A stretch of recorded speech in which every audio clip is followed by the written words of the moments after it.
I'm going to be president of this country, whether you like it or not. And I will preside over the affairs of this country, including presiding over you. I think you must start adjusting to that reality. The sooner you do that, the less chest pains you'll have when that reality comes.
Ladies and gentlemen, sometimes you just have to act like you are drunk, like you are crazy.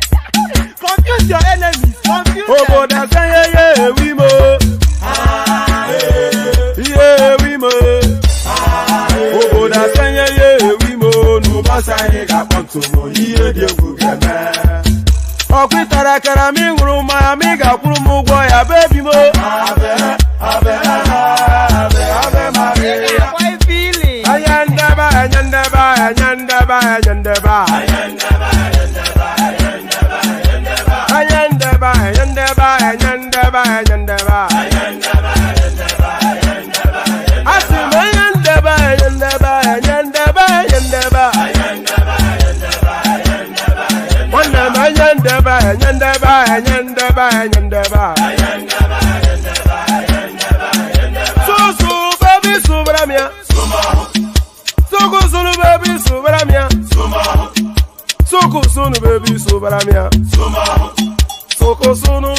them.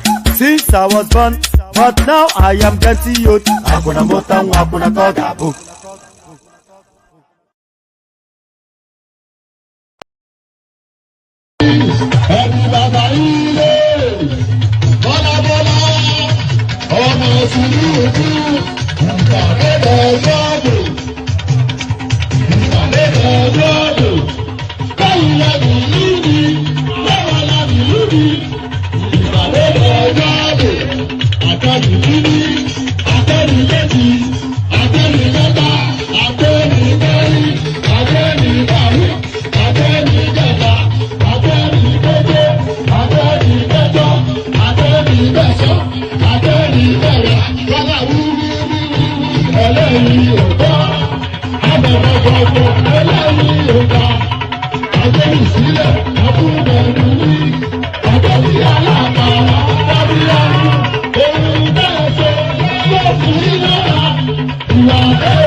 fair and fair election. I don't know why they are making noise.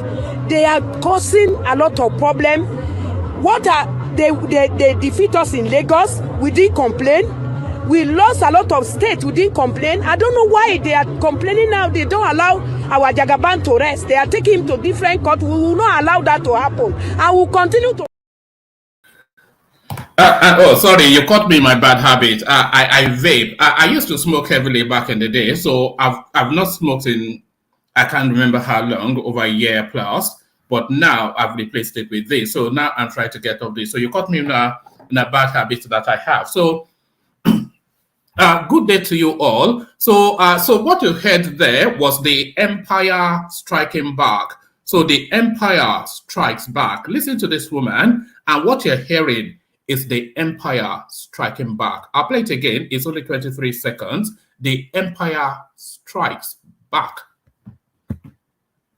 We win fair and fair election. I don't know why they are making noise.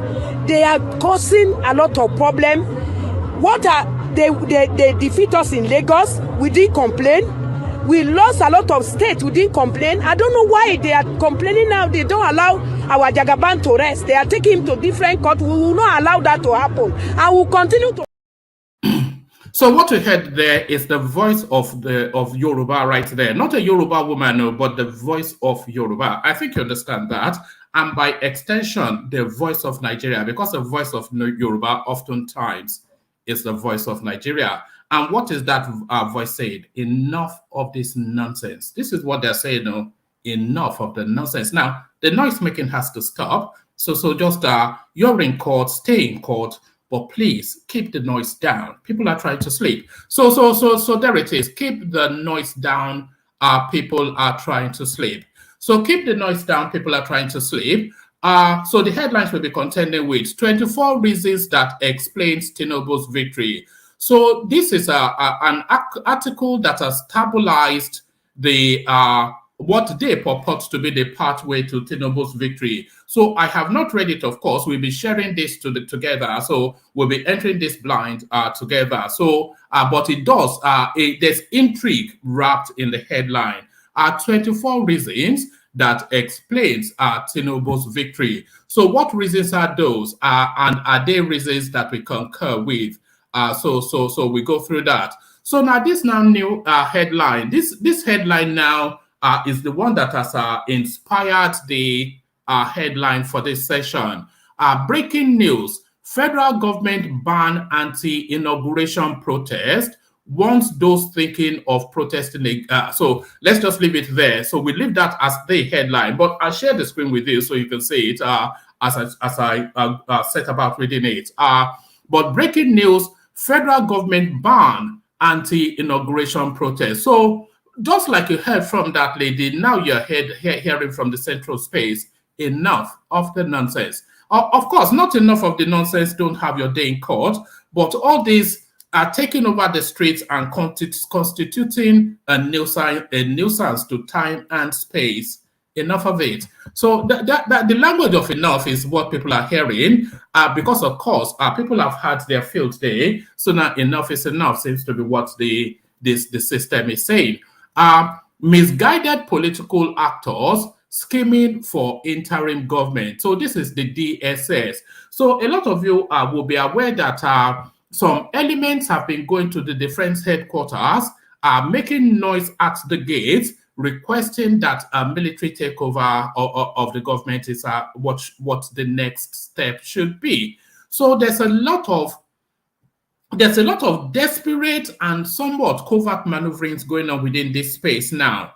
And the system is starting to rumble somewhat that, look, people calm down is what they're saying. Misguided political actors scheming for interim government. This is an alert from the DSS, and that's, again, a language of enough is enough. So enough is enough. Everyone will enjoy better Nigeria, whether you voted for me or not. So this is TINUBU now speaking the language of reassurance to the Nigerian space. So we gather together and regroup as one entity.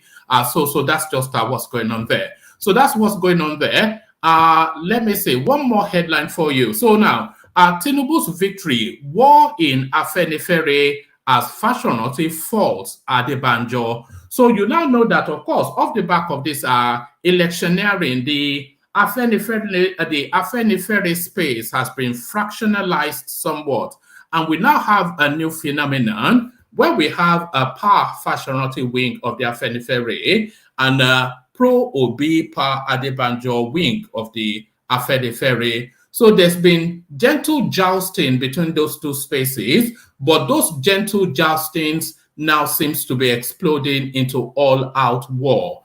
TINUBU'S victory, war in Afenifere as fashionable falls Adebanjo. So quite what is in play there, the septuagenarians at war. So that's up for grabs as well. So as ever, a rich and diverse menu. When is it not a rich and diverse menu? And at the tail end of the session, we'll be having a human interest story, because I think that seems to delight a particular type of demography. So we'll do a moral maze sort of a topic at the tail end of the session. So a rich and diverse menu always is the case. A potpourri, as I like to call it, a potpourri. And by the way, we don't yet have a topic for the light-hearted thing we'll do at the tail end. So if anybody wants us to, if like a boy meets girl, some girl got cheated, some guy abroad, all of this kind of, that sort of human interest storyline. If you have anything like that that you'd like us to discuss in the course of this session, send it to me via DM. My Instagram details are on the comment section, so just send them in. Then we give them consideration and probably present them on the screen. So a bit of housekeeping. Click on the like button as you're coming in. You know, anytime you see me looking in this direction is to check what the like buttons are looking, the like numbers are looking in comparison to the viewership, and it never really mirrors. So bring it anything near respectability. You are seeing the same screen I'm looking at. So if you look at the number of people viewing and you look at the number of likes, it's somewhat disheartening. But there it is. You can only really invite people to click on like. I know some people are watching on television, so they're watching on a big screen, and very difficult for them to reach to it. But if you are able to reach to your like button, then just click on it to help the platform out. So click on the like button, and then if you're not already subscribed, as you are clicking on the like button, click on the subscription button as well. If you want to come join us live on the screen, click on this hyperlink that says StreamYard. So all of those are all those elegant and knowledgeable voices that you hear on this platform all the time. All they did was to click on the like button. Well, they clicked on the like button, yes, but all they did was to. So Thomas, please, Thomas, what are you doing now? What's this guy doing? Sorry, I've lost my thought. So all of these people coming on the screen all the time. All they did was to click on the hyperlink that says StreamYard, and that was all brought them in. So there are no reserved seats. It's first come, first serve. So if you want to come join us on the screen, click on that hyperlink that says StreamYard. It brings you into a studio space, etc., etc. So you know the routine. And then, of course, the invitation to buy your host cups of coffee, that is ever present. You're always invited to buy your host cups of coffee. So I have the cup. All you need to do is to fill it up with coffee. And the process to do that, if you click on the hyperlink that says buy your host cups of coffee, it takes you into a 3 easy step process. And then you can but don't go there and do the barest minimum though, because that just irritates. So only if you are inclined to do it and you are able to do it with some level of generosity, otherwise don't do it at all. But, don't go there and be a punk, don't do that. Do there only if you feel sufficiently imbued to do it. So buy your host cups of coffee is that rather rude plea that I just made. So there is that. Click on like, click on subscribe. If you want to come join me on the screen, the hyperlink that says StreamYard, your invitation to buy your host cups of coffee, that ever present there. So let me take another micro musical intermission before we get into the heart of the matter. You know where we're going, of course. Egbe Elemu the Care Guys, only water as I look for them. So the Care Guys, the Care Guys. Water, only water, water, only water, where they see my water.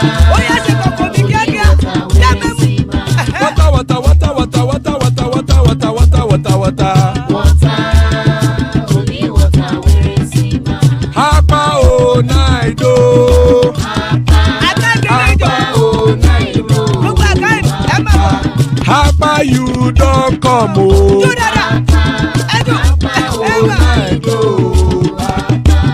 Hapa oh night oh. Ẹkún ní sáyọ. Ẹjọ́ padà sílé. Kájọjọ. Oro kẹ̀kẹ́ ẹlẹ́mùrè o. Ilé ṣọ́díyà kẹ̀kẹ́ ẹlẹ́mùrè o. Bobby master kẹ̀kẹ́ ẹlẹ́mùrè o. Chifu Wáìlà tí kẹ̀kẹ́ ẹlẹ́mùrè o. Ó ti yájọ. Eruku lẹ̀lẹ̀ ẹlẹ́mùdé. Eruku lẹ̀lẹ̀ ẹgbẹ́ ẹlẹ́mùdóde ojàre o. Eruku lẹ̀lẹ̀ Ghana ti dé ẹgbẹ́ bọ́dì o. Gbé bọ́dì ẹ̀ gbé. Ọmọ ẹlẹ́yẹ ẹyẹ o ó dìlé o. Ìrẹsìlẹ̀ yájọ. Odúyẹ̀lá ẹyẹ o ó dìlé o. Petro Sọ́nàmẹ̀ ẹyẹ o ó dìlé o. Kẹ́lẹ́ eréke. Petro Ṣódùkẹ́ ẹyẹ rẹ̀ ó dìlé o. Ẹlẹ́kọ̀ ọ̀run mú ìní o. Ẹgbẹ́ ó lè yọ. Bẹ́ẹ̀ yọ dada. Àkùkọ ọ̀run méjìkọ. Òbí ya ojú òjì náà wọ́n ta káàdà. Èmi ayé ìlú. Ikú kò ní ríwà gbéṣe o. Àmì o.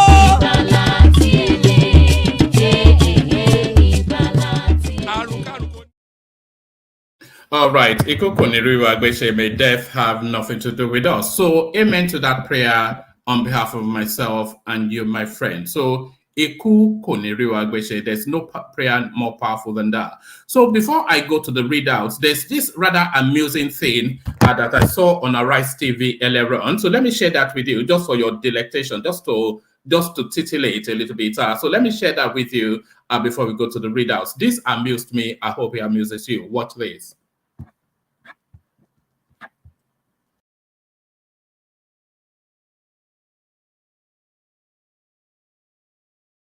Out of 9 birthdays that Tinubu would spend as president.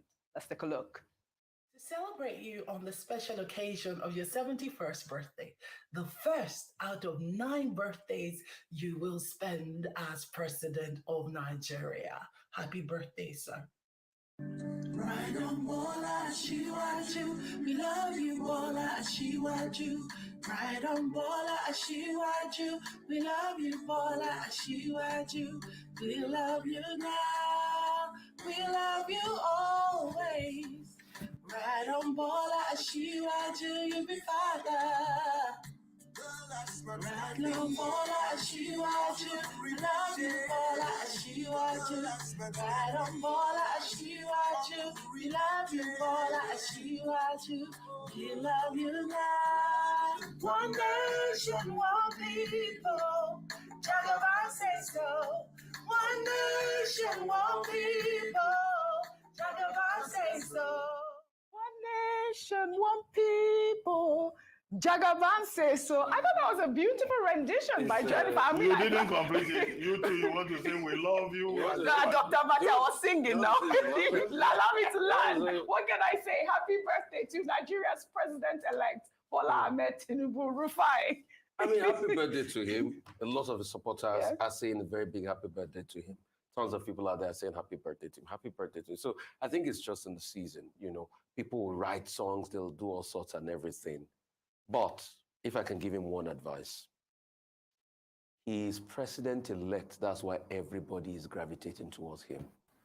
He should be weary of people because people only go where the mango is very ripe to suck. And by the way, just to pause it for a moment, it wasn't this silly little song that I was drawing your attention to, but it's the commentary by Ruben Abati. That was what tickled me. But listen on. Should bring closer to him people that can tell the truth to him, not praise singers everywhere. Because now that he's president-elect, we'll have a lot of them. You should be careful. Have you ever seen the crown of a Yoruba king? Yes, it normally has 2 birds at the top. You know why it has 2 birds? All right, Dr. Abati, a lot of praise singers. What can we say? Failure is an orphan. Success is like a nectar, you know, that attracts everybody. It's like honey. That is the point that is being made. But that lady singing "We Love You," Asiwaju. I hope you show that video to Senator Remi Tinubu so that she can be on her guard because so many people will love her husband now, and well, she should pay attention. But I have no doubts that she's paying attention. Because I was waiting for you to say "We love you," Asiwaju. Why me, Dr. Bati? No, you started singing too. I like the song. It was cute. It was really, really cute. Happy birthday to the president. I'm not a praise singer, unfortunately.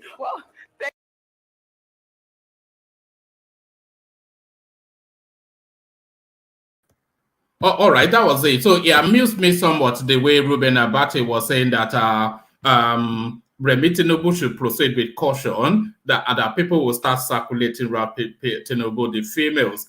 Tinubu can be many things. Is not a ladies. I cannot imagine any decent girl worth anything circulating around anybody like Tinubu. It looks like a stick of the dump. It's just a stick of the dump, sort of. But let's get to serious matters. Imagine the thought, women circulating around somebody like Tinubu, president or not. I've never heard such a ridiculous notion in my life. So let's get to serious matters. And the serious matter is this. 24 reasons that explains Tinubu's victory. So what are they? It says, in this succinct piece, Ibaba, whatever his name, compiled 24 compelling reasons that explains why only the All Progressive Congress and not the fragmented People's Democratic Party or Labour Party that was merely popular amongst the Christian population would have won the February 25th election. The People's Democratic Party, PDP, could not have won the election because it was badly fractured into 4 groups. And by the way, we've mentioned those 4 groups fractionalization. If you read this piece, then you will see that the election that we've had is a true reflection of the will of the people. Because the politics of it landed it that way. It made it necessary for it to land that way. People's Democratic Party, PDP, could not have won the election because it was badly fractured into 4 groups, namely the Peter Obi Labour Party, the Rabiu Kwakwanso NMPP, the Governor Yemsin Wike G5, and the Atiku Abubakar Iyochia Ayu-led group, thinking that PDP could still beat APC after it had been dismembered.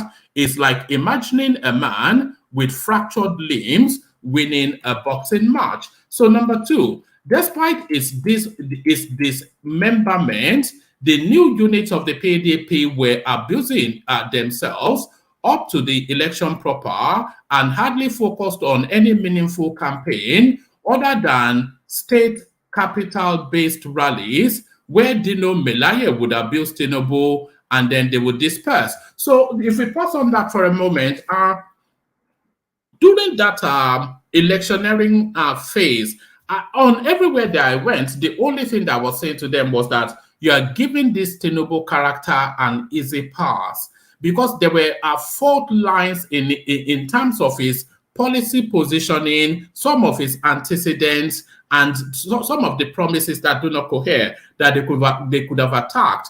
But the only thing that they were campaigning against this guy with was Agbado and handshake. So that is not going to land with a presidency. So to add to the list is the poor campaign strategy of the opposition really that gifted this guy the victory.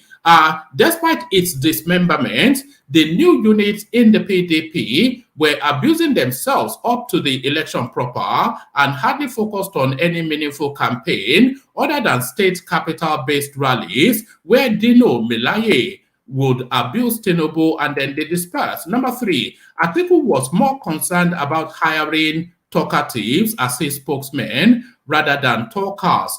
Whilst talkatives can talk from now until next year, making no important point or sense, talkers are exactly the opposite because they deliver messages as and when due and achieve the purpose. So if you want to make that distinction between a talker and a talkative, the spokesperson, the person that deputized, is it Kola Ologbodinyo? It's not Kola Ologbodinyo. Akin Oshitokun, yes. The person that replaced Donyo Okupe at the Labour Party. So he's a talker. Anytime that you listen to that guy, Akin Oshitokun, he delivers a point. It delivers a killer point with real punch against your opposition.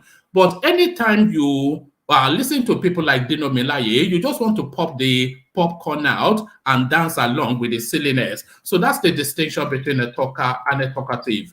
Number 4, Atiku relied too heavily on Delta State Governor Ifeanyi Okowa. Funding from Delta was unfortunately not enough for a presidential election, considering that Okowa also had a battle of his life to fight back home. So poor funding was one of the key things, really, because Atiku didn't have enough of the confidence enough to invest his own ill-gotten gains in his own ambition. But more crucially, money within Nigeria had no confidence in Atiku's ticket to back him. Because usually when somebody is running for a president, people pay forward into that presidency, just like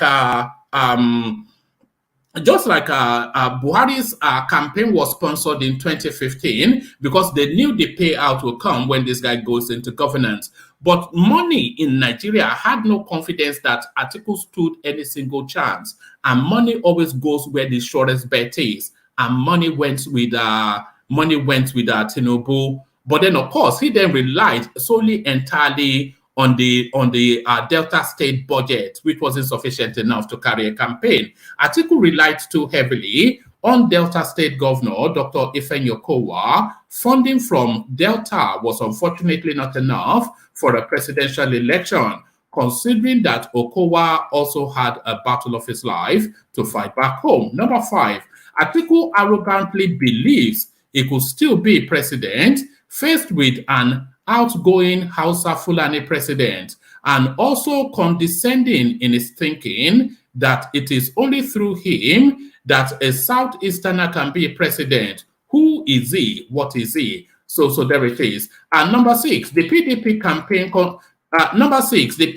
campaign concentrated more on the personality of Asiwaju, and this is what I was highlighting just earlier on. The campaign of both opposition sides were just poor, because they never pursued him on anything other than his hands were shaking and his legs were shaking.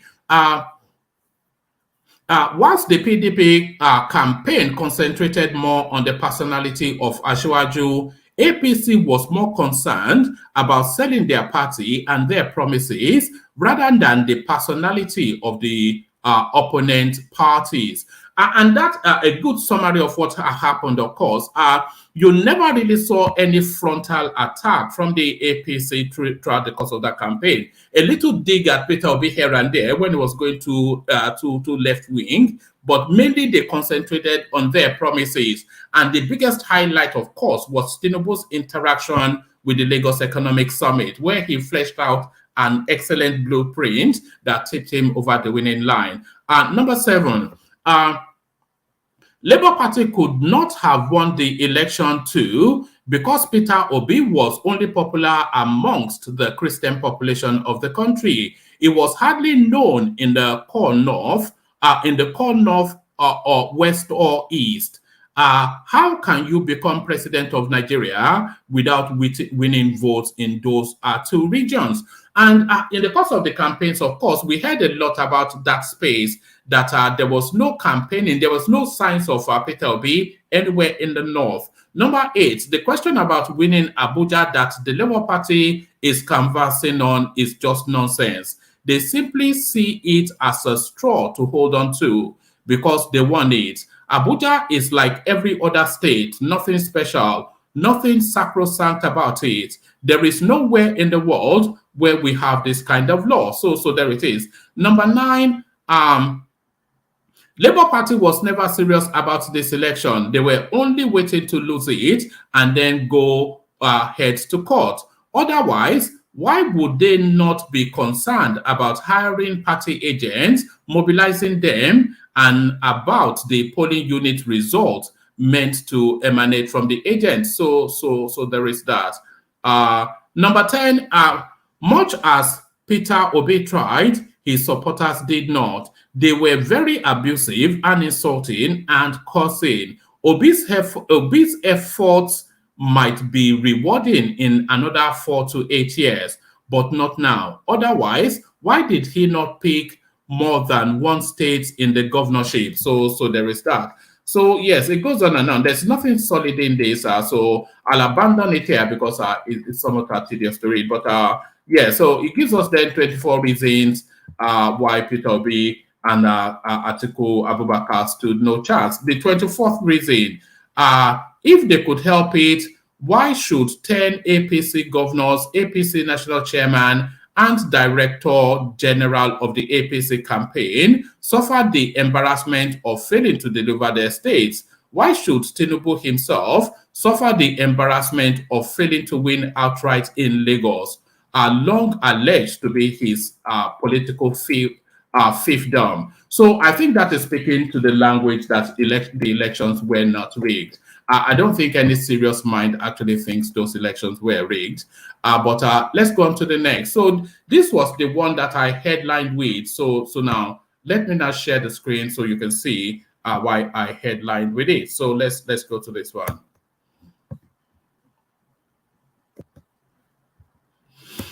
All right. So there it is. Breaking news: federal government bans anti-inauguration protest. Warn those thinking of protesting against the presidential inauguration to stop or face the full weight of the law. According to the presidency, it is a total no to anti-inauguration protest, and anyone who tries to try the capacity of the government to deal ruthlessly with protesters should continue. This warning is coming against the backdrop of some members of the Obedient movement who have carried their campaign too far by calling through protest on the military to take over the government and scuttle the forthcoming presidential inauguration. Federal government further warns of grave consequences to anyone or group whose actions will be detrimental to the peace and safety of the generality of Nigerians. So there it is right there. So there it is right there. Buhari takes a position on that. So there it is right there. So let me just whisk through the rest of the readouts because I'm keen to get on with the session. Misguided political actors came in for interim government. So this is the DSS still speaking to that space. After many months of rumors that a section of the political class is planning for an interim government in order to truncate the result of the recently concluded general election, the Department of State Services, DSS, formally confirmed on Wednesday that the plot was ongoing. Spokesman for the DSS, Dr. Peter Ofunaya, said in a statement made available to correspondents that the agency had identified some key players in the plot for an interim government in Nigeria, but did not give the names of the masterminds. The agency said that the planners of the interim government had already held several meetings during which they weighed many options to actualize their plot, including sponsoring endless mass protests across Nigerian cities, securing a warrant to declare a state of emergency, or a court injunction to stop the inauguration of the executive and legislature at the federal and state levels. The statement said, the DSS considers the plot being pursued by this entrenched interest as not only an aberration, but a mischief way to set aside the Constitution and undermine the civil rule, as well as plunge the country into avoidable crisis. The illegality is totally unacceptable in a democracy and to the peace-loving Nigerians. This is even more so that the machinations is taking place after the peaceful conduct of the elections in most parts of the country. The planners in their many meetings have weighed various options, which include, amongst others, to sponsor endless violent mass protests in major cities to warrant a declaration of a state of emergency. Another is to obtain frivolous court injunctions to forestall the inauguration of a new executive administration and legislative houses at the federal and state levels. The DSS supports the president and commander-in-chief in his avowed commitment to a hitch-free handover and will assiduously work in this direction. It also supports the Presidential Transition Council and such other related bodies in the state. It will collaborate with them and sister security and law enforcement agencies to ensure a seamless inauguration come the 29th of May. Consequently, the service, let me have a sip of water. Maybe that will make me flow better. Consequently, the service seriously wants those organizing to thwart democracy in the country to retract from their devious schemes and orchestrations. Stakeholders, notably judicial authorities, media, and the civil society, are enjoined to be watchful and cautious to avoid being used as instruments to subvert peace and stability of the nation. Whilst it is its monitoring continues, the DSS will not hesitate to take decisive and necessary legal steps against these misguided elements to frustrate their obnoxious intentions. So that rather somewhat stilted readout is the warning that everybody had been anticipating then from the DSS. So the DSS now issues that warning. Let me just give you this last readouts because the readouts don't seem to be flowing in the way that they usually do. So let me make this the last one. Right, TINUBU'S victory, war in Afenifere as Fashionati fault Adebanjo. The leader of the Pan-Yoruba Socio-Political Organization, Afenifere, Chief Reuben Fashionati. So now let me pause there for a moment because there's a lot of contention. Some people will insist that Pa Adebanjo is the head of the Afenifere, but Pa Adebanjo, as we've discussed in numerous sessions, is actually in an acting capacity in that post. So is in an acting capacity, the substantive head of the Afenifere space is Pa Fashionati. So, and he speaks now. The leader of the Pan-Yoruba Socio-Political Organization, Afenifere, Chief Reuben Fashionati, yesterday dissociated himself from the position taken at Isoya Ogbo, Ogun State, over the emergence of Asiwaju Bola Tinubu as the president-elect, saying that it is not the Afenifere way. He also declared the removal and suspension of two Afenifere officials, Masas Kole Omololu and Jare Ajayi, null and void. So let me pause on that name, Kole Omololu. Let me just pause. Let me pause on that name for a moment. So now this Kole Omololu was the one that issued that statement cautioning Nwanyamu yesterday that a lot of people were disputing that that's not the Afenifere stance. It is the Afenifere stance, the caution against Nwanyamu and by extension the Southeast. He also declared the removal and suspension of two Afenifere officials, Masas Kole Omololu and Jare Ajayi, null and void. So we have to have now one singular head of the Afenifere space, and that's just what we need. Fashionati, in a statement he personally signed, stated that being a law-abiding organization, Afenifere could not have asserted that someone other than the person declared by the body duly authorized by the Constitution and other extant laws of the land, is the winner of the February 25th, 2023 presidential election. Both Ajayi and Omololu were sacked for allegedly issuing unauthorized statements and constant denigration of the organization. But distancing himself from the communique by its leader and Secretary General, Pa Ayo Adebanjo and Shola Ebiseni and Shola Ebiseni, respectively.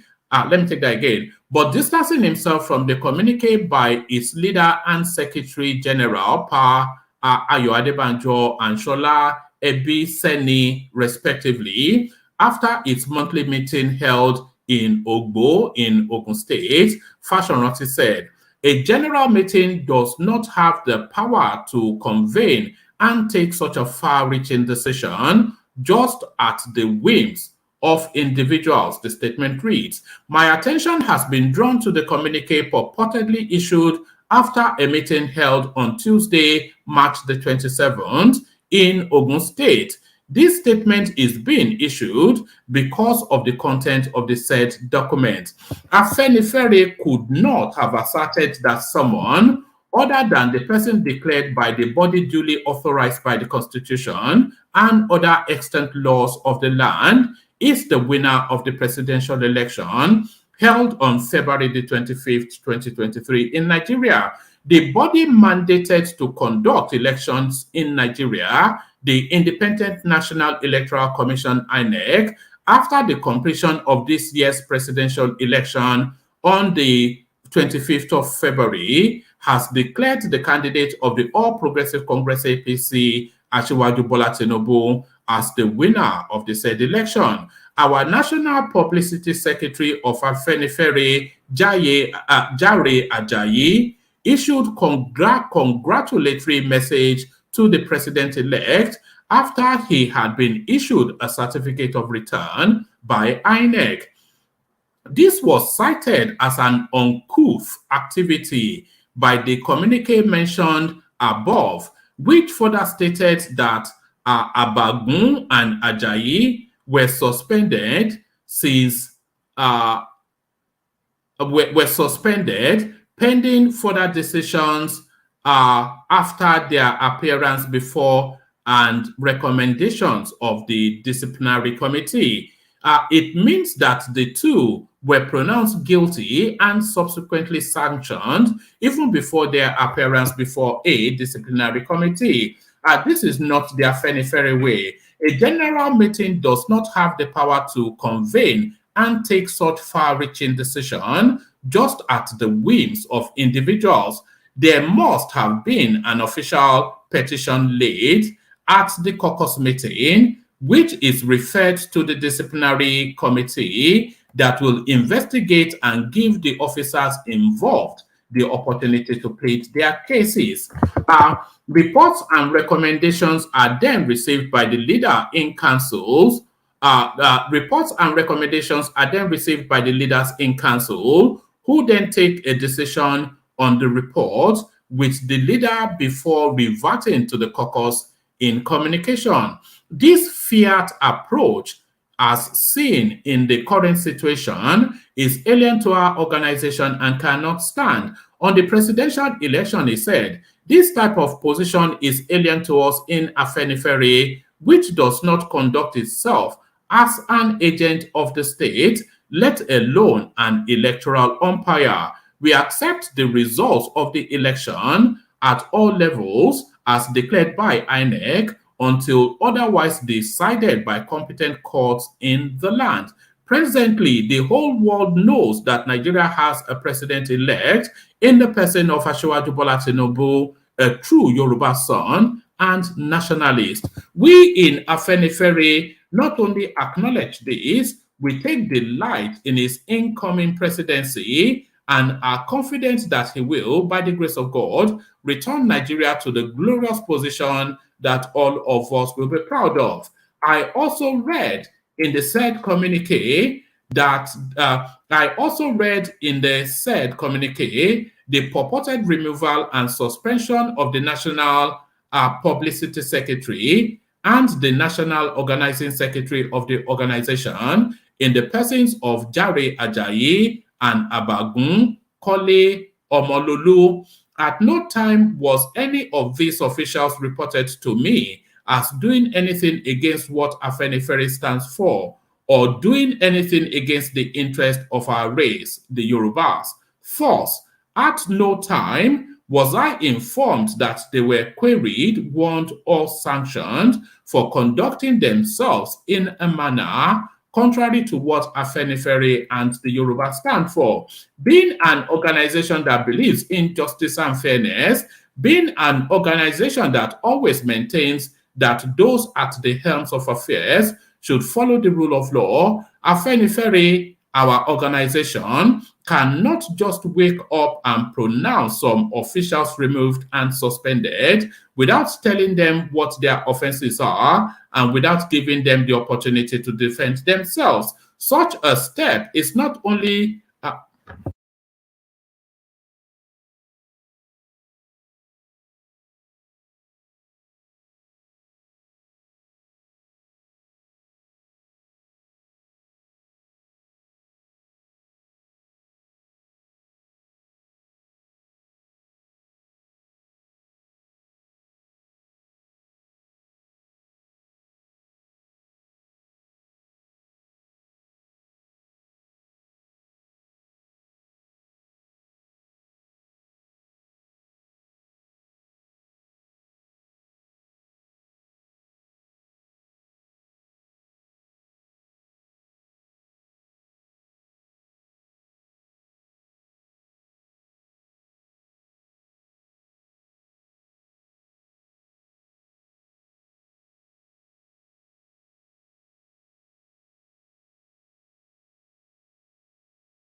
apologies, my system kicked me out. I'm being attacked by the Obidients. That's what's going on. I'm being attacked by the Obidients.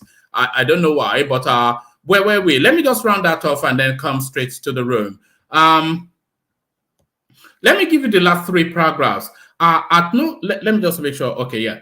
At no time was any of these officials reported to me as doing anything against what Afenifere stands for or doing anything against the interests of our race, the Yorubas.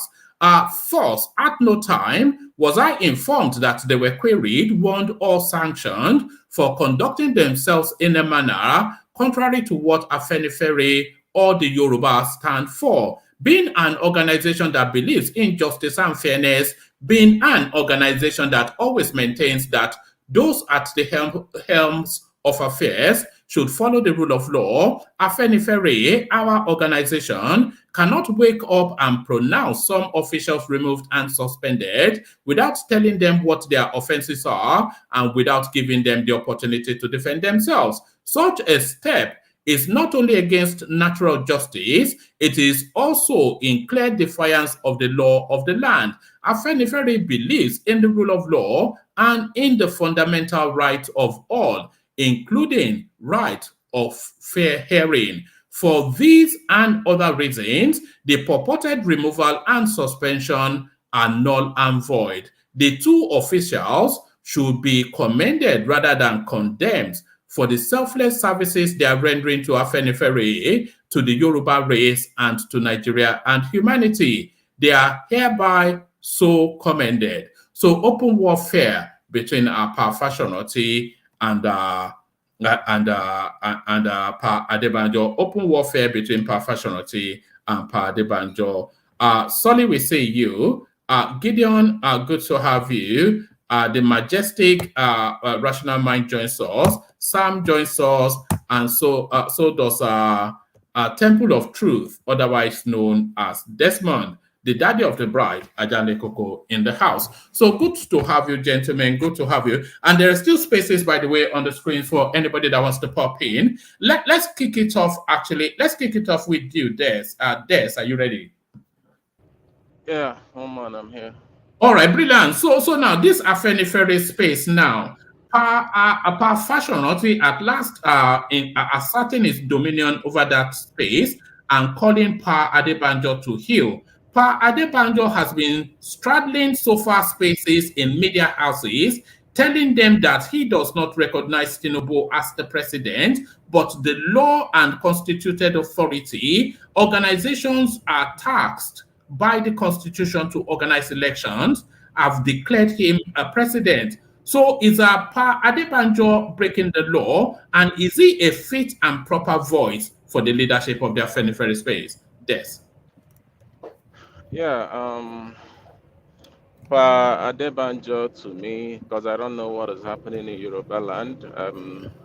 All right, if you don't know, let me go to someone else. So don't say if you don't know, say I don't know. Then I don't. I would say I would not be I would probably not be objective on that because I don't know. I would kind of treat it to what I believe in. That's just what I would say. I think Fasharoti, like we have said a long time ago here, have assigned Adebanjo to be the leader, and for him meddling in Afenifere's business, to me it's quite wrong. If you hang your boot, you hang your boot and rest. I mean, leave the matter to people that that you gave the boot to take care of the business. To me, I think, to be honest, both of them need to hang the boots. To be honest with you, they need to find someone at least in their 70 or to manage the affairs of Afenifere. And for Pafasheroti to be is it sacking, or I don't even know which word to use. To be sacking, I think you said 2 people in the Afenifere space. To me, like I said, it's quite wrong. And like I said, he needs to leave the matter to people that he gave it to handle it. I don't see anything wrong with what those people said. They're talking about what they believe in, and that is what I believe in, which is the truth. The election was not seen to be free and fair, and they have to come out and say it. As Afenifere believe, as Afenifere, I believe that their modus operandi or what they believe in, it's about free and fair credibility of the nation, equity, and all that stuff. And the election. No, Afenifere believes in the rule of law, and they believe in. This is what Fashionati is telling us. Afenifere believes in. They believe in the rule of law, and they believe in constituted authority. So both the rule of law and constituted authority have made a declaration that an election was conducted and a winner has emerged. And Afenifere issues the appropriate notice of congratulation. But Pa Adebanjo is so far hopping from media houses all over the place. Yeah, but in the space, what I believe, like I said, what I have seen so far is what Afenifere have always said. They believe in equity, fairness, and justice. That's what they believe in. And if you say they believe in rule of law, I've never really heard them. I mean, I don't see. I see them like more of like an activist sort of a social organization than a political sort of So with that being said, I think the fairness and everything it twists towards what those guys were saying. And all right. Let me take you to a space that you can speak with more confidence. I think you are watching your words without worry. You don't want the Yorubas to launch at you. I mean, you don't want to be. You don't want to be attacked. Oh, okay. So now, so to this space, then the DSS cautioning that there are elements advocating for an interim government, and they already have the names of these people. And they are making this public statement now to caution that space. So, of course, that caution, we have to say it goes really to the obedient space because that is where the agitation is coming from. So do you think now that it is time now for the obedient space to shift their swords and not to give up on their pursuit of whatever fallacy they are chasing, but to go through a legal process in that pursuit, rather than constituting a nuisance to time and space, constituting vagrancy all over the country? DSS is I won't mind my word in this. They are very stupid for saying this. In fact, they are useless as a force. They are very, very useless for me. How would you say something like this now?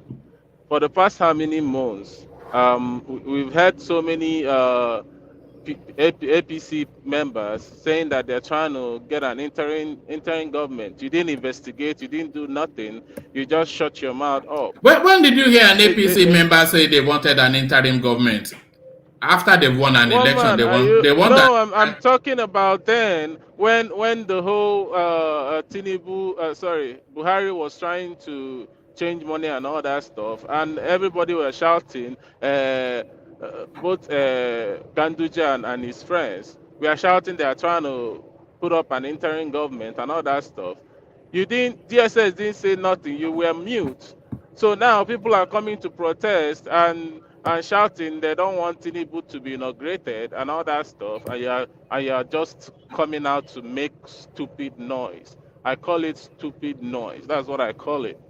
I mean, why would Nigeria fall so low? I mean, why are we even doing this why are you guys, I would say, doing this to yourself? Why? Do you think the agitation against the TINUBU mandate is getting excessive? There's nothing excessive. I mean, it's not even close to excessive. How many people are coming out to protest? Yes, people are protesting, but I mean, people are still calm, to be honest with you. If it's excessive, you would know. Do you think those protests, do you think they are organic or sponsored? Because the DSS thinks they are sponsored. No, it's quite, I think, to me, I think this one is, trust me, nobody is going to hold it, to be honest. If it's organic, nobody is going to hold it. I mean, some of them might be organic, but the people that are trying to pull it out might be sponsored. Do you understand what I'm saying? Right. I think this one that this doctor, I've forgotten his name, and Njenje is coming out to do is more of a, it's sponsored.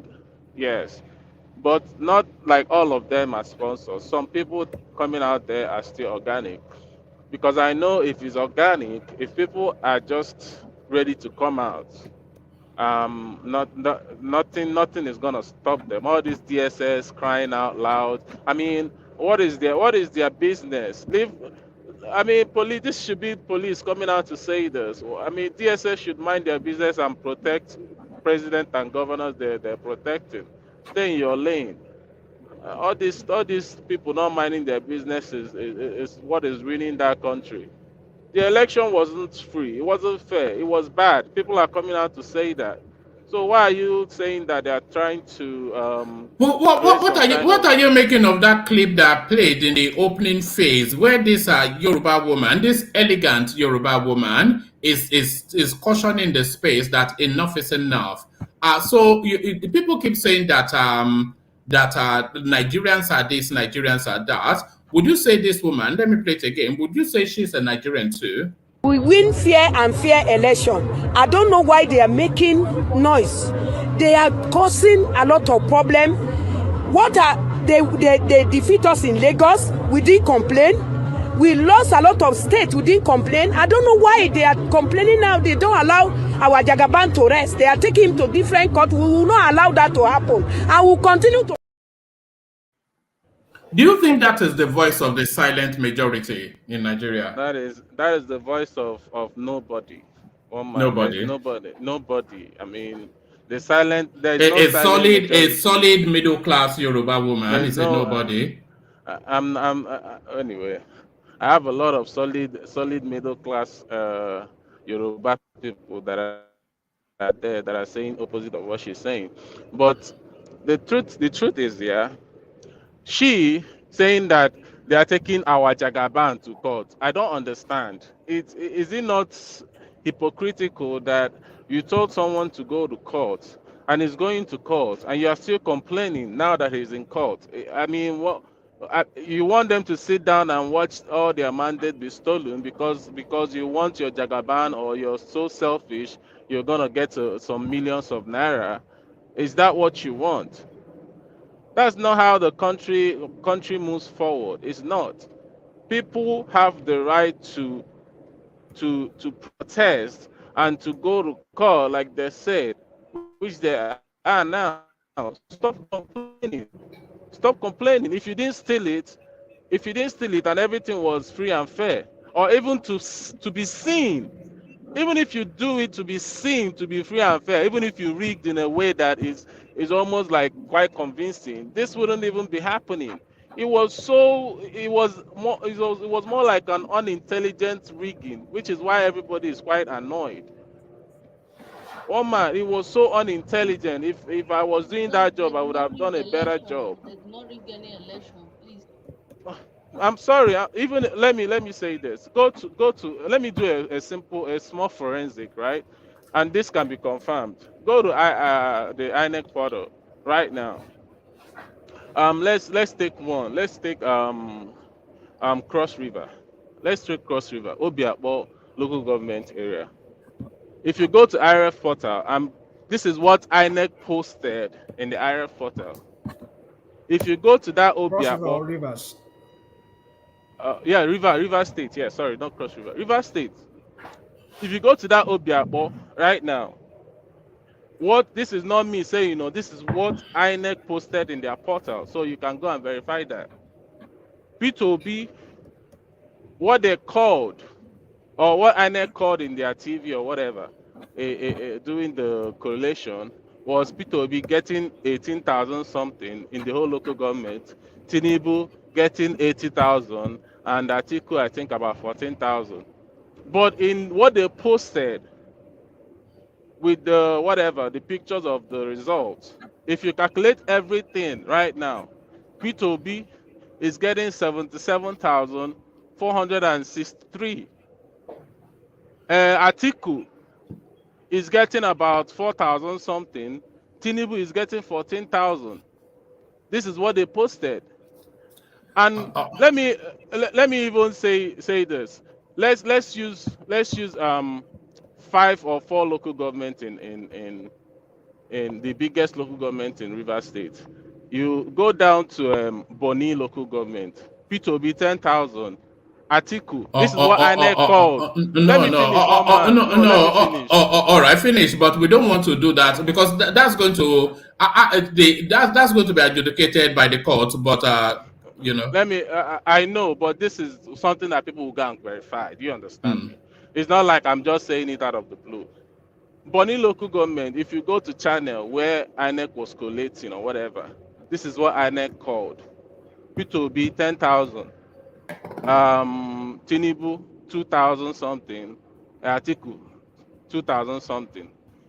In Eche local government, P2B 11,000, Tinubu 8,000, Atiku 5,000 something. In Oba local government, P2B 21,000, Tinubu 6,000, Atiku 4,000 something. In Oyibo local government, P2B 10,000, Tinubu 16,000, Atiku 1,000. So if you calculate just these 5 local governments, one man that I just called, P2B is getting 193,000. 193,000. All right. So what I'm saying is, the total number of votes they gave to P2B in the whole of Cross River. Cross River has 20 local governments. Look, I don't really want to do this. Look, I'm not really interested in any of it. These are matters for the court. These are matters for the court because people can bring you a different set of figures from the Southeast, which we have done on this platform in real life time, where they were docking and just writing results. So that's a matter for the courts. In something local government, all that is for the courts. We can do 10 hours on that, so it has no meaning. But it's just the public nuisance. That's really where it is.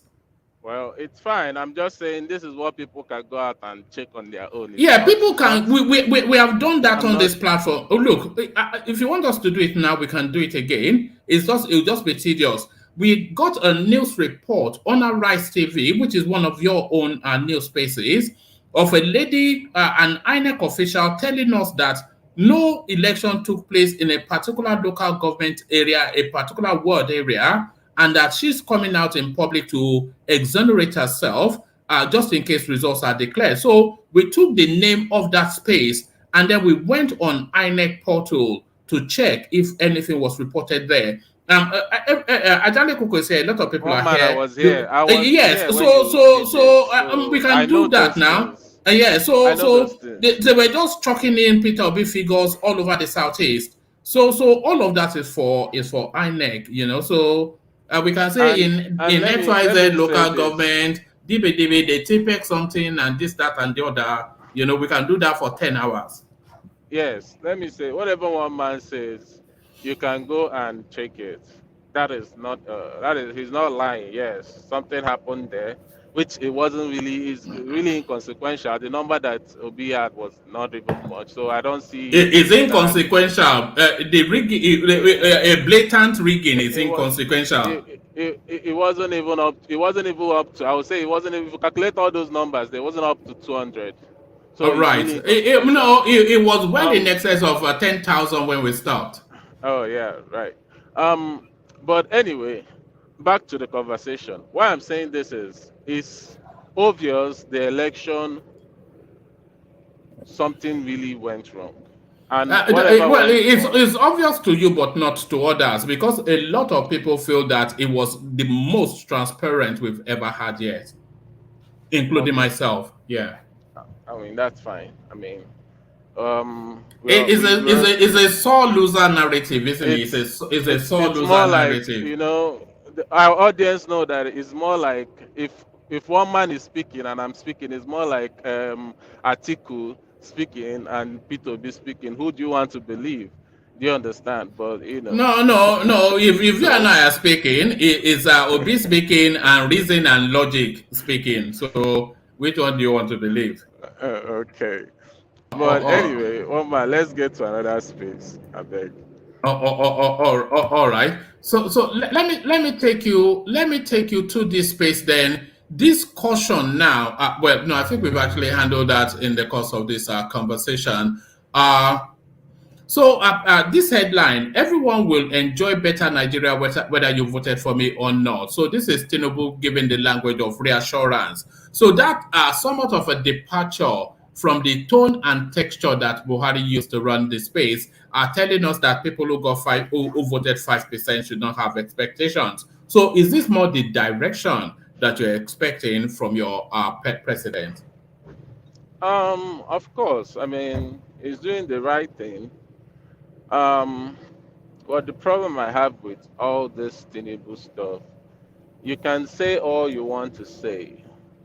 People around you, you can have all the whole. I see it in this way, one man. Tinubu can be a good person, would want to do something right. But when you have too many bad people around you and they know your bad secrets and they know how they can, it's just, if you ruin my life, I ruin you, that kind of thing. They know all your dark secrets and you know theirs. If they do anything, you can't say nothing about. That is how I see this government that is going to come in. You can't say nothing about it. So that's why I said, regardless of how good Tinubu is, both intellectually or even if he's too healthy, I don't see it working. He can be very good, but I really don't see it working. But I pray it works. I pray it works out for you guys. I really do. It will work fantastically. Yes. All right. Let me move the mandate. You don't know. It's God mandate. Tinubu is for God. If you don't know. All right. Let me move the conversation onto rational mind, Des. But on my way to rational mind, let Tinubu take a parting shot at you. I suspect this parting shot will be played copiously in the course of this session. So Tinubu's parting shot to you, Desmond, as we go on to rational mind. I'm going to be president of this country, whether you like it or not. And I will preside over the affairs of this country, including presiding over you. I think you must start adjusting to that reality. The sooner you do that, the less chest pains you'll have when that reality comes. So there it is. Make the necessary adjustments. So rational mind, that points in your direction as well as you come on board. The infighting between the Afenifere space, and when you have a splinter situation as we have within the Afenifere rational mind, it will always come to this sort of space. So is it now time for us to have the Afenifere group under one leadership? Because we seem to have pronouncements from Pa Fashoranti, which is pro-Yoruba, and then we have pronouncements from Pa Adebanjo, which is anti-Yoruba. And he's now going outside of the norm and traditions of following due process by the Afenifere space to now apply himself as some sort of a demigod to foist his political leanings on the party. So is it now time, rational mind, for Pa Adebanjo to be brought to heel? Yeah, woman, thank you so much. I wanted to thank everybody and those here in the room, in the studio, and those in the comment section. Thank you all, and good afternoon, good morning, and good night. Well, yeah, I think you see this issue with Afenifere ever since Tinubu has come into the picture, has brought a division among the ranks of the Afenifere. I would like to take us back to when Tinubu became a governor before 1999, and after all that played out, how Tinubu was a sellout, and some some Afenifere, they hated him for that, and they just can't stand his guts. They can't just stand him. His hanky-panky, his underground politics was playing. That led to even his deputy, former lady then, that lady then, falling out with him, and all of that. So we know all of this. Bokno, yeah. So yeah, we know all this antecedents, and all was. Well, let me just go to the question you're asking me before I dive to Tinubu. You see, whenever Tinubu's matter is involved, like we've seen played out for the past months now, almost a year now, ever since the Wonder primaries, how the division has been brought. I think the whole idea of what the Tinubu camp is trying to achieve is to create that impression of a dysfunctional socio-cultural group. The last time I checked, Pa Fashoranti is no longer the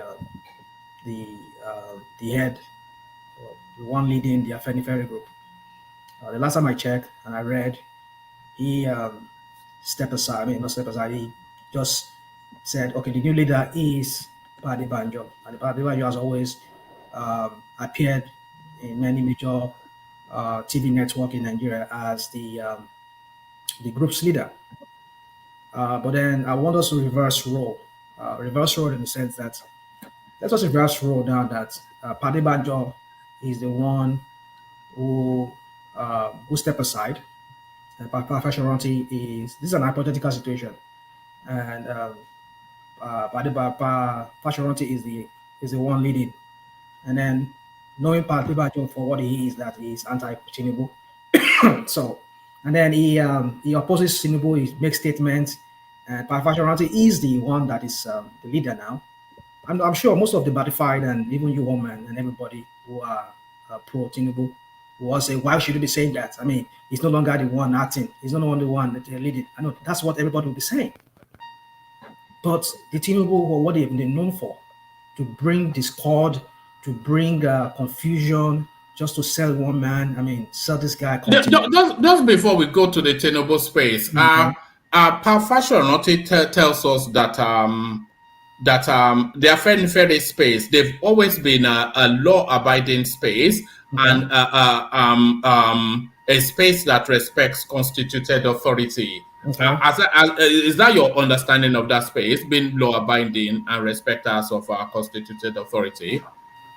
Well, the last time the antecedent I've known about Afenifere, the constituted authority would depend. The last time before Abdul Salam, the last major of state we had before Abdul Salam, who was Abacha, we saw the role the Afenifere played in the June 12 saga, and how their posture towards Abacha, the general, the dictator then Abacha will be looked upon as the constituted authority, right? That's it. But it's an illegal government. It was leading. Yeah, but Abacha was not backed by the constitution. Hold on. Yeah, we can say that. We can spin it that way too. That is not. No, but was he backed by the constitution? He was a constituted authority then. It was not. How can you be a constituted authority? They suspend the constitution and rule by decree. When it doesn't favor us now, we can spin it that way, right? No, but it's not the constituted authority now. I hear you. Let's not argue that. But he is de facto leader of the government then, and he had even some governments of the some other nations or governments or countries were doing they recognize him as a leader of Nigeria, as the head of state. So let's just not go into that. But what I'm just trying to say is that when you say constituted authority, I'm saying that when a government is viewed to not be constituted legally, or has not have no legality, or like in the case of Abacha, or there is like in the case of what is playing out right now, that even this guy was trying to point out to you, which I've been hearing stories about the INEC upload and all of that is showing different figures from what was declared. But we shall find out, like you said, it's in the court. So let the court take its position on that. So, but for me, like I said, Afenifere has always been this kind of person, kind of group, whereby they stand for what they perceive as justice. Now, you can say it's subjective. Yeah, it could be just subjective.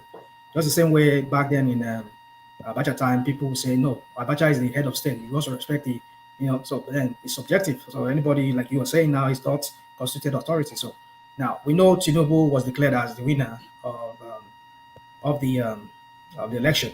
So we would say, who declared him winner? INEC did. And what is INEC? No, woman, don't sell me that. I won't allow you to lead me with that question. You know my position on that. If I tell you that yes, INEC is the body constitutionally allowed by the fraudulent 1999 constitution to be the one to be the arbiter of that election, yeah. If you said that would be true. Well, yes. That's what I'm saying. Based on the 1999 the fraudulent 1999 constitution, yeah, I agree that. But that cannot mean that they cannot be involved in shenanigans like we've seen what played out. So, but that is still what the court is going to interpret. Let's not go there. Just making my own. I mean, even though I can go on and tell you my own opinion because I have no dog in the fight, like people will say. I'm not responding in the legal case in the Supreme Court. I mean, the tribunal. So I can air out my opinion. Anybody wants to hear. Even though I'm not a lawyer, but I will tell you what I think. So this other thing we all usually say. Oh, it's in the court. Let's not talk about it. I mean, then why are we here? So anyway, one man. So let me just go to if you can say Tinubu is a constitutional authority, he will be a constitutional authority because INEC declared him the president to be. But no problem. That does not mean that a socio-cultural group cannot take a different view for what is known. And that is the problem that Afenifere is having with this spokesperson who has been releasing statement upon statement. I have here on my phone, and just reading it when you were talking with Des. I read here that this guy has been involved in some three other infractions besides the last one he did. When the issue about the monetary issue that the CBN did, the guy released a statement, and he was cautioned for that. And then he congratulated Tinubu again after Tinubu won the election. He was cautioned for that. He was just doing it solo because maybe they made him what's it called, spokesperson for Afenifere. He was just releasing statement without even consulting with the leaders of the group. That was why the leaders of the group were telling him, why should you be doing this? Who did you consult? Oh yeah, because I think it's our position now. We are a group that is for fairness, right? And the people are suffering. So let me release that statement just to condemn what the CBN is doing, to make it look like Tinubu is right in what he said, forgetting that Tinubu's the person who did the policy were his own member of his own party. Does Afenifere have it? Hold on. Does Afenifere have a disciplinary process? You're sounding robotic. I can't hear you. One minute. No. I'm asking. Does Afenifere have a disciplinary process? They should. That is the one area I don't know what is going on. And well, one man, I've read the story even before you read it. I mean, maybe when you were reading, I was going through it until I had to finish. So, but then, well, what the guy is saying is that, well, if people have to query me, you have to query me, not just go outrightly at me. Well, I don't know what the disciplinary method is within the Afenifere, but what that guy did was wrong. You don't give out. I mean, nobody, no social-cultural group, no agency. Even though if you work with maybe you work with DSS or you work for the president, you have to consult. The spokesperson, sorry, hold on. The spokesperson of an organization cannot issue a statement on behalf of the organization. He can issue out a statement, but he must consult with the people within the organization. You can't just issue out statements. You can't expect anybody within the presidency just to issue out statement without consulting with the chief of Is that what? Hello, can you anyone hear me here? Because like I'm sounding, I don't know if it's just me or it's one man and it's sounding robotic. It's one man. It's one man. One man, you're sounding. Is it me? Oh yeah, it's you. Yeah, I think that's what it's you. It's you. You're not flowing, one man. You're breaking up. You don't hang too. You don't even hang again.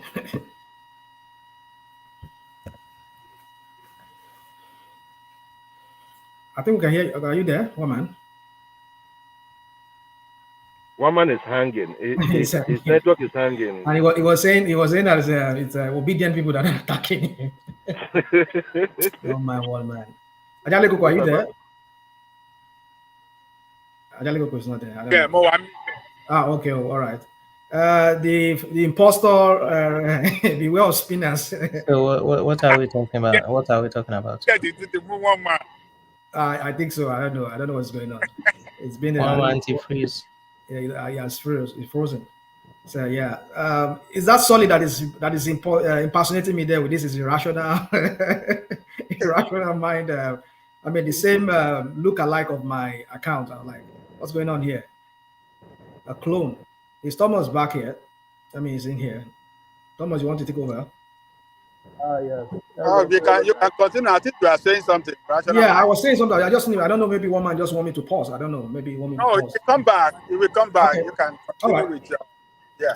So the point I'm trying to make is, in fact, I haven't lost my thought. So, I mean, you see, like I said, Tinubu has this posture of wanting to divide the Afenifere, which he succeeded in doing. When he went to Fashoranti and he got that blessing and whatever, and people run away with it on many major newspapers and other media houses, and they're making it look like Padebanjo is not the leader. No, you see. Can I interject, please? Oh, Fash, we are gone. Yeah, you can't blame Tinubu for that. Afenifere, they've involved themselves in politics, and Tinubu played the politics. It's all politics. It's a game of politics. Divide and rule is part of politics. So don't blame Tinubu for that. They've involved themselves in politics. Okay? Hello? You forgot what they are?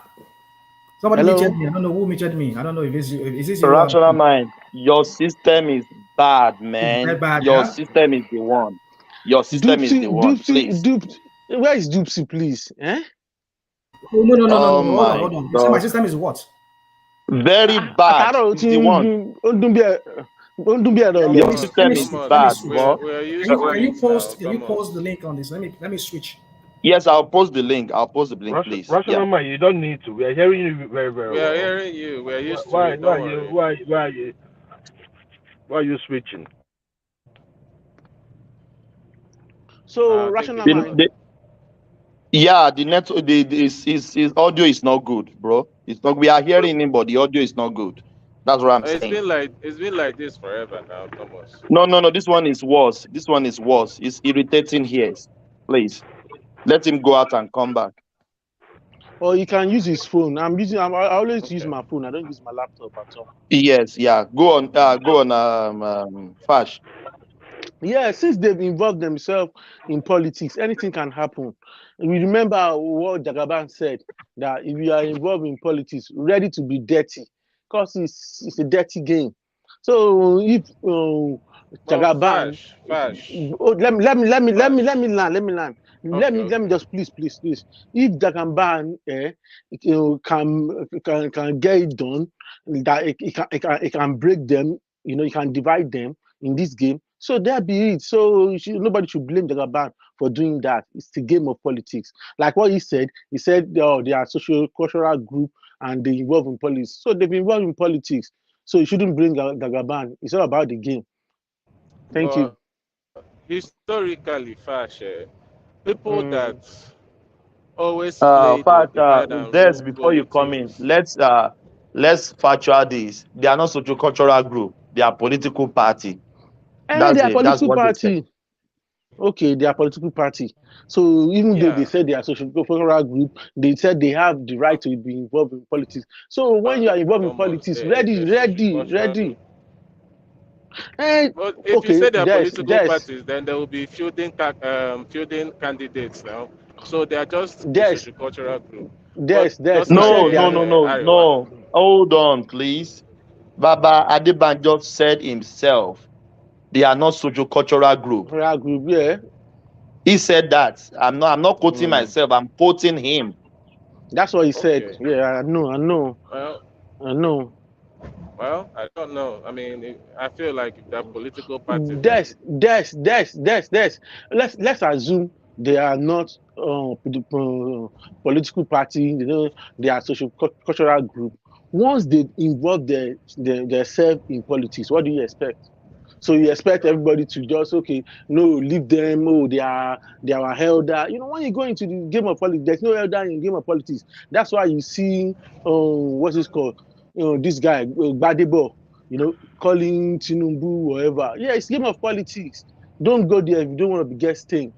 So why are they it's quite Go sad on. that we always want to think politics should be this evil something. Politics doesn't have to be an evil stuff that people, if you are getting into it, be ready to be evil. No, it shouldn't be like that. I want us to start getting out of that, mentality that if you're going there, then be ready to kill or be ready to do something that, No, that sorry to interject you again. Divide and rule in politics is not evil. It's part of the game. It's part of it's the not. game. Divide Why I and say rule. divide and rule, yeah. Fash is not part of the game. It's about the character of the person. It's the character. It's not not the everybody game. that goes in there to divide and rule. Stop Yes. making things up because you Okay. feel that Hold on. it is That's why I becoming referred you to irritating. history. You understand what I'm saying? I It's referred becoming you to irritating. Not history. every politician, Let me respond. engages in that. Hold on. Let me respond. In politics, hello. Go Yeah, on. we can I'm hear you. hearing you. Go on. In politics, you want people to be behind you. You find all way to canvas people to be behind you. And when you try to divide some group to get some of them to be behind you, it's divide and rule. It's part of the politics. So you shouldn't blame Tinubu for doing that. Look, you you can do that. You can do that in your political party. Afenifere is a social cultural organization that is respected in your place. Wouldn't there be Afenifere after Tinubu leaves office? Okay. That's my point. What really happened? What really happened between them was that Adebanjo went. Go on, fast. That's from Madaleko. Adebanjo went to endorse Obi without consulting all the Afenifere stakeholders. He didn't do that. He said because they've given him the power to lead the Afenifere so he can decide on behalf of everybody. And Tinubu saw the space that, oh, see, this is what he has done. He did not even include the other people. He didn't involve them. So Tinubu went to the other one. Will you support me? And they gave Tinubu their support. So you expect Tinubu to be looking, Abi? No, he won't look now. Prior to that time, we were following this case very well, right? Yeah. What fascinated me was when Adebanjo endorsed Obi, or when Afenifere, it wasn't Adebanjo, it was Afenifere, because he is the leader. He is we can say he is the prime minister of Afenifere. Let me put it that way, right? When he came out when they came out to endorse Obi, the likes of Keyamo and others were mocking the Afenifere. They were mocking them. What that investment means nothing, but still went behind to get that same endorsement. No. Hold on. Did Keyamo? That's the hypocrisy that has greeted the illegitimacy of Tinubu's presidency. Tinubu never mocked Afenifere. He didn't mock them. When you don't. No. I know. I didn't say he mocked Afenifere. I'm saying that hold on now. His attack dogs, the likes of Keyamo, right? All these guys that are speaking for him today, they were attacking Afenifere, even saying that the endorsement means nothing. But they can do whatever. They can do whatever. They can do whatever. So far. Let us do it one after the other now. Let's be ordered. Hold on. Hello. Okay. Let's be Everybody ordered. One after the other. That's what I'm saying. Ajale Koko, help me now. That's what I'm saying. If I said something that they said, I'm kicking you out. Please, hold on, everybody. Fast, hold on. I said, hold on, please. Fast, finish your statement and the rational mind take back the floor. Thank you. Do we have fast or not? Rational mind, go on, please. Hello, can you hear me? Yes, we can hear you. Finish your thoughts, finish your interjection, and rational mind take back the floor. Okay. What I was saying is that it was Festus that mocked Afenifere's endorsement. Tinubu never said anything. Tinubu know what he was doing then. He knows, and he heard that Adebanjo never consulted the whole Afenifere. You can't just say because I'm the number one, I will just decide for you. No, since you've got pioneers, you've got people that held the position before, you've got people that you need to respect. So you have to call them for a meeting, and they know the reason why he did what he did. They know because he is having problem with Tinubu, and he should have consulted them that this is what Afenifere want to do. This is not Adebanjo wants to do. He took that decision behind them, and Tinubu saw the lacuna, and he approached the space that, oh, my people, this is what happened, and they reconvened, and all of them said, oh, he didn't consult us, we are behind you. So so you want Tinubu to reject the endorsement? He won't now. He won't. Even if it happens to be Obi to do the same thing. Let's be factual, please. Thank you. Yeah, thank you, Fast. Rational mind. Yeah. So if we want to do what about now, right? We can also do it this way, like I said earlier. If Fashoranto is Adebanjo is the one doing this right now, even though he's not, maybe he resigned or. Oh my goodness! Can I say something, please? Yes, give me a please. Let him please. Yeah, if Adebanjo was not the one who is Fashoranto now, maybe he resigned or he step aside, and Fashoranto is the one doing supporting Tinubu now, and then he is giving opposing statement like he's doing, and he gave his own endorsement to Obi. That's why he's no longer a member of he's no longer an active member of the Afenifere. And this kind of thing is playing out. And are we sure that this is what you people will be saying? We will not be antagonizing him, be telling him that, Mr. Man, shut up. Hold on. Mr. Man, shut up and keep quiet. You're no longer acting. But Fashoranto is the acting one. If you have supported Tinubu, let it be that way. It's not what you people will be saying. Come on. I mean, you guys just don't know sometimes. Well, I understand everybody. But by rational mind, we that people that are talking, so many of them they are not Tinubu supporter. No, they are just talking in perspective of Yoruba, isn't it? Hold on. We are all talking here, and I'm not saying everybody here in the studio are all Tinubu's people. There are people in the comment section who listens to us. We are only trying to educate them or trying to give them our own perspective on this matter. All right, I'm not trying to impose anybody, tell anybody what to believe. I'm only expressing my own view. And if I said it the way I said it, I'm only saying that if we were to reverse the role, that is what the partified or those people who are Tinubu leaning will be saying. They'll be finding fault with Padibanjo if he's the one going off on Tinubu, the way people are going off on him because he supported Obi. So you see, the point I'm trying to make is this. However it is, I just see that Tinubu is almost succeeding in fractionalizing Afenifere, and that is what he does best. I've often said that this guy is always a selfish guy who will do anything, and I've said it again here, and I will repeat it again. Tinubu's interest is not the general Yoruba's interest. Tinubu's interest is his own interest. It's not the generality of the Yoruba's interest. Let us get that fact clear. It doesn't represent me. You say what? Only you want I be Yoruba. Only you want I. Oh, you feel talking. No, feel talking another person. Well, I mean, I'm telling you what it is. Tinubu's interest is part of my interest. Well, you can say Thank that, you. but we should, as long as hold on. When we say the generality of Yorubas, yes, okay. If even in his own state, Lagos State, he did not even win the election there. That's to tell you how unpopular he is. Are you kidding? Are you kidding me? How unpopular is he in Lagos? Come on. Do you understand the meaning of the word unpopular? What I'm saying there? I think I go to. I understand. So you should understand what I'm saying. I don't know why you are interjecting me and telling me that it's unpopular. Agbaspina, Hold on, please. One man, take back the floor. Thank you. All right, thank you, Thomas.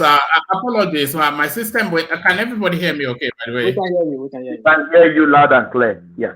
My system is being attacked by Rational Mind and his obedient friends. Don't worry. I was fortified from Oyala before. I was part of it. No, you're on my side. Joel, you're on my side. You've always been on my side. Don't worry. But yes. So apologies for that. I'm sure you guessed the system went down. Thank you for stepping forward. But why did you remove Des, by the way? I don't know. No, let me say what happened. The room was full, so you will not be able to come in. So I have to reduce people on the screen. All right, brilliant. All right, thank you. All right, thank you, Thomas. So yes, you were defending the indefensible. Just earlier on, Rational Mind that the Afenifere. The one thing that you have to concede is that the Afenifere space is too top heavy. And we are having different conflicting Afenifere positions from different camps. So that unacceptable. So we now need one voice for the Afenifere space. Either it's Pa Adebando's voice or Pa Fashonauti's voice. But we cannot have all this public fighting by the septuagenarians. I think we can all agree that Rational Mind. Of course, yeah, they should put their house together in order because but I don't see it ever coming together because since they've already given their endorsement to somebody, I don't think they will. And in fact, we need to understand something clear there because I heard when Fash was saying something earlier when I was trying to come back in. He said something about. We need to understand that the Afenifere has been talking about their endorsement of an Igbo person even before I think Obi came into the picture. They've been saying it that for equity and balance or whatever, the nothing must go to the southeast. Even when before Obi even came into the picture, and when it happens that they see that Obi is the guy that has the weight, they have to throw his weight behind it. So we should not say because of they have some animosity. Well, it could be they have some personal grievance, like I do with. Let me not say personal. So you have some. Can I interject, please? Hold on. Maybe they have some kind of beef with Tinubu, which, like I said, it dated way back to 1999 after he became the governor and his seeming wanting to like impose himself on the Afenifere group back then, wanting to call the shots, and where the other people were even more. That is not true. That is not true. What is not true? He wasn't trying to impose himself. It started in 2003. They were trying to support Obasanjo, and he didn't want to toe that line. And that was what break that platform. And he decided to remain. And that was the reason why he was the only governor that was remaining in the Southwest with the AD. So it's not that he was trying to impose himself. They went with Obasanjo and they lost their position. That was what caused the rift in the Afenifere. And they broke into two factions. We have Afenifere Renewal, and they also have the old Afenifere. And the Afenifere Renewal was trying to go with the APC, and the old Afenifere was trying to go with the old guy. Eventually, they didn't have no platform because they lost their political relevance. Now, what Adebanjo is trying to do is to have a political relevance again. But unfortunately, all of them are old people and they have no political relevance any longer in the Yoruba land. Nobody even listens to them. So it's not today that Afenifere has been fractured. It's been fractured since 2003 when all the AD governors lost their position itself in Lagos State. So to say that Asiwaju was trying to impose himself on them, that wasn't true. Remember, his deputy governor then was the daughter of one of the Afenifere founders. So, and that was what caused the rift between them. And she couldn't go with Asiwaju, so she decided to go with her father faction. So, not that he was trying to impose himself. He just didn't want to support. Hold on. Yeah, we've had this story many times told the way you told it. And it seems logical that would be the logical explanation behind the fallout between Tinubu and the Afenifere back then. As we saw, we played out, like you said, those governors, they lost to the PDP then when they started saying they want to. But there are more stories behind it than what you're saying. There are other stories behind it. But that's what we're told about it. Yeah. Come on, Rachinama, we all lived through it then. It's not like the hearsay. 1999, 2003 is not that fast. Hello, we all lived through that. That is the real thing that happened, please. Oh, very good. Let us stop modeling history, please. Nobody's mopping anything here. Nobody's saying, don't come here and tell me what I don't want to hear. Hey. Stop that. Settle down. Who was that? Settle down. We don't do that here. Sorry, carry on. Yeah. Wow! Look at that. I need to take a break out of this thing. I mean, no, you can't take a break now because we need that voice that you know, because otherwise people will be singing from the same. We need a voice that contradicts whatever the consensus says. That's what makes for a balanced conversation. You see, just look at the ridicule that the way the guy just ridiculed the whole thing. I mean, like what I was saying is, why do people get so emotional when it comes to things like this? I mean, when it comes to Tinubu, people are not emotional yet. People I beg your pardon. So sorry about that, rational mind. I just temporarily. I don't want that rowdy something. Interjection, of course, but not bullish something. But you know, I've lost my chain of thought now. But what I was going to say was that we need to have a balanced conversation and a voice that goes against the grain, which is what you often provide. But it has to be fact-led. Like what Adewale was interjecting there, he was interjecting that what you were sequencing was not quite what the historical antecedents were. Well, woman, if you listen to Akerele Bokno, he will tell you a different story from what Akerele Bokno is partisan now. She's even more anti-Tinubu than you are. Well, you can say that. But then what I'm saying is that there are different sides of stories. That's what I'm saying. The general one we heard, which seems to be the logical one, like Adewale just said, is what we heard, what happened to how the AD lost their governorship seats. I mean, governorship seats in most of the Southwest states because the Afenifere decided to go to pitch tent with Obasanjo. That could be it. It could be one logical explanation to that. But there are some other deep-seated reasons or things that we know. That's why if you listen to Akerele Bokno, he will tell you our own story of this. Of that story. Who do you think reflects the Afenifere ethos better? The Afenifere being a Yoruba social-cultural organization, and embedded in that is the promotion of the Yoruba way. So who do you think embodies that more, Pa Fashionoti or Pa Adebanjo? Well, you see, one man, I would have loved if Afenifere had not involved themselves in this election. That way, but there's no way they would not, because somebody was asking earlier that why is it that they are not political? No, of course they are not political party, but when it comes to political issues, they have to take position. Like I told you, when back in 1993, when Abiola was denied, the Afenifere played a major role in the June 12 saga. So that's political. Let's forget this issue of being socio-cultural group. Yeah, that's their main. The main reason why they were set up for. But then, even ever since they've been set up, we've seen the roles they've been playing, even during the Awolowo's time, how they've been playing that role of a political. One man, yeah. Please. A correction. Bapa Adebanjo has came out and said they are not socio-cultural group of Yoruba. Have we forgotten? We know what Thomas. We know he has said. Yeah, thank you. Said that. Yeah, we know that, but that's not what it is. What is playing out. You can say one thing that you are. But they see what is playing out before our very eyes. What is playing out before our very eyes is that they are just more than social-cultural group. They are also political. And I'm giving you an incident for you to understand the role they played in politics. Not even during the June 12 saga. We know what happened. Okay, talk about 1999, when they had to form AD. Is that not political?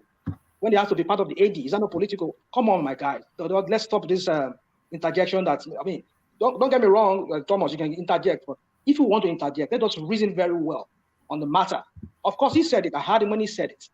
But the point is this, that these people, they are more than social-cultural group. It's just tongue in the cheek or whatever they call it.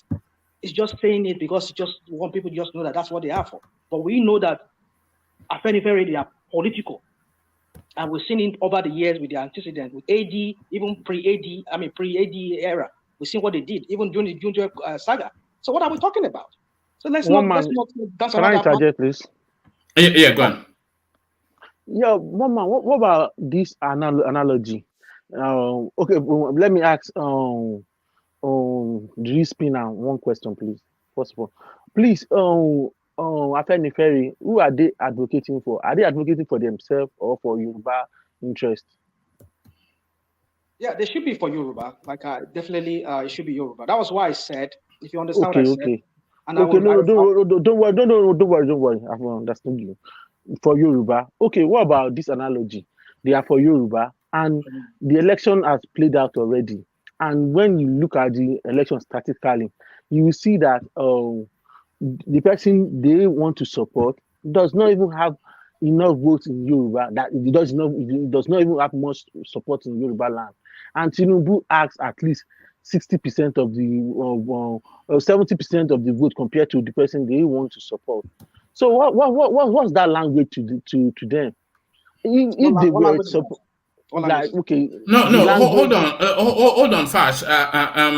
What Fash is saying is that if Afenifere, if they are a Yoruba group to promote Yoruba interest, and the election results are telling us what the Yoruba want. So why is Afenifere, the faction of Pa Adebanjo, going against the will of the people? That's why I said to you, you need to understand how this whole thing evolved. They've often said it, even before Tinubu clinched that ticket, clinched the primary for APC. They've been saying that power must shift to the southeast. All right, but the Yoruba race has not agreed with that stance from the election results. Yeah, like I said, they said for equity and fairness. Right. Okay. And now let me take one man. Can I interject, please? No, hold on. Let Rashnaman carry on. I beg your pardon. If you go back again to 2019, it was said that they supported the peace strength with Atiku, right? Right. So we've seen this pattern with them that they don't. It's not just about just Yoruba, because listen, let's understand something. After was denied. Abiola was denied his right as the president. We saw what happened. Now they had to negotiate that, okay, this time around, let it be that it's going to be an all Yoruba even though we know at some point some people try to contest, but they make sure that at least the North and some part of the Middle Belt, they come to that understanding that the Yoruba should be the person, Yoruba people should be the people producing the next president. That's the understanding they have. We know it's not written out, it's not written in pen and paper, whatever. But at least that was the understanding. And then that was how we know the story. Let me not go into that. But what I'm trying to say is this: what do you want to address what Fash put forward first? Because what Fash is putting forward is that we have had an election, and a good 60 to 70% of the Southwest, they voted for Tinubu. So that is to signal then that this is the direction that the Southwest wants to follow. But Pa Adebanjo, he is riling against that pronouncement from the Yoruba space. So is he speaking on behalf of the Yorubas because the Yorubas have spoken for themselves, or is he speaking for his own pecuniary interest, which is historic issues with Tinubu? The Yorubas have spoken, so why is he contradicting? Well, we can say the Yorubas, the large portion of the Yorubas spoke in the election when they voted. Yes. Yeah, I agree. I agree with you on that. So why would Pa Fashion or Pa Adebanjo contradict here? It should be assumed that, I haven't been there. But the point is this. The issue on ground, it dates back before even the election. They've already taken a position. You can't expect them to be reversing themselves.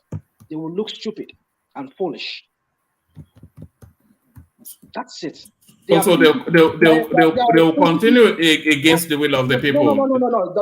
Don't. That was why I was taking you back to 1999. That the Yorubas were allowed to contest, to produce the two major candidates because of they want to compensate them with what happened.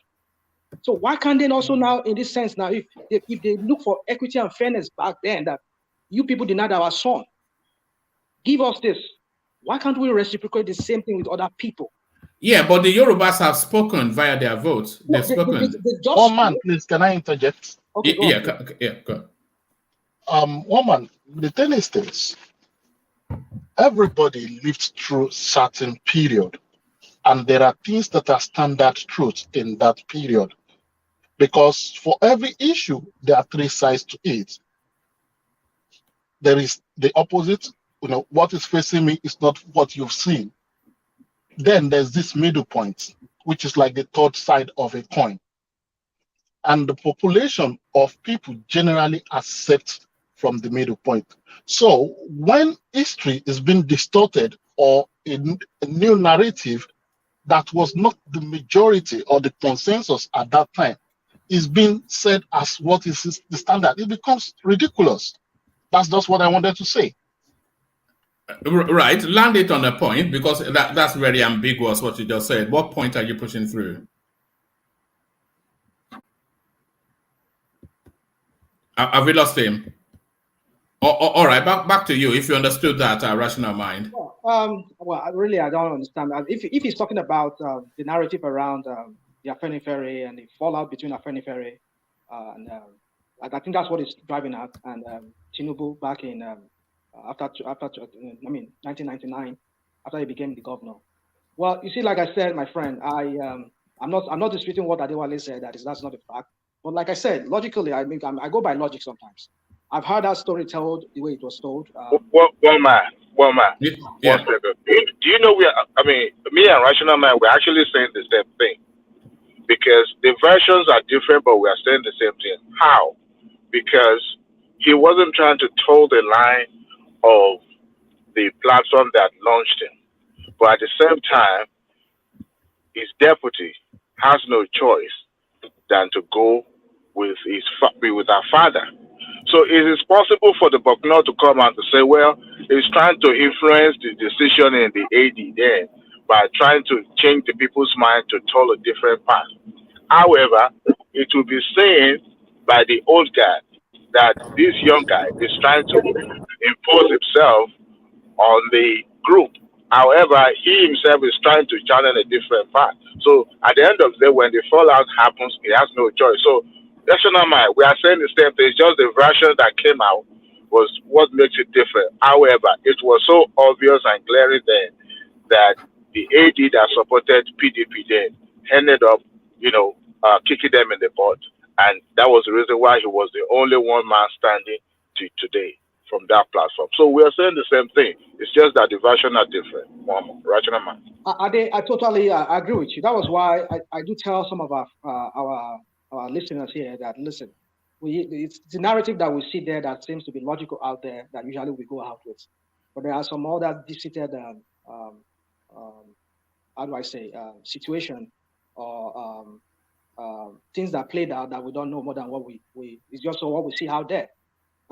You see, one man, I want to say something to you.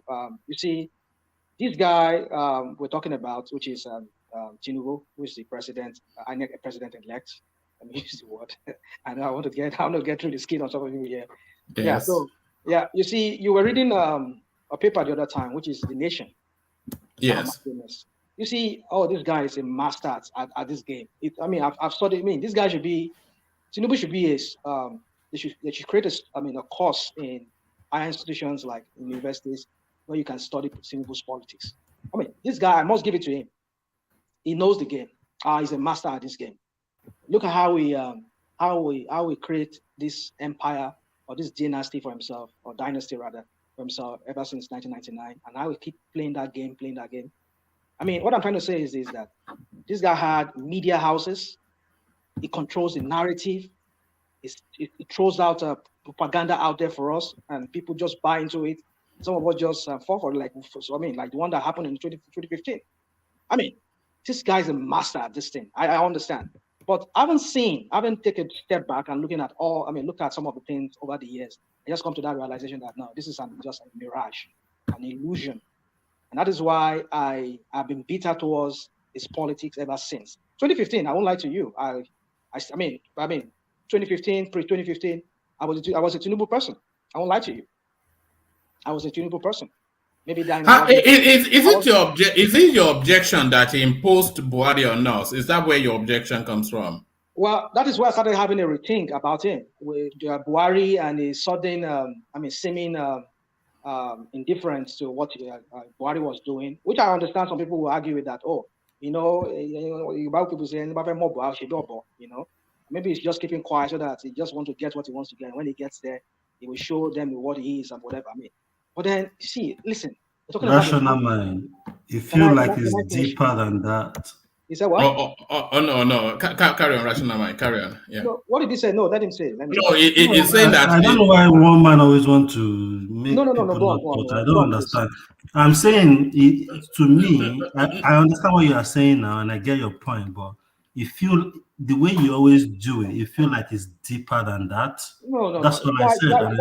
Guys, I don't know Tinubu personally. I have a cousin that 1999 when he became the governor.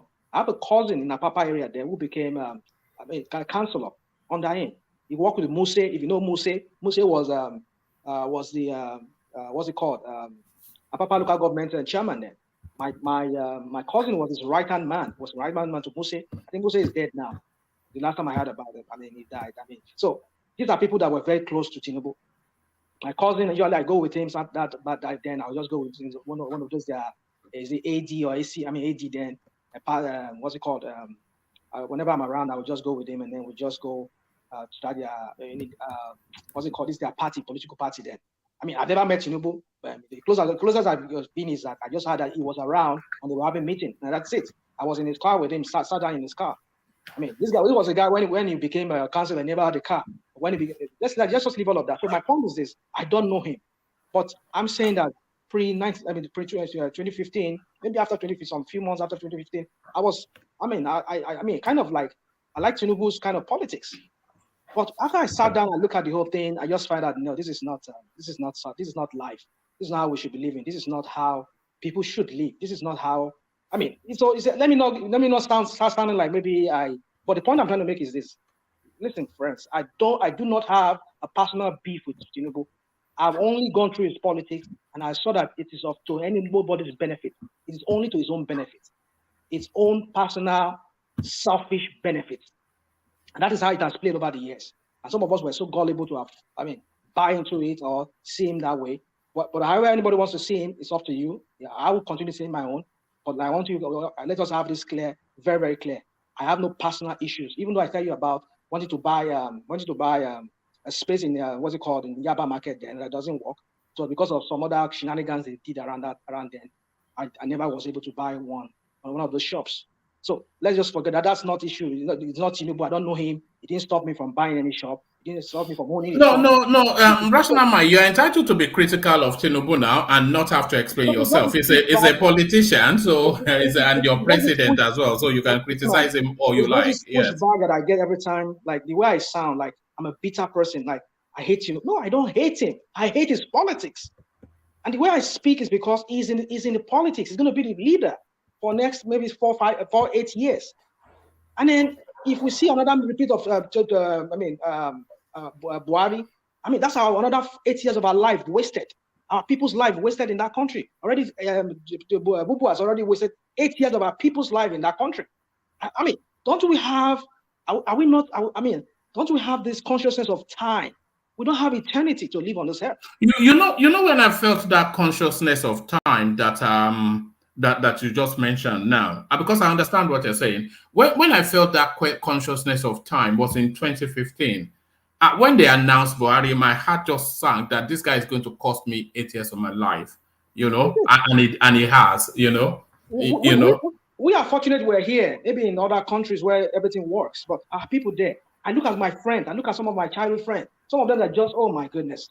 A lot of them are just wasted 8 years of their life. So many lives have been destroyed. So many, especially, I wouldn't want to be a girl under Buhari's administration. Imagine the sort of lives that they are living. I won't lie to you. I have a sister who is still there looking for husband. She's well off, but all the guys, they're not even ready. And she said, how can they be? You have to be economically buoyant to, and how can you be economically buoyant under Buhari? Just like you're the one marrying the guy, I've been having a conversation with my sister, telling her, look, just settle down. I said, no, I will never do that. I said, you are getting old. Just settle down. I said, no, I will never do that. It's like you are the one forcing a guy to marry you, because those guys are not ready. This is just a wasted life of some people. Let me not sound that, because I don't understand. No. You see where you are. You are seeing it especially in the Japa culture, which is costing a lot of these people their lives. So when the average girl finishes uni 24, 25, and then you expect her to go through a period of settling into a job for about 2 years, and then the boy comes to ask for a hand in marriage. But then when she finishes uni now, she has to make her way outside of the country to then go to some foreign place where she has to rebuild her CV again. Exactly. And then the average girl now, 30-something before they can really get married. And all of that, Buhari, So that's the cost of all of these things that we talk about. It's being paid for in our lives, exactly. And not that they are coming to shoot you at home, but they remove the options of life from you through bad governance. Exactly. And then they ruin your life. But our people who don't seem to have that consciousness of time, that is why we keep repeating the same mistake over and over again. I understand we are all, politically we're divided in that country, and ideologically we're divided. That is why a lot of us we don't even know what we want. I don't know if you've been seeing it for images coming out from Lagos that I saw today of people protesting. These are people who said, we voted APCO. Look at what they're doing. Look at it now. Election is done now.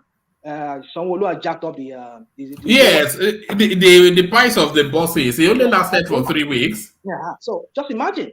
That was one of the most cynical things I've ever done. For people who might not understand what our rational mind is talking about 3 weeks to the voting to the governorship elections, the Lagos state government, they reduced the prices of public transport, state-owned public transport, by 50%. They did.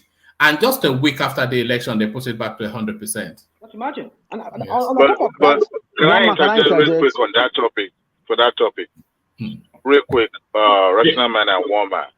When the price of the transportation was reduced, they actually put advert out there saying that because of the cash crumb, that was a reason why they did that. And now that the money is gradually circulating and is in circulation now, they have to go back because this is most of this transportation has to operate at a full capacity and at the same time at a certain prices. So they put it out there, but people just don't pay attention because, of course, it was an electoral process time. So, and at the end of the day, now that they've, go back to the old price, people think, oh, it was for election purpose. They actually put an advert out there that this is for mainly for the shortage of cash and the circulation. But that shortage still persists now. You can't compare. I sent my mom on an errand just earlier on, and she couldn't fulfill it because anytime she goes to the bank, they didn't allow her to withdraw more than X amount.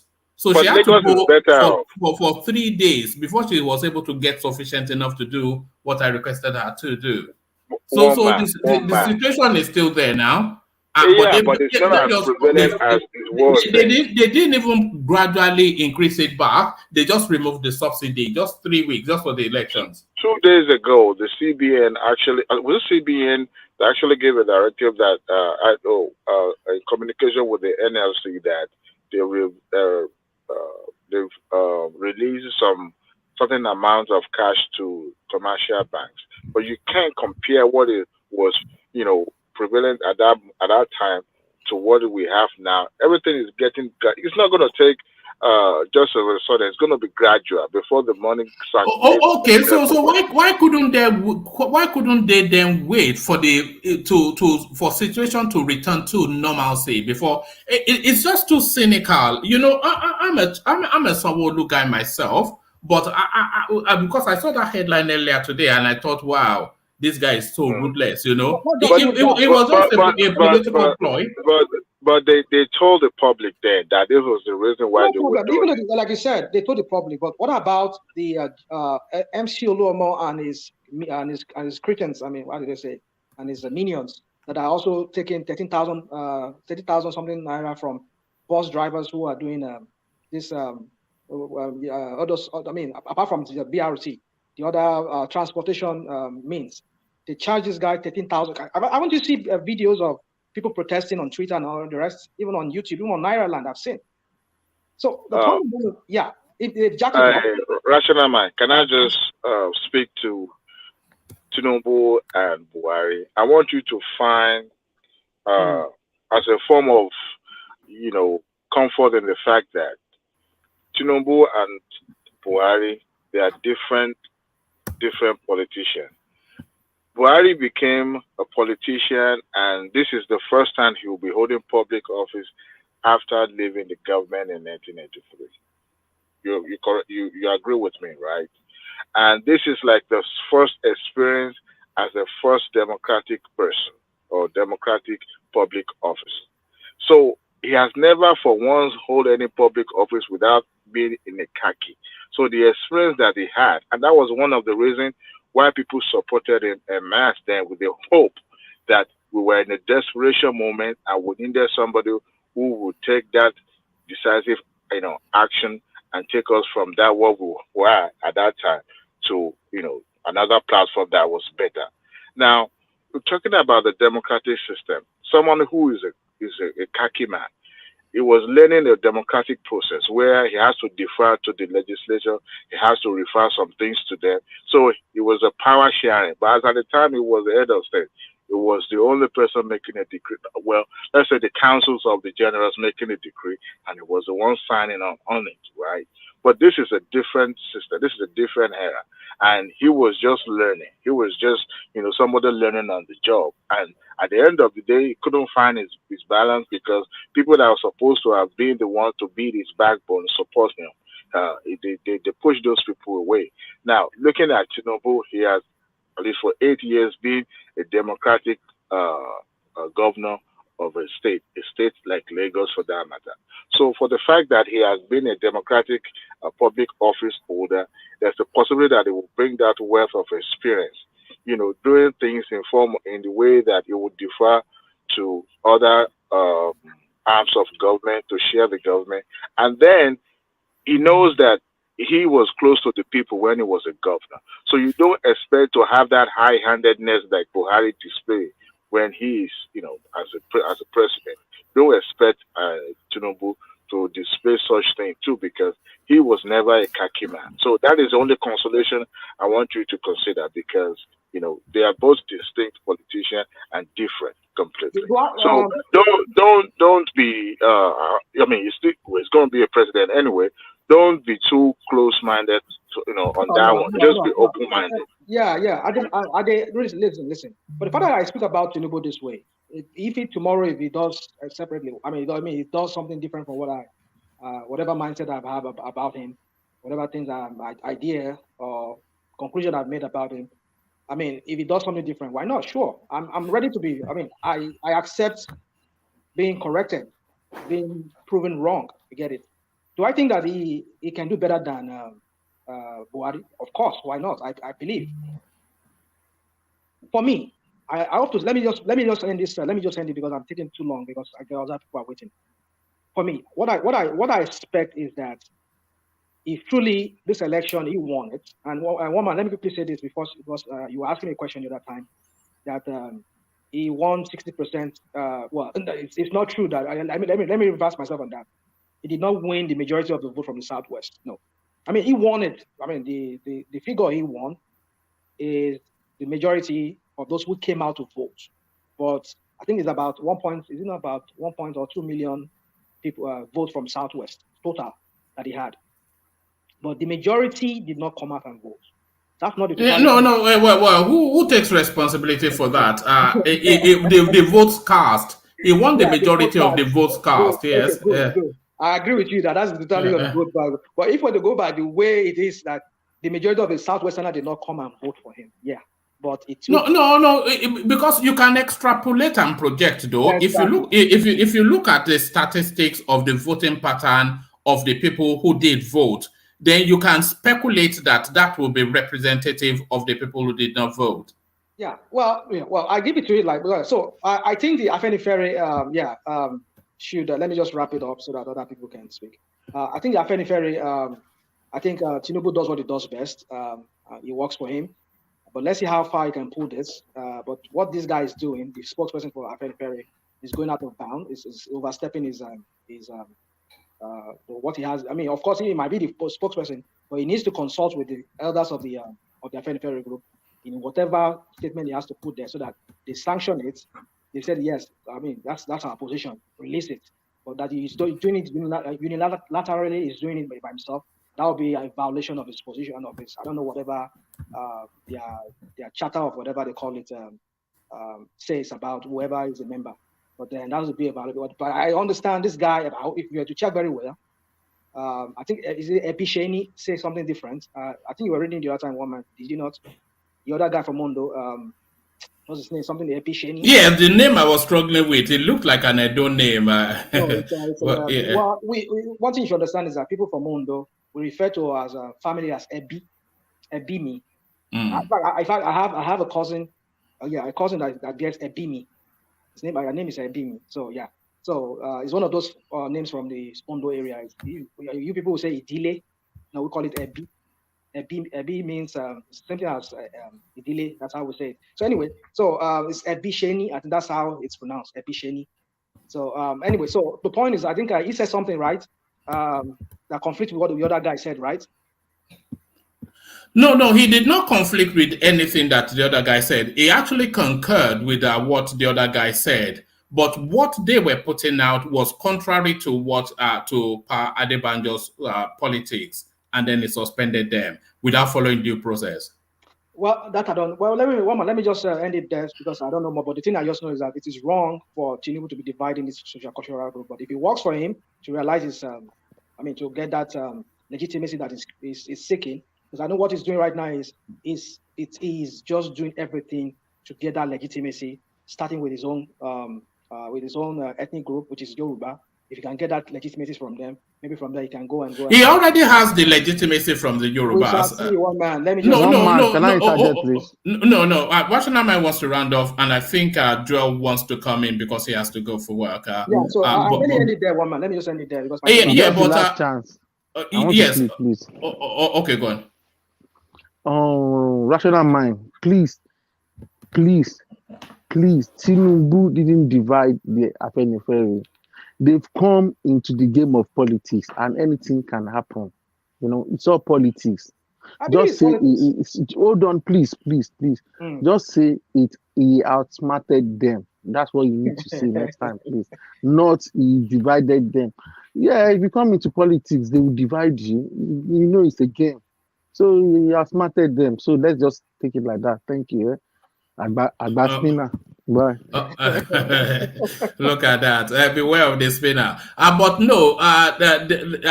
Okay. So thank you, Rational Mind. Stay with us. There's still a couple of topics that I want to run you through. But like you said, let's bring other voices into the conversation. And that voice, of course, none more less majestic than Joel of Nashville. So Joel of Nashville joins us after a long hiatus. Joel, where have you been? Your fans have been harassing me on Instagram. One man. It has been it has been tormenting for the past three after the governorship election. I wasn't really happy about how it all turned out. And I just want people to understand that it is not about the person who won, but it is about the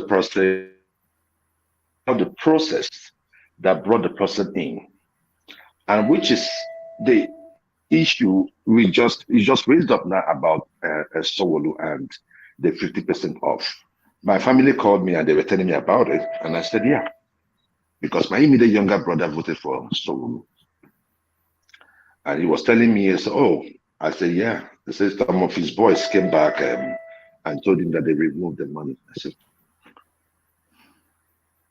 in Nigeria, we have to start building certain institutions within the heart of the people, where a situation where we can say together that this is what we need.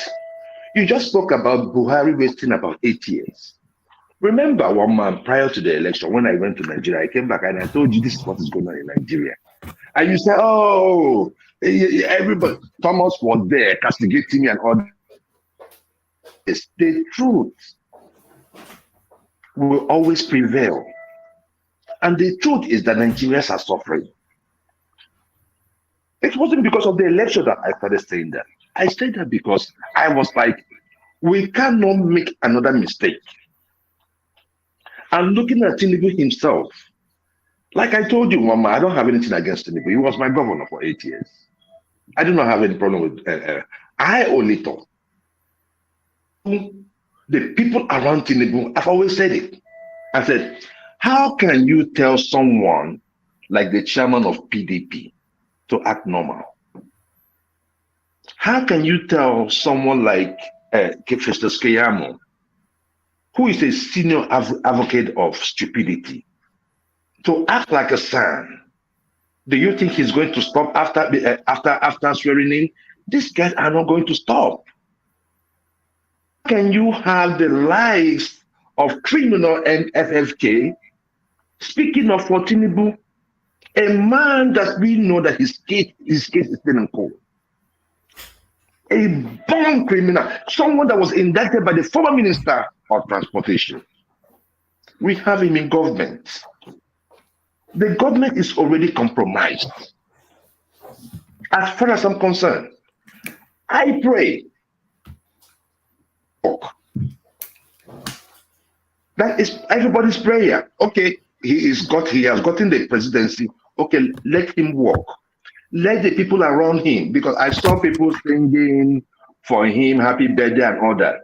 The praise singers are around him. So, but is that not the natural course of affairs, though? Whoever wins, the praise singers will gather. Exactly. Yes, they will gather.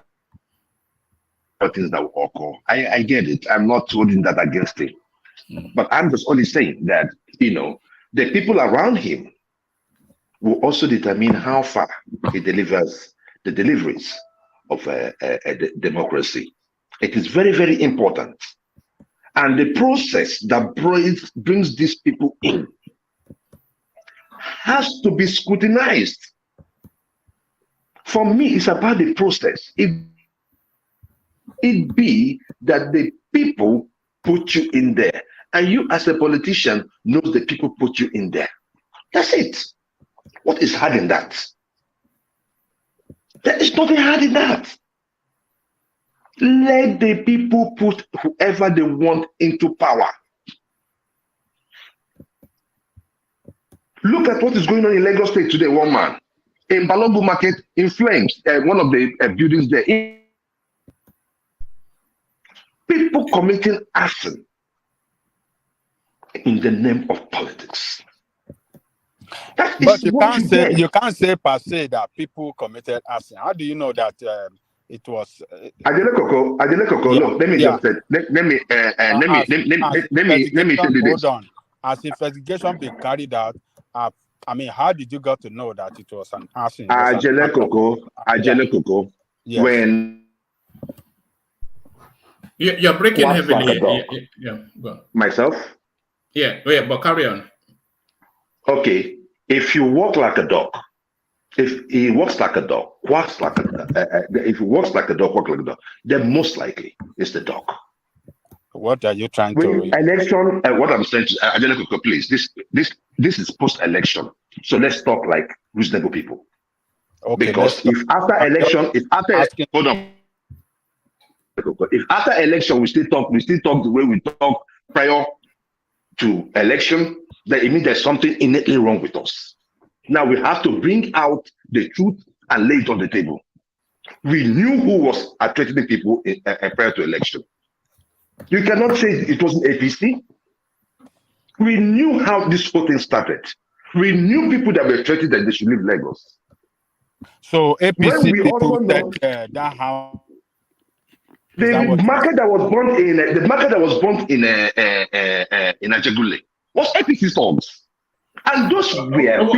Is that from a police report? Joel of Nashville. One man, please. Look, I have been in the market situation before. I know how markets get burnt. And are you confessing to something? Go ahead. I know what government response is on. If a market gets burnt and it was caused by a natural disaster, the government just give palliatives. If a government comes out to build that market, it means that something went underhand. Joe. It is. Please, let me just flow and if you want to ask me a question. I just want to interject quickly. You understand what I'm saying? So that is the issue we have. The truth must always be told. It doesn't matter. The elections are won and gone. Elections are over. So what we are living with right now are the consequences of our actions. We saw it on TV. We saw Olomo threatening people. We saw them going to pulling boot. Just on that MC Olomo space. The market you are referring to, they've not carried that information. The fire service have not told us that it was an act of arson. You have not, but you are pitching. It was an act of arson. Yeah. Look, let me just say this, please. Let me just say this, Ajele Koko. What of the one at the time personally, yeah. What are we doing? Please, let me just say this. Can I say this? Ajele Koko. Okay, go ahead. Ajele Koko, you said what report? And I think one man also was. I mean, there's any police report? Has there ever been anytime you've heard in Nigeria, especially in Lagos, where there's a market that got burned and there's a report that was, published publicly and telling us what happened? Well, several instances. I recall a market that got burnt in they call it that gutter area. I can't remember, but they said it was as a result of the person cobbling wires together without putting the necessary something, and then that sparked up and latched onto flammables, and the whole market went aflame. So that was the report from the fire service and by extension the state government. But it's a leap to conclusion to say that it was arson when there are no It was reports. because one man, the news out there, those days when we didn't have the new media, the government can actually confuse us. They're able to put their shit together. Today we have the new media, and the people on the street are talking. Shot the security guy that was there, a Yoruba guy that was at the gate there, asking them, "Why do you want to burn here?" They shot him and killed him. Is that reported anywhere? I mean, the people there, the people on the when governor, when you can laugh all you want, and I just let people, if you wouldn't mind, go check. If you wouldn't mind, if you wouldn't mind, we laugh here. Just and act like people that are grown. You don't want, so the issue there. Let me talk now. Let me just land my thought. If you want to, not if you're at the background, you're laughing. That is disrespectful to everybody on the platform. The authority to come out and tell us exactly what happened. You are, painting a narrative. One was reported dead at Jalekoko by the authority. The gateman was reported dead. What constituted authority? We knew what happened in Lagos, and it's still happening. People protesting. The people in Amawon. Do we have government in Lagos or not? We have government in Lagos, but it's the same government you protected. The political rascals in Wanyan were referring to, and rightly so. The political rascals. When an incident like this happen, we have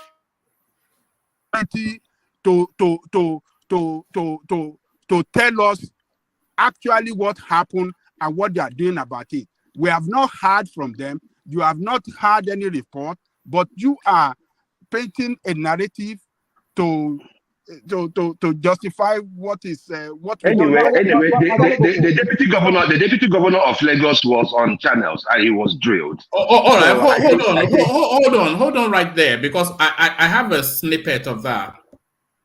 Yeah, I just wanted to know, you have said that anybody who does that should be made to pay for it. Are you thereby calling for the arrest of Mr. MC Oluomo?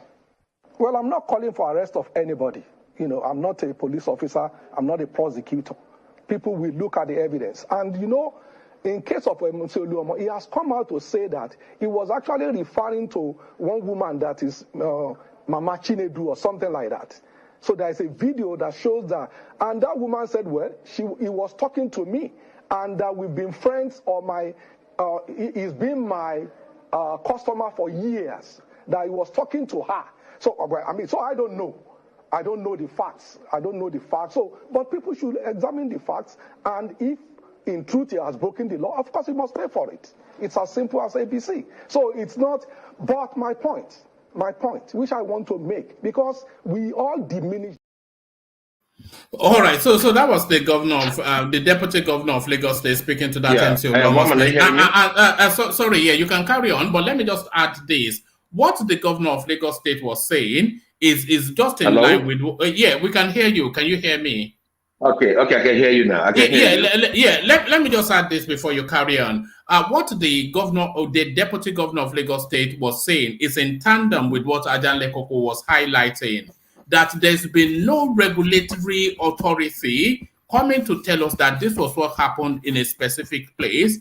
And I'm not even sure that there are anecdotes to suggest. So I'm not accusing you of making it up for reasons of political expediency, but there is or political narrative. But there is nothing, and we monitor the political space as well. There is nothing to say that what happened in whichever market Balogun it had a human hand in it, or arson, as you put it. Okay, it was arson, and one man, it was arson. And if you had watched the video of those people crying when their when they came to pick up the scraps, then you understand. The perpetrators of that act are well known. And long after the elections, the perpetrators of those acts are still causing mayhem in the places like Amuwodofi, where they came out on Sunday to fight off the people coming to harass them, and they've been saying that this election they've been taxing them. Any car coming in, any car with goods coming in, they charge them. They have like 5 points, and whatever they tell you to pay is what you're going to pay. My thing is this: when we are trying to cover up a monster, because I remember we had so many people, like someone from what they call it, Kogi, one of my friends from Kogi in Lagos, that says the registry. So when he went to vote, I started telling me he wanted to vote APC. But for the fact that they saw him as someone that does not look like a Yoruba person, he was sent back.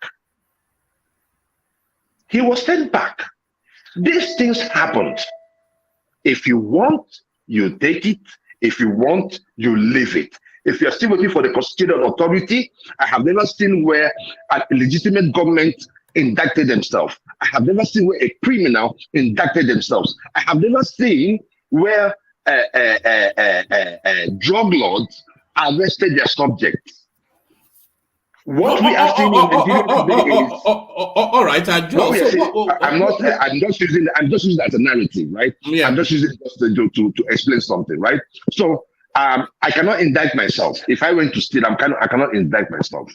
And if I use certain people to cause certain mayhem, there's a way I'm going to treat the issue with kid gloves. It is natural, unless you don't want to believe it. But I know what I'm talking about. All right, Joel, let me ask you one thing. What's the way forward from, because we seem to loop around in this perpetual cycle of this conversation. There's a strong element of deja vu to it because we have it endlessly and relentlessly. So what's the way forward now? There's very little likelihood that anybody will be taking TINUBU'S mandate off him and handing it to Peter Obi. I'm sure even you must concede that the law will take its course, and it will take its course. But we know from antecedents, and we also know that from the facts that are going to be presented, that the likelihood of the mandate being taken for TINUBU and handed to Peter Obi are between slim and none, and slim is not in town. So what's the way forward now? Is it now a 4 years of this relentless raging, or is it taking the lessons from this cycle and waiting for the next one? Justice. Justice must be seen and must be done. If you say you won the election, and I don't have problem with that no more, allow those that are going to court to go to court. Provide them with the evidence they need. If you beat them squarely. Yeah, but that's been done now. Is that not been done? No, but there's still there is so many skirmishes going on around it. But it's okay. Peter B is in court. Whatever, we will make the best out of it, right? If he does not win in court, good and fine. But justice. Sorry, when the court returns its verdict, will it be sufficient enough to satiate the obedient space, especially if it doesn't go the way they hope it would? Look, the thing there is that the courts are not going to manufacture evidence, except, you see, you have to look at it from two ways. The court cannot manufacture evidence. Whatever the judge is going to adjudicate on is going to be evidence before it. Now, if the court now sees the evidence and now base his judgment on technicalities, I think, that is where people might say, no. You know what you are saying, that if the judgment does not come in Peter Obi's direction, then that's a miscarriage. Is that what you're saying? No. I'm not saying it's a miscarriage. What I'm just saying is this: if he's in court right now, right, and they go through the normal process, and at the end of the day, he did not win, then what it means is that TINUBU won the election. Oh, right. Okay. So what? Hold on right there. But what I'm asking is, if and when that happens, would that be sufficient enough to satiate the obedient space? Because the suspicion of everybody is that there's nothing that will satiate the obedient space other than some wild thing that turns to be into the president. Hold on. Maybe not you, but certainly you know the obedience space. So I'm sure you identify what.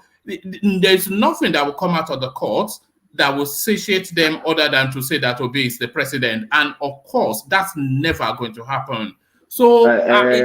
Those are the rhetorics that we're talking about. Don't say it would never happen. If you say it's not going to happen, why did you ask them to go to court? You are not the judge, one man. Allow those that went to court. No, because we've seen the case that they are presenting, and we've seen previous judgments. Their cases wrapped around. One man, you've not seen their results. You've not seen the evidence. What results? Hold on. You have not seen the evidence they're going to present to courts. Not even Keyamo has seen it. Not even TINUBU has seen it. The other day, yesterday, they were talking about who was that? I think it was Ali Dume was on Arise TV. He said that they've not seen it. So allow the judges. Don't just say never. No. If you support a fourth to become the governor, then allow everybody the chance to go to court and let them go out there in court and do what they ought to do. They are in court, so it's not a matter of allow. It's not, nobody is allowing anything. The Constitution. Hold on. No. The Constitution facilitates for them to seek redress in court. They are seeking redress in court now, so it's not even a matter of anybody allowing anything. The Constitution avails it, and they've afforded themselves the opportunity, so they are in court. But the case that they are presenting, wrapped around 25% in Abuja, which has already been laughed at by all of the senior law spaces, and also has been adjudicated, and all this drug case and all this nonsense, which is the usual Agbado space that they campaign with, and then they want to go on a fishing expedition in INEC server. So it's a nonsense, the totality of it. Let me play you. Hold on. No, before you do anything, let me play you this clip to show you where the government is.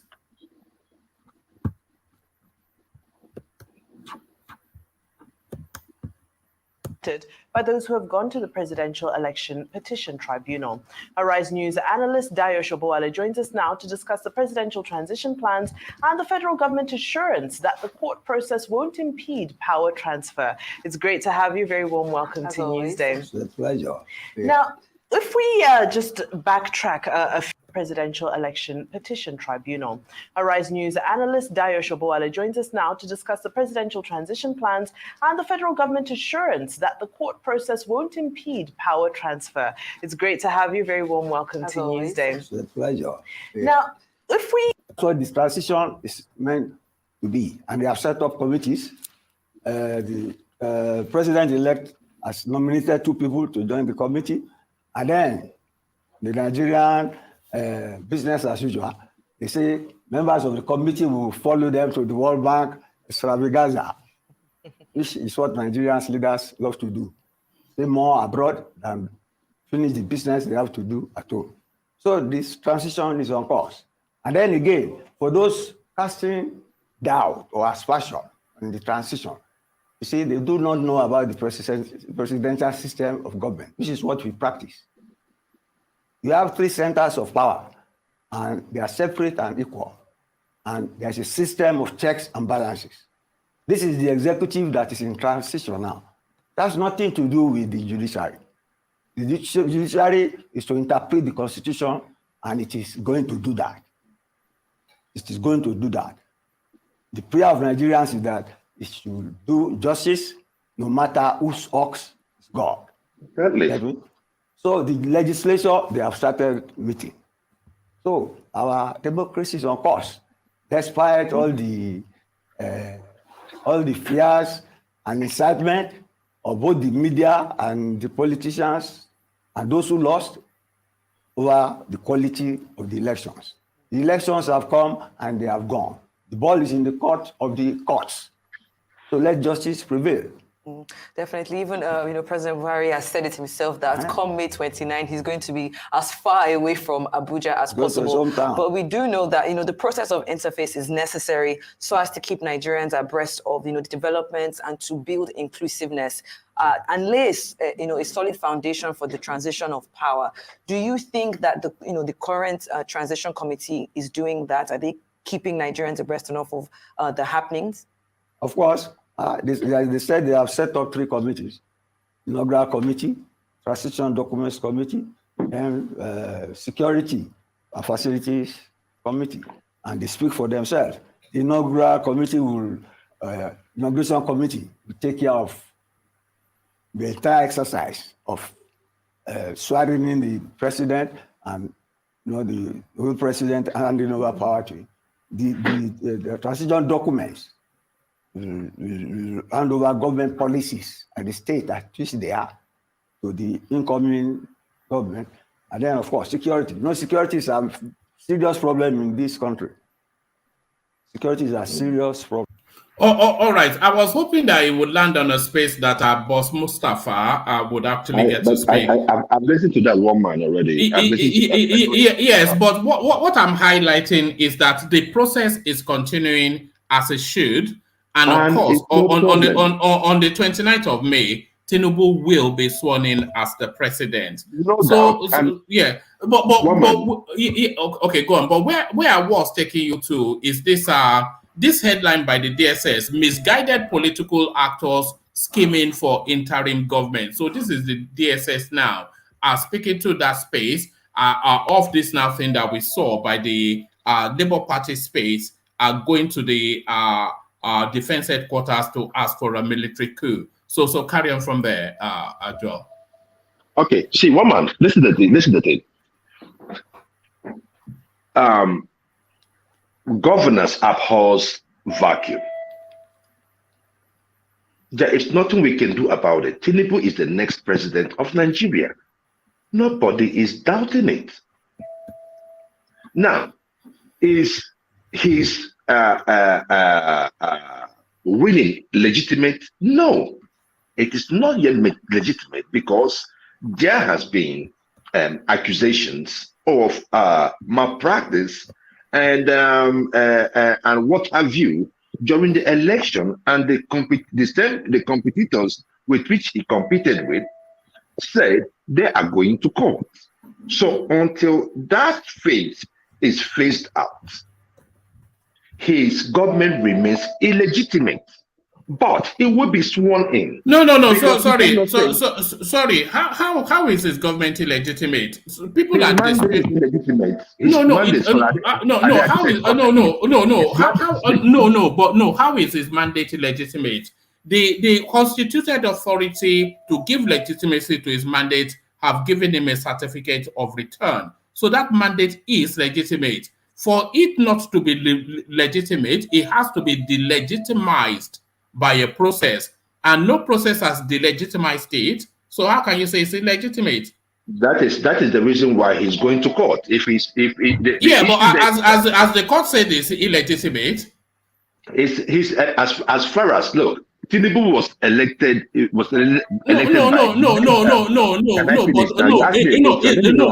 Hold on. Is that assertion that you said is mandate is illegitimate that I want you to address? Oh, okay. How so? Okay. The issue there is that the process that brought him in, the announcement that Jega made, right? I mean, you're taking me back to what happened. The announcement that Jega made was wrong. It wasn't in tune with instead, because even what he said to the people, that they were going to rectify everything before the winner is announced. He did not do it. You saw, what's his name? I think it was this, telling you about numbers, that was springing up in rivers. One man, you don't know what we have. We are going to court. You asked us to go to court. We are going to court, one man. No. You're talking about what we have, one man. Hold on. We know all that. Everybody has something. But yes. What you're talking about is a process that he did not go through one phase of a process or the other. But that is separate and distant from the votes cast and the results announced. So as far as the process is concerned, the constituted authority that guides that space has given us a winner and given him a certificate of return. So that is legitimate. And it is legitimate. Hold on, it is legitimate in the eyes of the authority and everyone until it's proven otherwise. No, hold on. I want to dwell to be clear on how things are positioned. It's not by will and emotions. It's not from not this kumbaya. I know. What I'm saying is that he is standing on an illegitimate mandate. And I stand by it, and the country stands by it. Everybody that saw the illegitimacy, the Labour Party is not the country. Let me finish. Let me finish one more now. Let me just finish. You see, you're doing this in DOG was doing to me when he was anchoring the program. Let me finish. Let me land. So the issue there is this: if we say that Tinubu is standing on an illegitimate mandate, it does not mean that we are necessarily right. It does not mean so. So it's just totally, it's just talking for talking's sake, Abi. No. I'm talking about me. I'm talking about say, look, the court is the one to make his mandate legitimate. No. You are wrong. You are wrong. You are wrong. No,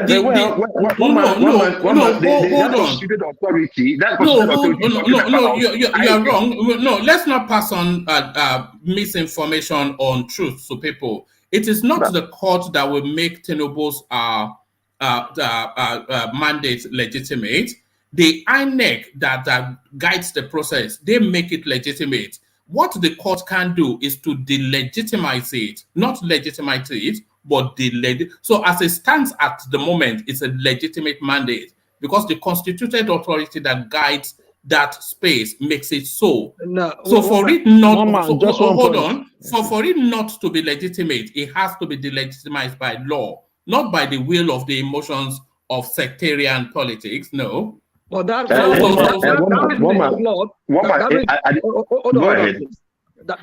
reasoning is flawed. It sounds logical, like from the way you said it. But if something can delegitimize something, it means that that same thing that delegitimize can also legitimize. That's the rationale. No, it cannot legitimize because it's already legitimate. It reaffirms its legitimacy. By your reasoning, if it delegitimize something, it means that thing was not even legitimate in the first place. Well, how do you mean? What are you talking about? No, that's what I mean. If you are going by what you're saying, yes, the court can delegitimize a mandate. Yes. So which means in the first instance, that mandate that was given to that person was not legitimate. No, it is legit. It is legitimate. Unless, what I mean, do you want me to go down to base level? What are you? We are following your logic. Please. Can you hold on, Fash? Let's Fash, please. All right, for Fash, come in. But you think about what you said, rational mind. One man, let's look at it this way. What about if they don't go to court? Is the mandate still remain legitimate if they don't go to court? Because it was not challenged, so it remains legitimate. So you're going to court to challenge it, to legitimate it.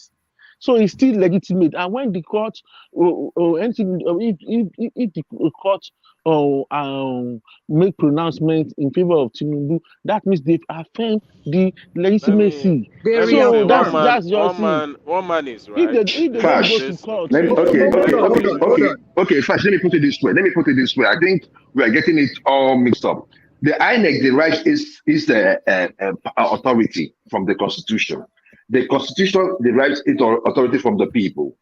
If the people that brought you into government are less than 10%, then there's a legitimacy issue. No, there's no legitimacy issue now. Allow me now. On paper, you're just making up stuff. You're making up stuff. Let me say something. On paper, it might look different. On paper, it is what it is. Tinubu won. But in the minds of the people, the optics less than 10% of you, less than 10% voted you into power.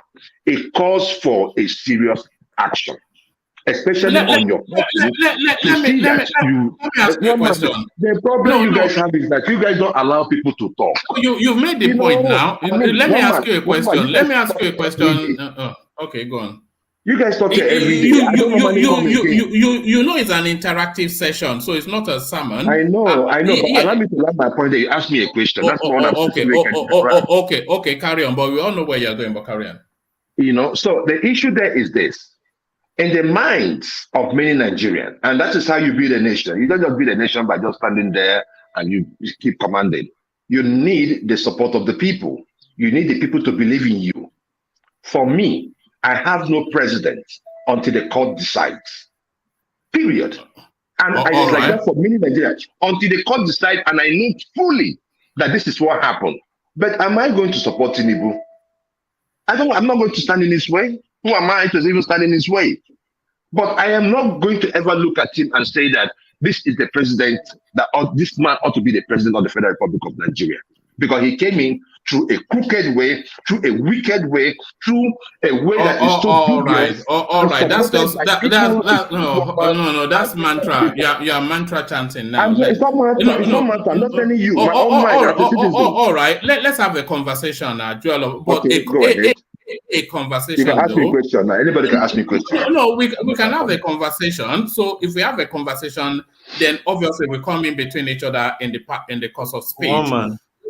Yeah. Can I interject? Because I see some people are talking. All right, go on. But I wanted to challenge on some of the things he said. But yeah, come in.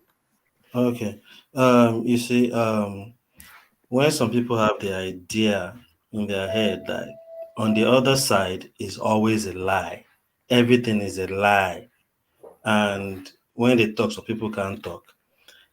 Markets in Nigeria, different markets. Fire has been a government market over 2 years ago. Go and check the statistics. Before even the election at all. So all those ideas, it's happening, is this, stop all this. You are the one that is saying is after election. We should leave this propaganda alone. Let's face reality. Let's face what's DOG, it is ridiculous. It is ridiculous for you to make that statement. After you've seen what was going on. Let me talk, please. Because you didn't allow me to talk when I was going to interject you. You know, I didn't want to talk to you because you're not reasonable. Talk to hold on. Let's not get it personal. No, because DOG has a way of making things look like it is somebody is like, if you want to make a point, make a point. Don't come and say these people, certain people are talking. No, if you want to pinpoint, you say these are the same people saying this. Don't come here and start talking. You always like talking like hit the name on the head. Stop running around it. That's what I'm trying to make you understand. All right, let's not go down the personal road. Let me ask you a question. You said 10% of the people voted for Tinubu. You said less than 10% of the people. What was the total the voter turnout for that election? You say? What was the voter turnout for that election? The voter turnout in that election was high, but there was a lot of suppression. It was high? Yes. And there were less than, there were about 24 million people in total. Yes, there were more. That voted. Yeah. Okay. If you are going to be making up stuff, then there's no. I am not saying one man. I am telling you from the evidence. You asked me, right? I am not going to preempt what the judges are going, the courts are going to do. I am telling you that from the numbers that we have, that more people voted. And you're telling me no, that why must I believe INEC? Who is INEC? Fraud results in the past, fraud election in the past. Is that the INEC we should believe today? All right, it's a meaningless conversation if we cannot. Hold on, everybody, hold on. Just mute yourself, just please. Firstly, let's have one voice because it's not a pleasant listening experience for the audience if all of these voices are white or not. So that's the first thing. So let's just have one voice. But I was just going to say 26% thereabout, 26% of the registered voters turned out for the elections. So those are the official statistics. So if we can't go by the statistics, then we are just going to have a meaningless conversation. But carry on with your delivery, Joel, and then we'll just move. How many percentage? How many percentage did Tinubu win among the registered voters? What's the percentage? Do you know? Joel, hold on. I just told you. I told you what I told you, and you said that I am lying. But what is the percentage? They told us 87 They told us that 87 million people collected their PVCs, right? At the end of the day, 24 people voted. What percentage is that? Joel, can you hear me? Yeah, go ahead, brother. So what you should have said is this. I think the whole less than 10% thing is there were 90-something million people who registered for that vote. Yes, and 24 million turned out to vote. So okay. We understand that. Hold on. One minute. No, one minute. Allow me. Do you see why I'm so incredulous? One man. I think what Joel is saying, maybe that's what he's saying, is this: is that we have 90-something million people vote who had the PVC. Now, out of this 97 million people of voters, Tinubu has less than 10%. That's what I'm saying. No, but that's not logic, is it? I understand. Hold on. Let me say this, then you see why I'm so incredulous. So 90-something million people are registered to vote, but 24 million of them turned out to vote. Okay. So whose responsibility is it for the abundance that did not, the near 70-something% that did not turn out to vote? One man, we're just fighting over this issue. So it's a non sequitur, isn't it? It's an argument. It's an argument devoid of logic. It's an argument devoid of logic. One man, that's why I told you there was a lot of oppression, voter suppression, and manipulation. That is why that number is the way it is. And you do not want to believe me. It's still okay. But all I'm just trying to make you understand. All right, come in. Yeah. One man. Nobody is allowing me. I would say I may have to leave the platform for now because Joel was abusive and I kept quiet. Joel would not allow me to talk. He keeps interrupting me. And Joel is always disrespectful, whether directly or indirectly. And me, I don't tolerate him. And that's why he doesn't like me. And he was still rude to me tonight. If I was the one, I wouldn't even say more than that. I've seen things happen. People were abusive and I responded. You took me off the platform. You never said anything. You just moved on. I don't think I want to be coming to a platform where it's not weighed up and you are not. It's been, to me, I feel that it's partial.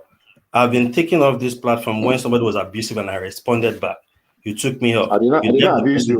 I did not abuse you, my brother. I don't know. Whatever Joel has been talking about, he's just been talking about. He's just been saying rubbish in his mouth all along. Okay. Now you're telling me I'm saying rubbish. Okay, I have no point. That's why I don't want to respond to you. I don't want. It's not insulting. I don't want to respond to you. I don't have anything to say to you, Joel. I don't have anything to say. All right, hold on. Let D make his point. And then let Ajanle Koko come in. Ajanle Koko come in. Woman, sorry, let me just. No, sorry. Can you let Ajanle Koko come in, please? Ajanle Koko come in. Well, all I can just say is that D, don't feel offended. I think your point is noted, and I believe that one man will. Yes, sir. Ajale Ogu, sir. Sorry, sir. One man didn't hear what he said against you. Did you hear anything that was offensive? I think he was actually saying that D was not reasonable with him when he was moderating. So I thought that was what he said. I didn't. That's the only thing I said, and I said I don't want to. Oh, hold on. Let Ajanle Koko. Carry on. Well, sometimes it doesn't sound offensive to you, woman, but it's offensive to him, and he doesn't like it. He doesn't like to be addressed, like that. It said is that you are coming with a ridiculous. I mean, That's a very bad way to talk to somebody. You said what the point is making is ridiculous. You don't say that to somebody. Yes, sir. Ajale sir. Yes. Sir, if you remember, there was a day one man asked me to take over as well, the platform. Joe came in, Joe was talking, and I was trying to have a conversation with him. Oh, why am I even here? Where is this person? Where is one man? Why am I here? Why am I talking to these people? And I'm looking, if not for you that quickly interjected and changed the whole scenario, why other people, I think Mr. Dewali and all these other people were there. We now just carry on with the conversation and we just ignored him, then he left. You are the one that actually came into that situation that day. Because I was just thinking, what's wrong with this dude? Yeah, right. No, right. man, come. We are all in this platform. I know they see you, my brother. I know they see you. Hold on. I know they see you. Yeah, hold on. Come on, man. Hold on. All right. You're coming in a moment. Yeah, you're coming in a moment, Joel. So I don't want to, like Adande Koko was just saying, I don't want to disregard what constitutes an offense to anybody. But I have to say that because it's always charged or it's often charged here, and sometimes the language spiral. I wasn't sure that I identified something excessive in what Joel said, but if it is excessive, maybe Joel wants to withdraw it, and then we just move on. Joel, to you.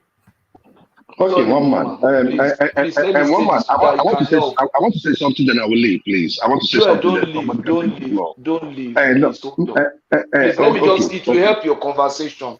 You see, go ahead, sir. Go ahead. This thing came up yesterday. Obviously, maybe you people didn't listen to the session we had yesterday, and we felt that to make this our session very interesting, let us have a ground rule that whatever anybody say on this floor, we assume that is not an attack on you. It's just like you're on the floor of the National Assembly and you are discussing. Whatever you say there cannot be used as an evidence in the court. Let's know that we are discussing. If I say, Joel, look at you. You are saying nonsense. It is not an attack on you. It is just, I will see you on the street and say, look at you saying nonsense. Then it becomes an attack. So let us, if we have that as a ground rule, then people will not be muzzled. Then a woman will be protected, because there's no way one man will be able to balance things. People will still say, oh, he's taking side or not. And this guy also has to make the platform very interesting too. So to protect him and to protect all of us, let us know that this is a ground rule, that whatever we are saying here, we don't really, if it looks like it's a personal attack, we don't really mean to attack anybody. So it should not be seen as something that is directed at you. So that's the only way we can have this conversation and can enjoy. So nobody should take anything personal. Sorry, GOG. It's not about taking something personal. Let me tell you something. There is standards to everything, and there is levels to this shit, bro. No, there is a way we come and talk to each other. You don't know each other from anywhere. I don't know where you're even talking from, and we come here and we talk every day. Yes, you get me. So you can't come here and families now. I can't talk to you in a disrespectful because I don't even know you. Let's have the conversation. If you see me on the platform and you feel, oh, I don't want to talk to this guy, you can as well leave. You don't have to come and nobody leaves. Nobody leaves. Nobody leaves. Yeah. We are brothers together here. Man, let's learn to live as such. And then let's attack our conversation. Can you just apologize and let's just move on? Okay. Yeah, nothing to really apologize. Let's see ourselves. Yeah. Apologize to DOG. No. Hold on. Okay, sorry. I know that bad deal. This is your apology. You can shove that apology in your household, mate. No. You can apologize to me. No. So that's where the line was crossed. Yeah. All right. And so let's just go with what Patrick said. We have to use parliamentary rules on the platform. Like in Parliament, for instance, what you say there is not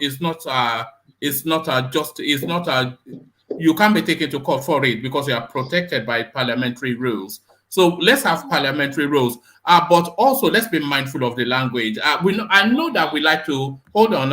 You can come in, Gideon, but let me just say this. I know that. I won't tell you one thing. Be like say you be Agberu. Oh God, we are trying to douse things, and you are sparking it off again. Look at this. Are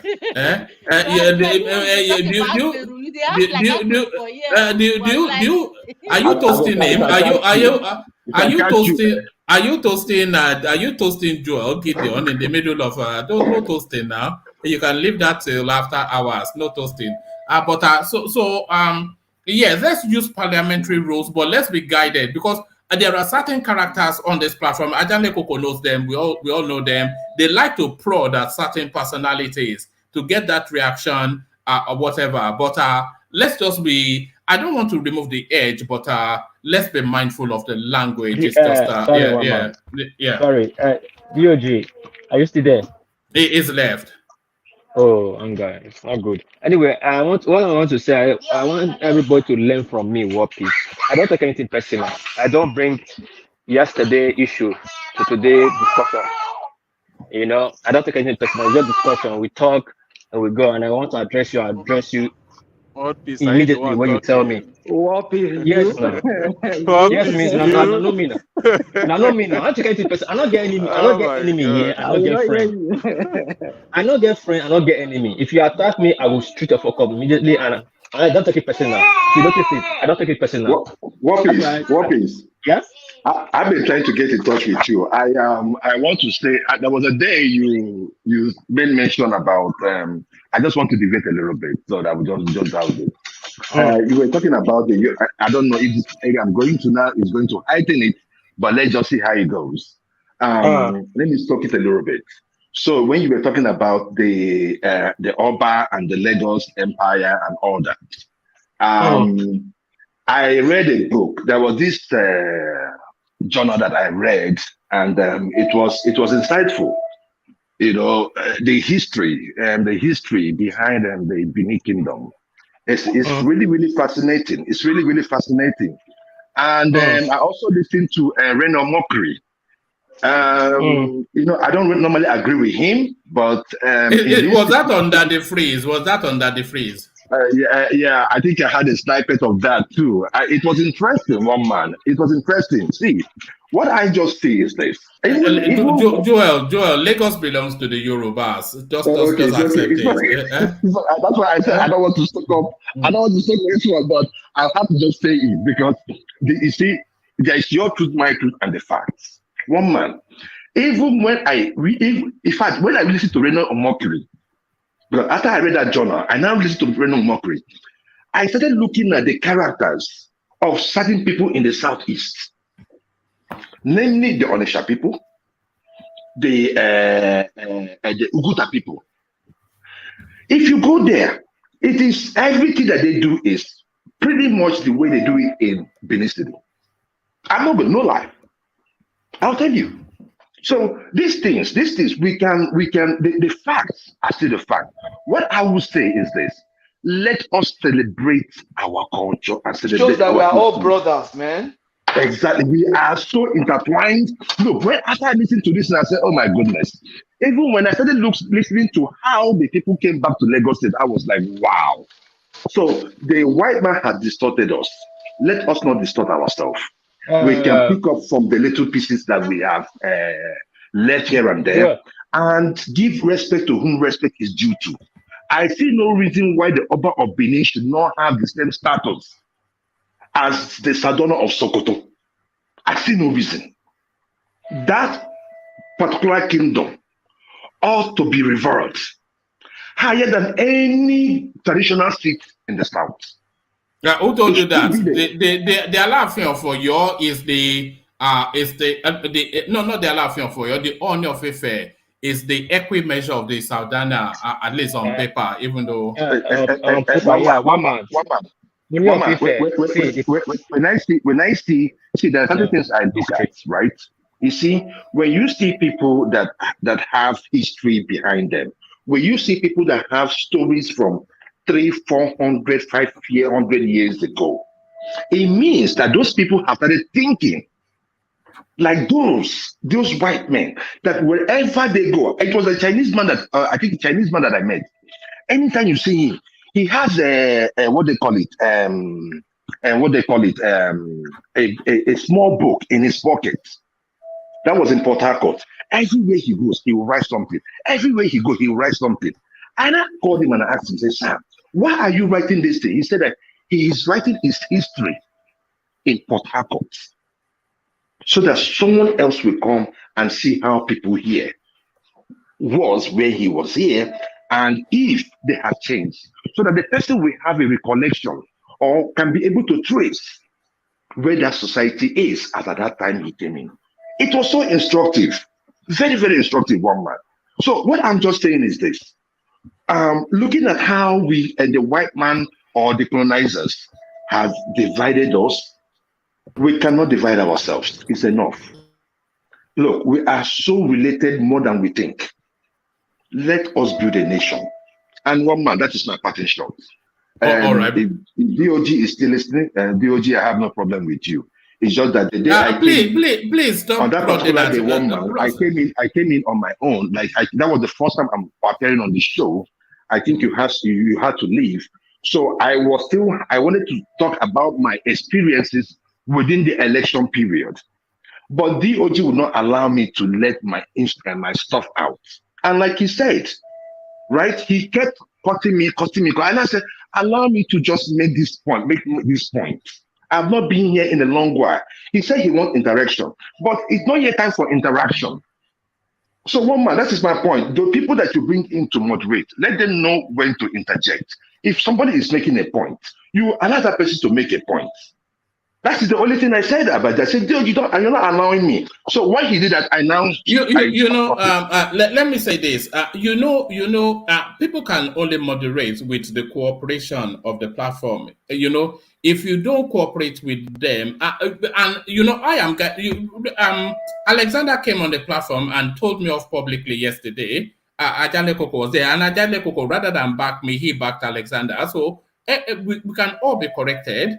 Please, Because I have a complaint. No, hold on. We can all be corrected, but people can only moderate if you cooperate with them. If you try to we have to. It's the respect for authority, isn't it? And whether you like it or not, whoever the moderator is the authority. It's the authority. Yeah. But there's one man. The thing and the other thing, please stop. Don't prod that DOG, because I know you prod at him. Don't prod at him now. Can I make my complaint, please? Because we need to address my own too. I'm a very, you guys know I'm a very calm person. I'm ready to complain. My complaint should be about Thomas. I think Thomas, he has a tendency. Sorry, ladies and gentlemen, we will get back to the politics in a moment, but this is it. How this way what you I think Thomas has a tendency of being a dictator, to be honest with you. Exactly. You're right. And he does it in such a way that I'm like, I don't know how to explain it, but if you've watched him moderate, it's more like if you're not saying what he likes, he just removes you. That's how he does it. He doesn't even, and I don't like it. And I remember one day I asked everybody, why did Thomas remove me? I couldn't even understand the reason. It's like as if he has this personal issue with me. He came in and you asked him, why did you remove this?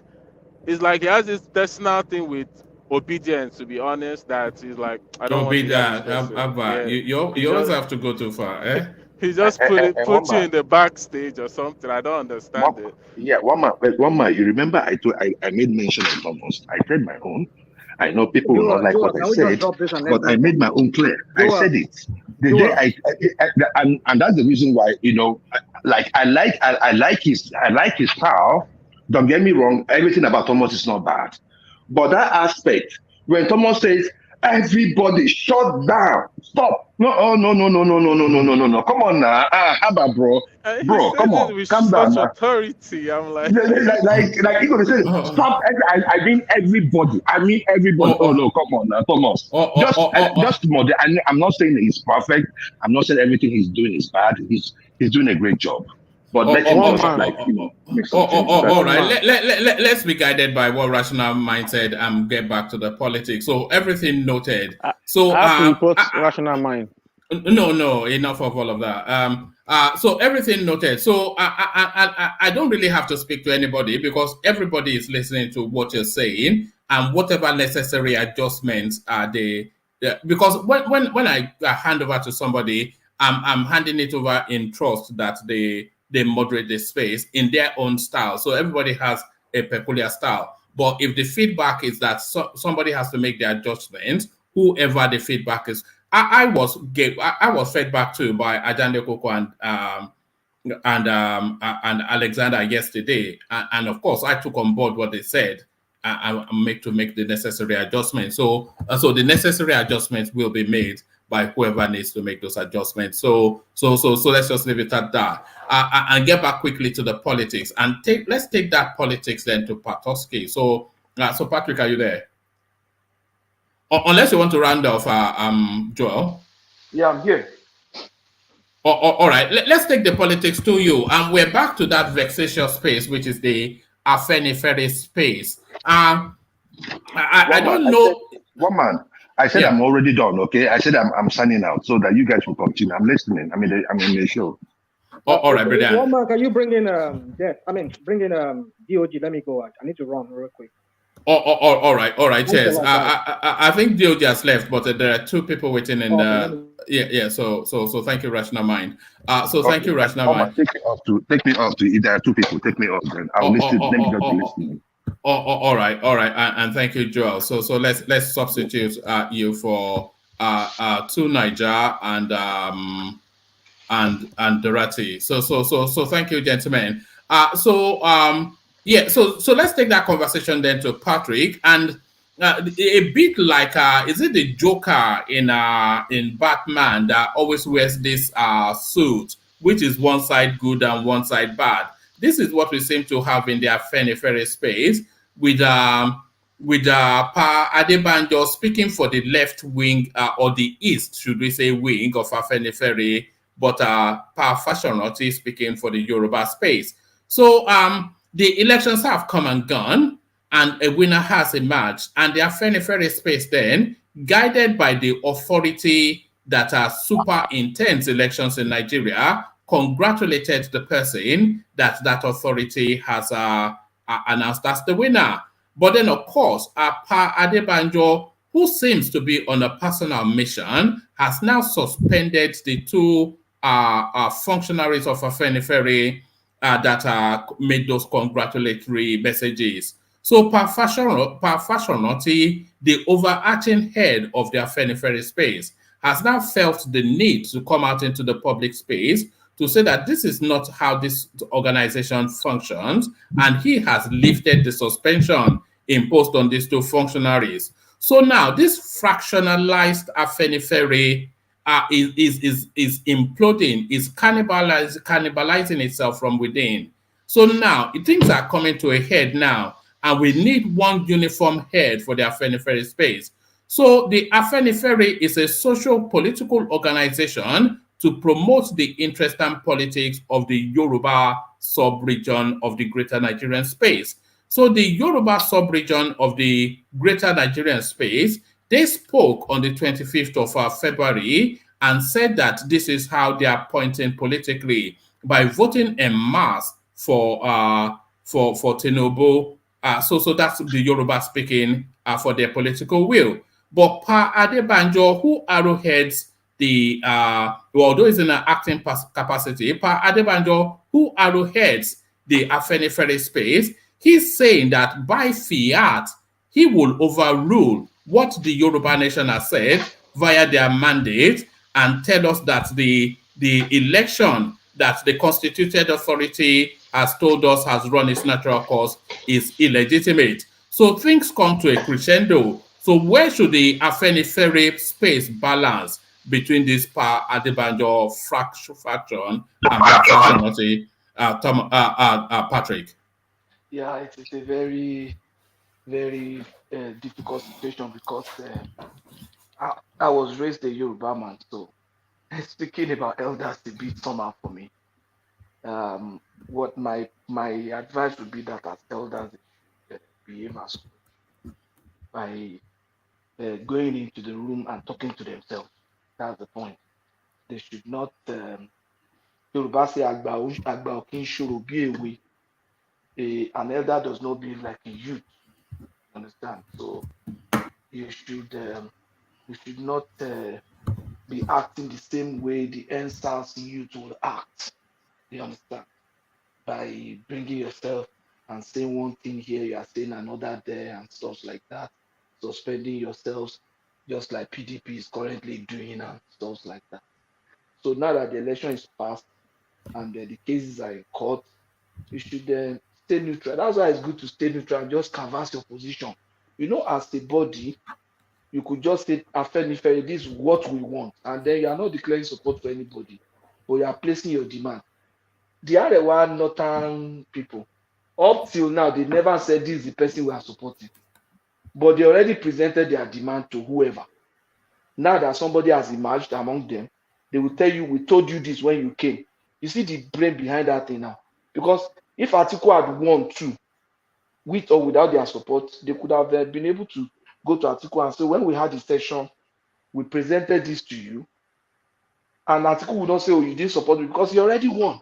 So the same way now, they can go to Tinubu and say, when you came to us, we presented this to you. They can make those demands. But when you already now take a position and they didn't even present so much of a demand other than restructuring. Of course, the president cannot restructure the country. So if when educated people start talking of restructuring and they are talking to the president, you must restructure Nigeria. And I continue to wonder, do these people really understand what restructuring really means? If it is what they really want. So it's they should call themselves to order, and older people in the system should also talk to them among themselves. The Alania Kennedy and all of them should say, let's call ourselves to order and let's make this right. But what Padebajo is doing is it a matter of talking to or a matter of stepping down? Are we at the space now where one of the two of them has to step down for the other, so we have one voice I think if two of them have to step down, not even one of the two, you understand? The two of them are old, actually. I don't see what they are doing. Can I interject? Yes, you can. I mean, what kind of suggestion is that two of them have to step down? Two of them could step down now, and then let's have a neutral and a more vibrant Afenifere. They are old already. No, let me say, one is the head of the constituted authority of Afenifere, and that is Baba Adebanjo. Baba Fasanoti is a retired leader of Afenifere. He doesn't participate actively anymore in the activity of Afenifere. So when somebody in charge as the head of Afenifere speaks, he speaks for the interest of that group.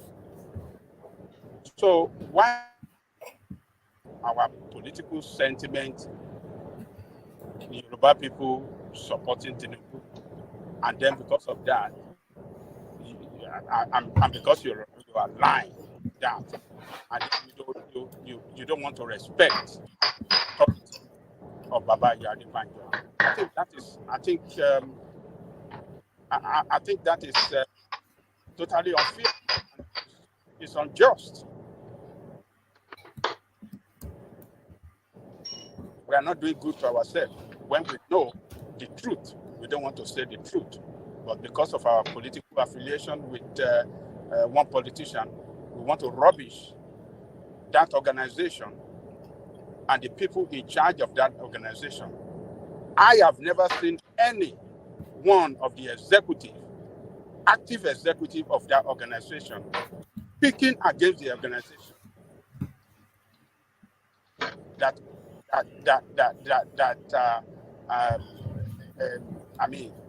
aligned with politicians who are not members of the executive that say all sort of things against Baba Adebanjo and the authority of Afenifere. So I don't think it's fair to say the two of them have to step down. One is in control, one is retired. The person that supporting Tinubu, fine, there is no problem to support anybody. But his decision is not in line with the decision of the organization.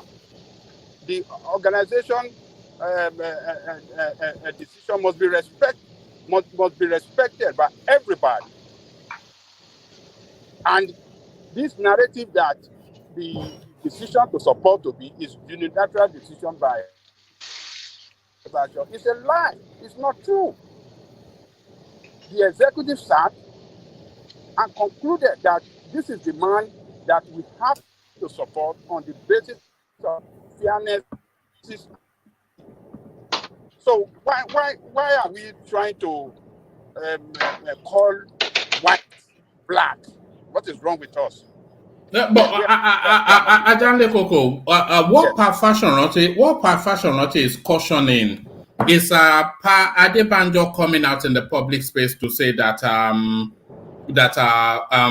Tinubu's mandate is not legitimate. So there's no court has said it's not legitimate. So it is legitimate until the court says that. That's one. And then two, the Yoruba space voted and they voted for Tinubu. So the Yoruba space has also expressed its will. So what Pa Adebanjo is doing is not only going against the stated position of the Yoruba space, but also the constituted authority in the country. So that's what Fashionati is cautioning. All right, let me tell you this, one man. In 2019, Baba Fashionati was among, was. Woman, can you pass me on? Just pass me after. I'll connect. All right. Yeah. Carry on, Adeleko. Oh, okay. 2019, Afenifere supported Atiku, and Baba Fashionati was one of them. He was the leader then. Did you people or Yoruba people say that because they are supporting Atiku against Tinubu supporting Buhari, did you call them unconstituted authority that time? Did you call them all this? No, the Yoruba people were supporting Atiku. The Yoruba people were supporting Atiku. Hold on. Buhari still won. Buhari won 2000. He won Yoruba land against Atiku in 2019. So why didn't you people say that because they were not with Tinubu then, and therefore? But no Yoruba son was in play. Let me land one mind. Why didn't you people say because Yoruba people voted overwhelmingly for Buhari? Why did you say, oh, Afenifere did not act in the interest of Yoruba people? Why are they doing the same thing now? Voting for one Nigeria, they believe that on the basis of equity and justice, the power must shift to the South, and this is the person they believe. So why are you trying to politicize it to say that Yoruba people doesn't want what they say? The position they took. We can't be politicizing everything and try to destroy.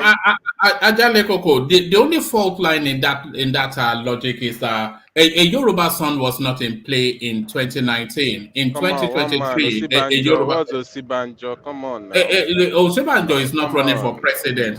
Settle down. A Yoruba son was not in play in 2019, but a Yoruba son is in play in 2023.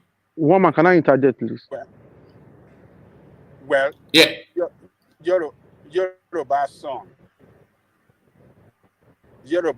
son is elected in 2023. I want you to know that Afenifere as a group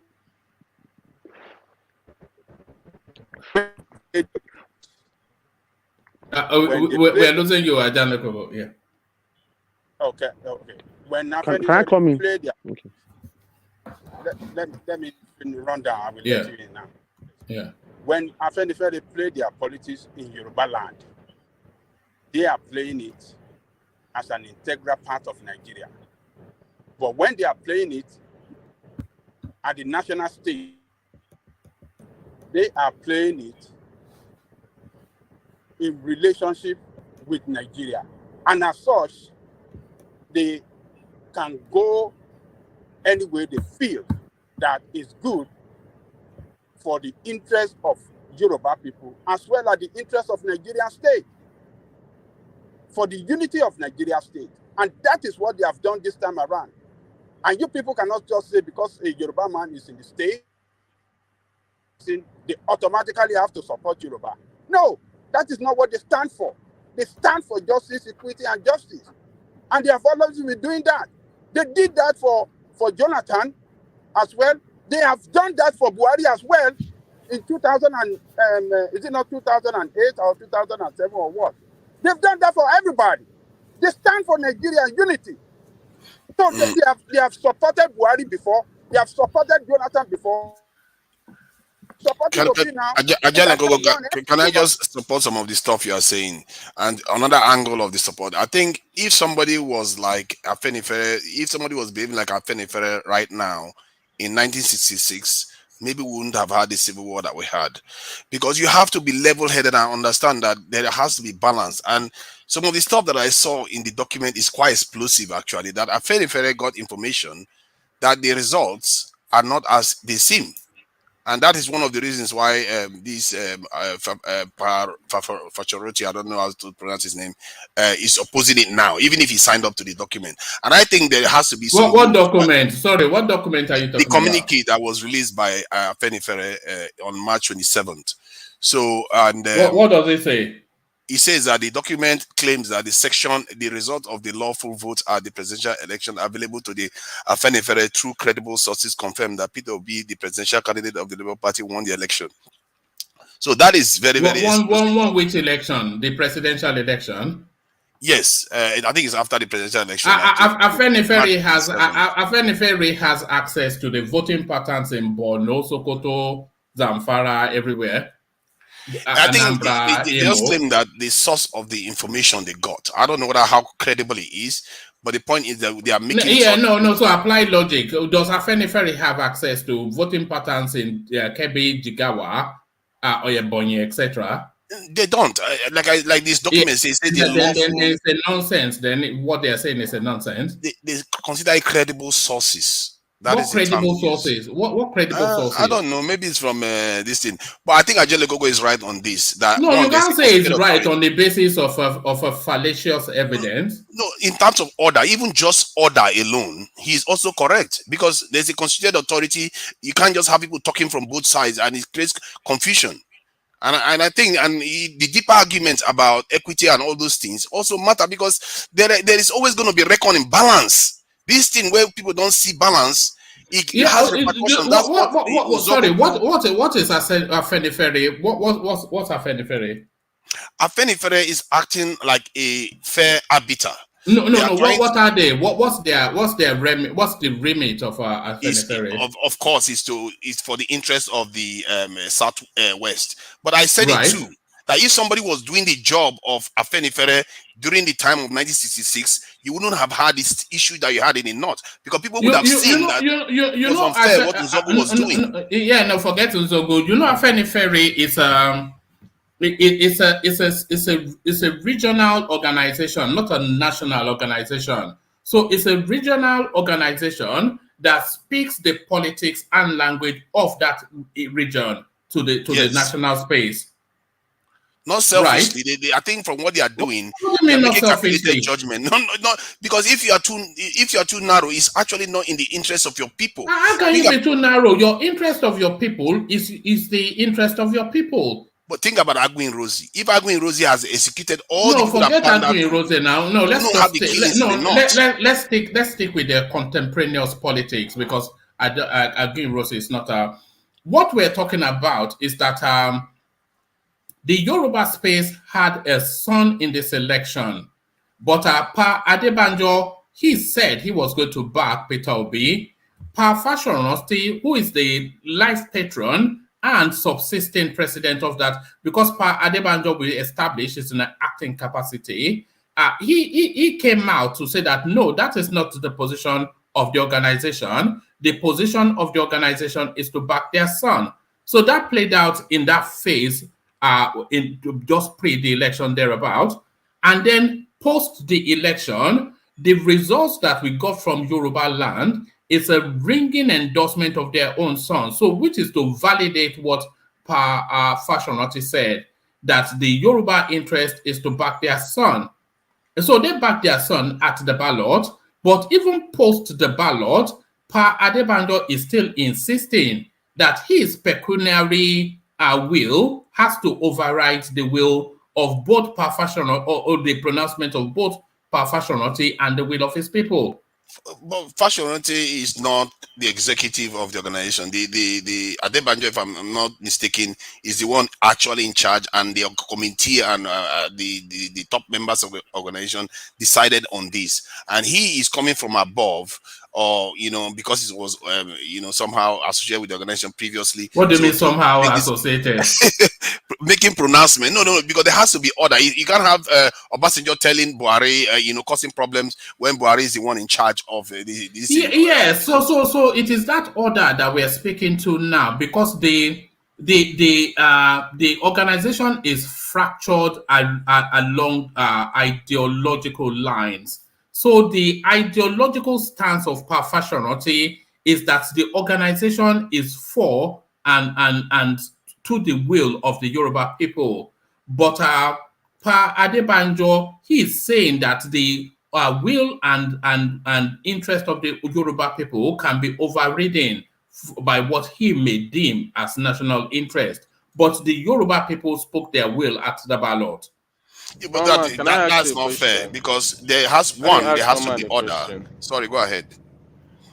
What is the total number of votes that Tinubu got in the Southwest, and the total number of votes Peter Obi and Atiku got in the South? No, we're not talking about Peter Obi or Atiku. We're talking about the overwhelming will of the Southwestern people, and that was Tinubu. No, you have to get it. No, you can go and look at it. No, I'm only going to access it in the way you can. But what's the? Okay. Let me say this. Yeah. One man. Yes. In the context of Nigeria, right? Is there talking? Yeah. He's trying to, but his connection is bad. Can you hear me though?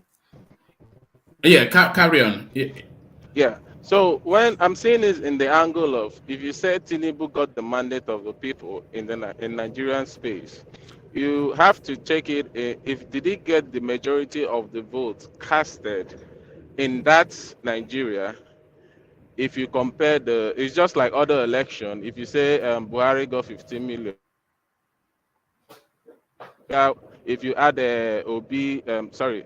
Atiku's votes and other parties, is not still compared to Buhari's votes. It's like that in all election. That's why I'm using it to. If you calculate the number of Obi and Atiku, it's more than what Tinubu got. So he didn't get. No. So sorry. Can you give us the figures? Okay, Tinubu got 8 million. 8.9. No, we're talking about Yoruba land. That's what we're talking about. I don't know. That's why I say you should tell me. Yeah. So you don't know is the answer. That's why I don't know. That's why I started. Can you tell me? If you could tell me. No, I will only go and start looking at INEC figures in the same way that you can. So you don't know. You don't know, right? No, I know that he has the overwhelming will of the people because he won with most of the Yoruba votes. I know Obi won Lagos. I know what's his name? Atiku won. Obi won Lagos by 10,000 votes. Atiku won Osun by less. Yeah. So I'm just saying, if we had the calculation, which you don't and I don't, so we don't really know that for certain. But Tinubu won by an average of 60 and more percent in other Yoruba spaces. Oh, okay. Well, which constitutes the overwhelming will of the Yoruba people. But the higher argument is, what is the will of Yoruba people? They've expressed it at the they've expressed it at the ballot. But that's for the Afenifere to the Afenifere is an organization that no. The Yorubas have expressed their will at the ballot. Okay. Have they not? They voted for their son. And Afenifere is saying the will that they have voted for, they don't like it. That's just it. No, Afenifere is not saying that. Pa Adebanjo is saying that. Which is the leader of the Afenifere. To be fair, so. Adebanjo no, is he is not. That, though. Adebanjo is just only saying he's seeing it. He's looking at it from the macro level and saying, okay, if the justice has to be done, we can't just take our person's side just because for the sake of it. That is what Afenifere is doing, and I think it's a very valuable service that they are rendering. That no, that's not what Afenifere is doing, though. That's what Pa Adebanjo is doing. But he's in charge, though. He is not. When his decision has been overridden by superior authority. Then I don't understand the structure of the organization there. So that's where the problem is. There are two voices speaking from the leadership position of Afenifere, and that's where the confusion is. Ajale, okay, do you concur that there are two leadership? There's two leadership of Afenifere, because I don't understand. There has to be only one. No, one man is painting a wrong narrative here. We have one Afenifere. And that Afenifere is headed by Baba Adebanjo of Afenifere, not Baba Fasonoti. Fasonoti is retired, he's acting on his own volition, not for the organization, which you have the right to do. You have the right to support Tinubu, no problem about that. But as far as the running of Afenifere day to day, the face of Afenifere today is Baba Adebanjo. And they are the one that run the day-to-day affair of Afenifere and not the General Secretary. When the General Secretary come on Arise News or on other news platform, they say all of them align with Baba Adebanjo. None of the executive that run the organization ever spoke against the position of Adebanjo. So what are we talking about? So we cannot just Baba Fasonoti is speaking on his own capacity, not for the. How is he able to overturn the suspension of those two people? How is he able to overturn it, Pa Fasonoti? What did you say? I said, how is Pa Fasonoti able to overturn the suspension of the two people that Pa Fasonoti suspended? Baba Fasonoti suspended some people. Yes. Let me bring this to you again. I'll try and be very, very swift with it. But where is it?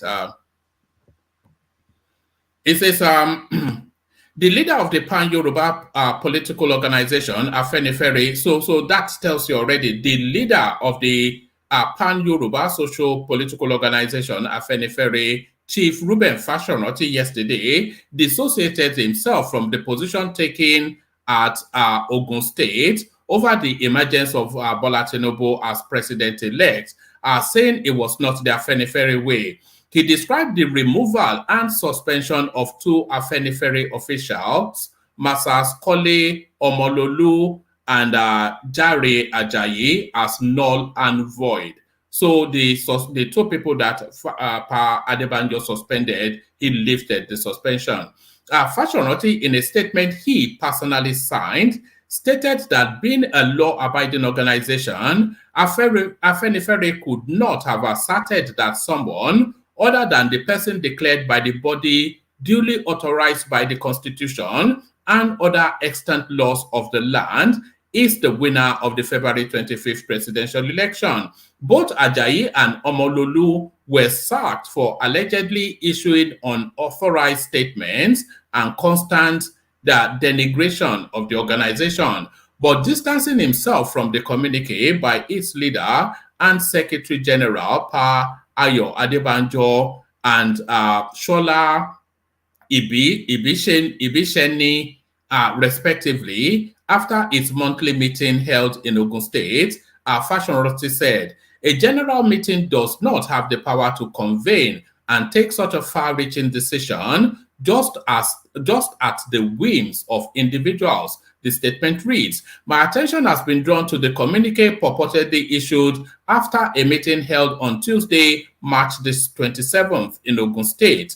This statement is being issued because of the content of the said document. Afenifere could not have asserted that someone other than the person declared by the body duly authorized by the Constitution and other extant laws of the land is the winner of the presidential election held on February the 25th, 2023. The body mandated to conduct elections in Nigeria, the Independent National Electoral Commission, INEC, after the conclusion of this year's presidential election on February the 25th, have declared the candidate of the All Progressive Congress APC, Asiwaju Tinubu, as the winner of the said election. Our National Publicity Secretary of Afenifere, Jare Ajayi, issued a congratulatory message to the president-elect after he had been issued a certificate of return by INEC.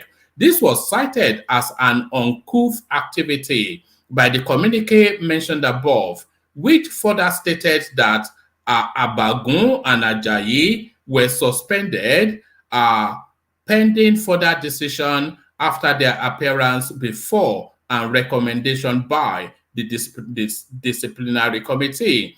It means that the two were pronounced guilty and consequently sanctioned even before their appearance before the disciplinary committee. This is not the Afenifere way. A general meeting does not have the power to convene and take such far-reaching decisions at the whims of individuals. There must be an official petition laid at the caucus meeting, which is referred to the disciplinary committee that will investigate and give officers involved the opportunity to plead their case. Reports and recommendations are then received by the leaders in council, who then take a decision on the report with the leaders before reverting to the caucus in communication. This fiat approach, as seen in the current situation, is alien to our organization and cannot stand. On the presidential election, he said, this type of position is alien to us in Afenifere, which does not conduct itself as an agent of the state, let alone an electoral umpire. We accept the results of the election at all levels as declared by INEC until otherwise decided by a competent court of law in the land. Presently, the whole world knows that Nigeria has a president-elect in the person of Bola Tinubu, a true Yoruba son and nationalist. We in Afenifere only acknowledge this. We take delight in his incoming presidency and are confident that he will, by the grace of God, return Nigeria to the glorious position that all of us will be proud of. I also read in the said communique the purported removal and suspension of the National Publicity Secretary and National Organizing Secretary of the organization in the person of Jare Ajayi and Abagun Kole Omololu. At no point was any of these officials reported to me as doing anything against what Afenifere stands for or doing anything against the interest of our race, the Yorubas. First, at no time was I informed that they were queried, warned, or sanctioned for conducting themselves in a manner contrary to what Afenifere or the Yoruba stand for. being an organization that believes in justice and fairness, being an organization that always maintains that those at the helms of affairs should follow the rule of law, Afenifere, our organization, cannot just wake up and pronounce some officials removed and suspended without telling them what their offenses are and without giving them the opportunity to defend themselves. Such a step is not only against natural justice, it is also a clear defiance of the laws of the land. Afenifere believes in the rule of law and in the fundamental right of all, including the right to fair hearing. For these and other reasons, so now listen to this. So for these, and this is where it really kills it off. For these and other reasons, the purported removal and suspension are null and void. The two officials should be commended rather than condemned for the selfless service they are rendering to Afenifere, to the Yoruba race, and to Nigeria and humanity. They are hereby so commended. So that's Parfashionroti then, asserting his authority as the authority within Afenifere. So he has cast aside the suspension imposed by Pa Adebanjo. He has also read the riot books on conduct to Pa Adebanjo, and he has, by this letter, stated for without equivocation, apologies to Thomas, that he is the leader of that organization, and that organization being a Yoruba organization. So there it is. There are two areas that are query. One, he keeps using the term race, which is very interesting. And the second, don't worry, we consider ourselves a race. So if you have any objections, then the letter does not even imply that he has. Anyone can write that letter and say, "I have authority to." What do you mean, anyone? I can't write. What do you mean? You can say something is null and void. You're not Yoruba, so you probably don't understand it. Let Ajale come in. Yeah. One man.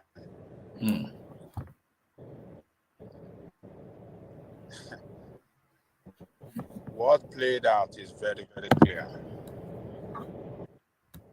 It's very clear in the sense that Baba Fasonoti is not acting in the best interests of the organization. A leader, whoever that call himself a leader, before taking any action, act in alliance with other leaders in that organization. A decision in contrary to decision taken by the executive organ of that organization is autocratic. That is not the way organization is run. Baba Fasonoti is wrong. No, he's not wrong though. He's saying that they didn't follow due process. Go on. And by the way, you can come in to Nigeria. Not being Yoruba is no this, but I just wanted Ajaleko to go first. Anybody can come in, but carry on, Ajaleko. Organization that is well structured must have a way to run it in such an organized way, in such a way that you see it run like an organization, as an organization, not like a personal one-man business. What Baba Fasonoti is doing, it's like one-man business. They met, the organization leadership met and took a decision. Are you somewhere without having consultation with them? You say you are overturning, you overturn the decision making. It is wrong. It is not done like that anywhere in the world. So that must tell you that Baba Fasonoti is acting on his own. is not acting in the best interest of the organization. And in addition to that, these two gentlemen that were suspended because they acted in such an in discipline. They committed an act of indiscipline in that organization. They were not authorized to make statements, and they went ahead to make statements on behalf of the organization without the authority of the leadership. That is an act of indiscipline, and they deserve to be. The executive met in Ijebu to conclude the kind of disciplinary measure to effect on them. So what are you talking, one man? What are you talking about? Baba Fasanati in Ekiti? How that they say, and I overturned this thing, they acted in the best interest of Yoruba. That is totally wrong. Organization, you cannot, unilaterally, without consulting with other leaders, overturn the decision of an organization. That is autocratic. That's to tell you that Baba Fasanati is wrong, and we have to condemn his action. He has no respect for that organization. His action is capable of destroying that organization. And he is an elderly person, we respect him, but on this action that he took, it is wrong. It is totally wrong, and that organization is better than that. That's my take on that, one man. Ajale Koko, a lot of the things that you said, is it not really Pa Adebanyo that stands accused? Because what Pa Fasanati is actually accusing him of is being autocratic, that he's making this decision outside of the laid down processes of the organization, and the decision that is making, it goes against the will of the people. So that's why Pa Fasanati has stepped in to correct him. Pa Fasanati is not saying the truth. How does he know? Okay, for them to even sit down to say, let us make decision. It was unilaterally by Baba Adebanjo to say, I fired these two guys. The leadership met and took a decision. But you that were not at the meeting, you that did not consult with anybody, you said you override. Where is that done? It is never done anywhere. It is not an autocratic organization. Keep meet and discuss matter and take decision that is good for the organization and the generality of Yoruba people, as well as generality of Nigerian as a state. Ajale Koko, when Pa Fasanati said that the suspension that Pa Adebanjo imposed on these two functionaries, that the suspension is null and void, on what authority is he saying that? I think it's just, I think Baba Fasanati is just acting autocratically, and I don't think what is said can take any effect. It's not going to hold any water. What is, he cannot overrule the decision of the leadership of the organization, because it's non-active anymore. So I don't know. You say it's non-active. A few months ago, he publicly endorsed Tinubu, and now, fast forward, he's now stepping down decisions made by Pa Adebanjo. So he's very active. He's not active, and in the leadership position as well. He's not active in the organization anymore. He's acting on his own volition, and he endorsed Tinubu.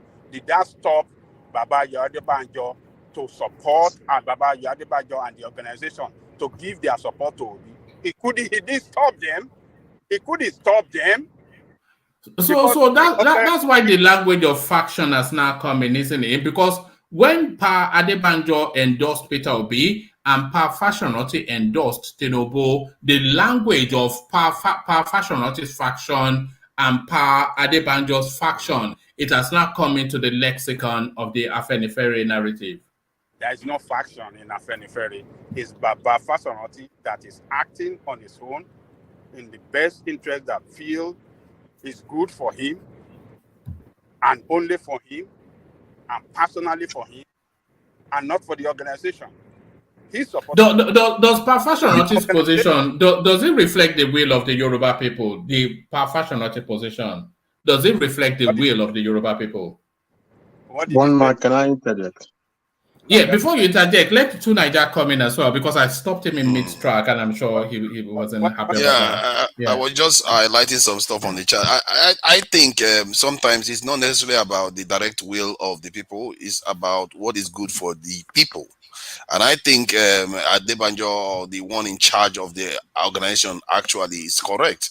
Because I have said it before, if there was an organization like that doing this in 1966, we wouldn't have the problem we have in Nigeria. Fairness is for the greater interest of the community. And besides, there has to be rules. And I think that on that two level, that's where I agree with this thing. But there has to be rules. And he's breaking rank constantly. It's not even the will of the people, because I did the math now. One man can do the math. According to Southwest, if you calculate the whole number of P2B, Atiku, and others, and Kwankwaso and everybody, it's more than what Tinubu got. So it's not speaking for the whole Yoruba. Yeah, what do you mean? What sort of anyway? What do you mean? You want me to do the math? I'm just ignoring that. Tinubu won the overwhelming mandate.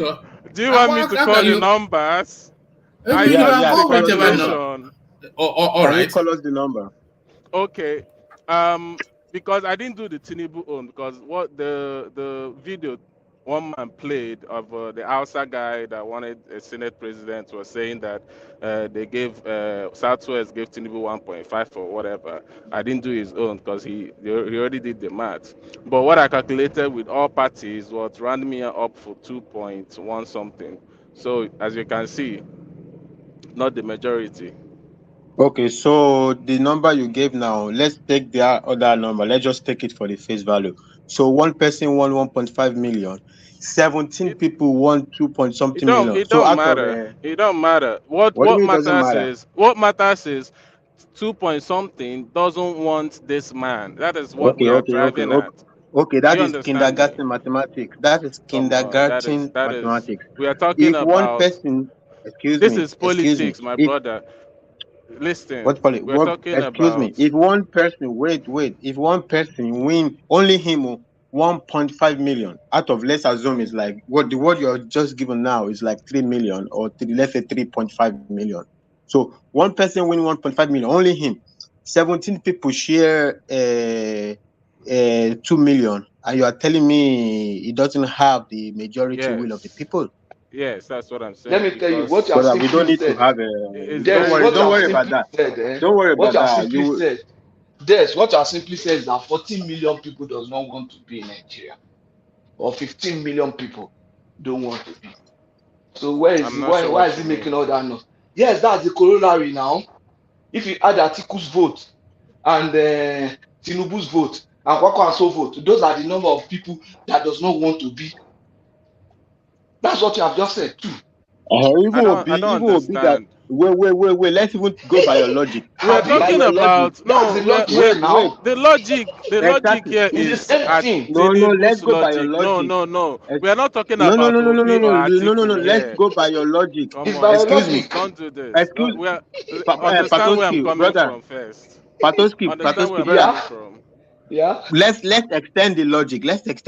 So in the national vote, right? Yes. The whole thing is like 24 million. Out of 24 million, 6 million voted for Peter Obi. So why is Peter Obi making not around the place? 6 million out of 24 million. 18 million don't want him. Excuse me, 18 million don't want Peter Obi. If you go and rest, by your logic. By your logic. Can I talk? No, what's common now? Talk simple. first. By your You don't logic, know my 18 logic. million don't want You're Peter Obi. twisting the logic first. No, You're exactly as you presented it is what I'm going about. One man understand what I mean, but you're Exactly. twisting The people that don't vote for Peter Can I Obi make my are too point much. first before you? All right. But that's not even what I voice. wanted to speak to one man. That's not what I wanted to speak Let's to. go I'm back just to trying the to tell you space. Yeah, I'm telling you, it's kindergarten mathematics. Don't bring it in, brother. It's this now. You know this now. Can I make my point? The point I made before this came out. The point I made before this came out, because one man we argued it. That's why I brought the math, right? I said that in the presidential election, there's never been a time that the president didn't win the majority of votes, even if you add all the votes of the opposition and the whole others. Okay, so how many of those times? How many 3-horse races have we had? 3-horse races. It doesn't matter. I'm just saying. Look at this guy. You wonder why people ignore you. Listen. We are talking about what the reality is. The reality is there's never been a time, and even if it's 3-horse race, we have had 3-horse races all the time. There's so many people that have actually argued. When? Like, what do you mean all the time? 2019 was it 3-horse? Not a horse and a hot dog. Come on, it doesn't matter whether 2015 listen. There's always people that claim they are the third horse race in every election. It doesn't matter. So, you bring mathematics. Let's use mathematics to determine 3-horse race. No, listen. It's the weight they carry. That's what matters. Exactly. How many times have we had three people with? How many times have we had three people with almost equal number of big numbers? That is 3-horse. Look, brother, we have had. Let's get back to perfection. This will frustrate you. Let's get back to perfection. Because of one man, though. Yeah, I know. But I don't know what all these people are trying to.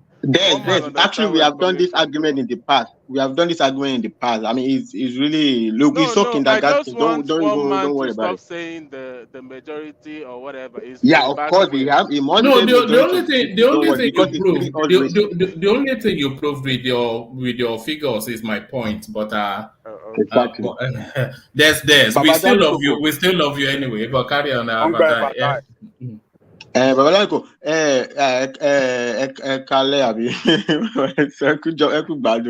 What I didn't get is, well, you said Fashionality is not the leader or something, and he's acting autocratic or something like that. I don't get that. I didn't get that line. Who is acting autocratically? Adebanjo or Fashionality? Fashionality doesn't play in that organization. He's still a respected ex-leader. No. He's not ex-leader. He's the leader. Fashionality is the leader. Hold on. We last time that we did this thing, we forwarded an article where he tendered his resignation. We read that article. So he's a retired and who appointed? Okay, so if Fashionality retires, by the way, I don't think it was resignation. It was, but let's even call it resignation. So if he resigns, that means we have a vacancy in the leadership. So how did Adebanjo then fill that occupation? Vacancy. He is the one that handed over to him. Oh, exactly. So was it the board of Afenifere that appointed Adebanjo as the leader? What is the appointment? Situation? Who appoints the leader of the group? Is it one man, one person appoints him? Fashionality writes a letter like, I don't have my health, maybe is kind of weak, so my secretary hacked for me. It's like what they call power of attorney. I give a power. I have a not in terms of equivalence. Approximately. Hacked for me, hacked on my behalf. That is what Adebanjo is doing. Adebanjo is not appointed by the board of Afenifere. No, don't bring Wayo English now. It's not power of No, attorney. it's not Wayo English, It's not, I'm just trying to. Hold on. It's not power of attorney. It's not. I say approximately. I didn't say. No, I say because when approximately. you are saying a power attorney, you can be interpreted that it's still in. No, I'm just using it to explain as a correlation. All right. So when he was leaving, he told the organization, "This is the person I would like to take over from me." Yeah. Because I've seen him as acting capacity. Stable. Yes, that have the capacity. Yeah. And Ajaleoko. Head problem. Sorry, Ajaleoko. Yes. Ajaleoko. We want this man to take over from me. Patoski it doesn't matter whether Balanko was there. And hold on, let me make this point. And since he left, they never had meeting from in his house anymore because he said he's tired. Because of my health problem, I have to retire. So the baton of leadership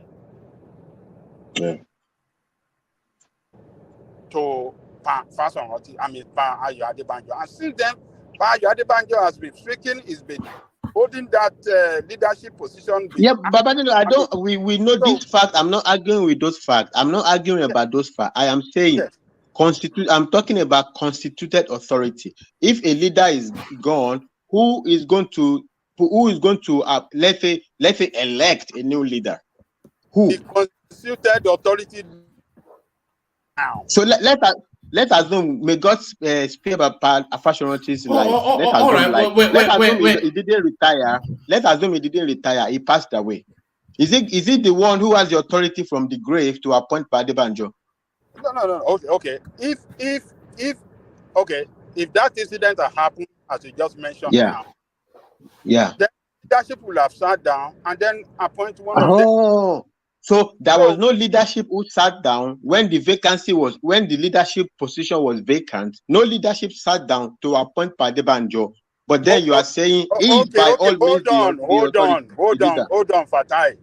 So when he recommended that this is the person I want, capacity. When he recommended, was there a leadership meeting to approve it? From me, let me answer the question. Okay. He said, "This is the person I believe can do the job, and I would like recommendation to hand leadership to him." Yeah. Yeah. Others in the position of leadership accepted, so they ratify it.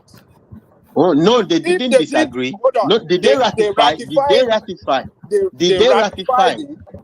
How did they have? Did they ratify? Was there a board meeting to ratify it? Was there a communique to ratify it? Was there official ratification?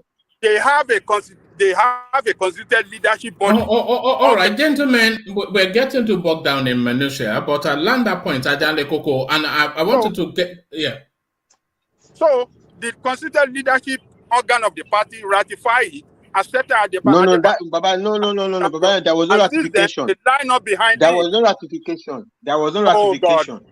Okay. They didn't disapprove, but there was no ratification. Adebanjo is acting on a recommendation. Is acting on the recommendation of Afashoranti, right? No. So if we are acting on my recommendation and I see you are going out of line, I can come in. Afashoranti is still the leader of Afenifere. I think it's inaccurate because if he's resigned and handed over to a new leader, what do you mean resign? I even checked ChatGPT and asked for who is the leader of Afenifere. ChatGPT even recognizes that it's Adebanjo, not Fashoranti. Wait. The resignation of Fashoranti is not to the secretary; it's to the board, who would then appoint a new leader. So if I resign that they ratified it. How can you not understand? They did not ratify. But is not saying that where is the ratification? How is he leading the organization all this while then? There was no ratification. There was no leadership. There was no board ratification of Adebanjo. It's only recommendation of Afashoranti. There was no ratification. Okay. All right. And to buttress that, Fashion Roti, he retains a veto power in that space, which he exercised just to lift this by virtue of he doesn't have a veto power. We can't hold on. Let me tell you why I didn't make it up. Pa Adebanjo suspended Adebanjo suspended 2 functionaries, and Pa Fashion Roti declared that suspension null and void. So that's a veto. I think what they did was they adopted the communique within the organization that also. He did not adopt the communique. Don't confuse it. He did not adopt the communique. The communique was issued by Adebanjo. Pa Fashion Roti feels that the communique is against the law, the constitutional path of the Afenifere and against the Yoruba people. So he then steps in and said, "Look, I want to step aside. My recommendation for you to be asking for a moment, and I say I cancel that. I use my authority as the originally appointed leader, and there's not be a newly appointed leader." All right, but the wider question is now, this confusion now, is it time for it to come to a head? Because this is not the first time that these two septuagenarians have locked horns. They've been locking horns throughout this whole cycle. We saw the public endorsement. We saw the public endorsement of Peter Obi by Pa Adebanjo, and when Pa Fashion Roti endorsed Tinubu knelt in front of him. And you are a Yoruba man, Fatai, and you know the significance of an elder placing 2 hands on your head in a knelt down position. So that was the level of endorsement that Pa Fashion Roti gave Tinubu. So Adebanjo is telling us that the election is not legitimate because his candidate did not win. But Pa Fashion Roti is reminding us that Afenifere is a law-abiding organization, and the law has told us what the state of play is. So you have this continuous divergence within that organization. So is it time for it to come to a head? Somebody has to step aside. Yeah, somebody needs to. And what you read out. Can I just land my situation? So let me One man, what you said that is exactly. Oh my God! Let me. What you read out is exactly the reason I was asking Babajani Koko, who is acting autocratic, right? So whether you agree with that Tinubu is the president-elect or not, right? The law of Nigeria, as it is right now, appoints INEC to be the one to make the declaration. If you don't agree with the declaration, you go to court, right? They are in court, and somebody else is declaring that what the constitutional authority has declared is I'm issuing a communique against it. Who is acting autocratic? You are acting, even the endorsement of Peter Obi, right? It was, I mean, we all saw that interview, I think it was on channels. Adebanjo himself is asking that he is the one because he is the acting leader. He is the one. It's not like it's not like a meeting of the, like, let's call it the board of Afenifere or a lot of Afenifere people. Just some few people decided it was going because fairness overrides everything. Fine, we don't have a problem for fairness, but at least it's an organization, has a board, has a meeting, and we go to the meeting. We elect the majority in the meeting approves whatever they want to do. But you say I decide. So in that situation, who is acting autocratic? And as you have read that one man, who is going against constituted authority? Fatai, let me ask you a question. Is it Fatai? Yeah, can you hear me? Yeah, I can hear about it. Ethical to see a retired leader of an organization to suddenly come back and overturn the decision of the new leader of the organization, Ethical, the organization. Babajani Koko, that is where I wanted to clear. That is where I wanted to clear that line. That question. I will answer it. That's why I wanted to clear that line. The retirement of Pa Afashoranti, is it to the board of Afenifere or just a letter to Adebanjo? If I write a letter to somebody, to the Afenifere leadership, it's the recommendation now. Nobody appointed Adebanjo as a because for my health, I don't have the power to be running every day. Actually, I remember it. I don't have the power to be running every day. So I want to recommend Adebanjo to continue in my role as a leader, right? In my role as a leader. So it's giving it. Listen, Let me land my point, brother. We know where you're going with this. How officially accepted? Was there an official acceptance? Was there an official acceptance? Was there an official acceptance? These are all gentleman agreements. No. There's no yes. No. My question was a rhetorical question. Let me speak now. You will speak, Fatai. You don't want to listen to my question. It was a gentleman's agreement. It was a gentleman's agreement. It's a gentleman's agreement. Except if you can pull up the official approval. It was a gentleman's agreement. Therefore, Afashoranti can come back. It can come back. Fatai, what is gentleman's agreement is next. This was put in writing. Okay? To make it the approval. The approval, yes, not the recommendation. Hold on now. Which one was put in writing? Which one? Fatai. Yes. Adale Koko, you're breaking up. Fatai, take the question from Des and then we move on. I think we've labeled that spot. Can I just confirm reading of hold on. Let's have some structure. Adale Koko, you broke off, but Adese was putting a question to Fatai.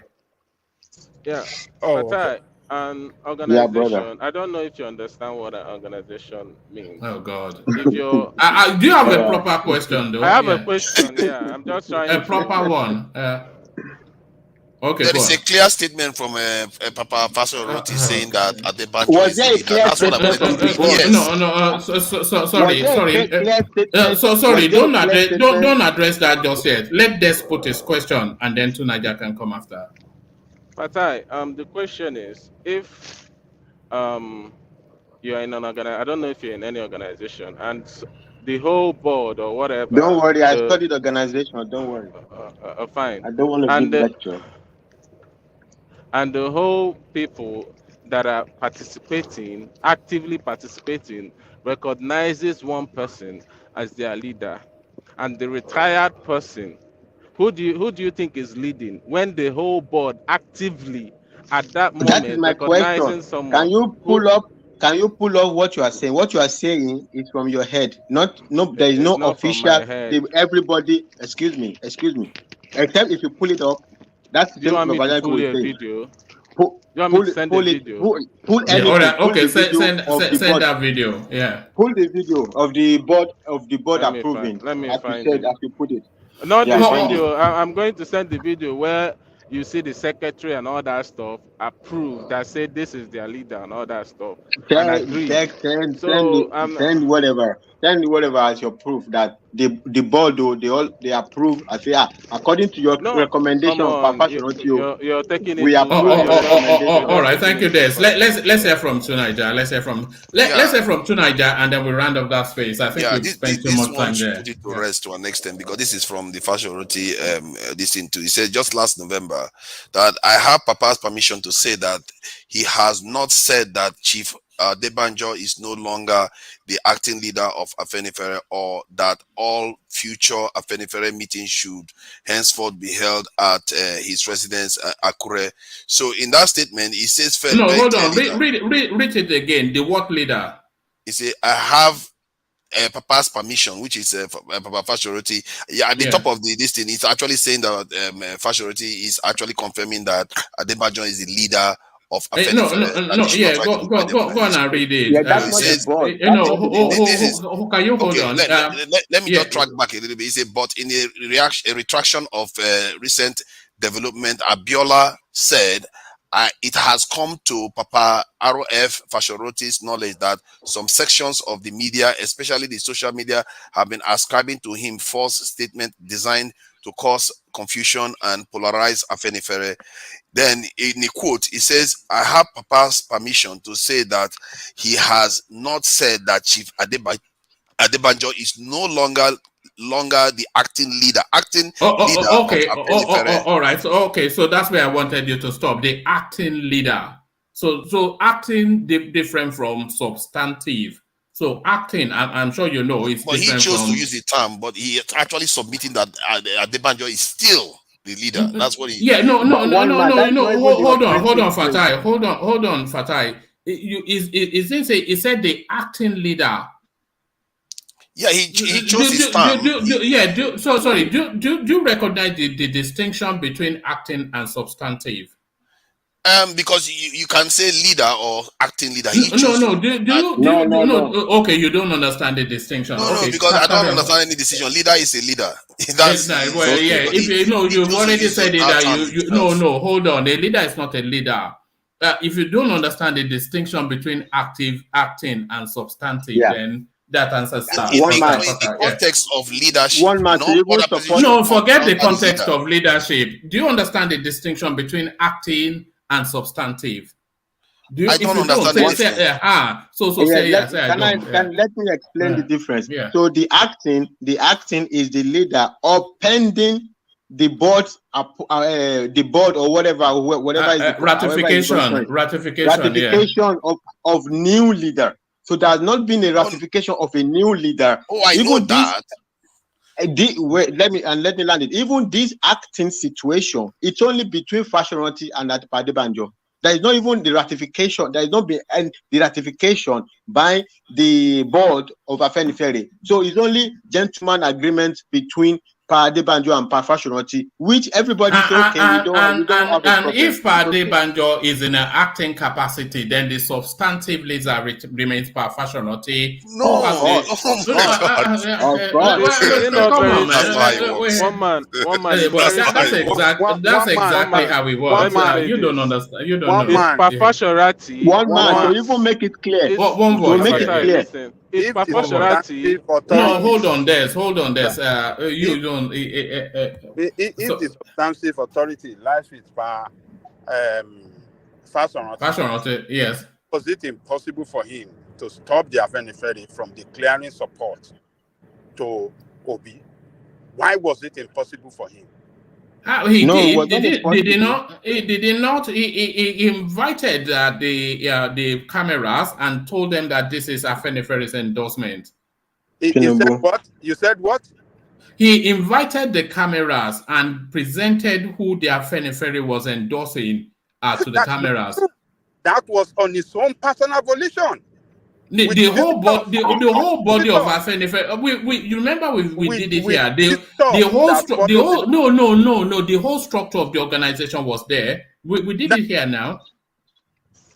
One man. Babajale Koko. When Buhari traveled abroad and gave a letter. Wait, Babajale, let me just make this example and leave it. Yeah. So when Buhari traveled abroad and gave a letter saying, okay, I'm going abroad for 2 weeks, so I will not be. So let Oshibanjo. You can't. No. This is definition of acting. Babajale, let me just land it. Let me just land it. So I am going. Excuse me. Let me, guys. Don't be jumping at me now. So Buhari is leaving for 2 weeks. He sent a letter to the Senate. Say, I'm going away. Let Oshibanjo act as the president. The first question here is the Senate approves it before Oshibanjo become even the acting. There is a Senate approval, which is similar like the board. That is what I'm asking. Fine, where is the board? That's similarity for. Wait, let me land my point. Let me land my point. Where is the board approval? Let him land the point. Yeah, carry on. No, that's number one. Number two, so even if what you are saying, especially the question you asked me about Dalikoko. So are you saying that because Buhari appoints says Oshibanjo should be acting president. So Buhari should be acting. Therefore, Buhari does not have a right to come back again. Buhari is no longer president. Buhari is no longer president. He's no longer president. Fatai, he has written a letter. Can we all agree? Can we all agree? Number one, that analogy is wrong. It's the same now. The organization is the same everywhere. Acting is acting. Oshibanjo was acting. Banjo is acting. It is not the same. And why I said so? Okay, how is it different? The man said, I am sick, I am retired. Buhari did not retire. Same thing. Buhari was sick. He went for abroad. Same. What is resigning is different. You can't say organizations are the same now. It's Al-Qaeda and Afenifere the same. But organizations have different rules now, so you cannot use that method. Yeah, it's a different circumstance. This one said, exactly. I am sick. Padoski, is that my? And he handed over to another person to continue. So, but so far, what we have seen is we've seen all the executives in Obi. Why can't First Authority stop them? That's not. Hold on, Fatai. Ajale Koko, that's not correct. Because we can go and dig it up again. But only because you and I we treated it here when this conversation first came up. When Fashion Authority was endorsing Tinubu, all of the executives with Afenifere, they were at Akure or whatever that endorsement. Remember, we were reading out the list and their positions within Afenifere. Okay, hold on, one man. Hold on. The fact that they attended does not mean that they supported Tinubu. Baba Fato called them. Hold on. Let me. Baba Fato called Baba Adebanjo that, okay, Tinubu is coming. Allegedly.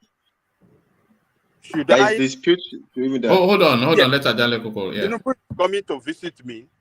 What do you want me to do? And Adebanjo said, you have no other thing to do but to accept him. And those that you want to be around you, invite them and let them come.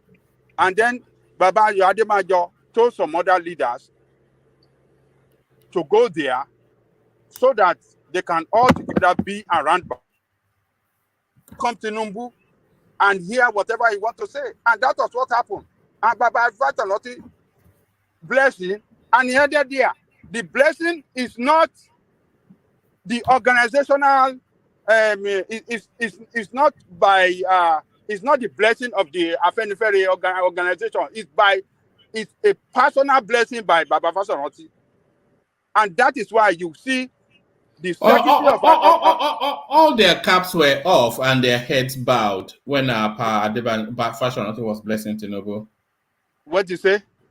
I said all their caps were off and their heads were bowed. Some were even pointing at Tinubu when Fashion was surreying for him. Yeah, that's a tradition in Yoruba land. It doesn't. That's a tradition. I mean, it doesn't. That doesn't mean that the organization bless him. I mean, after that, they are supporting Tinubu, and Secretary of Organization have visited Arise now, other media houses to confirm that is to be there supporting the publicity secretary. All of them spoke in the same vein, supporting Obi. So what are we talking about? You don't see any. Ajale Oko. One candidate got the support, another candidate got the blessing, just like Jacob and Esau. And the one that got the blessing got elected. The one that got the support without the blessing lost. So that's the end of story. No, all right. That's a good. We all agree. I want us to agree on one thing. That is a separate thing entirely. But Baba Dale Koko, that narrative is not like that though. We Yoruba people should learn to say the truth when we want tribal, or sentiment narrative. No. We want to spin things and turn things upside down, and that's what we are doing here. We know the way organization is structured. Baba Dale Koko is not tribal. It's not tribal. How can you tell me if somebody that is retired will come and overturn the decision of the active member, active leadership? It is never done in any organization. What are you people telling me? That retired that you are talking about. That is autocratic. That is autocratic, and that is unacceptable. So you are calling it retired. Yoruba people in the comment section. Ajale Koko, you are wrong. All this thing because it's your tribal this thing. You are all supporting. No, it's not tribal, Ajale. It's not tribal. It's not tribal. You are calling it retirement. You are calling it is subjective. That word retirement is subjective. It's not clearly defined. All right, Fatai, let me ask you a question. So and then from this question, I want to move on to another topic because I think we've overlabeled this. But from Pa Adebanjo's assertion that TINUBU'S mandate lacks legitimacy. And with DSS cautioning the space around this sort of rhetorics, do you think it is quite appropriate for the DSS to invite him, not arrest him, but invite him for questioning and a warning? So do you think the DSS should invite Pa Adebanjo to calm him down? Well, if he's taking action, I'm sure. I think the DSS mandate goes to the extent with regard to action. But I don't think if he's speaking this, I don't think they are going to call him in because he says whatever. Anybody can say whatever they want, right? And as it's been clear, there has been overturning of that communique by the same organization. So if he continues on, despite the overriding of that communique, then there might be some issue with the security or the law or whatever. But as it is, I don't think that they will. The DSS is not particularly a police authority, not like the regular police, right? I don't think they don't police language that much. I understand. So the police actionable threats to whatever it is that their mandate is. So the police actionable threats that somebody is speaking, where they can caution, be careful about your words. I don't think they will go and call you in just because you are speaking, except if your speaking constitutes let's say if you speak now and what you speak makes some people to take certain action. Those are, but if you're just speaking, if nobody cares about the communique, or what Padema just said, if by himself is not actively organizing to overturn the election and a whole lot of stuff like that, or calling people go and do this and do that, I think the DSL will just be looking at him. But just to land my point, just to close my argument, but that narrative you told with regard to what happened when Tinubu went to Palfashionati is not like that. It's not straight like that. First of all, Pa Adebanjo did not call all the people that were there to go there and support and attend that to attend it. No, Pa Adebanjo did not do that. And that Fashionati called Pa Adebanjo is debatable.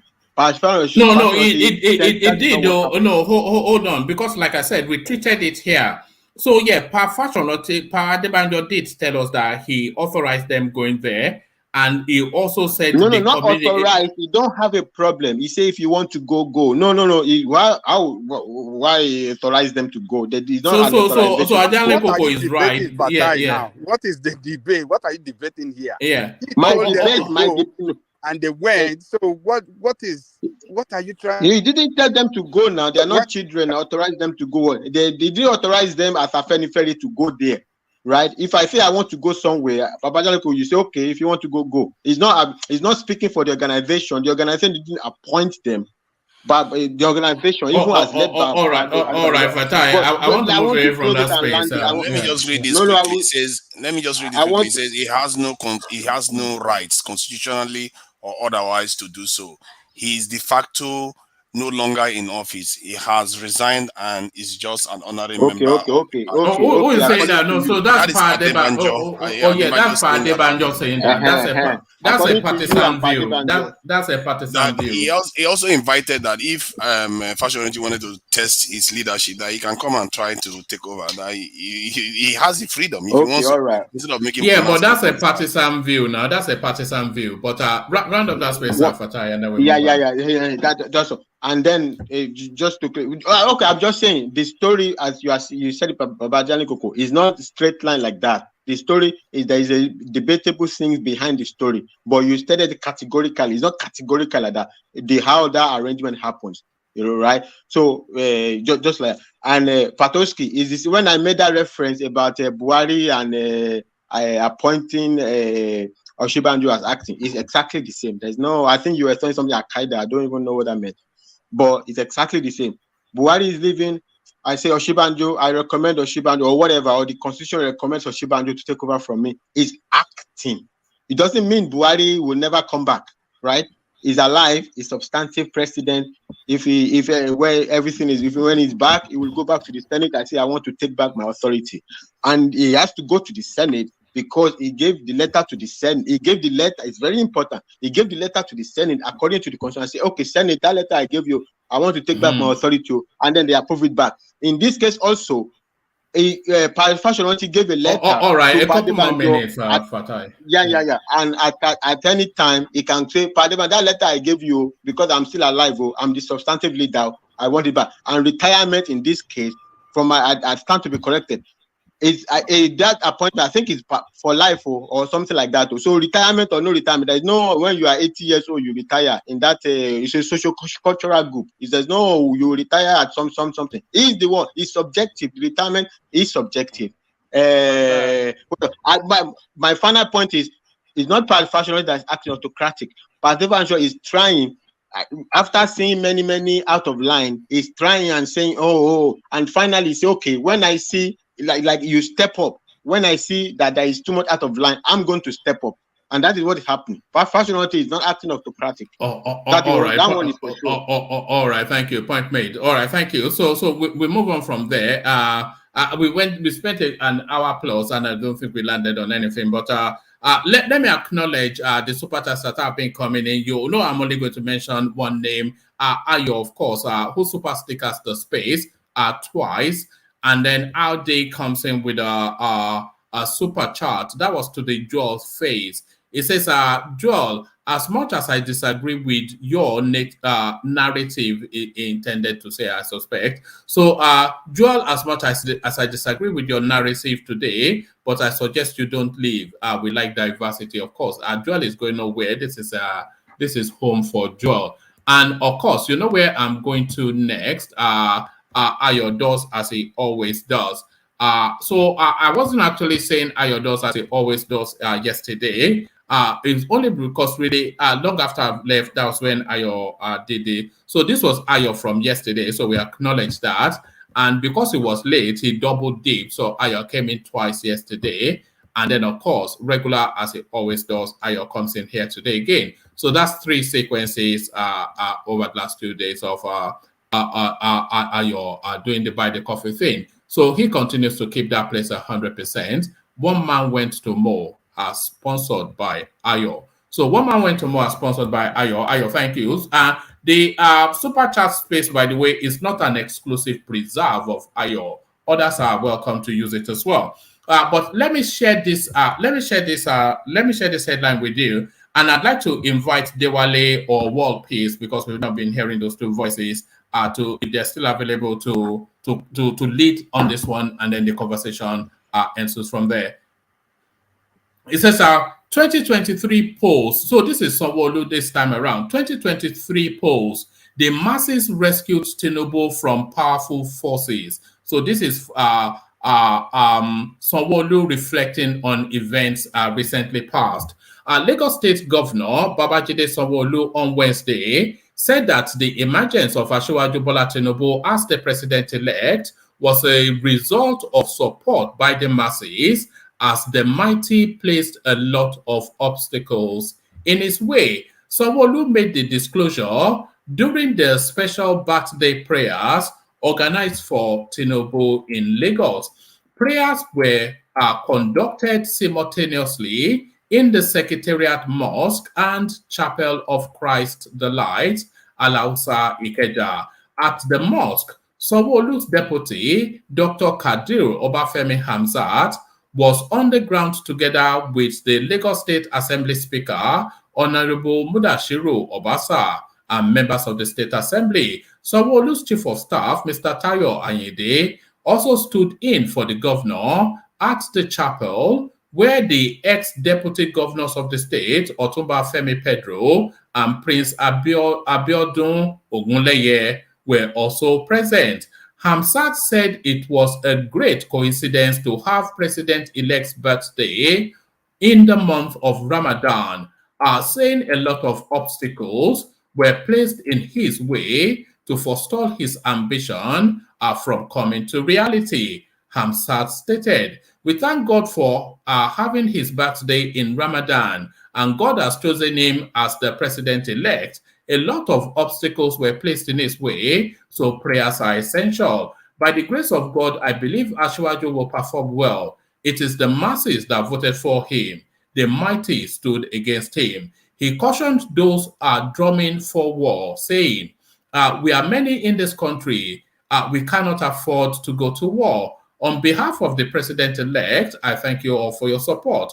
On his part, the chief of staff said, today is an auspicious occasion because it is a day we gather to celebrate the anniversary of the birth of a great man, a visionary, transformative leader, and by the special grace of God, the President-elect of the Federal Republic of Nigeria, Bola Tinubu. On behalf of my family, government, and people of Lagos State, I congratulate and rejoice with our leader as he celebrates his new age and wish him many more years in good health, happiness, and above all, God's mercies. And they said, His Excellency Asiwaju Tinubu is a pride to us in Lagos and a priceless global icon, an unrelenting fighter for democracy, an inextinguishable guiding light to the nation, and an inspiration to me as well as the Progressive family.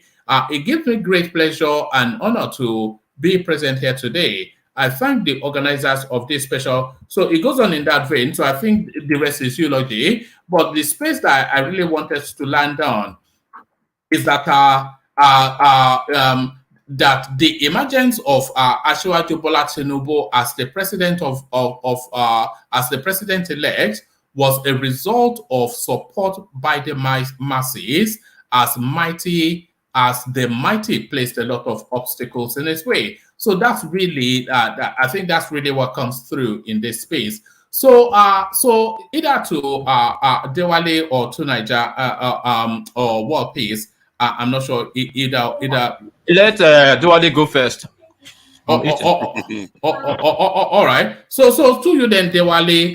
So those words then echo really what just happened in this electoral cycle, because Tinubu has to represent the will of the people, because any and everything that could and should have stopped this guy was placed in his way. His party, the upper echelons of his party, they were fervently against him. Abubakar Malabi was bending the law to stymie this guy. Emefiele, he changed the whole currency of the country to stymie this guy. A lot of obstacles right from the primaries up to the point of getting that certificate of return. Within his own party, they tried to stymie this guy. At the Obidients space, the mocking, the abuse, the lies and the mysteries, and Atiku Abubakar, of course, ever ready with a sword. So this guy now, the mighty were against him, and a lot of obstacles. So a carry through by the masses is what the Lagos State is saying to us. Do you concur with that, Dewale? Of course I do. I do. There's a saying in Yoruba land that even a bad child has his own special day, right? So It's always like that in every election. Whenever the power is transitioning from one hand to another, it's always like that anywhere in the world because, like the man himself said, power is not served a la cartel. You have to go for it. You have to jump the hook. You have to grab it and run with it. Because once you have that power, you see all those uh, obstacles, all those minions that constitute themselves as an obstacle during uh, the tussle for elections and all that, they become a minion. They become irrelevant. So he knows what he was against with. Now, I heard it on the platform earlier. That somebody said that, you know, Tinubu's candidacy wasn't the wish of the people, and that the Yorubas did not. Tinubu does not represent the interest of Yoruba. I disagree with it simply because if not the vote that was counted in his favor in the southwest, Tinubu wouldn't have become this president-elect today. He would have been, part of the history of a contestant to the office of presidency in Nigeria. So they gave him a massive vote around Southwest. The fact that he didn't win Lagos does not mean that he didn't have a significant vote in Lagos. But then you look at the fact that those people that, it's more or less like a power is moving from the established guy to a different shift, completely shifted. Never in the history of Nigeria have we ever had anyone in Yoruba land per se, other than someone from Abeokuta of extraction. Shonekan was from Abeokuta. Awula was from Abeokuta. Obasanjo is from from Egbaland. All in the Ogun State. The only time, I know, not really the only time, because Falai is from Ondo State and he never got it. And then the Awolowo's deputy, then Apajashin, and the fashion artists, they are not from August. Even this Adebanjo of Afenifere never really identified with Ogun State policy per se. He was more or less in the federal. He was more uh, person of Lagos politician.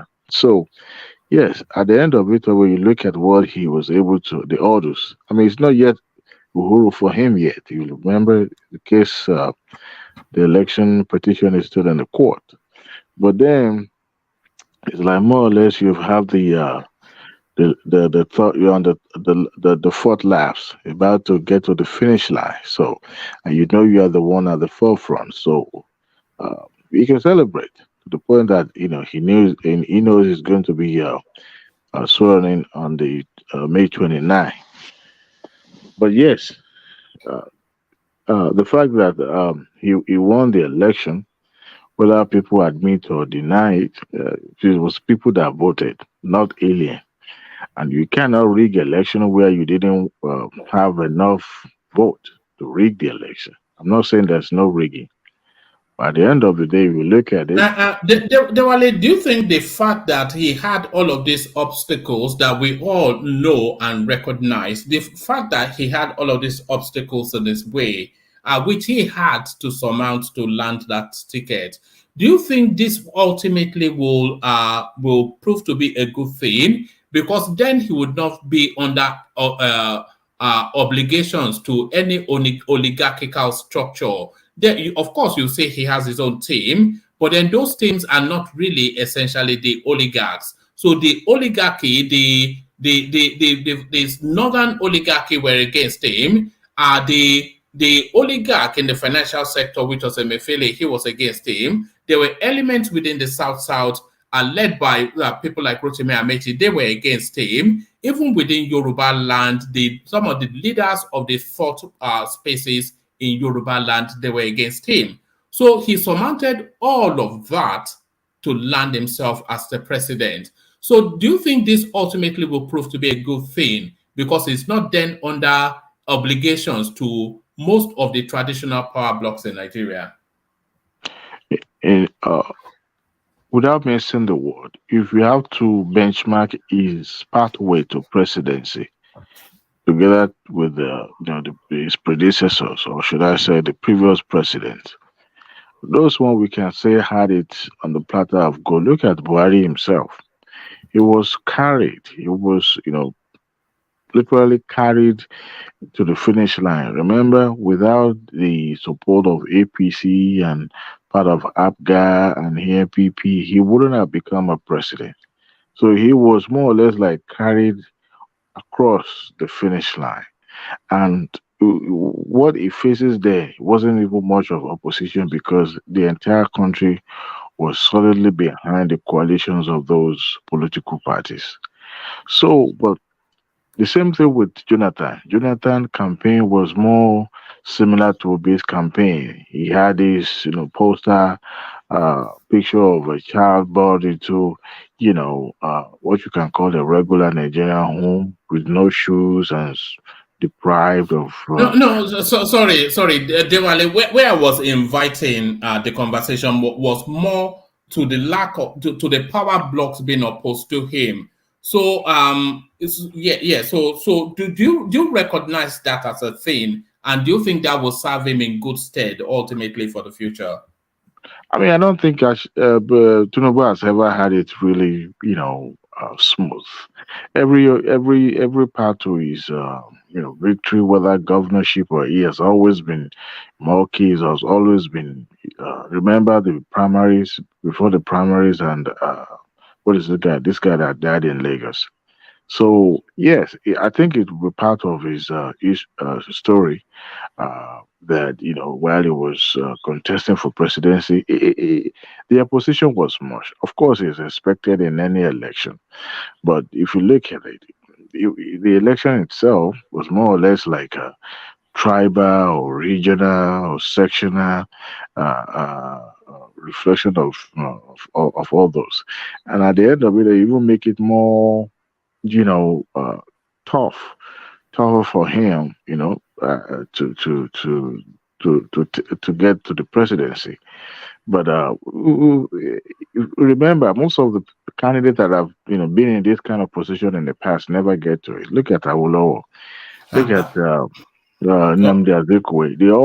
They all faces a lot of hard opposition because of the oligarch and all those interests that never really wanted those fine politicians. But at the end of the day, he was able to, because I guess he must have studied or pick from their school of thought one way or the other.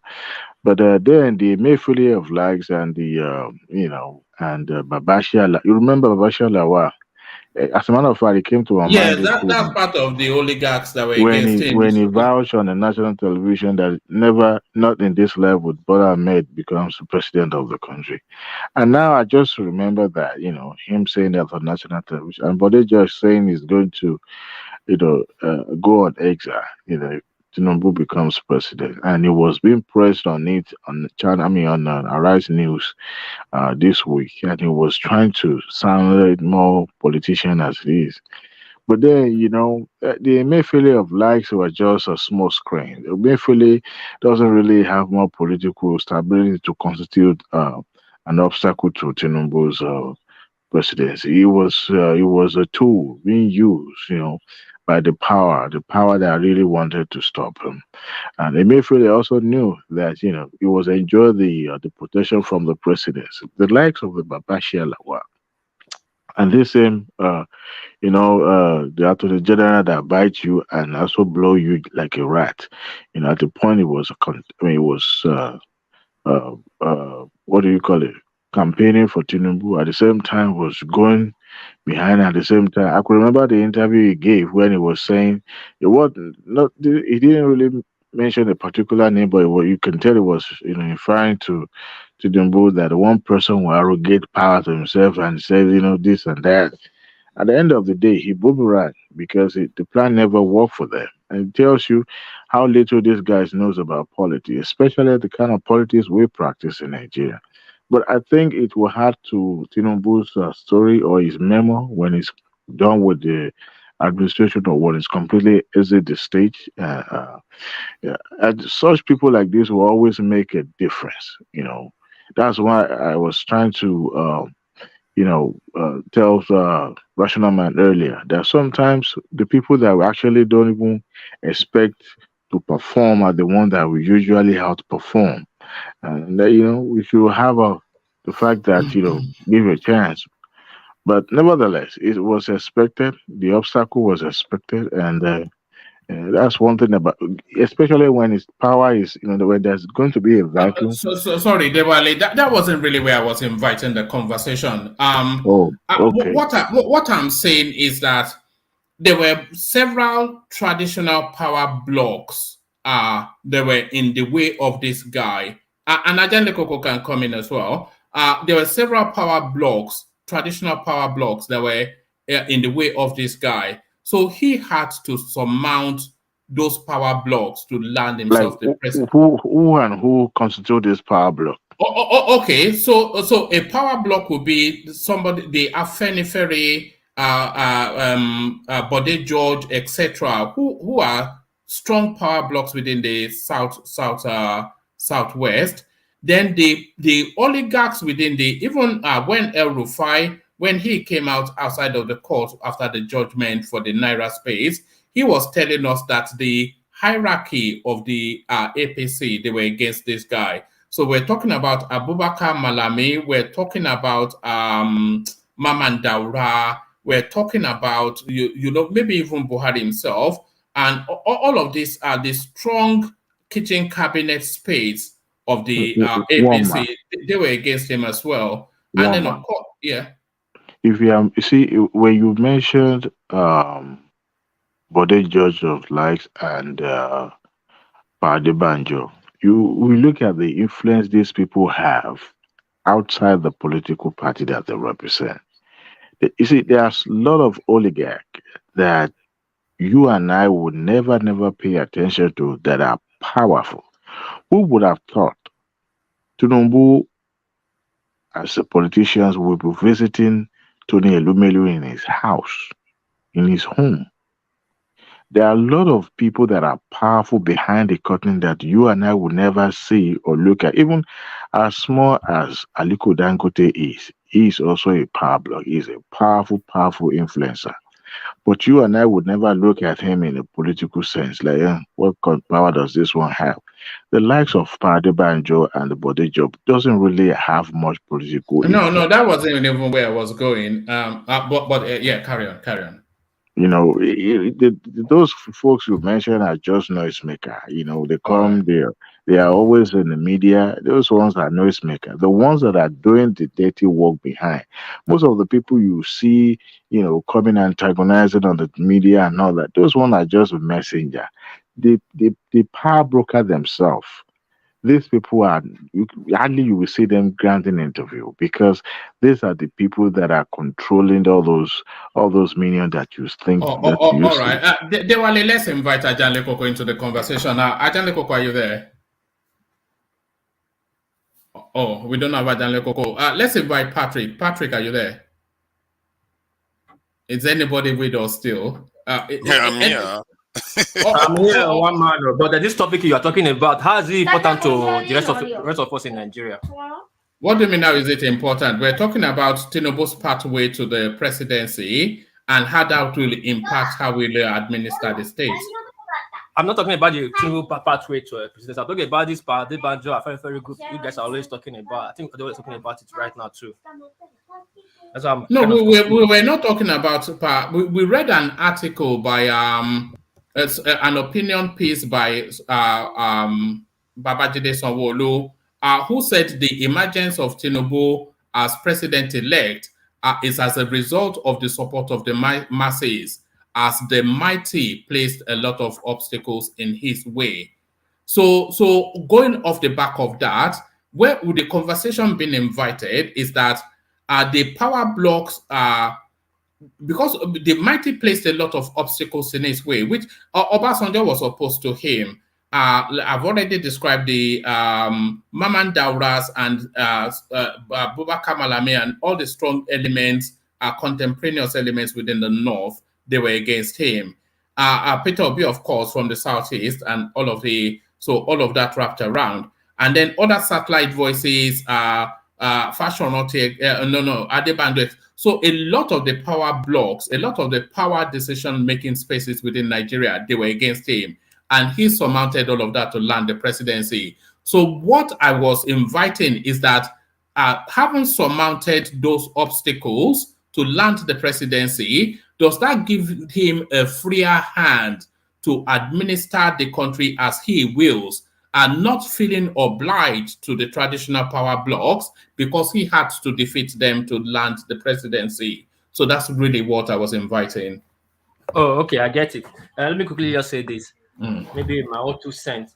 I don't think that will give him a freer hand. I think that is just the beginning of his battle, because these people will not back down, and they will want to make a statement. Since they tried to stop him, and he fought through and got it, they will make sure they make his administration look like what they were trying to portray him to be like.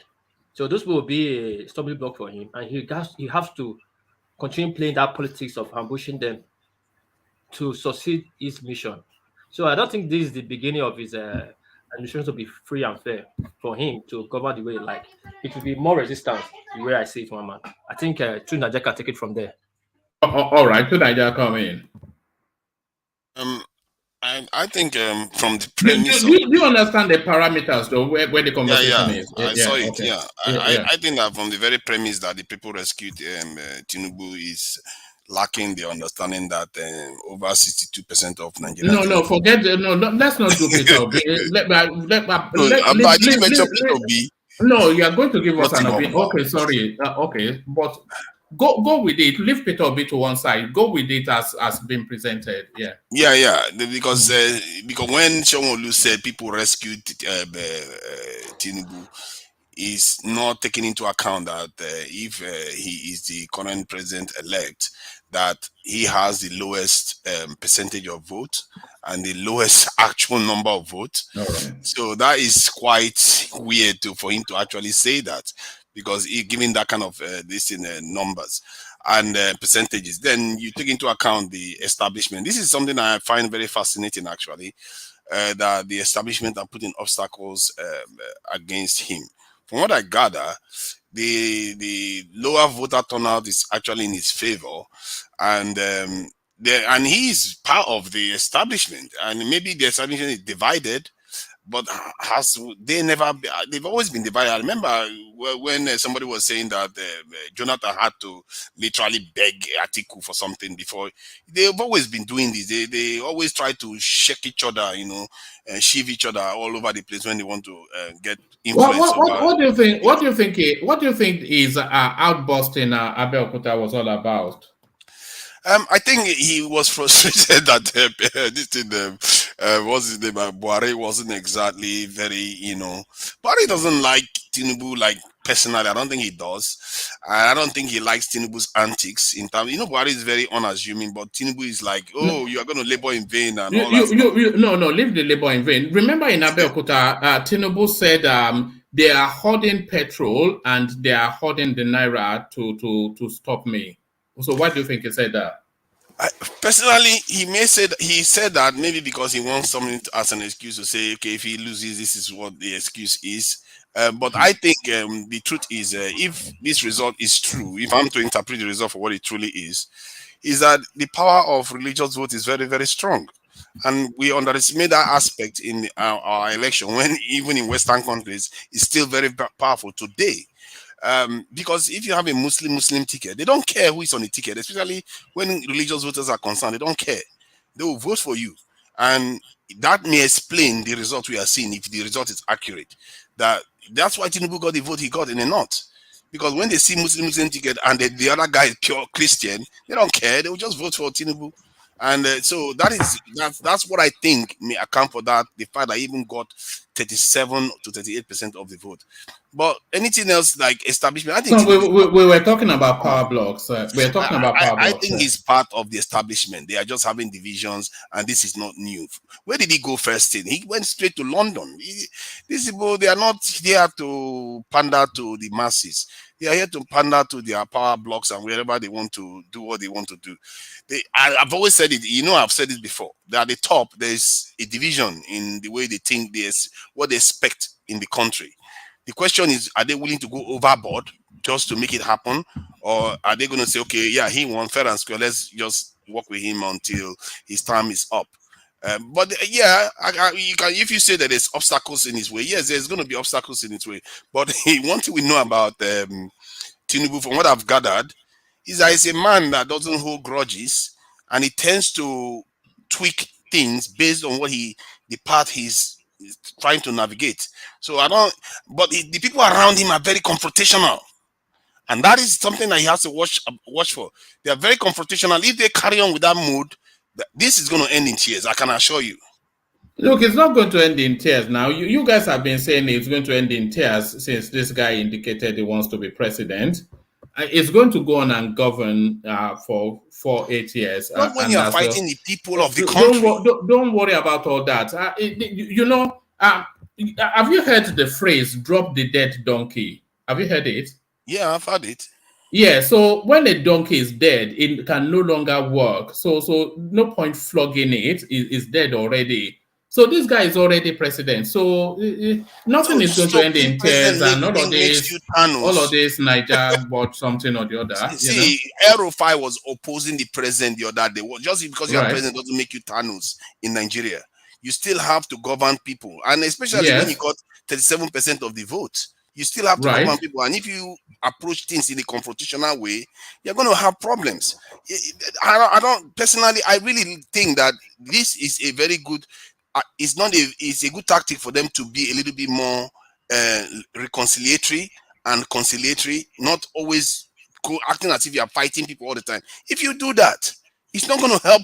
Who is acting like they are fighting people all the time? The people around him, just like the people around P2B does this too. I don't know why they do these things. TINUBU has all this public pronouncement is national unity. Not before the governorship and presidential election, where there was a lot of division all over the place. They but now the elections has been won and lost, and it's now making the languages of national cohesion. Of course, that's what they do now. After they've used divisive rhetoric towards the election. Personally, I feel bad for Nigerians that this is what we have. But the point is, if you want to move forward, it's better to just use conciliatory language. You've won. Is that not the language? Is that not the language? Do you want me to start digging up headlines? Is that not the language he has been using? No, gracious winner. I said the people around him, not necessarily him. The statements he has released, not stating it himself, released statement that we have not seen him for days now. The people around him are very confrontational. You've not seen him from days. He's in Mecca. The clips are all over social media. Yeah, is he allowed to go for? Is he allowed to go for Umrah? Is it or not? Allowed to go for this thing, wherever they want to go to. Yes, it was in London before Mecca. Yes. So how is that an issue? Don't you have a problem with your president-elect showing up in London as if he's your next door? This thing, you don't have any issue with that. That's not a security breach.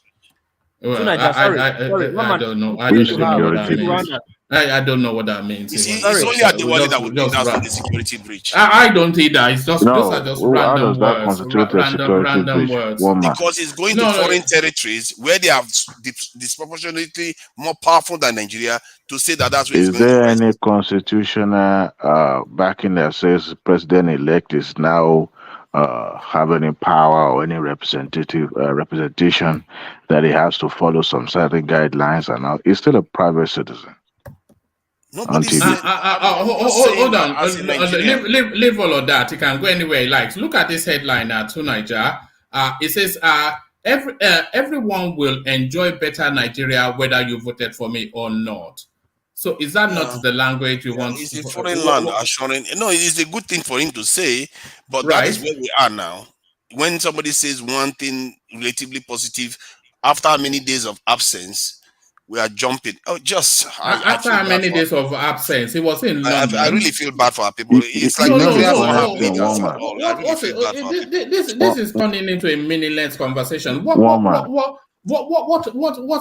do you feel bad about him going to London or Saudi Arabia?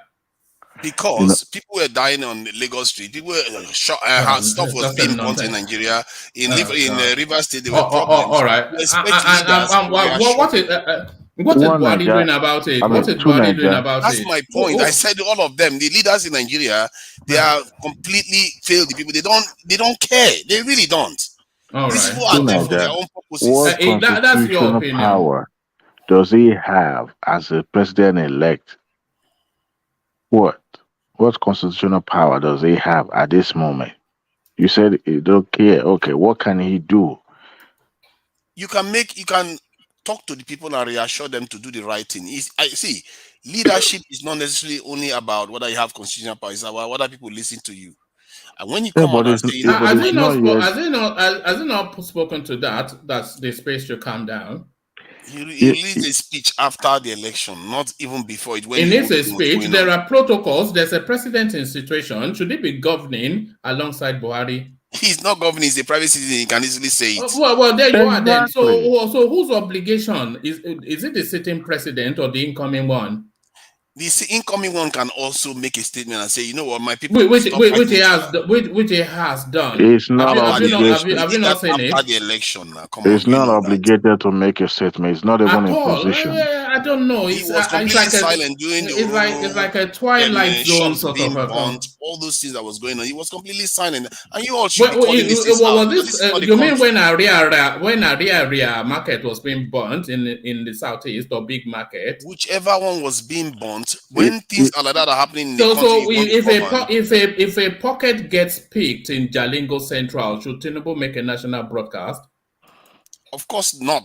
Come on, that's not fair. But I'm talking about is that not the level of ridiculousness? What you are saying is that this is something that other nations do. This is not like this is what leadership. What other nations? What other nations have private citizens making national broadcast on behalf of the national? Nobody said national broadcast. I just said he could easily come on TV and say, you know what? Come on TV. And that's not a national broadcast.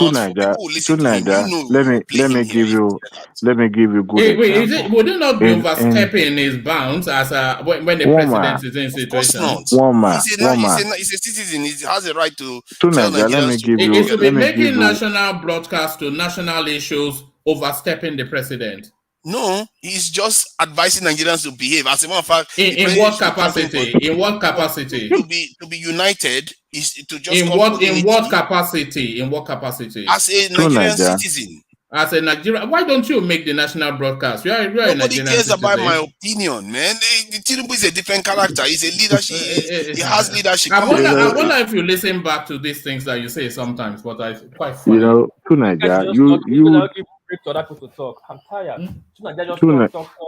To Nigeria, you know pretty well that he, at this moment, does not have any constitutional power. Neither does he have any role to play in this current administration that is yet to hand over. However, in his capacity as a non-politician or as a president-elect, he could make speech, but it's not in his position to make speech. Now, when he becomes the substantive president, then we can hold him accountable for not being care. But as of now, there's no way you will travel around 36 states. I know flying around and all that, jet lag and all that, and the series of endless meeting every day. And you wouldn't take at least a moment for yourself just to rest. Now, the fact that the man at this moment he has no obligation to Nigeria.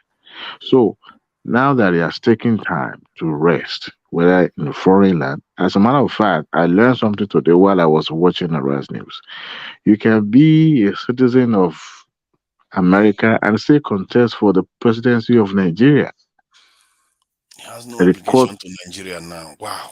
So guys, I don't know. It doesn't. What obligation does he have? It doesn't.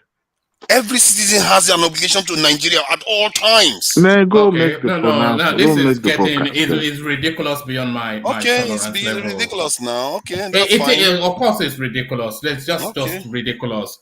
You know, the guy has released a public speech to say everybody come together.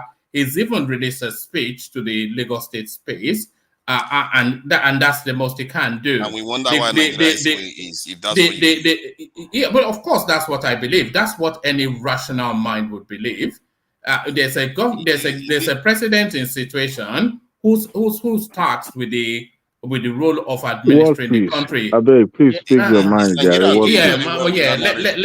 Let's hear from World Peace. It's just a ludicrous. Tunaja is just something today. I don't understand. Tunaja is a simple logic. Sometimes we try to make our own rules. I don't understand some of the, Who is a government elect? There's no way in the world you have two presidents at the same time. All he can do is to just can release just a message, a snippet like way he does right now. He cannot govern when Buhari is the governor, president of the country. He cannot come to national TV and be making statements. That is treason. He can be arrested. You cannot. What? Yes. You can go for an interview. Which interview? As what? See, when Peter B went for press conference the other day, you know what people did? Peter B is a nobody now. Who is he? He's a nobody. That's this kind of language that, man, you guys. But he is a no. Okay, who is he? People want a good country at all. What kind of language is this? Okay, who is he? Peter B is a nobody. Oh God. What is it? Okay, what is his title? What is Peter B's title in Nigeria? Yeah, he's a nobody, but my point is that when so Peter B can do anything because he's a nobody.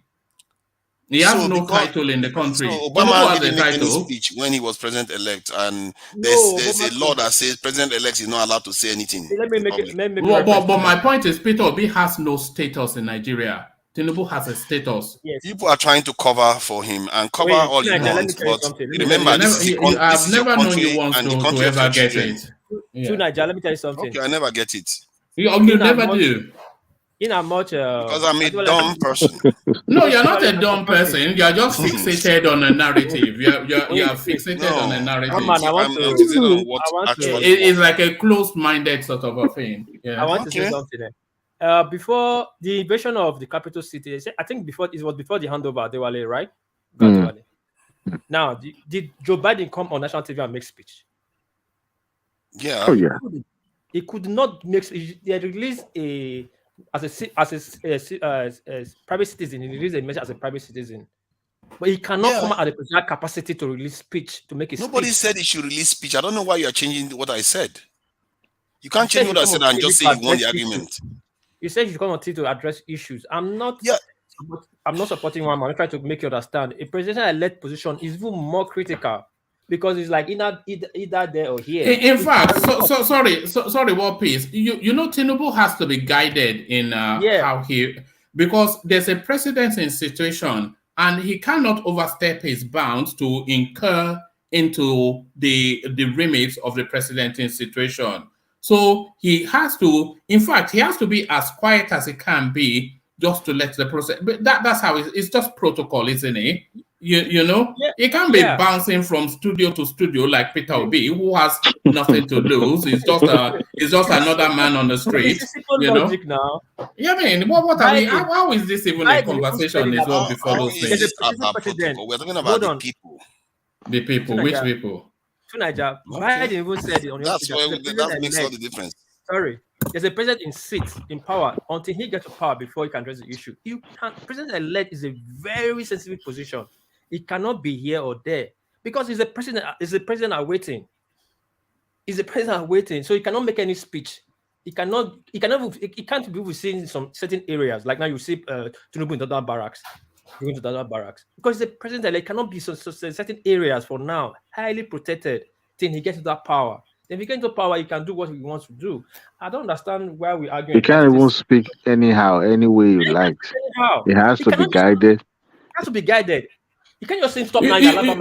You know why he has to be guided, Dewale? He has to be guided, one, so that he doesn't step on the toes of the government institution, two.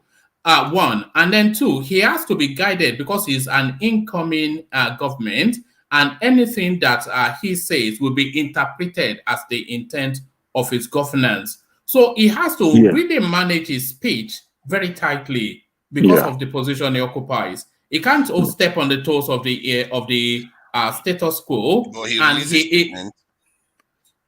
He said what he said in his yes, a rallying call that the nation should come together. So those are casual statements. Those sort of statements. Those are even general speech yes. that anybody anytime can make anywhere. That anything that happens, Tinubu is straight in front of a camera. No. What are we talking about? It reminded me of what happened in 2028. No, does that not sound somewhat funny to you? Shortly before the election, you remember there was a recession there in the US, right? And all over the world. And then John McCain suspended his campaign, but what is his name? Bakari always comes to my mind. What is his name? Obama bin Laden or whatever it is. Yeah, he did not suspend his campaign, but as a matter of fact, they were all summoned, to the White House by the George Bush, and at that moment, George Bush was the tail end of his administration, and I was trying to tap into the the mind of these politicians, and to see where they are, where they stand, on what was happening. But at that moment, Osama was ready to risk it all, by making sure that they pump money into the system. But conservative, as they always be, they are very skeptical about, pumping money into rescuing certain segment in the economy. At the end of the day, Obama advised Bush on what they can do just to cushion the effect the incoming administration take over. As soon as he was elected the president, everything just mellowed down. He kept every plan to himself, never make any statement in the public anymore. As soon as he got into the White House, the first thing that he did was to face that squarely. So yes, it is always like that. I mean, we copy the presidential system from them. It has always been the tradition. You cannot be present in the public, in the media, just before you even take position. It's not done. Obama kept quiet after he won the election. What do you expect him to do? To be going to media houses, junketing around? Taking interviews and talking almost as if it's normal. Don't do that. He was going on TV shows. How many? Look, Obi is different. Atiku is. Have you seen Atiku lately? When Buhari lost election in 2015, did you see him going around making speeches? They were in the court, but you never see them going around media houses or being present for what? If you are an incoming president or incoming governor, then you don't need to be moving around, making speeches or necessarily speak. You wait till you get there, then you start acting. It's as simple as that. Look, I get the logic to Nigeria. You are expecting at least to douse the tension. You can only say little, because at this moment, even your presence can be misconstrued as, because you have people that are completely in fact, disliking. any public statement by Tinubu is more likely to inflame than to douse, because the obedience space, they're still reeling from their laws, and they're just charged up as they always are. So anything he says, they will just start the screeching and the squealing. That they just start. It will actually help him, because if they believe that he is more hands-on compared to the absentee landlord we've had for how many years now, then it might actually help start conditioning the people to accept him as a leader, because they say, "Oh, look at how he's responding based on what is happening now." They will not do that. The obedience space will. Is Nigeria talking about what is happening in Lagos, or which? What? No, that's all over it might even be seen as usurping the president. It might even be seen as usurping the power of the current. And that's what I just said. That's what I was trying to explain to him now, but he doesn't get it. Let me make something clear today. As we are talking right now, Nigerians are going about doing their businesses. It's we that we have enough time in diaspora that we're talking much about this thing at the media houses. Other than that, people wake up, go to work, come back, and live their normal life. True, but I do see them also. I'm going to be president of this country, whether you like it or not, and I will preside over the affairs of this country, including presiding over you. I think you must start adjusting to that reality. The sooner you do that, the less chest pains you'll have when that reality comes. And there it is. So that's who Nigeria's cousin. Yes. Someone with the extreme views. That guy is guy crazy. will never rule South Africa. How are you sure? Never. That guy, It's never going to happen. If they rule us, see, he might actually rule. Don't underestimate that guy. No, it's never going to happen. His views are extreme.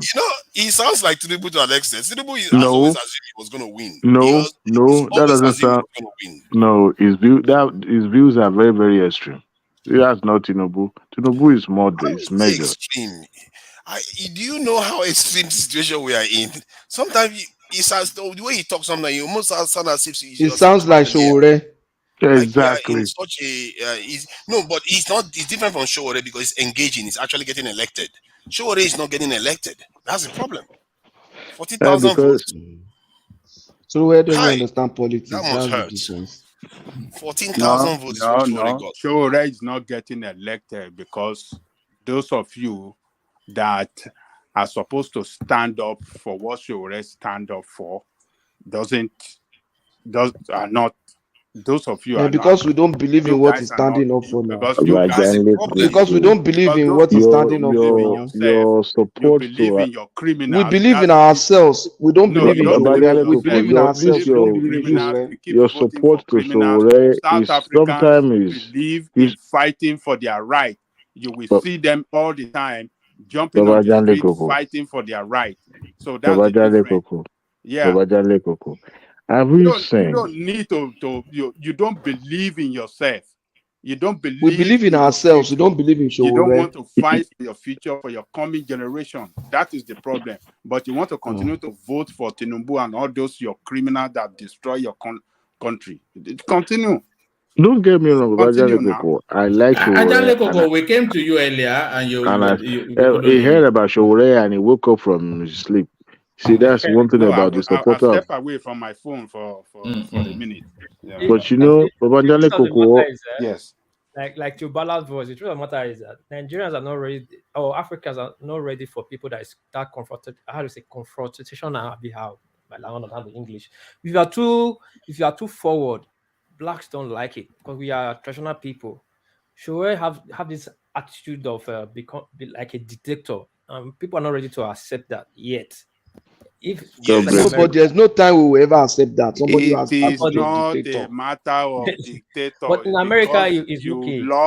You love your criminals. You love your politicians. You love because of the tribal. Hold on, these people uses tribal sentiments, religious sentiments, and you love those kind of sentiments. Those are the things that you Nigerians vote for. You don't vote for issue. Which people love tribal sentiments? Discusses issue, you don't vote for that person. But on religious basis, on tribal basis, that is who you vote for, and that's your problem. And you can never get the right leadership. I think the issue I think I see with Showore is not because people don't believe in his ultimate goal. It's because when they look at the way he argues the point, there is incoherency in there. That's the issue I have with him too, and that's the difference that P2B offer. P2B offers similar stuff as Showore is offering as an ultimate outcome, development and all the rest of it. BBC is going to lock people up. Showore is going to lock people up. Criminals. That's the problem. You don't love people that stand for Babajale Koko is not like that. Right see, that's your conclusion. That your conclusion is how would you have a combustive president who you can never trust his temperament in the public? On this platform, this guy is never measured. Going for Tinubu, you will see Igbo going for Tinubu. What is responsible for that? I mean, you will see Igbo going for Obi, Yoruba going for Tinubu. What is responsible for that? Is it not your tribal sentiment? Yorubas are also going for Obi now. Obi won in Lagos your tribal now. sentiment. You don't go for Egypt. Babajale Koko would not listen to us because they also go for issues. To be fair, that's why, because I'm one of those people that would have given someone like Showore a hearing this thing. But Showore doesn't even on issue, Showore is empty. So, all right, gentlemen, let me ease myself out and hand over to Thomas. Carry on. So, how can? Sorry. Thank you, Ayo, for the super chat and the coffee, and our day as well. So, the super chat still open for people who want to super chat Thomas. So, Babajale Koko. So, what is wrong with Showore is the chairman of his party and the candidate. So in his party, there's nobody is qualified enough to be the chairman of his party. Forget about Showore. What is wrong with Adewale of SDP? Babajale Koko, we're speaking about Showore. Nobody mentions Adewale now. Okay. Let me tell you what is wrong. What is wrong with Adewale? So, let's talk now. Okay, you see, in a democratic setting, you have the power of choice. The fact that I don't choose Adewale does not mean something is wrong with him. And the fact that Showore is there does not mean I must choose him. By my own judgment, Showore is not capable of ruling the country. By my own judgment, by your own judgment, he is. So respect that. To the problem we have in Nigeria, right? You say what? Tinubu is the answer to the problem we have. Tinubu is more relevant to solving that problem than Showore. Okay. How is it more relevant? You haven't answered my question, though. You haven't answered my question, Babajale Koko. How come Showore is the chairman and the candidate of his party? Forget about you. Why would I forget? So these are traits of a dictator. Because you can't tell me there's no reliable individual.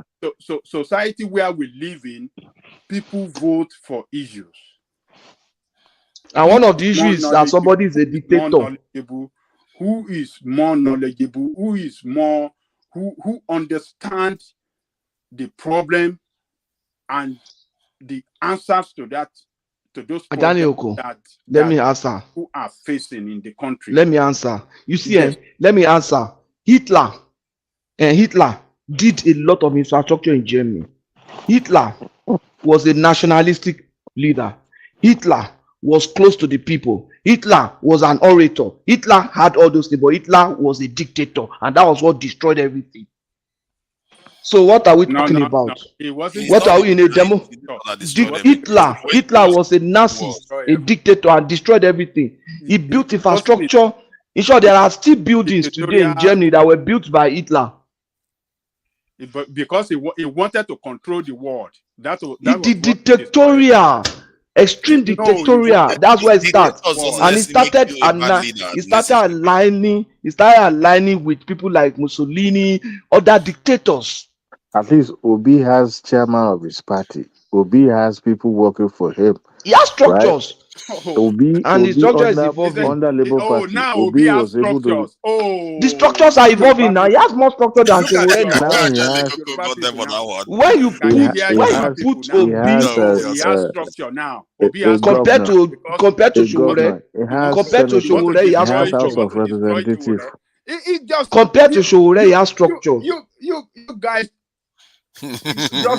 I'm just asking. And you don't want to get it. You don't want to. What are they getting? Showore is a nowhere now. It's not Showore that will make us get it now. When Showore will become president of Nigeria. If Showore becomes the president, I will not support him. What's wrong with you? Okay. I'm not supporting him. Why are you saying Showore will become the president of the jail? I will not come to Nigeria for that 8 years. I will not come. I support him, but I tell you this. His son will freeze himself when he will become president of Nigeria. Not in that country. No, I think Showore has got trauma, from all the time. I am not forcing anybody to like Showore. We have it's not possible now. We have Adewale there. Still, you know why people won't vote Adewale, but all these criminals, these are the people that you love. Look, because they are like them. Someone like Adewale will work for some of them. He will go there and sell everybody out that work for them. Like Adewale. These are the people. Forget about Showore. Adewale is there. You know you will. That's why you talk like the way another guy. There's this other guy from the north. Maybe YPP. I can't remember. The YPP guy. Is it why the reason why people people won't vote for YPP is Ajewole, you know YPP. why? want Prince something? Prince is YPP. Yes, that's another brilliant chap. You guys Yeah, he is. love them. But we don't want You him. We don't want love them. Jagaban now. I Because don't even care Jagaban is about more Jagaban. like it. You know, Me, I care. one time, Chief Showore Ganefayemi come. was leading a conscience party, right? And he contested for presidency. As popular as he was, they never voted for him. Talk less of Ajewole. You know why they won't vote for Ajewole? Look, you must have the past, the present, and the future. Ajewole has the present. People are not And sure the of his future. future. His past is unknown. He doesn't have future, right? Showore's past we know. Presence we know. His future we know. He will put everybody in jail. Which is, I don't have any problem with that. So you don't want your criminal in jails, right? No. But you have to have a precedent that is measured in the public, number one. You That it don't won't be want your like a criminals in firecracker. jail. You still This want guy justice has shown continue in to rule you. You Baba love your Jale criminals Koko, to rule where you. have you Don't seen a want them firecracker, a firecracker heading a country as big as Nigeria, as volatile as Nigeria? Showore of a person. See, Maybe that's what Nigeria needs, though. Nigeria either needs a highly democratic person or a highly Nigeria will go into estate if you dictatorial have person. the likes of Showore. I'm telling you the fact. You know why? Because these same people that will vote for the politicians, they will be the one to come around and say, you know what, they will sack you from that position. Wait, so Buhari was telling, Would you have had Stalin as a leader? Would you have accepted Stalin as who a would leader? have known that Stalin? Look, all these people have their traits. People just not Question is, paying would you have attention. accepted him as a leader? Why would I? When they started having these Exactly, excesses, but why would? by the time he left the country, one of the most powerful countries in the world. That is That's what what you we are have to be saying. asking yourself. If you keep having a mentality that selects mediocrity, your country, your people are going to be mediocre forever. There's nowhere in the world where you have an activist in charge of the government. It would never all go well for that country. You know why? Lenin Because was an activist. who? People like Lenin, the Marxists, they were like an activist. That's why their ideology. That's why their ideology is not working. That's why their ideology. It's working now. They are the ones that spread all the way to China till today. Look, they are still listen. There will always been a Obama was power an block. activist. Adewale, you said there's nowhere in the world where you see an activist. Where? Obama is the activist. Activist for kilo fight. What was he fighting for? Obama what was was Obama fighting for? What was he fighting for? Which kind of Obama? In America. Obama was an Obama was an kind of Obama. Obama was an activist. In fact, which activist? process is he match? In Indonesia. Jesus Christ. In Indonesia or where? He was an activist in Southside in Indonesia.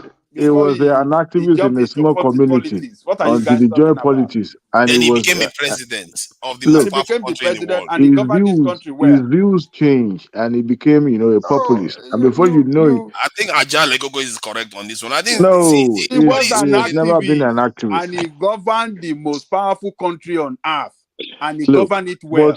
But even Obama himself was measured. With temperature, it was. Temperament, it was measured in the public. Unless someone like Showore, confrontational. I know people gravitate towards. Have you ever spoken? Have you ever seen him being interviewed and it was confrontation? Is it when he was on the street demonstrating for Nigerian people? Talking, there was a video. He was confrontational with me too when I spoke to him. Challenging police brutality. That is what you consider as confrontational. The beautiful part of this is that Ajah Koko will support this guy blindly. When he's standing up no matter how we try to point out some of those flaws in his character. Former president. What's the name of that? Adewale, do you support Showore's ultimate that is goal? what you call confrontational. As a matter of fact, if he wins, I like him and I support him. But he would never be. You know why? Because of the kind of nature of the country we're talking about. Because some of us will never support him. Maybe you should change the country to the nature. So, okay, personally, the ultimate goal, I support him. But some of his ideas are not correct. How volatile our country is to Nigeria? The thread holding that country is very, very And thin. a moment ago, I was telling you that when people were being divisive, leaders were just sitting there not doing anything, and you are supporting those leaders. So you are not very consistent on your own. You should be saying that the leaders should be coming out and saying, okay, No, people, stop this nonsense that you are doing. I don't We are a very have volatile I country. don't, to Nigeria, I don't have extreme views. I'm moderate in everything I do, in everything I say. And any topic I'm trying to interrogate, I'm always moderate. I always give room for. That's Please, please. hmm. How do we get to Showore now? I think we should face more serious people. Finish your Shubure maybe is evolving. Shubure is maturing. That's what I would say. The Shubures of 8 years ago is different from Thomas Shubures of by now. everything. You say, how did we get to Showore? We should be talking about serious people. What I want you guys to know, let's talk about serious if people not now. Showore, until you have person in the like of Showore, that is as your president, as your leaders across that country, that is We've had when you it will one get time your in country right. 1982, 83, sir. If you It never continue happened. to support people like your TINUBU and others like them, you Baba will never Koko, get your nobody country says right. Tinubu is That the is a answer. fact. Nobody says Tinubu is the antidote to the problem we That have is in a Nigeria. fact. Just get it We've right. had this. We've As had long this as you have the extreme. like of TINUBU and all of them you see that are governing your country today, as you have people like them in position of power, you can never get your country right. That is a fact. Because they have been there for over 93 And the truth years. is, the truth is, yet, Adewale, do you know that we are on the path to be recolonized right now as we speak? And Forget about you are all those. supporting mediocre. No, keep saying forget about it. It's a very serious issue. No, there's nobody colonizing anybody. This is the You think it's not going to happen? You see, that's 21st the century. problem with It's not happening. go and talk to them. Forget it. Look, there's no country You don't colonizing know. one another. That's why you are They always talk about moderating. economic empowerment, and also this powerful nation coming into a smaller country like ours to empower them economically and probably to establish their own stronghold. Yes, but in terms of politics, they're not getting involved in your politics, but I they are was them, I investing. would recolonize Hold you. on. I wish our men are Hold on. thinking like you. Let me address Babajale Babajale first. Babajale, you remember when Buhari took over in 1980? Was it 82 when he took over? Most of their decrees and their views then were on extreme. You remember Babajale Koko? yes. People were telling them that yes, the politician will learn their lesson and all this and all that. But when he came in, his views were completely out of it, because number one, they were hauling journalists to the prison. Politicians were given 300 years of imprisonment, and everything was just on the extreme side. At the beginning, people were like, "Yeah, this is what we wanted," but when they started feeling it, people cannot even say "pem" in the public, and they make a decree. That decree puts journalists in the prison, in jail, across the Decree country. number 2. So at the end of the day, people now realize that we don't need this kind of an extreme measure in the system. We need someone who will balance both the ups and downs of the country. Now, the country was overthrown. I mean, the regime was overthrown by Babangida. Babangida came in like a smooth operator. Everything mellowed, and the country back into their normalcy and everything. Now, the reason why I say country doesn't need that extreme view or extreme policy No. See where because you got it wrong. When Babangida came in, that was when the nation started to go down. That was the man that introduced institutionalized corruption. You also remember that when Buhari took over, there was an economic issue there at that time. That was the man that brought IMF loan. That was the man that destroyed all the institutions. But the economy was going down the drain at that time when the Buhari took over. He destroyed everything. Babajale Koko, you remember the economy was going down the drain at the time Babangida took over too. That was when SAP was introduced. That is a different economic cycles happen. But when we talk about all this is a cycle. Look, we are talking about a decline. This IBB foresaw a massive decline in Nigeria's position in the funniest thing. Under the IBB, you can say the corruption thrive. Name it. Corruption thrive because as at that time the country was doing well. At the beginning, it wasn't because they are able to correct and rectify some of those policies of the old administration. But when after some time, that was when the banking they were giving them licenses, banking was booming, importation was booming, everything was going well. People were having money, people were doing well, right? Because the extreme views of the previous administration was so extreme, and the country at that time it was just like every part of the country could feel the presence of the administration. Now, the reason why they didn't last long was because of the high-handedness. There's no country that needed all that. You need a balance, but that was the reason Babangida put more civilian in the administration more than any other military administration combined in Nigeria. We had the likes of professors, doctors in in its administration. So a country has to be balanced. Not when you have You even one change his name person. from head of state to president. That was a political gimmick. That was all those they're trying to play game. But you could record that the country recorded massive development. After that time, Third Mainland Bridge wouldn't have been built if not was Angidas now. So it was during his time that Abuja started developing and rapidly because he wanted to leave Lagos by fire by crew. So when you put that side by side, a country does not even need to have such a strong dictatorial person in power, because that country will break. But now we're talking about the likes of Showore. Showore has evolved. It's evolving actually, because if you look at the Showores of Let me ask you a 8 question. years ago. Let me ask you a question, Adewale. So you believe that if Nigerian have Showore as their president today, he will govern by dictatorial style? Is that your belief? Yes. Why? Tell me why you think so, that he will Oh, govern well. dictatorial style. Okay. Don't let us look too far. The man has a political platform. He has a political platform. He is the chairman of the party, and at the same time, the candidate of his party. Now, every decision making has to go through him. The same thing that killed Conscience Party of Chief Ganufayemi, the same thing that is affecting Showore, because he was not able to expand. Why In do you politics, want to hold on? You want to use only one incident. Are you interrogating this man, or you want him to talk? Hold on, let me land. You are interrogating him now. Hold You say on, why? He has given you the first one, then he has not finished. You say you want to use only one. Hold on. How do you know he will not give you a second one? Let me ask Adaleko. How do you know he will not provide the second one? Okay. He has not even finished the first one. You say you are using only one. Hold on.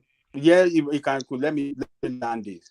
So, for what he went through, the way they hijacked his party, and the way he fought to get his party back, so you don't think that he have to manage that party well before giving it to another person, a trusted person that will not collude with the government again, to destroy what the party stands for?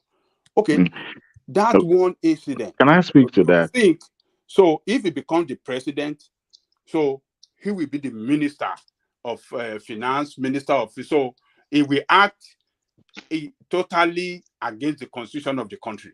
That is what you are saying.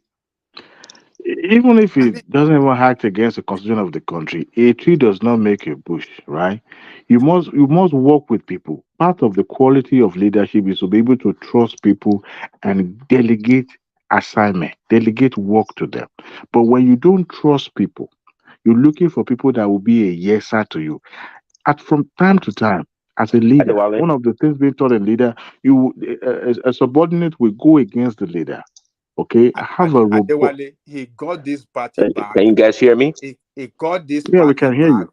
Oh, okay, great. He got this party back 6 days to the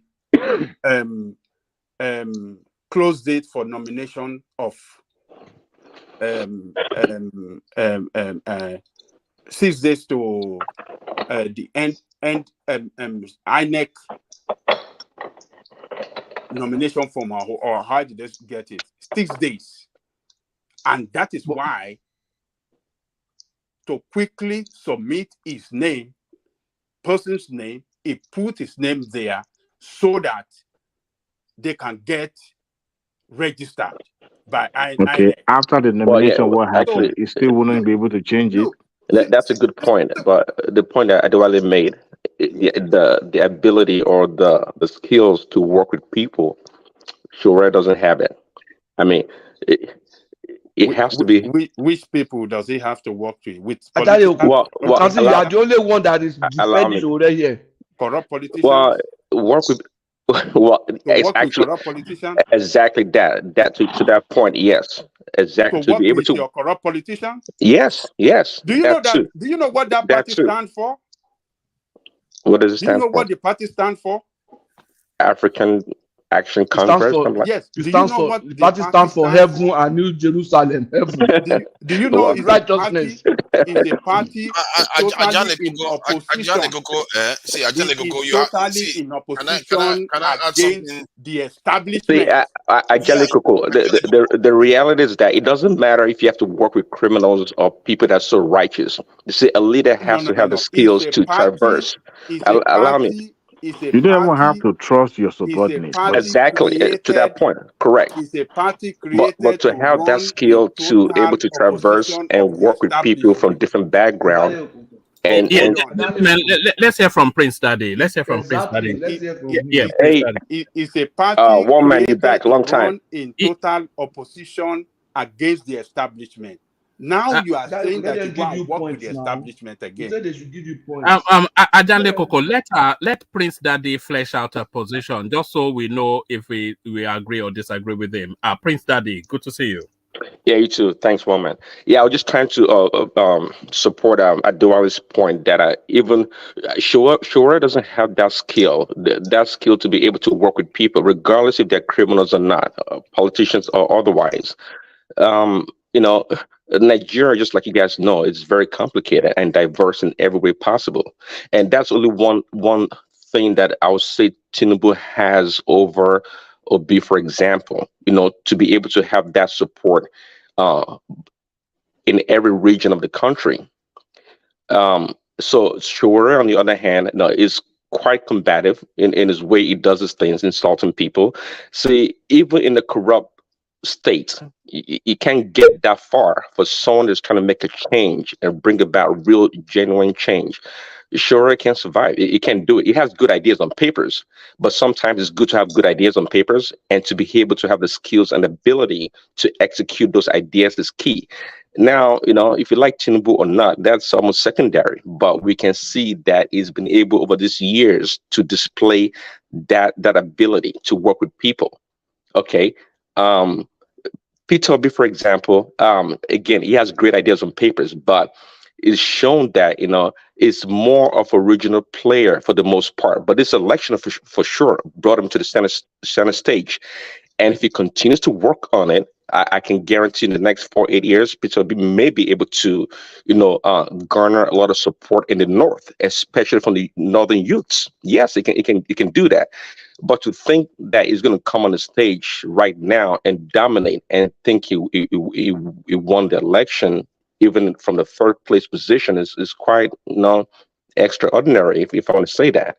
So again, you overall, can use the word ridiculous if you like. You feel free.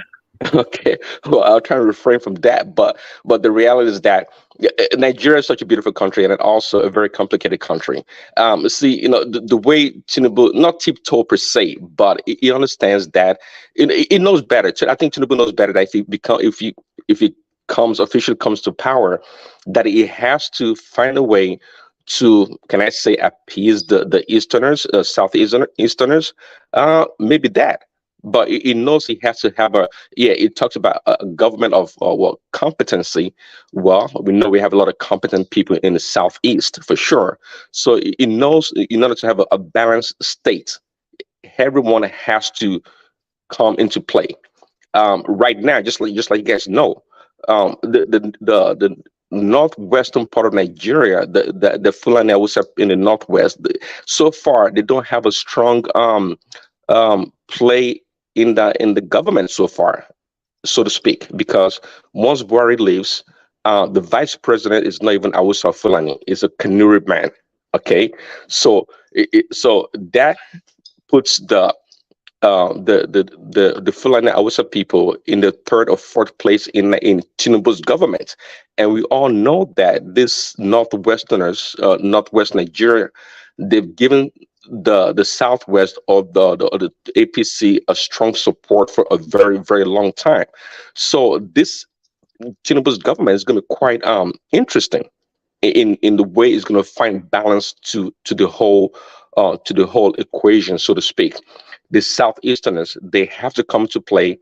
Is it Uzo Kalu that's trying to get the speakership or the Senate presidency? Well, if he's able to get it, that'd be a big plus. That'd be good.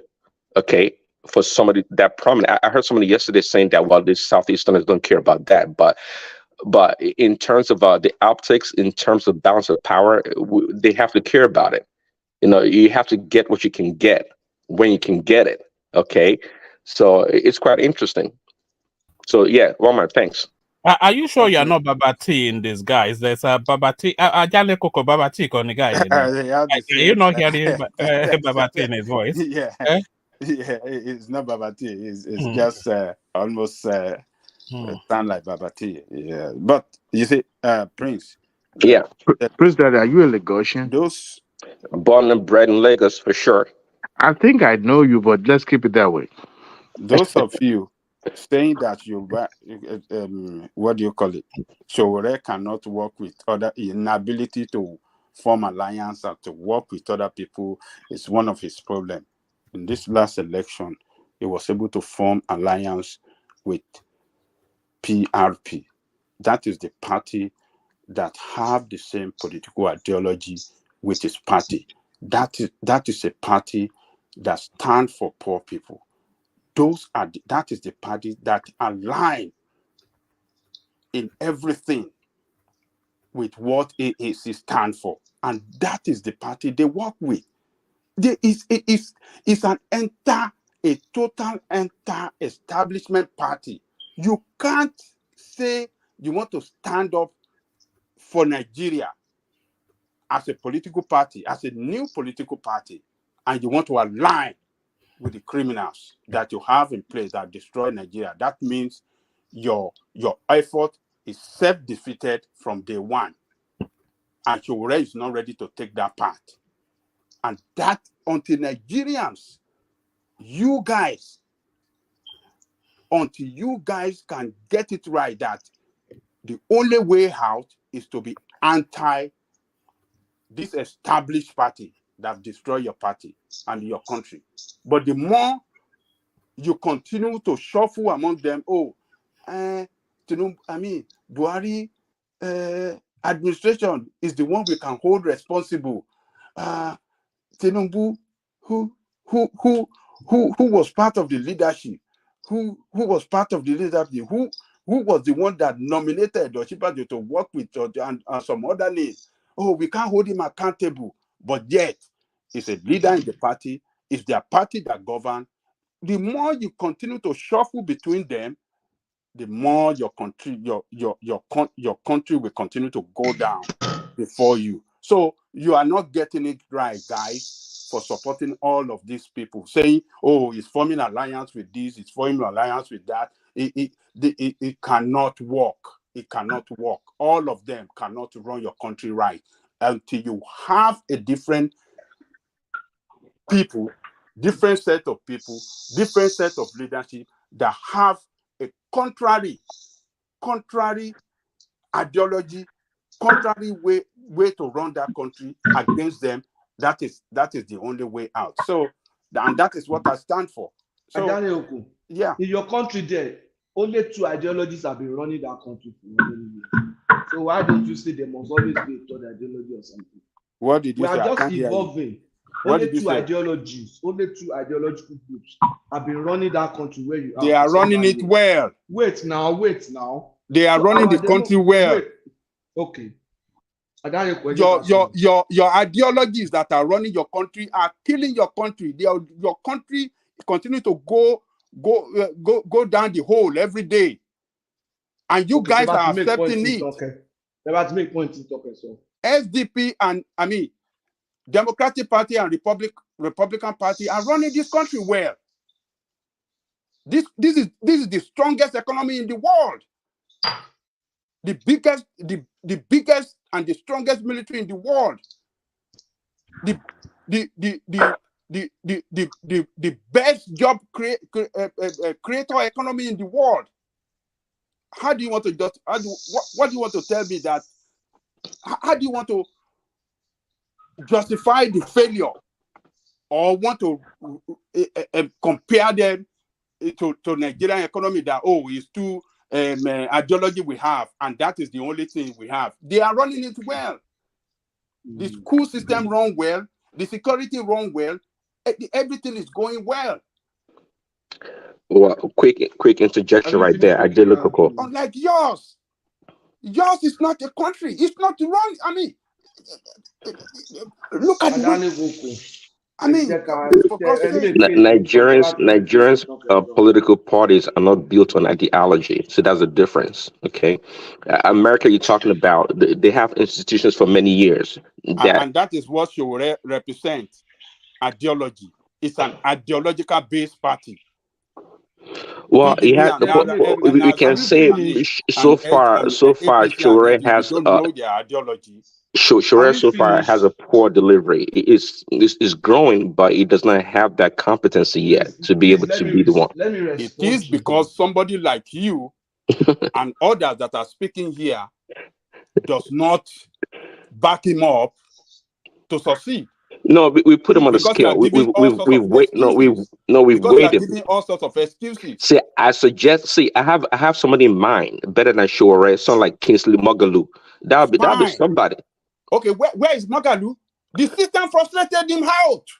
I understand. I understand that. What are you guys talking about? Let's talk now. The system frustrated him out and forced you to support criminals. Let's hear from Patrick. Patrick, yeah, come in, Patrick. Patrick, before you come in, Patrick, hold on, please. Before you come in, I listened to the feedback concerning the running of my side of the section. I just want to point this out to everybody. Even before I became the co-host for One Man, people know me here. I hate people talking over each other. I hate it. I will never do it. Because when many people are talking, nobody is talking. So when I said everybody hold on, can we just please hold on? That's what I'm saying. I'm not dictatorial. So if I said everybody hold on, if I said that, you should know that many voices are coming on each other. And if everybody is speaking, nobody is speaking. So that is my own ideology. I don't believe in 3 people talking at a time. It doesn't make any sense to me. Thank you. Patrick, continue. Okay, that's true. To add to what Thomas is saying, the day I co-hosted, I discovered that when 2-3 people are talking, if you are in the background, you won't hear anybody. You just be making you won't be able to hear anything. So I think it's better we speak one by one. Okay, I said ideology. Those parties that you saw as ideological party, most of them did not stand out to say, oh, we want to become ideological party. The ideology of those parties evolved over time. That country where you are, how old is that country? Look, this is your country in Nigeria. How old is that country? Those are the things you look at. Let's be very practical. This party, this APC, is less than 10 years old or 12 years old. So you expect in another 10 years, they will be evolving. I know, for example, I know that they have evolved one ideology. This party belongs in infrastructural development as a model for economic growth. That's an ideology. Labour Party, for example, believes solely in human capital development as a model for economic growth. They believe the Obi group believes that infrastructure does not necessarily promote development. But when you invest in people, those people can develop, and those people can further now develop the system. So those are ideologies. They are evolving over time. You need to go and read this book, Why Countries Fail, Why Nations Fail, and go and read The Mystery of Capital by Hernando de Soto. It will tell you the story of America. In those days, there were omonile in America. Omonile. You just go and grab one land. Another person will come and chase you from there with gun and say it's his land. Another person will say it's the one that's been farming on it. So there were those nations went through all these things too. But with time, they were able to develop. We are not saying that we'll go through that at the same time, but we can go through it in an accelerated manner. That's the point. But on the ground of that, why are we not supporting Showore? We are not supporting Showore because he has not been able to sell his ideology to us. What he's selling is rubbish. And we are not buying it. And we cannot be blackmailed into buying it. The way Ajaleko is doing now. You are just trying to blackmail people to buy it. We can't buy it. If he can come down to sell it to us in a convincing way, then people will buy it.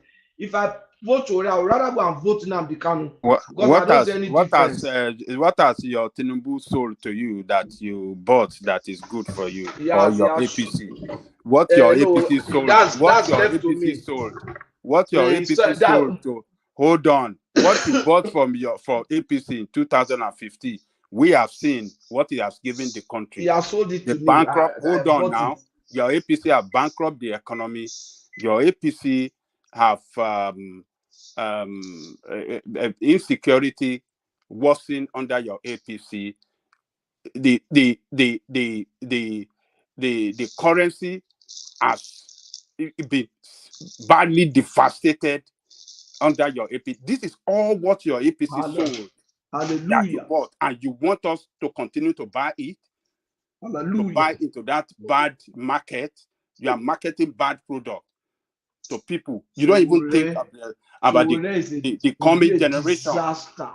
Showore will be a disaster. What you have not tested Showore. Disaster. But what your party brought on this nation is a generational disaster.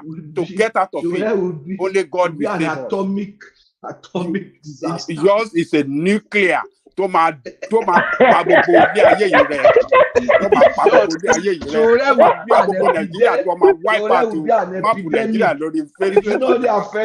Showore becomes president, it will not only affect Nigeria, it will affect other countries. Your APC is a nuclear disaster for Nigeria. It will be a pandemic. It will be a pandemic. It will affect the whole continent. Your APC is a nuclear disaster for Nigeria. It will affect us here. We should be praying. We should pray to God for United Nations not to come and take over that country. The way what your APC have brought on that country now, I'm afraid United Nations will come and say, Can I just say something? Can I? Okay. Hold on, please. Ajale Koko, is it not the right time Showore to just pack it in and go back to, because the last election the last election he got 33,000. This time he got 14,000. So the next election maybe you'll be having 1,000. So what is the point? To go back to Sahara Desert. Where was you? Sahara reporter. Reporters. You can't hold Showore responsible for what you are going through in Nigeria. It's your APC, your Buhari, Tinubu, and all of them are the ones that destroyed that country. So if you guys cannot hold them responsible, then I just leave you guys with the situation. Let's continue. But you answer my question now, Ajale Koko. So forget about Showore. Showore will come back. Do you know how many times? So you get 1,000 votes. Do you know how many times that Abraham Lincoln tried before he became president of the United States. But Forget it was about that. That progressing, is not huh? an It issue. was progressing, not retrogressing. How many No, times don't did he try? forget about that. Forget about that. How many times did he try? How many times? Yeah, you know the history. I don't need to tell I don't know. You are the one living there now. How many times? All this one they say Abraham Lincoln. How many times did he contest for presidency? This one they are saying it as if the man was contesting 7 times. I don't need to tell no more you. than Go and Atiku. search the history. So what I'm telling you, Showore will come back when the time comes, when your suffer enter bone. You will go the way of Showore. Suffer never enter bone. So where they chop breakfast for Nigeria now? I think that what Showore represents is a deeper yearning for Nigerians to have a better life, and sometimes we shouldn't make it about him. If it's not him, some other person will emerge. Maybe the person that will emerge will even Showore be is representing nothing. than he is. Showore is representing nothing. Oh, you can say that. See, if he doesn't represent anything, maybe except the leaders that are in office now embrace some of his ideas in terms of what is good for the Nigerian people. Because you people want to better themselves, and people, institutions, and people keep blocking it. Eventually, you're going to get a leader that is so radical that they are going to be like the type you see in Russia, in China, in many countries that have decimated millions of lives because they felt that these were in the way of progress, and they were right. Because they went on to create some of the most powerful nations in the world. So you have to be careful what you are wishing for when we keep blocking it and saying it's okay. I just released showed a statement that a British Prime Minister was talking about recolonizing Africa, and like they shouldn't feel sorry about it again when they do it the next time. And the world is moving on. We are here arguing petty arguments. The world is moving on. I can tell you right now, I was in a lab recently where they are actually looking at using quantum this in technology to just plot movement, because at the quantum level it's very, very accurate. So some of these things we're talking about, we don't even understand that the world is leaving us behind, and we are basically a slaveless as it is. Soon they will take over directly, and we're here talking about who is ruling and who is not. But it's okay, you can carry on. Leave them, let them continue to promote failure. I mean, we are all alive, we all witness them. Let them continue to. Nigeria is always speaking as if the heaven is about to fall. They have you a don't see system. it. You don't see it coming. That's the problem. We have such myopic view. We don't project through time. They do. They are not stupid. They see through time. We don't. See the problem. We practice, I guess, in Nigeria, pure democracy, right? Because if you guys want the kind of development that, about 5 years ago, it was Peter Obi that was like up and down talking about China this, China that. This time around, he stopped talking about China. But China, is a communist country, well, quasi, because they have capitalist, economy and communist, politics. So in Nigeria, if you want to play pure politics, it's going to be dirty for a long time, and progress may be very, very slow. But if you want, instantaneous, so to speak, development like China, where the government can go anywhere in the country and tear down houses and do whatever they want to do and build skyscrapers and speed trains and do all those things, well, we have to decide the kind of politics or political system. Evangelical favors that, because it sounds like I think that's what he likes. I think that's what he's alluding to. That's what he's alluding to. But the reality is that I prefer a far more advanced democratic system than a dictatorship. But the problem with that is that many people in Nigeria have settled, because to have an advanced democratic system, you need high transparency and a level of equity. But many of Nigerians don't care about that. They care about tribalism and big man politics and all these things. And that is either you get advanced democracy or you get a dictatorship. Eventually, you will. Right, but quickly, just to say, look, Nigeria is extremely, heterogeneous society. See, unlike if you want to go to Sweden, even America, okay, it's easier to say that, okay, when you have people like, pretty much the majority toe the same line. But in a place like Nigeria, that's why democracy is kind of tough in many African nations, because we're so diverse.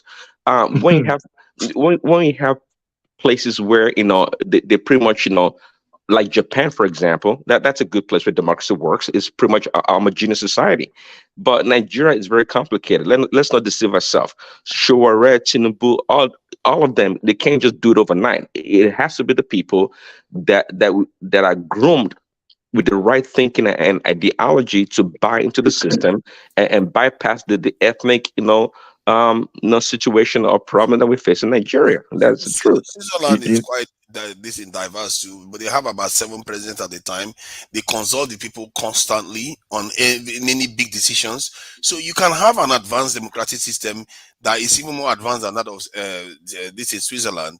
It's just we need creative thinking. This thing that we just bottle ourselves into small thinking, I don't know. So that's the point. See, the kind of democracy they have is I think it says Switzerland, right? You have to look at what that definition of the democracy is. We don't say they can have 7 leaders at the same time. Well, we don't have that in Nigeria until we sit down and define our own democracy the way we think it should be. Maybe we make a progress. Maybe a democracy of each region being represented, like the way we kind of had it before in the regional governments back then. Maybe each region has a leader that's represented in the center. Maybe that'd be a good way to go about it. We have that now. Our governors are basically regions to themselves. They are immune. They are like gods to themselves. No, but they take orders from the center, from the federal government. They get allocation from the emperor. It's a badly structured system, and that is where the problem, that is the root of the problem.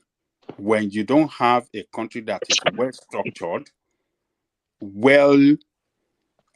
clearly with a clear definition on how to run the country, then you can't run a successful country. The structure is bad, no clear definition on how this is the way we have to run the country. The constitution is corrupt. The institution is corrupt. Everything is just the people themselves are the problem. No matter what, you can look at. I saw police officers not You're right, obeying the law. No matter, even if you have a perfect constitution, you still have people that are corrupt, morally corrupt. True, yeah. Somebody was arguing against Janle Koko today that the Afenifere should not follow the rules. Somebody was a leader. We should. This is why I disagree with Tinubu. No. I'm just talking about order. I'm just talking about chain of command. We have a habit of breaking chain of command as we see fit when it suits us or when it's our trial president or something like that. It's really wrong. We need to follow chain of command. Are you waiting for Afenifere or Aneze or Arewa to you yourself make a decision on who to follow? Do you wait for those people to make a decision for you? No. The argument I'm making is that we need to learn to follow chain of command, orders, because when you follow order, it's not about your own individual intelligence. It's about group intelligence. For us, our group intelligence is very, very low because we don't know how to follow order. We are always disordered all the time. Whose order are you talking about? Individual order or government order? The rules that are written down. We disobey the ruls all the time. I'm sorry. I think we need just following orders is good, but we know what happened in Nazi Germany, right? Okay, so we don't want to follow orders blindly. We need checks and balances. Actually, that's what we need. happened in Nazi Germany is the war, but in terms of following orders, they developed their country. They were one of the most advanced countries. You're absolutely right, but that's why I said we need to have checks and balances. Yes, they were a great nation. They were technologically advanced more than America and many other nations. But eventually, what did it lead to? Catastrophe. Okay, I agree with you. But they are still more advanced than us today. And the rule of law that does not exist in Nigeria. Imagine a country that as big as Nigeria, the local government doesn't function. Local government authority does not function. How do you go to record development? How would you record development? How would you record economic development? How would you record infrastructure? How would you record any development when the authority at the local level that are closer to the people does not function, are not allowed to function. Even checks and balances That is don't the work. base of the economy. That is the base of the system. That is the root, the base. By who? By who? Who doesn't allow it to function? Didn't you see one of the forces saying that they cannot know TINUBU how? and all of them. How Didn't you see all one? your No, APC didn't and you your see PDP. that police official or military official that was saying, All your I Have don't you know how APC to and forgotten your that the recognize a child when I Constitution see empowered the state governor to have power over those local government and to take their money and tell them what to do? It's not the federal, it's the state now. So whether you are mentioning Tinubu Okay, or but Buhari, you guys have been supporting these criminal parties. who is supporting who? Hold on Abajale now, Koko? hold on. You guys been supporting these criminal parties. No, Electing Abajale senators. Koko. You Hold mentioned on. those who is. Let me make my point.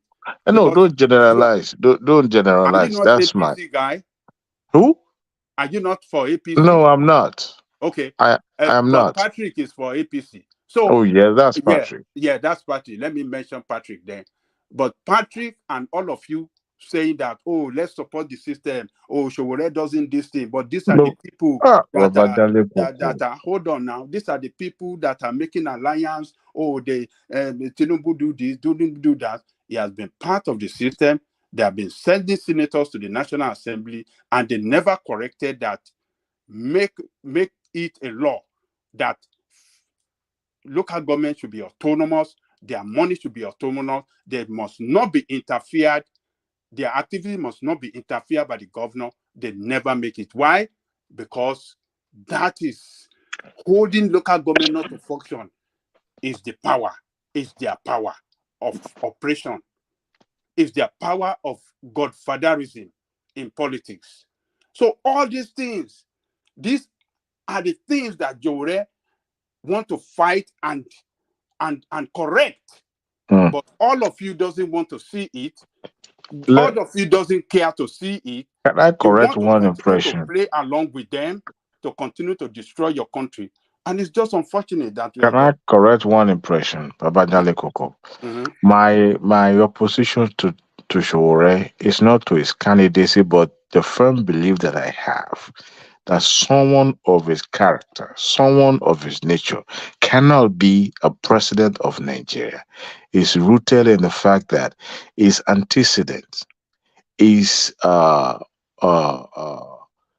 combative nature, and the fact that he is coming in as an apostle of change by shoving it down the throat of everyone that cares to listen is the what brought that my decision that he cannot be the president of Nigeria. Reason being is that in every country there's no government, there's no constitutional authority that is not deeply rooted or by any what you can call a power block or a stakeholders. There is always going to be a backbone for every government.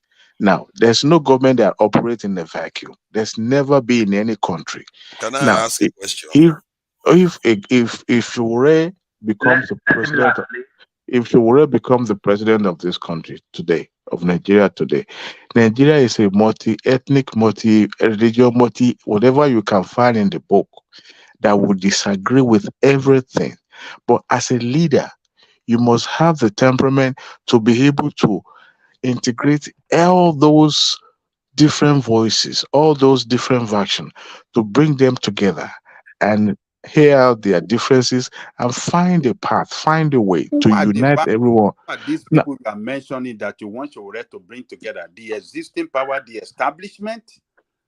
I'm not talking. Look, about? Those power will fight him to the nail. They will fight him.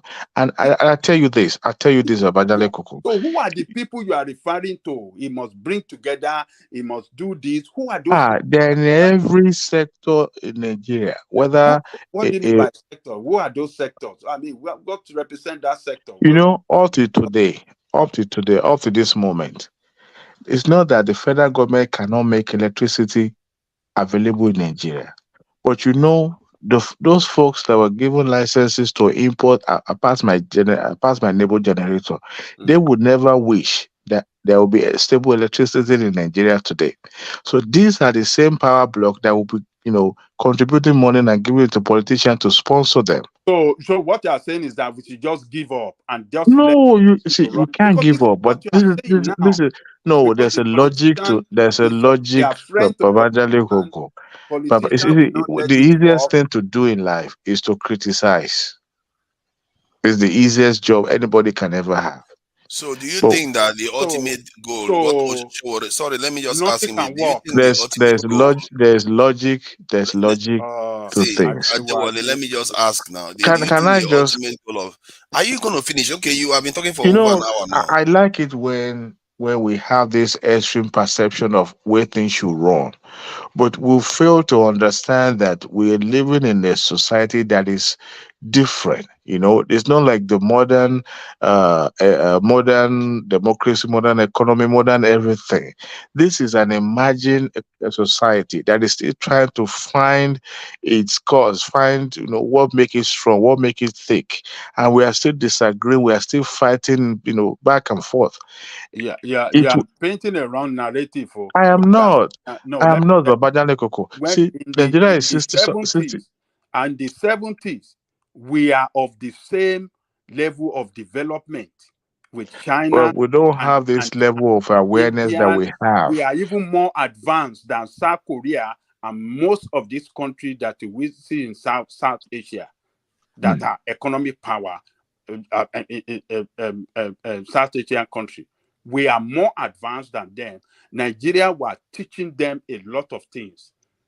The funniest thing, Babajale Koko. When you are saying that we are trying to find ourselves, what is it what are we trying to find? We have bad leadership that every part of our life. Destroying your country. We are not finding ourselves. We used to be, a fast developing, a fast developing in the areas of in our industrial growth was fast developing in the 70s and in the 80s. Babajale Koko. Someone posted something on my wall. You cannot be a jobless person in the 70s and in the 80s. You can't see unemployment in that country. In the 70s and in the 80s, that what is regarded as there's no unemployment in the 70s and Babajale Koko. From one job to the other. That's to tell you the fast rate at which our industrial growth was recorded then. It created a lot of job opportunities for the economy back then. But what happened? Why are we not moving up? Why do we how do we become a country that lost it in entirety? The industrial base collapsed. Because some people settle for mediocrity constantly. They think that it we should just remain like this. Completely. Everything collapsed completely.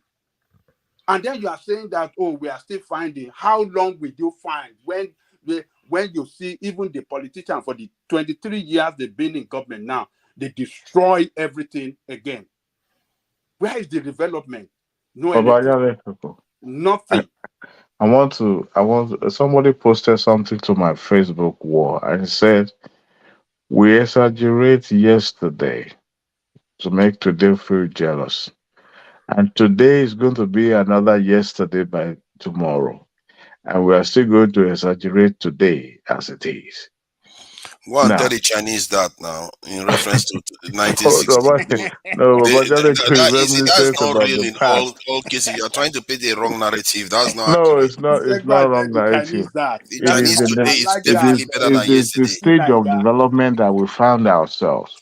Look, the level of what the development we have today was not recorded in the past year Babajale Koko was making reference to. Tell me the areas of where we have the development.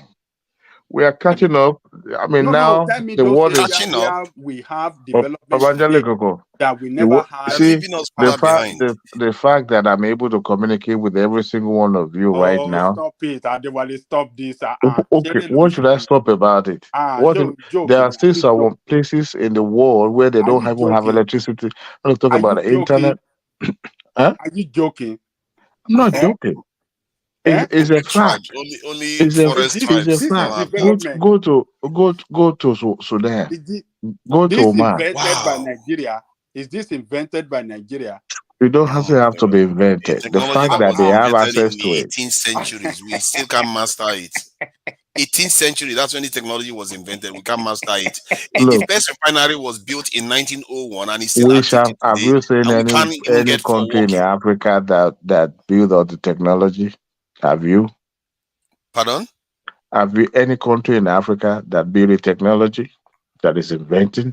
Okay, the one But you that's have, the why problem, can't you isn't it? manage it We well? need to No, sort that we problem, have an economic. not to say it's We have okay. an economic that is dependent, a dependent economy, and it was made so by the power that be. You're talking about the powerful countries.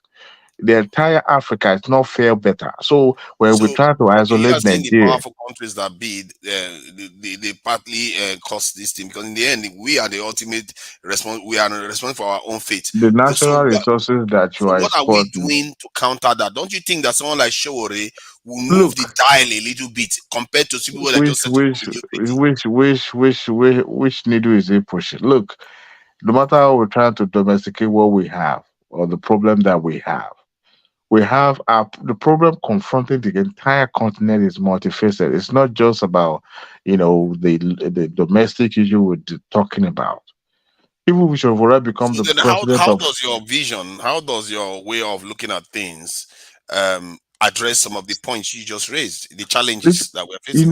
I was trying to draw everyone's attention to the fact that we are recording some level of growth, and you guys were saying no, it's not even the growth. Even if Please it's a flesh it growth, out. I would like to understand more.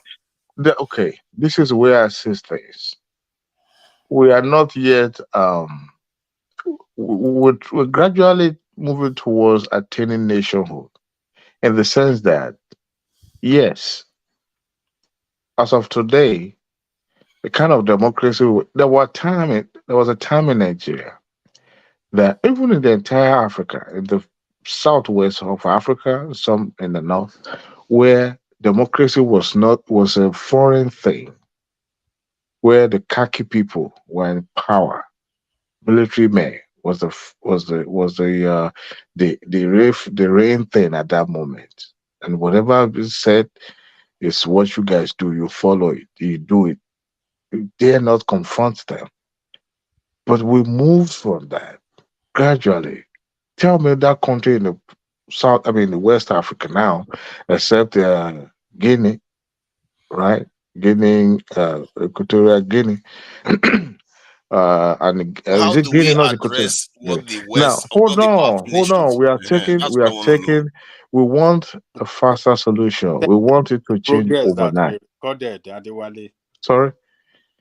The progress you said we have recorded. The progress we've recorded, and I'm see, this progress to some may not be tangible, but I'm trying to draw everyone's attention to it. The fact that we now having, whether uh, in a scrupulous way or the other, we are now having democratic system whereby people can even talk. Now, Ghana, Nigeria, Liberia, there were times in Liberia there was war, civil war everywhere. But now we're having democracy. Now we are transition. We're talking about transitioning. It was never been heard in Nigeria, or even some part of West Africa, where government is being transitioned from to another peacefully. Now, most of the infrastructure being put in place. We know some of these people that are taking over are just learning about how to, transition a nation. Now, in the process, we are having some level of instability and discontinue of projects here and there. If, as a matter of fact, it was during the Jonathan era that we have a full transition of government continuing with the previous administration's project. And it continues this way. Before, we used to have an complete abandoned project. Now, we are making that step by step. I'm talking about technology that we have. In some part of Africa, in some part of Nigeria, they still don't have this phone. They still don't have access to internet. Now we're talking about We're trying to benchmark somebody living in the cities, Jos, Lagos, Kano, Abuja, as if But it's Adewale, those progress you are mentioning, as you yes. are mentioning so good, as if we have recorded, oh, we can talk, we can do this, does not reflect in the lives of the people. Nigerian people are more poorer. More Nigerian children are out of school. Nigerian education is not well funded. Nigerian hospital is a shambles. Nigerian road security is worst. I agree with you with the security. Look, Nigerians are more hopeless than ever before in the history of that country, and yet you are saying we are making progress. I mean, we are. It may not be. That is not progress, for God's sake. Don't call that progress. Hmm. Nigerians are in what is worse than abject poverty. That is what you have found Nigerians. But there's no way the word that you won't find There's poverty. something worse than abject poverty. Quick, I was gonna say recent report said that we are a multi-dimensional poverty. 133 million Nigerians out of 200 million. So Nigeria's population is not growing. It is not being the rate of growth of development in Nigeria is not matching the population growth. I think that's the problem. As we continue to use the same resources or sources of revenue to manage the population, it's not sustainable. So that's part of the big problem. We are a big nation. Who are you going to hold responsible for that? Well, of course, the government, the people in charge. That's it. And their supporters and the people that don't hold them accountable and demand for more. That is it. So we say, okay, quickly, so in other words, we need to have a better management of the population and other resources. For example, the city that I live here in the States, the city was built, okay, beautiful city, but nonetheless, they had to stop and say, hey, the population is growing because a lot of people from California and other places are moving to the city or to the state. So now there's a lot of construction going on because they have to expand the highways and build more houses and whatnot. Okay, they have the resources to do it. Because now, when they did their budget or forecast many years ago, they did not anticipate the population growth. They didn't know what the economy was going to turn to, but that's what they're faced with right now, and it's a heavy burden on the system. But of course, in America, they can find a way to get money and from the federal government or whatnot. But Nigeria that still borrows money and still have a lot of leakages in its revenue collection, and the poor NMPC or oil revenue, it's a big problem. So we are growing at a much faster rate than we are able to manage or take care of our population. That's the big problem there. So we have incompetent people managing the resources of the country. And who are these people? They are the politicians. These politicians that you guys are describing as, the people that can work alliance, they can work with people. They are the why are you using these we guys? We never supported them. Hold on. These are the people that destroy this country. They fail to run that country well to the advantage of Nigerian people. Well, Ajali Koko, I was going to say that. Do you know America is probably I'm not trying to exaggerate, probably 100 times or more wasteful than Nigeria. There's so much waste in the American system, it's unimaginable. But of course, in America, they can print money. It's American dollar is strong. So when it comes to waste of resources, American government in itself is not the best manager of resources. I can tell you that for a fact. I disagree. Okay? I disagree with you. Well, of course you can. But okay, let me say this. What you see as wastefulness from the American administration is geared towards development of the people.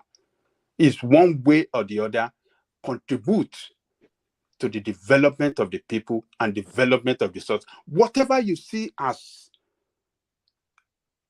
or you regarded as wasteful, anything that you, by your own standard sees as wasteful in America somehow create assets for some people or for some sector of the economy. So the way the economy works in this country, Americans that are doing it like that create some, somehow when they allow some wastefulness to run in their system, is purposely done to create resources and assets for people somewhere. But that is not the case in our own situation. But Jolly Coco, I see what you're saying. But at the same time, the wealth that's created is concentrated in the hands of a very, very few Americans, especially in the military sector. Okay, so there's no, you can't say, it's a good management of resources when you spend $100 on when you talk about the military, don't even go there. You know why now? America want to control the world. Okay, well, that is true. Okay, we can leave the military out of it, but before, for example, it used to be in America, like, I know there was a complaint, even when I went to Lagos like a few years ago, like, what is taking this Lagos state government to complete this real project that's taking like 10 years or so? But I also learned that in America, that even to build a highway sometimes take up to 10 years. Because of the approval process that the state or the local government has to go through, and the federal government to get it done, it takes much longer. Regulations and all those sort of. But politicians, some will push it back, some will say it's not possible. They have to go to the Congress of the city, city Congress for their approval, and then they go to vote. On election day to vote whether to build that kind of project in the city. There's a way they do their own thing in a democratic manner. For to represent the position of majority of the people, approval of the majority of people. Like in the city where I live, they wanted to build,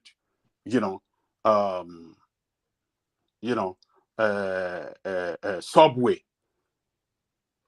If you see the process this thing went through, the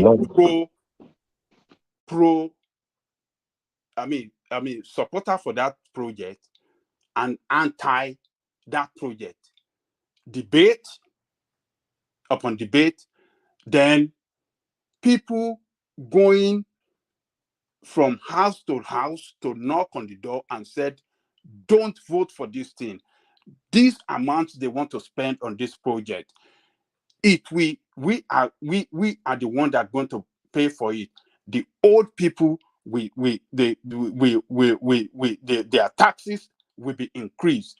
The old people will suffer for it. This and that. These are the routes that this thing is going to pass through.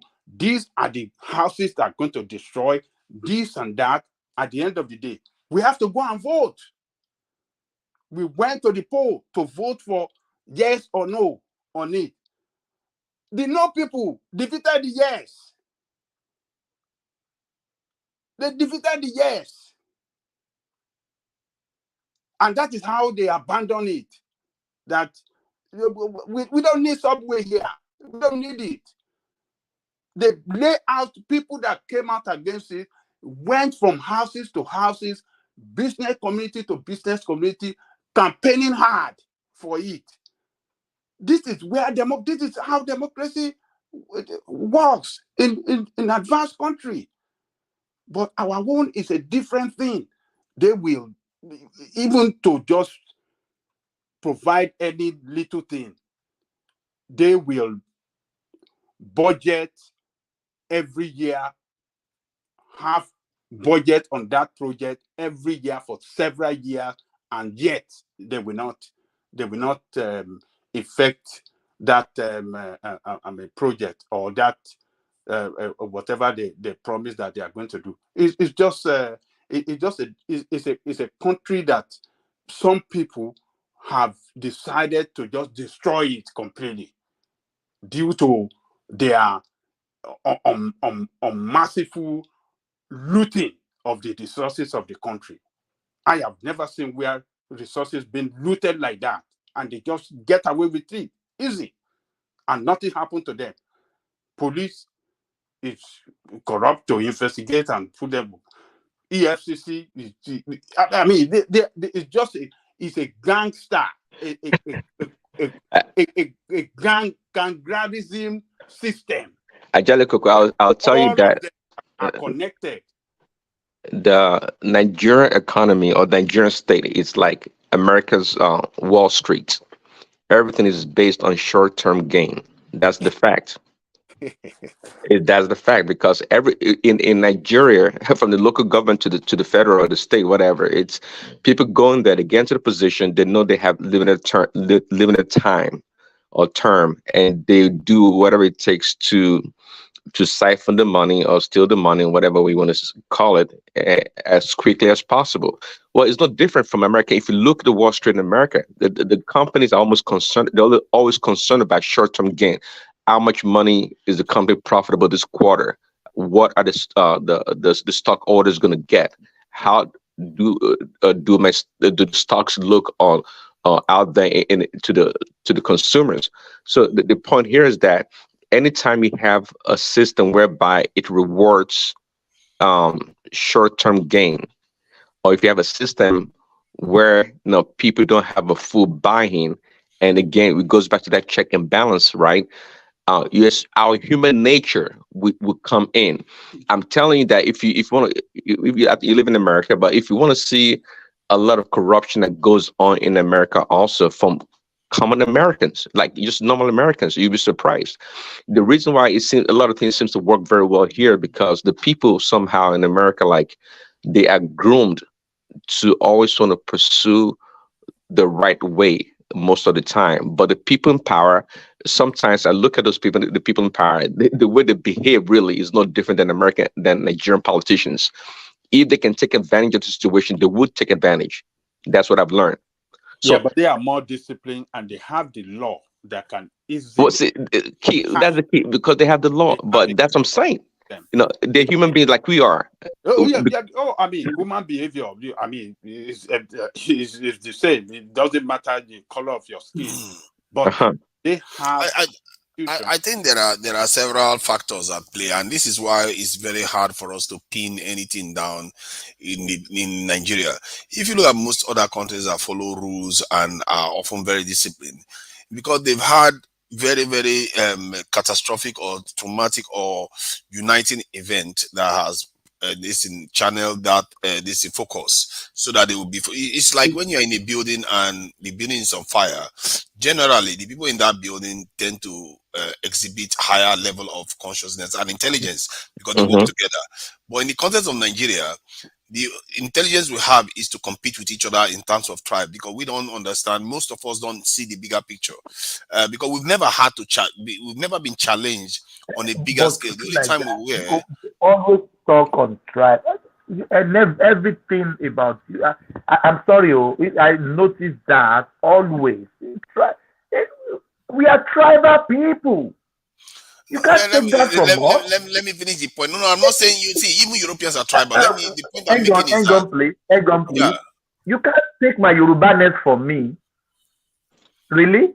We are tribal people. We just tend to. We tend to. I don't even know the English that we use. Pretend. We are tribal people. No. Okay, like I said. Because I heard it from you often. Tribe. We are tribal people. You are not hearing me, because when you hear me, you are not hearing exactly what I'm saying. What I'm saying is that if you love your tribe so much, you will want to do something to preserve that tribe. And to preserve the tribe, if you understand that there are other people suffering the same problem with you, but the challenge is bigger than you have to work with those groups.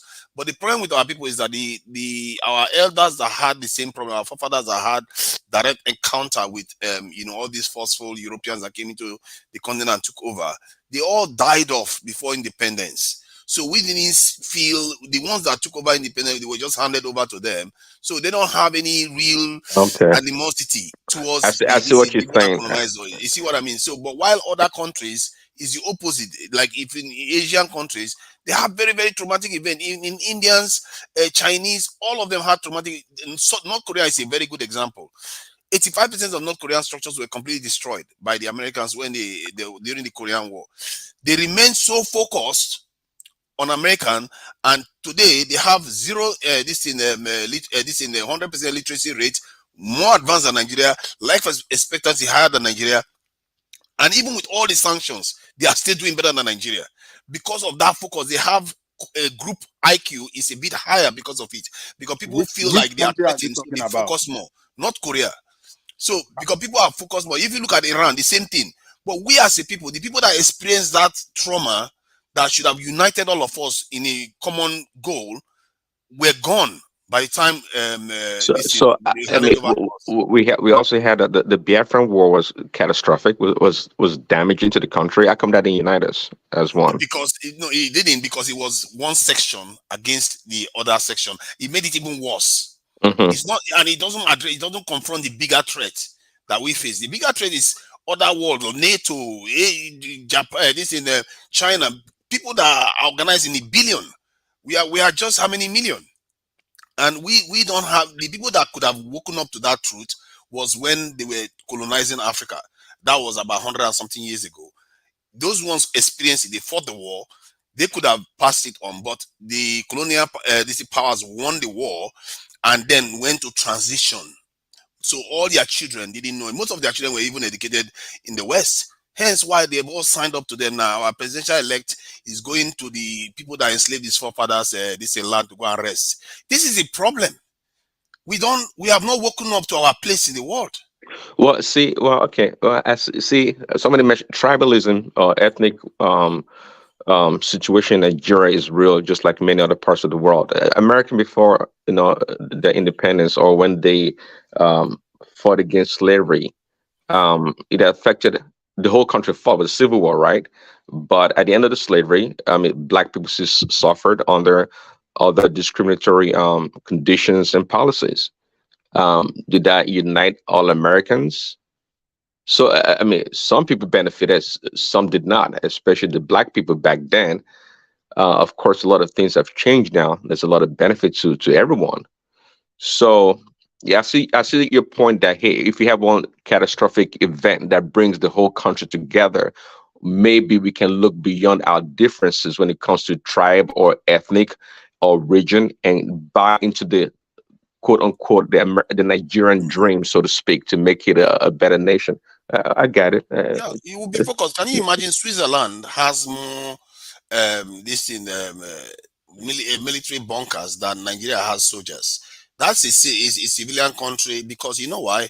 Because when they saw this Hitler doing what they were doing, they were so terrified. They united and built such a strong country, and they were able to keep themselves neutral from that war. We don't have a uniting threat because the threat against us, we don't see it.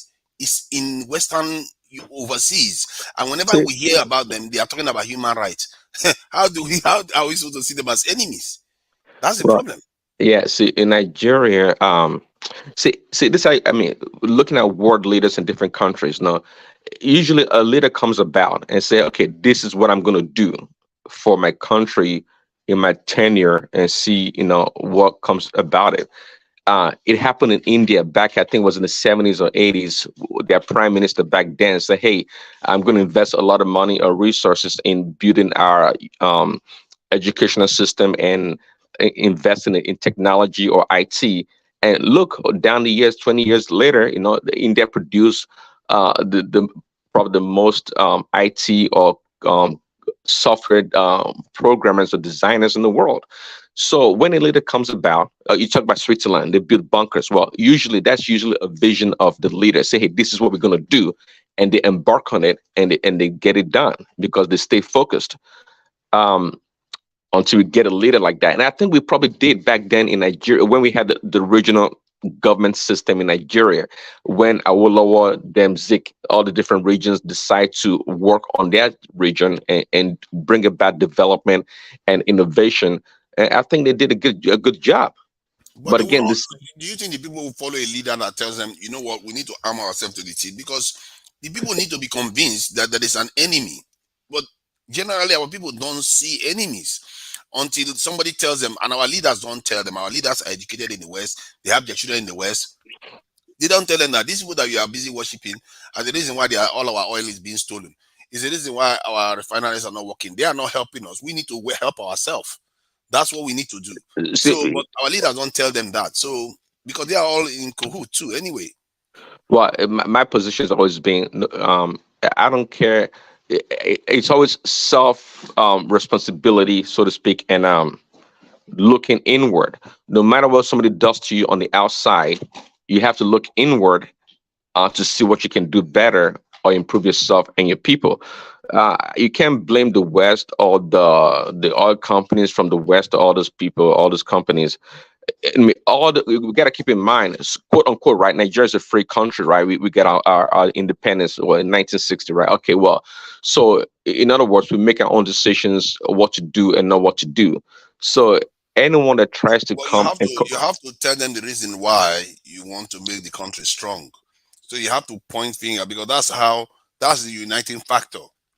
You have to tell them that there's a reason why we are here. If we just remain docile, these people are going to look at. I posted a comment from their prime minister that stated that Africa should be recolonized, and that they shouldn't even. So we're not talking about ordinary officials, and even their defense minister, former defense minister, has said the same thing.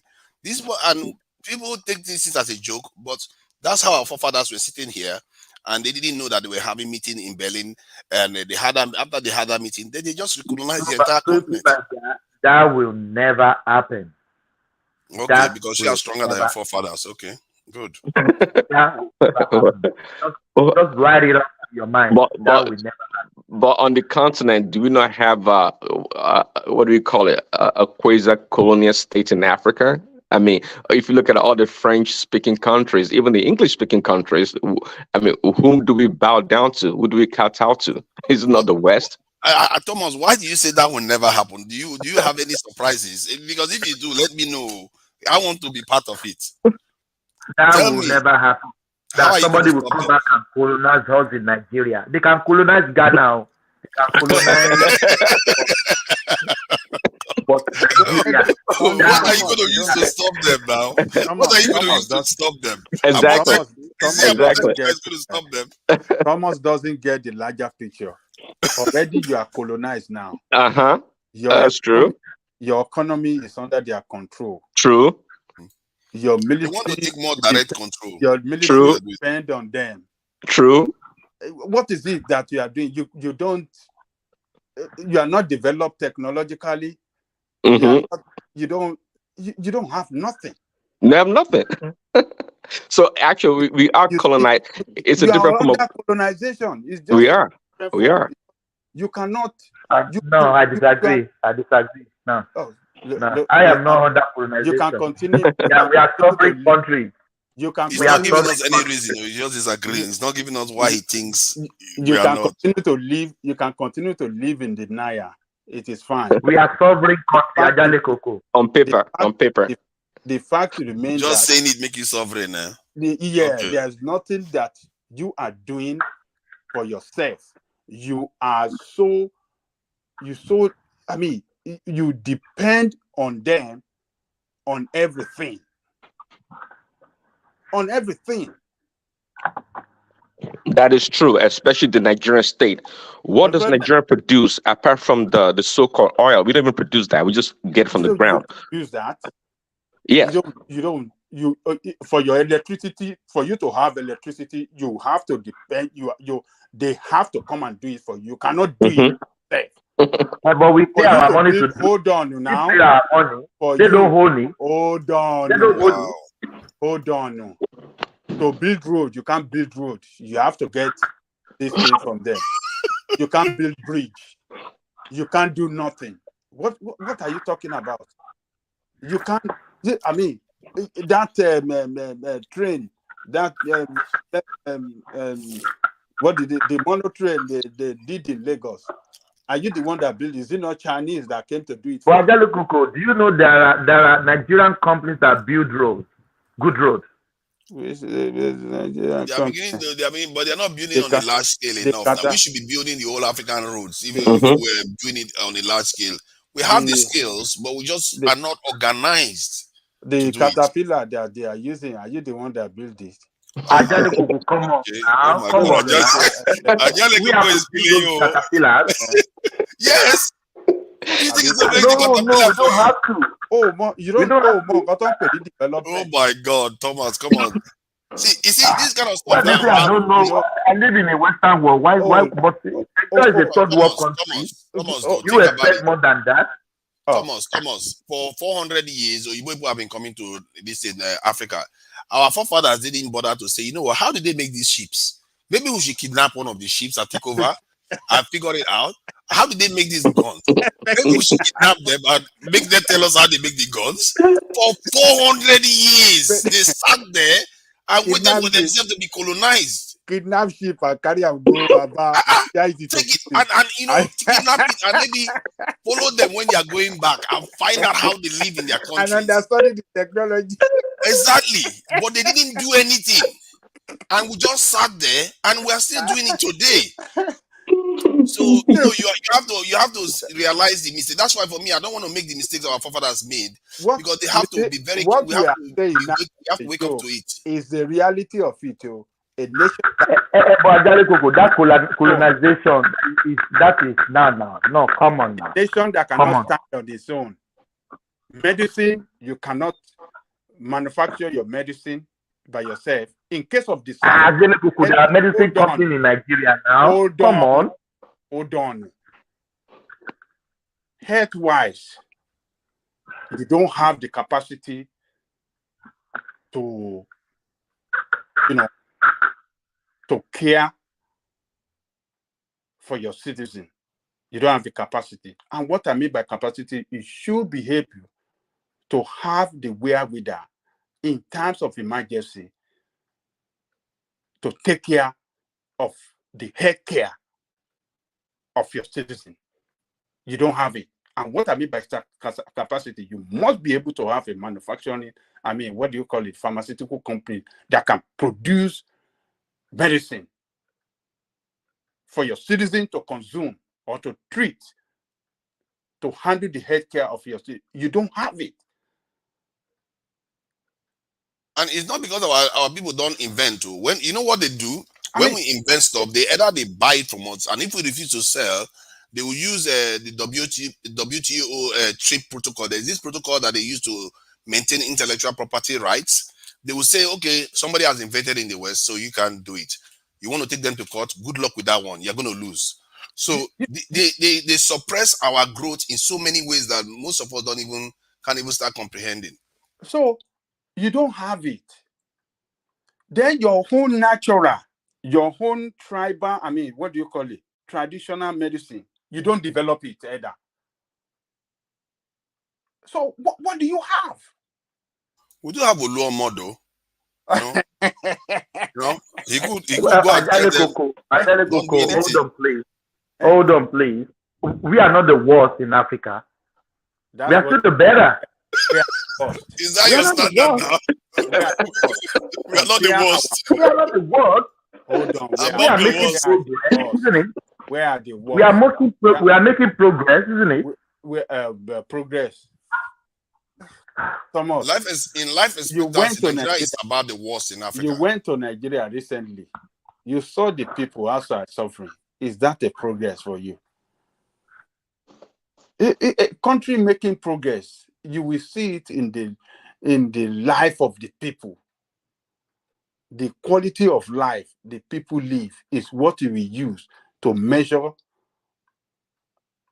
I mean, if they are making progress, or if that country is making progress or not. Life expectancy in Niger is higher than that of Nigeria, and they live in a desert. Hey, God. Life that people live is what you will use to measure the progress that that country is making. But it's a disaster. People are killing each other every day. Thomas, give us any country that is doing worse than Nigeria. Let me just check it. Life expectancy in that country, and you see whether Nigeria is doing better than any country. Just give us one in Africa, and Africa is the worst in the world. But just give us one in Africa. We are doing better than Ghana. Oh my God, Ghana life expectancy is way higher than ours. Life expectancy. Are you talking of life expectancy or general doing well? Doing well, that's part of it now, that you are going to live long. If you can, doing well. People die everywhere, anywhere. People die everywhere, anywhere. Yeah, people are living longer now in other countries than in our country. Yes, they live. Come on now. Why will you be comparing Nigeria to Ghana? Ghana. You said they were doing Nigeria is doing better than other countries. I'm just trying to give us any country that we are doing better than in terms of quality of life that any human being has. In Africa is relatively poor. You can even go to Somalia. Just find it. Somalia has been at war for how many years now? Check their life. Let me even check Somalia's life expectancy. Somalia. That one will shock me if Nigeria. Don't go to that side. You forget about economy. We are not doing bad in Africa, economy-wise. Oh my God. Somalia's life expectancy is higher than that of Nigeria. And they've been at war for over 20 years. For Somalia? Yes. Life expectancy. My brother. Somalia is almost 56 years. In Nigeria, it's about 53. We have to be proud of our country.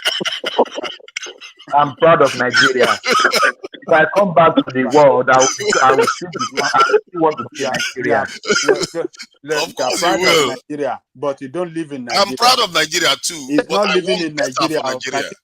Can you hear your Nigerian? It's proud of Nigeria, but it's not living in Nigeria. But yet it's proud of Nigeria. There is no way you cannot live. You can live anywhere in life. No, if you are you living in Nigeria? We all are not living in Nigeria. We are not all living in Nigeria. I just want you a bigger picture. Nigeria is not the worst. That's what I want to tell you. You see, the areas Nigeria is better compared to many African countries. To be fair, Nigeria doesn't have a foreign military base in Nigeria. Hold on. Nigeria is not better than any other country. If you live, hold on, and I will tell you this. For you to know how people live better compared to other countries, go to rural area. Don't look at the life in the city.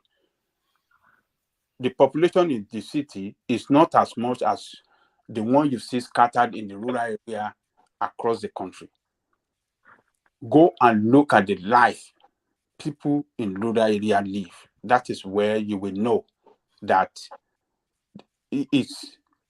Do you know there are some part of that country that they don't even know that government exists.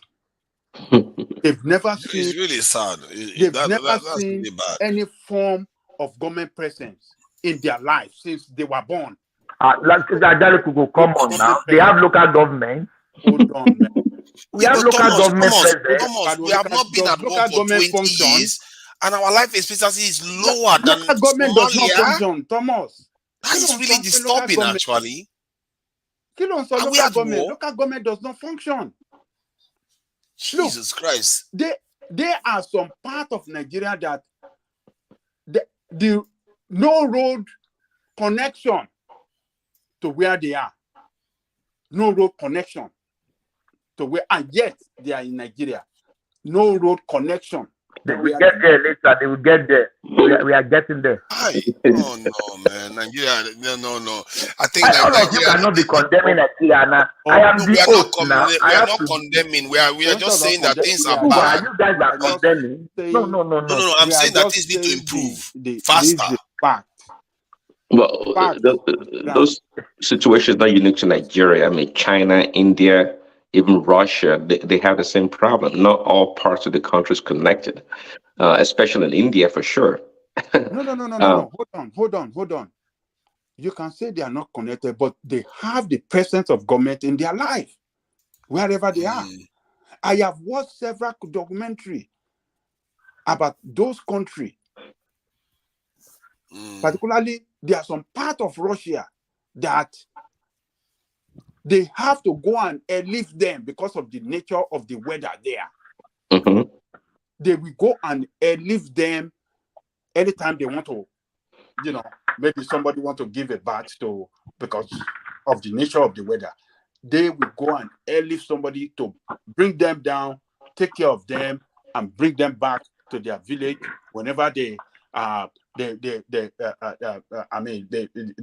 that the child is capable to withstand the weather, and they have all the necessary wares to protect that child and the mother and everything.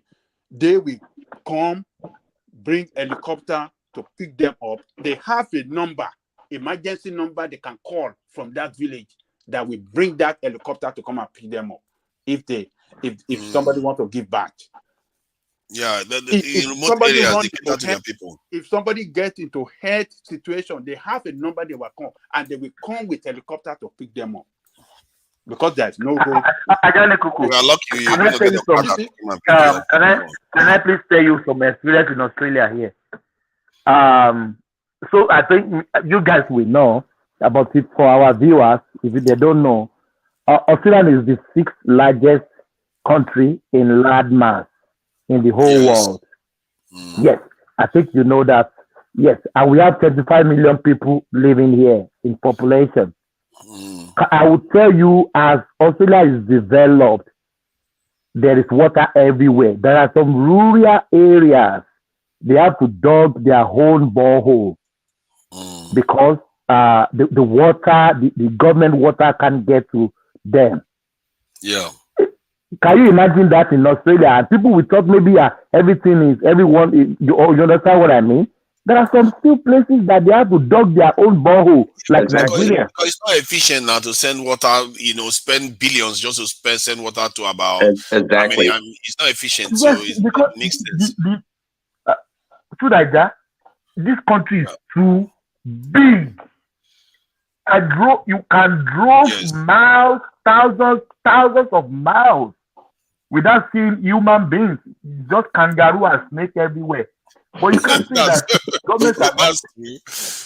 Yeah, that's yes, but we can't say that governments are not working. But how come they are going to give them water? They even manage to give them electricity. Sometimes they don't give them the normal electricity. They have to do like solar. You know what I mean? Like solar plants, because it's too far away. So Nigeria is not that bad. I know we are not doing excellently well. But we are not doing bad.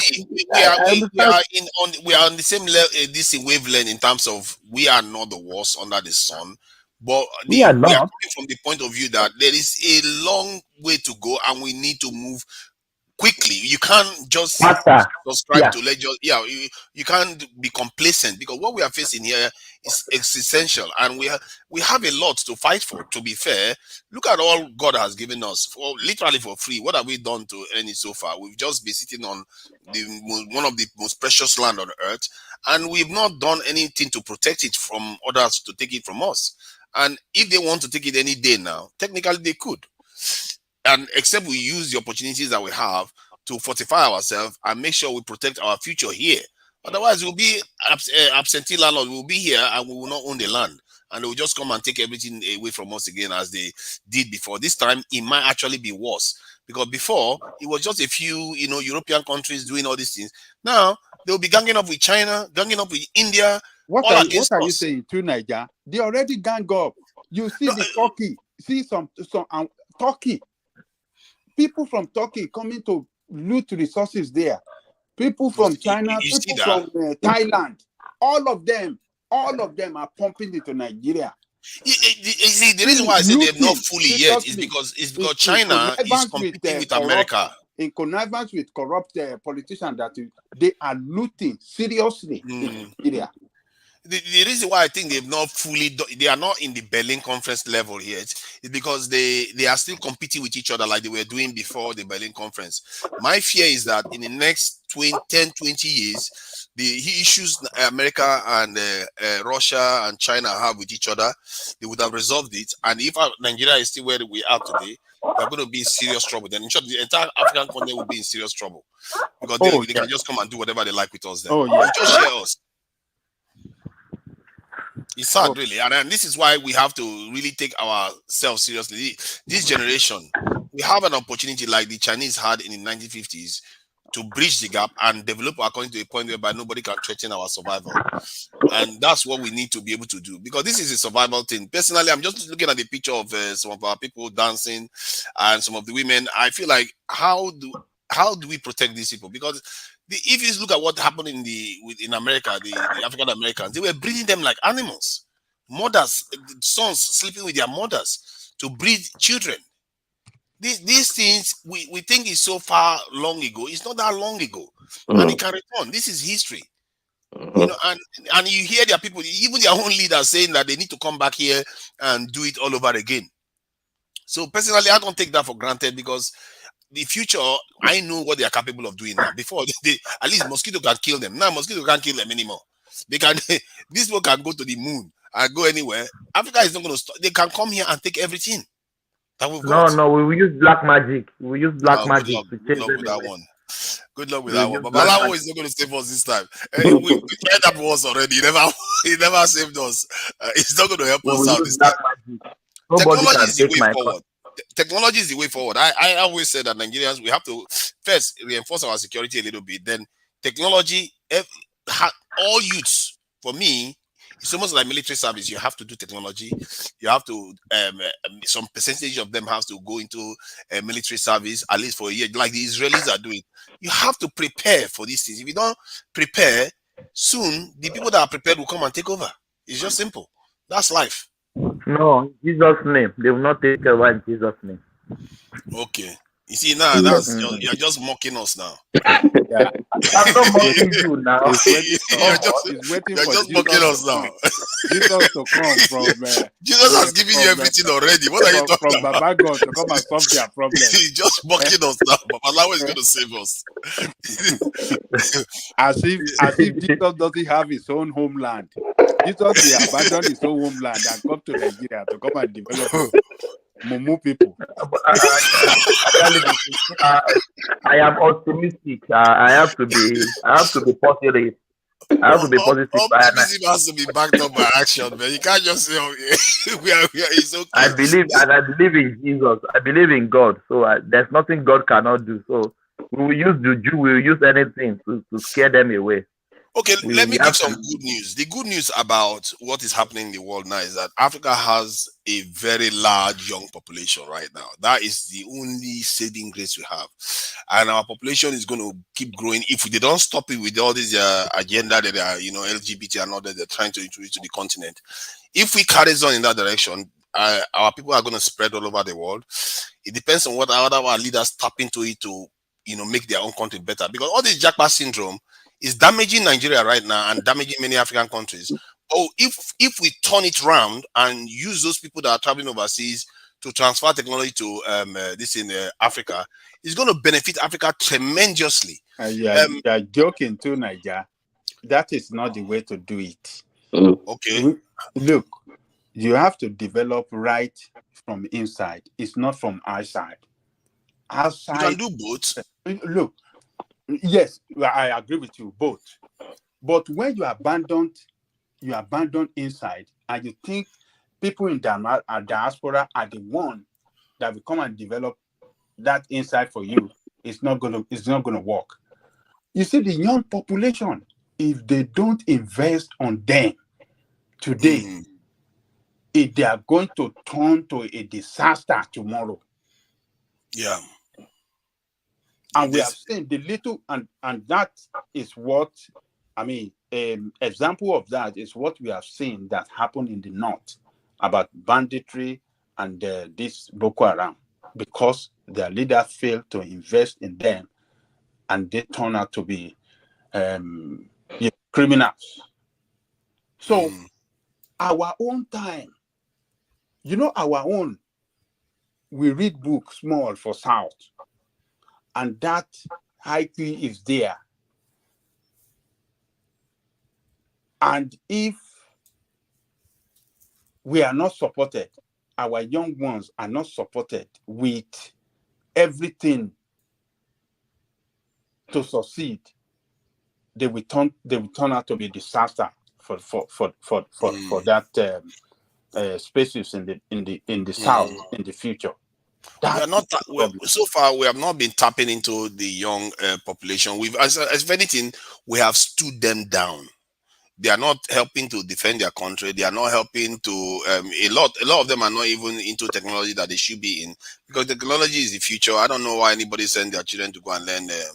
Even law now, technology is going to take over all those things. So I feel like 80% of our youth should be going to technology. If we are a very smart country, this is the time we should draw out like 30 years plan and start to invest on the education, introduce technology to the school system. Children must begin to learn essential. Yes.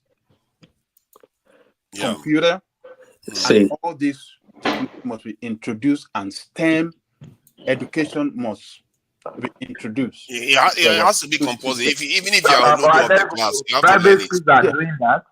Private schools are doing but it's that. only private school now. We need it on a large scale. Of private school to generality. Where have you seen? Or do you think that it's private school that developed this American or country that you live? Is it private school?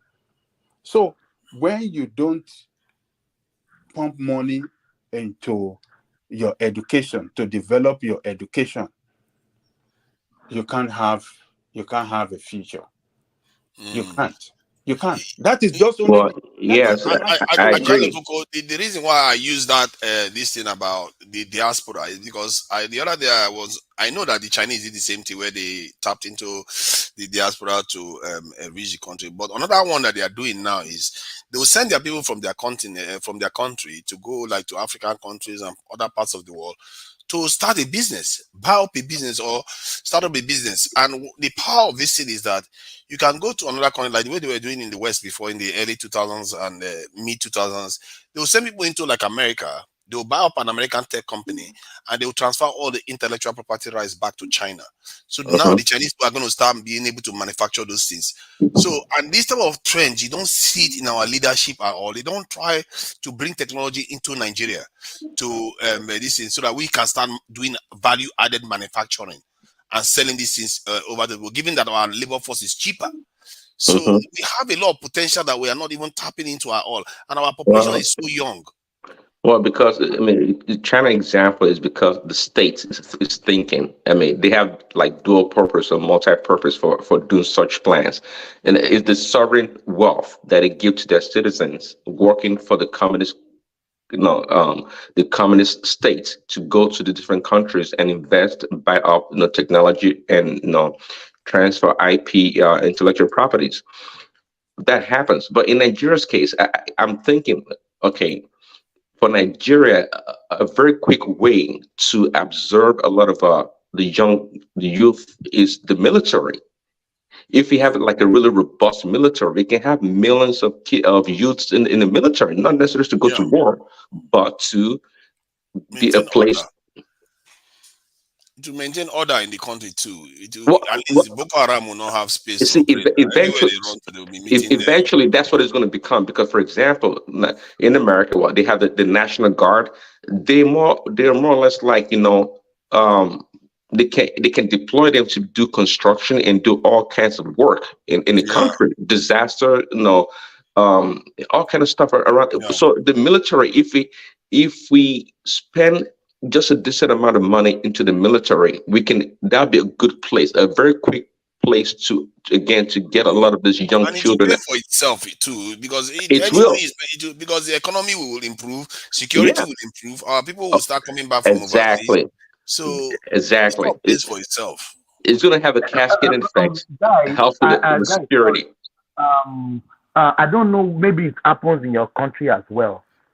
Here in Australia, if there's any like COVID time, if there's any shortage in any sector, maybe the nursing sector, any sector, you will just see the military coming to help in the hospital, in the aged care, in their uniforms. I said, what is going on here? These are military people. I said, yes. If there's anything in the country, even in any flood, you will see them, deploy them there. Because they're well trained in logistics and mobile. Wow. That's what the military is there for, to ensure order in the state. Whatever threatens the state, the military is supposed to step in to assist, even if it's to build bridges, to help with flooding, rescue, anything. That's their job. And we have lost. Our military, we created them almost like a kind of force to suppress the people. Originally, not to protect the nation. Well, the military is a good one, and another quick one would be the IT sector because of the scalability. Now, for example, I know El Rafai in Kaduna, I think is doing a great job there, just like they do in Lagos, right? But if you can build a lot of regional IT hubs across the country, that'd be another quick way to get this youth, because they're already good in technology, to get them into being productive part of the economy. Cybersecurity is the key one. And we have so many problems. Look at the data. Recently, I even heard about the concept of data sovereignty. I didn't even know that was a thing, but it turns out that it's a big deal, because they said data is more valuable than oil now. But all our data is in foreign hands. We don't have data centers on the continent. Most of our data is in Western and European distant countries. So when we start training our youth to become tech savvy, all this is we'll have more manpower and in a large enough ecosystem to protect our data. We'll start having them on the continent too. So can you imagine if America cuts us off our data right now? Oh my God, family WhatsApp will collapse. And communication will collapse completely. And look at, to tell you that America, they value these things. Look at what they are doing with TikTok right now. They are going after TikTok because they know the implications of another country controlling so much of their information.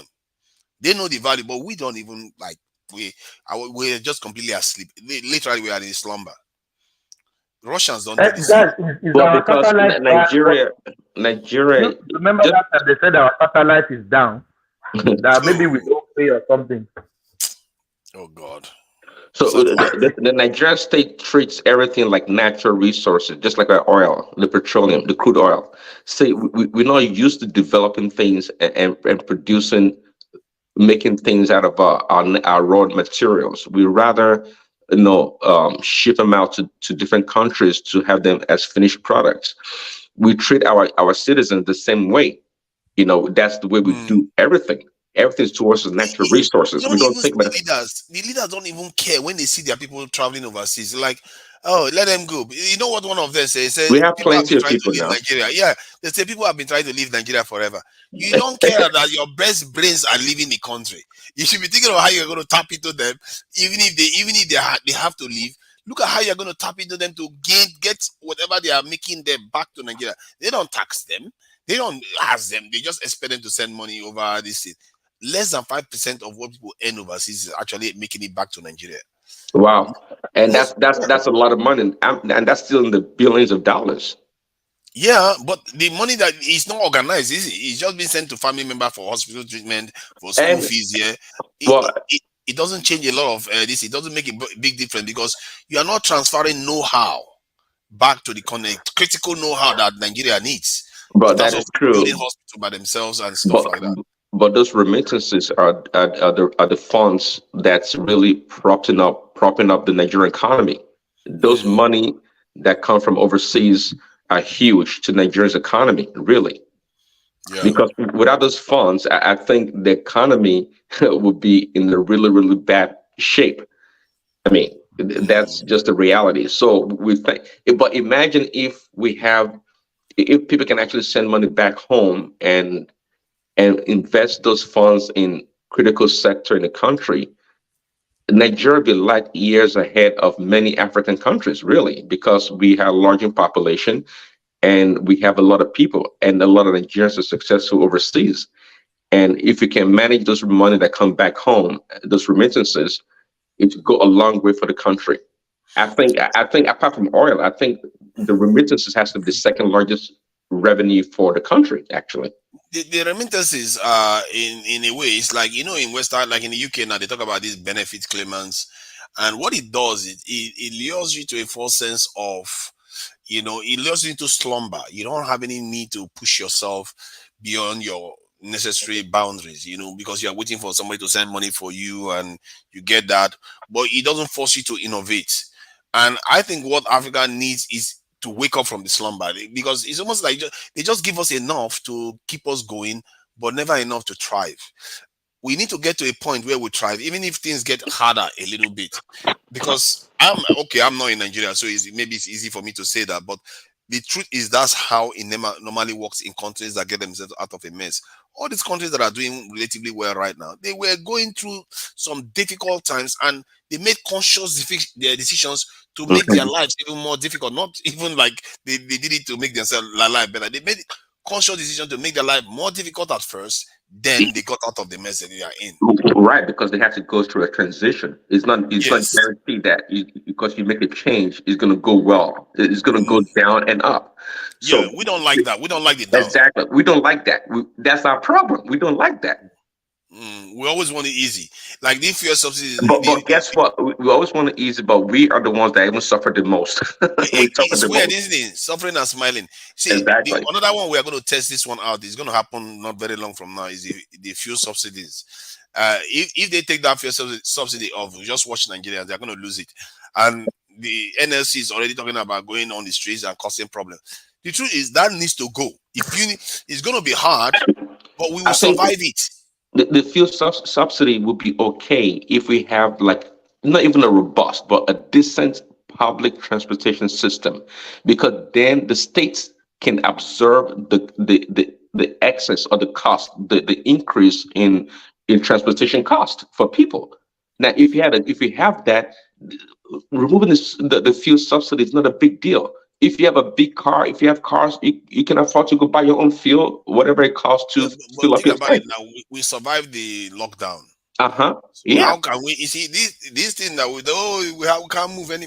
Yeah, we survived the lockdown when people were not moving around a lot. So people should just be creative, and I think it's part of leadership too. This is what I'm saying about leadership. Leadership, they should be educating their people and saying, you know what, we survived lockdown. How did we do that without a lot of movement? You should prepare. Oh, if you are not making a lot of money, we'll give you some money to help you. The people that is going to hit the most and that are the poorest ones, we're going to help you so that we're going to pay out some money that we get from the subsidy removal. Let's say we take off, 10 trillion out of the economy.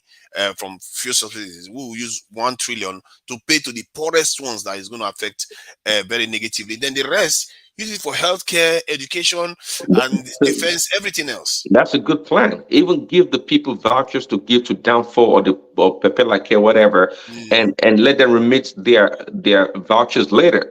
But the subsidy can go. It can very much go, and the economy will still go on very well. Yeah, that subsidy is so bad.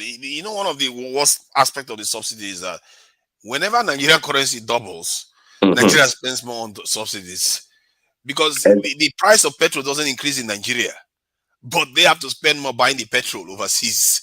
So because the currency has depreciated, so it's a big problem, and Nigerians didn't see. This is why subsidies, cost of subsidy was increasing constantly almost every other year, because our currency is depreciating while petrol prices in Nigeria remains the same. Well, it's pegged to the dollar. I guess that's the problem. Yeah, that's terrible. That's horrible. Yeah, it has to go. And and obviously, I mean, if you try to understand this subsidy business, you see who's actually benefited from it. Obviously, it sounds like some people, a Always the handful rich of people that are benefited from it. and the people that they are taking the money and dumping into Western accounts. All this money they always end up in Western accounts, and those are the ones making all the money from it.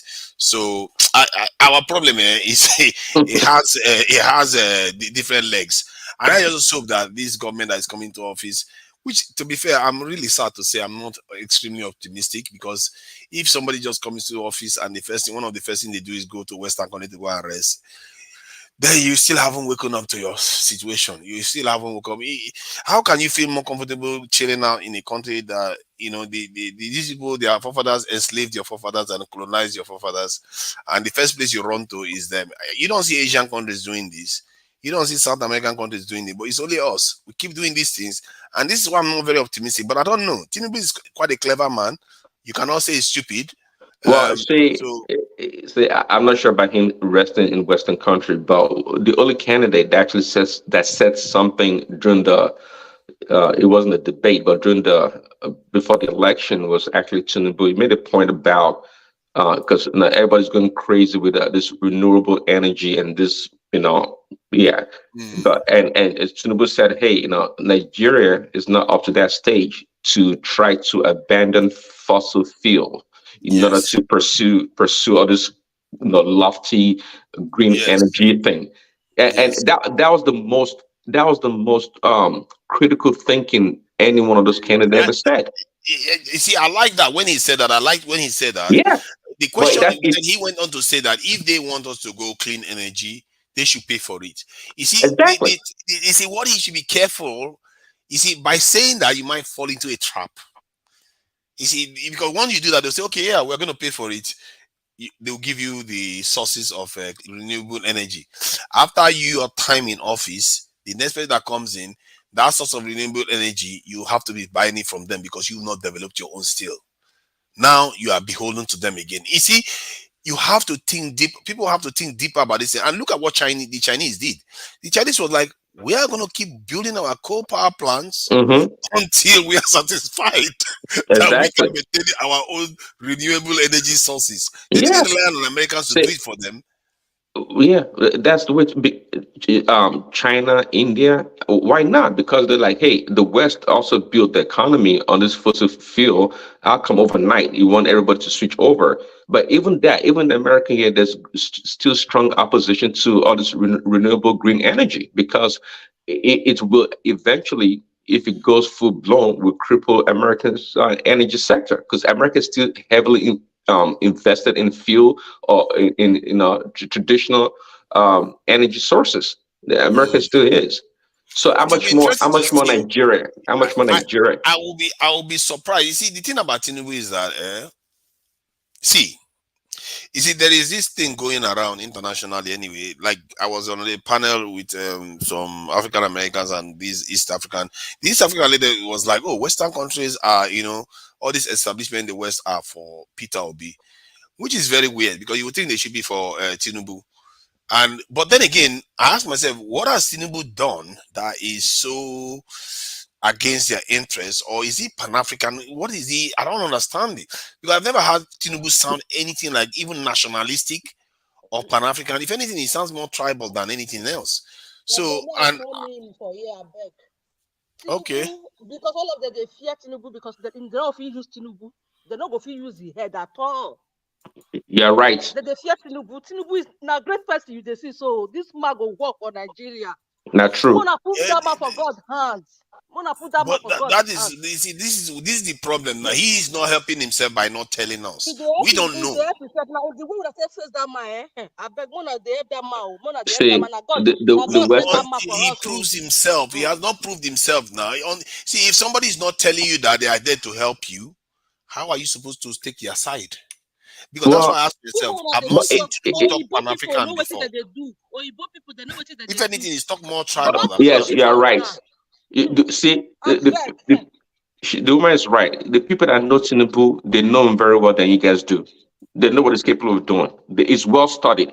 If anybody in Nigerian politics is well studied, Tinubu is very much well studied. I call this platform. I tell when I say me, I know they follow person. What I see, what they see. If I talk on, they will say maybe because they that not because of Tinubu. And they tell you that man he get better plan for Nigeria. More than they pray for that man. But you see, but what we don't know is because if he has plans for Nigeria, the first place he went to was European country to go and chill out. As a matter of fact, from one country to another. But that's why is that a topic? It's always gone to Europe. Is it Atiku? All of The them. reason why it's a serious topic is because most nations around the world don't have their leaders going to foreign countries at the rate our leaders do, especially the countries that colonized and enslaved your forefathers. That can't be the country you run to every single time you want to lay your head down. That was colonized slavery thing. We have to forget about it. You know, the best way to counter that is for us to come back strong and overtake them. We can't be talking about the past like that. Do that. No, you have to talk about it because you are still repeating the same mistakes. Tunaja cannot. If Tunaja say anything, he will talk about colonization. He never finish in his head. It's just like a Biafran. Why should I forget it? I will never forget it. The reason why. Because if somebody had reminded our forefathers about what they needed to do, they will not be in this mess in the first place. And if we keep forgetting that kind of mistake, we will repeat it again. Because I've seen, if you study the history of these people and how people operate in the world, it's not because it's just them. It's about power. You can't leave vacuums of power in place. If you leave, we are the ones leaving vacuum of power now. This is our fault. If we leave it in place, there will be consequences. Somebody's going to come and feel it. And by taking yourself and dumping yourself in their country every time, you don't see Boris Johnson in Nigeria. By doing that, you are conceding power.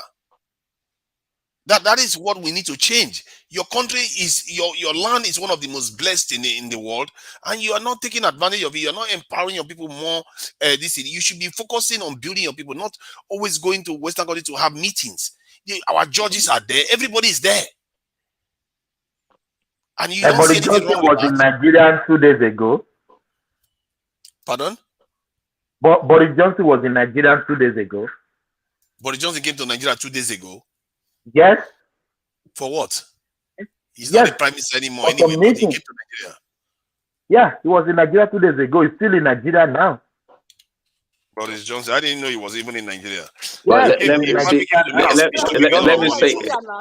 me say, regardless of the Europeans or the Westerners that don't come to Nigeria or Africa to live, I'll tell you one thing for sure. Every day they are cracking their head on Africa. They are doing equation on Africa every day. I'll tell you that. But the Johnson that said that they should recolonize Africa and this time not feel sorry about it. That's the one that came to Africa today. That came to Nigeria. God, good luck with that one. And you think we are not being recolonized. Now they put problem for Africa. We never know. They what they need to. Of course. These people, this thing where election wanna see so. Or you both they underground for this matter where they happen. So I don't know. Mona they pray, hey, make that they shout all those youths. They want spoil Nigeria. They want make them spoil Nigeria so that they can't tip our resources. Mona go give them. Mona they give them that fund. Mona they come internet. They track Nigeria. Hi. Nigeria not good. Nigeria not. I can't believe it. But Johnson is in Nigeria. You see, these people, they are laying their plans, and our leaders are just sitting there, aiding all of them. Are you just hearing it? He's in Nigeria right now. I didn't know he came to Nigeria this year. Yeah, he was in Nigeria right now. He came 2 days ago. Yeah, he's a former prime minister from here, but he's just as he's the same, and he's the same. He's the very person that said they should recolonize Nigeria, and this defense minister also said the same thing, and they talked about the taxes that they were going to use, and by the time the information came out, they've already executed it, and they had troops in one other African country. I think it was Botswana or one other African country. So these things that we keep thinking this is a joke. But it's happening right before our eyes. They are showing up everywhere. Our leaders are ending up in their countries for illness, whatever reason that they give. One day we are just going to wake up and they will just announce that it's over. The so-called Nigerian experiment is over. Anything is possible. I tell you that. Yeah, because we keep taking this for granted, and when they first left in the 60s, that will not happen. Forget it. Don't even think about it.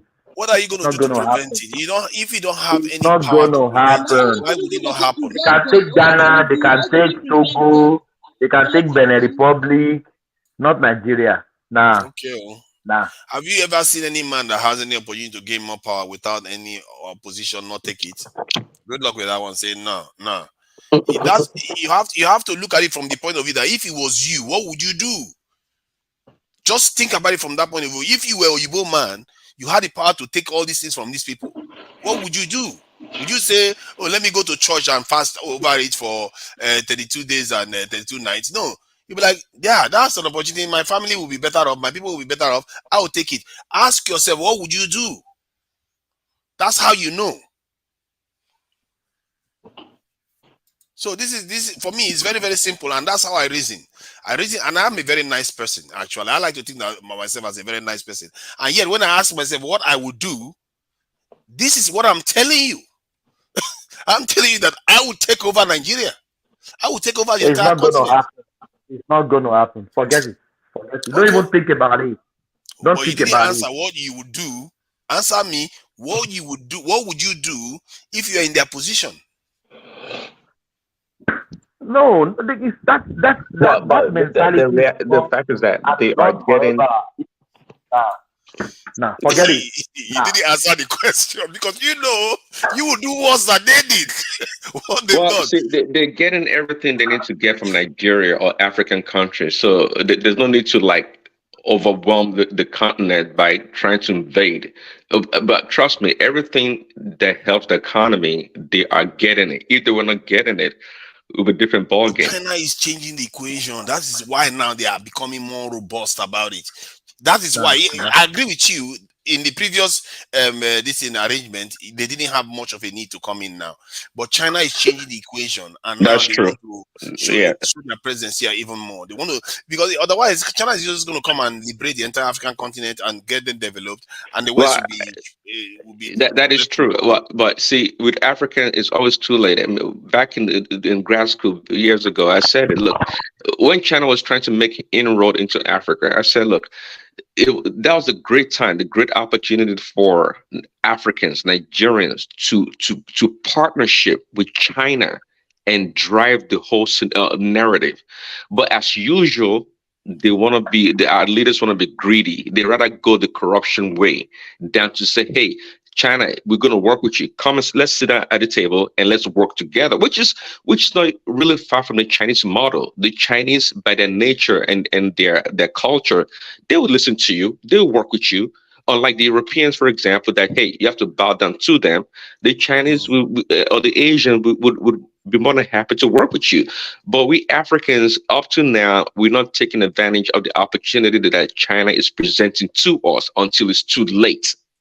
That's the key term. Always too late. And that's my fear. Everybody's planning for 30 years time. I think 30 years time it will be too late, because by that time the Chinese and the Americans and the Russians, the Indians, they would have aligned themselves. They would have resolved their differences. And once they do that, then we are all this is because of the vacuum that still exists in Africa. They will just do whatever they like with us. They will share us, just like the way they did in the Berlin Conference between the Europeans. It will be too late. So, just like you said, whatever Boris Johnson is doing in Nigeria, and even the Biden administration and other the Western countries, they seem to be like more interested in what is going on in Africa. Because why? Again, China is there. They know China. They have a policy of, hey, I don't care what you guys do. Your democracy or whatever you guys want to do, I'm just coming here to get the natural resources. I need them. So unlike the West, they'll come here, hey, if you guys are not democratic, or if you don't do this and that, we're not going to give you loan. And China don't really care much about that. And that's what the West fears. They fears the China model. Okay. See, my calculation is that China may even be more insidious than the West. The reason why I say agree. that, I agree. The reason why I say that is because China, the way I want to approach this thing is that they have this Belt and Road initiative that they are doing in Europe, and if you look at it, it cuts through from Asia all the way to almost this in Portugal and Europe, in the middle of Europe. What that is doing is the entire continental Europe, because that land is a one landmass. When you say Asia and all the rest, it's just a statement, but in reality, it's just one landmass. And if China unites all those areas, including the Middle East, that is whole chunk of landmass with all major powers in the world are on there. Africa is just on its own. And if you look at the kind of projects they are doing in the Middle East, they are actually more advanced projects that they are doing in the Middle East than in Africa. And in Africa, their most advanced projects in Africa are happening in North Africa, not in sub-Saharan Africa. Everything we do seems to be always the lowest ones, the worst ones. We are not pushing. Personally, if I was our leader, I would be extremely alarmed with what I'm seeing. All our young people will just be there and watch all this transition happen in their lifetime, and they don't have any prospect. There's no development on the continent. They should be tapping and being very, very alarmed by what they are seeing. Because personally, maybe it's my cause or it's a blessing that I can see these things coming down the line. And it's not that long from now. 30, 40 years, this world, the whole entire European continent will be more united. If there's not going to be a nuclear war, they will be more united because they would have resolved their problems. Where would Africa be then? Would we be advanced enough to defend ourselves? And if you are not able to defend yourself, you are the one calling for trouble. It's just as simple. It's not their fault. We unite ourselves. We unite ourselves. What? Okay, now you're talking about unity. 1 minute ago, you're talking about the Oluomo and all the rest. See, you see why? Where did I mention Oluomo? No, it wasn't you. It was Adewale. sorry. I see. Now you see why it is. You see why a common danger unites people. That's just by perceiving it. Can you imagine if it actually happened? It will unite us. But the problem is that by the time it happens to us next time, it will be too late. And I don't know whether one can even, if you look at it on paper, you can almost argue that it's too late for us. If you want to project it that way, that since we need a stimuli to unite us, the only stimuli that will come is the one that will be too late. I don't know what to make of that. And believe in me, I'm trying to find other. I've been asking somebody was saying, no, you don't always have to experience trauma, that there are other ways to unite countries. And it's true, like in the case of Ethiopia, they had this common project where they are building the national dam. And anybody that threatens that dam is against the entire Ethiopians. It unites them. So we need a national project. We need a national ambition, something that we are striving for, that anybody that gets in the way is an enemy. Like development, you can say we want to build our own power infrastructure. We want to build our education system. We want to build our own space program. And if a leader paints that picture and Nigerians buy into it, anybody that threatens that will be an enemy. That will unite the people. So we need a uniting factor that and I believe in me, I can assure you there will be enemies that will be against it, and they will make it very clear very quickly. And Nigerians will turn on that enemy. And once you have a common enemy, it gives people suddenly their group IQ goes up. Because now it's not about personal interest anymore. It's about the entire group and their actions as a nation better. That's interesting. The only way, or the only way I've seen Nigerians or even other African countries come together suddenly is when it comes to sports, when it comes to football or soccer. Really, that's the time. I'm telling you, that's the only time I see them united. Yeah. But you see, that's the problem, though. The football, if somebody wants to stop us from winning football, it's not going to unite us. The only thing it's going to unite us to do is to win the football match. But you need to win something that matters. We want to win something that matters, like in technology, like in defense, like in which other one is really, really important? Finance, economy. All those are key areas. That's what we want to win. We want to win in manufacturing. We have all the raw materials. All we need to do is start manufacturing. And the truth is, we have the expertise. It's just that they are all over the place. Some of them are in the West, some of them are in Nigeria, some of them are. Yeah, and that's why that's what leadership is about. See, the ability to collate, to bring together different parts to work together for one cause. That's leadership. And of course, we have the expertise everywhere. Nigerians dominate in most fields around the world, but is that helping us as a country? No. Until we have that organizing model, the organizing system that recognizes all these talents and have a vehicle to bring everyone together to work for the betterment of the country. Until we get to that point, it doesn't matter how many doctors or PhDs we have around the world. Are they helping us? No. When they come back home, they can't do nothing. You see that lady that is always next to Tinubu? I've forgotten her name. That lady, the diaspora commission, the diaspora commission woman, Bikere or something like that. That lady, Dabiri. She really gives me trust issues because she is in charge of the diaspora thing, and she never really makes any effort to try to, bring the people back to Nigeria. She's always proud of Nigerians doing very well overseas. And I was like, why are you proud? You might as well be a glorified slave trader, being proud that you are delivering good livestock to your masters. You should be thinking about how you are going to tap into those people, or kind of lobbying the Nigerian government and say, give us $1 billion. Let's invest in these Nigerians that are overseas so that they can start acquiring industries, companies from there, that they can transfer technology to Nigeria so that we can start manufacturing. That's a great point. Like to build like an incubator for diasporans to when they come back home. But the thing actually, so she works with some people that want to bring their expertise back home, but they usually do it in a very small, low scale, not to a larger scale. That's going to be beneficial to the country in a more expedient way. Like me now, there are strategic things that I think Africa needs. We need the ability to manufacture, even if low-scale microchips. We need the ability to manufacture specifically magnets so that we can be able to make this in motors. Things that can allow us to start manufacturing things. You look at strategic products. You say, you know what? These are people that are overseas. Like many of us are in China right now. And they have a lot of companies, even small companies in China. Give them money. Let them buy up some of these companies. Then they transfer this know-how to Nigeria. We start manufacturing with our cheaper labor. We make more profit. The Chinese don't play that. They don't play that. You're not going to buy. You see, even before you can buy a company that's quote unquote private in China, it has to go through the CCP. They know what's up. They're not going to let people steal that intellectual property. They're not going to do that. It's not going to work. See, they do sell small companies to Western companies. Because there's no IP necessary to make toothpicks, so they don't care.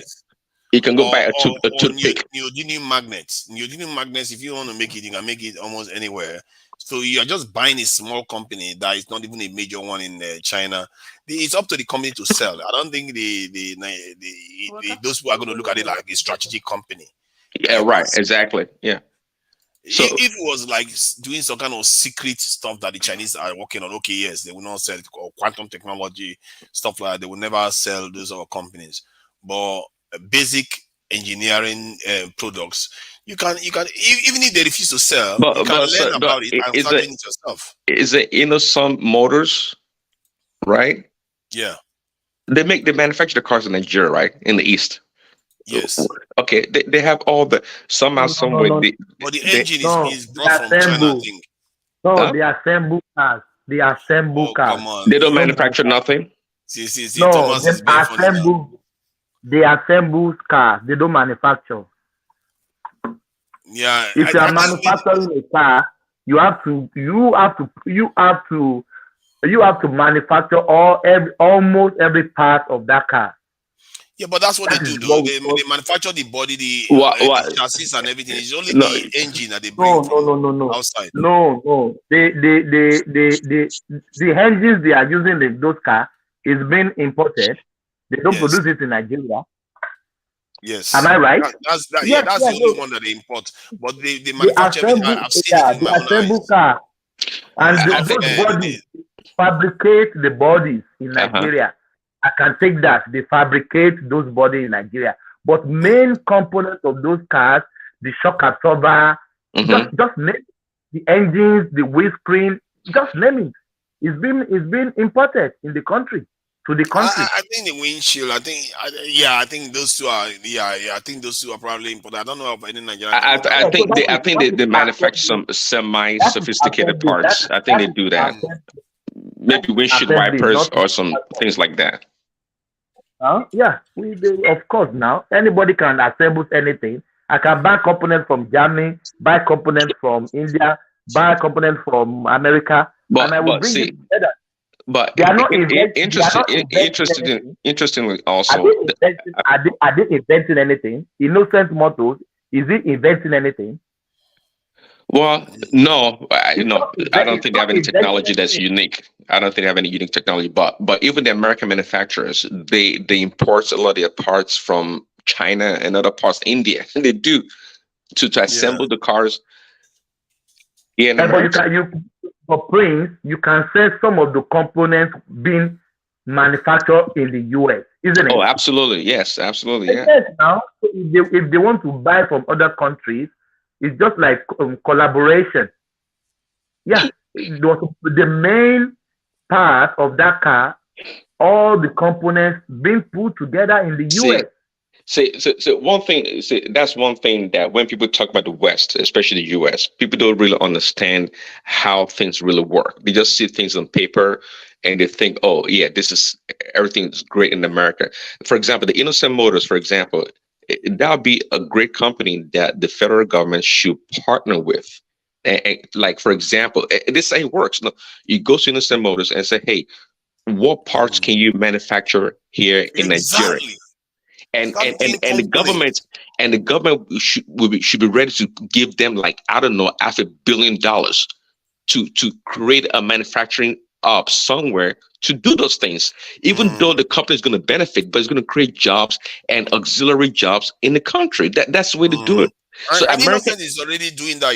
There are some of their components like plastic parts and all this stuff that is manufactured by other companies in that area too. So yeah, but is the Nigerian government invested in it? Are they pumping money into it? Recently, they gave. I think in year 2000 they gave them some money. I think, if I'm not mistaken, but that was the only time. Yeah. Okay, that's good. This about the Innocent Models. What I think,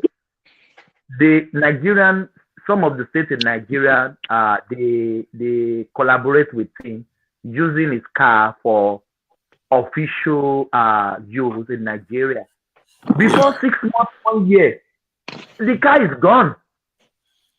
What? Even though he's assembling motors, the product, it doesn't give them the benefit of doubt that this car is durable, is stronger, you know what I mean? No, come on. I've never heard that the car is broken down at all. I think it seems to be working just fine. But here's the thing. Let me finish. Anything I say is documented. It's documented. You can documented that. Okay, can you provide me any evidence, please? I would like to see that innocent cars are bad. Through Nigeria, we have dealt with this thing on those platforms. One state of the southeast, they refused to pay Innocent Models because the cars they bought from him before 6 months, 8 months, the car is gone. We brought it on this platform. We deliberate on it. Yeah. Yeah, some releases may have a problem. It doesn't necessarily mean that their whole history is bad. I tell you about that. Well, okay, I can't really speak to the Innocent Model issue, but here's the thing though, that should not be a sufficient justification to abandon the car company because it breaks down. Because if you were to use that example, for example, the Hyundai car company or the Kia car company, they used to make terrible cars. Their cars were not the best, but their country, South Korea, supported these companies for many years. Now they've become great vehicles that rivals Toyotas and Hondas. They are great vehicles. So Innocent Motors, yeah, they're still working out some things. They're not perfected yet. We understand that, but it shouldn't be a reason why to abandon the company. And also that because it's a local company, now the access to repairs should be closer to home. where they can get you the parts and fix the cars much quicker. So I think all in all, we should still support Innocent Motors, because it's a Nigerian assembling company or a car company, whichever way you want to put it. Yeah, I think let me read what is being written about them by ChatGPT. It says, to the best of my knowledge, Innocent Cars manufactures and assembles different components and parts of their vehicles in Nigeria, including the engine, transmission, wheels, brakes, and suspension system. They also produce their vehicle bodies locally using sheet metal, and they have invested in modern equipment and machinery to enhance the quality of their products. In addition, they source some of their components from reliable suppliers outside Nigeria to meet the demand of their products. So, yeah, it's a mix of both. They seem to be doing both, local manufacturing, and which, to be So fair, is what most companies do. what is the difference about what I told you about what you just read now? Okay, the difference is that the difference is that you made it sound as if like majority of their products, the items I said they fabricate the body. Didn't I say that? Yes, you said that, but including some of the components, Yes, they did say that it's also manufactured by them. They just said also some of they also do bodies listed in the country. But that said, anyway, I know that you said something about the Innocent Cars not being very good. But I think obviously everybody released a car that is not very good. I wouldn't be surprised that they have problems, especially it's a new company. But by and large, are their cars still working with government this in orders? Are they still functional till today? If they are, then they are, and they get better over time. That is true. And you have to encourage them. This is how China did it too. China, at first, most of the stuff was being done by the West. Then they started manufacturing their own stuff, and most of their stuff, people were always talking about, how it was not very good. We used to even install Taiwan products have not been very good in Nigeria once, and now they are the rage of the town because they've gotten better at it. And this is how Nigerian companies should be encouraged. And I'm sure there are a lot of Nigerian companies that are, in early stages in development. Proforce is there, Innocent is there, so they are all emerging. It's just two that I can remember. So let's hope that they build on that and they get to a good level that they can compete around the world. Truth is, we need it to happen faster. We need an injection, especially with this young energy that we have in the country. It needs to happen faster, and this is one of the reasons why people like someone like me, I supported this Peter Obi, because I felt like he had an agenda to really push this manufacturing agenda. But the thing about TINUBU is that it doesn't say too much. You don't know what his plan truly is. It doesn't say too much. It doesn't give a lot away. He even says something that some of his so ideas that he's Peter going to Obi hide can it away. steal his ideas, Abi. Or people can steal it. Oh God. No, he actually says that he will hide some of his ideas sometimes. What kind of with TINUBU, it's an issue of with TINUBU, it's an issue of leadership style. It's more like a delegator. He delegates. Peter Obi manifesto. Peter Obi steal from TINUBU'S manifesto. Do you know that? I don't know. You see, if he stole from we said this here. Now, everything I said you don't know. But you are fat. You are like your principle. Go and verify. You are verifying everything most of the things TINUBU, this in Peter Obi put in his manifesto. He was saying it from the campaign trailer already. Consumption to production is not new. Some of in terms of security is not new. So all those things, he's already been saying it in his campaign before he went into his manifesto. And he even went further with his foreign policy being this in Pan-African, which is the first time. I know he said Afrocentric, this in Pan-African, this is foreign policy, which is something that I've never heard of from any Nigerian leader ever talk about like that, in terms of focusing on this in our own issues on the continent. And so, which we'll see anyway, if TINUBU is sworn in, we'll see what he can perform, because so far all those answers that he keeps saying he's going to keep under wraps, we'll see where he hid them and what he's going to do for the country. If he does something positive for the country, we are all winners for it. Thank God.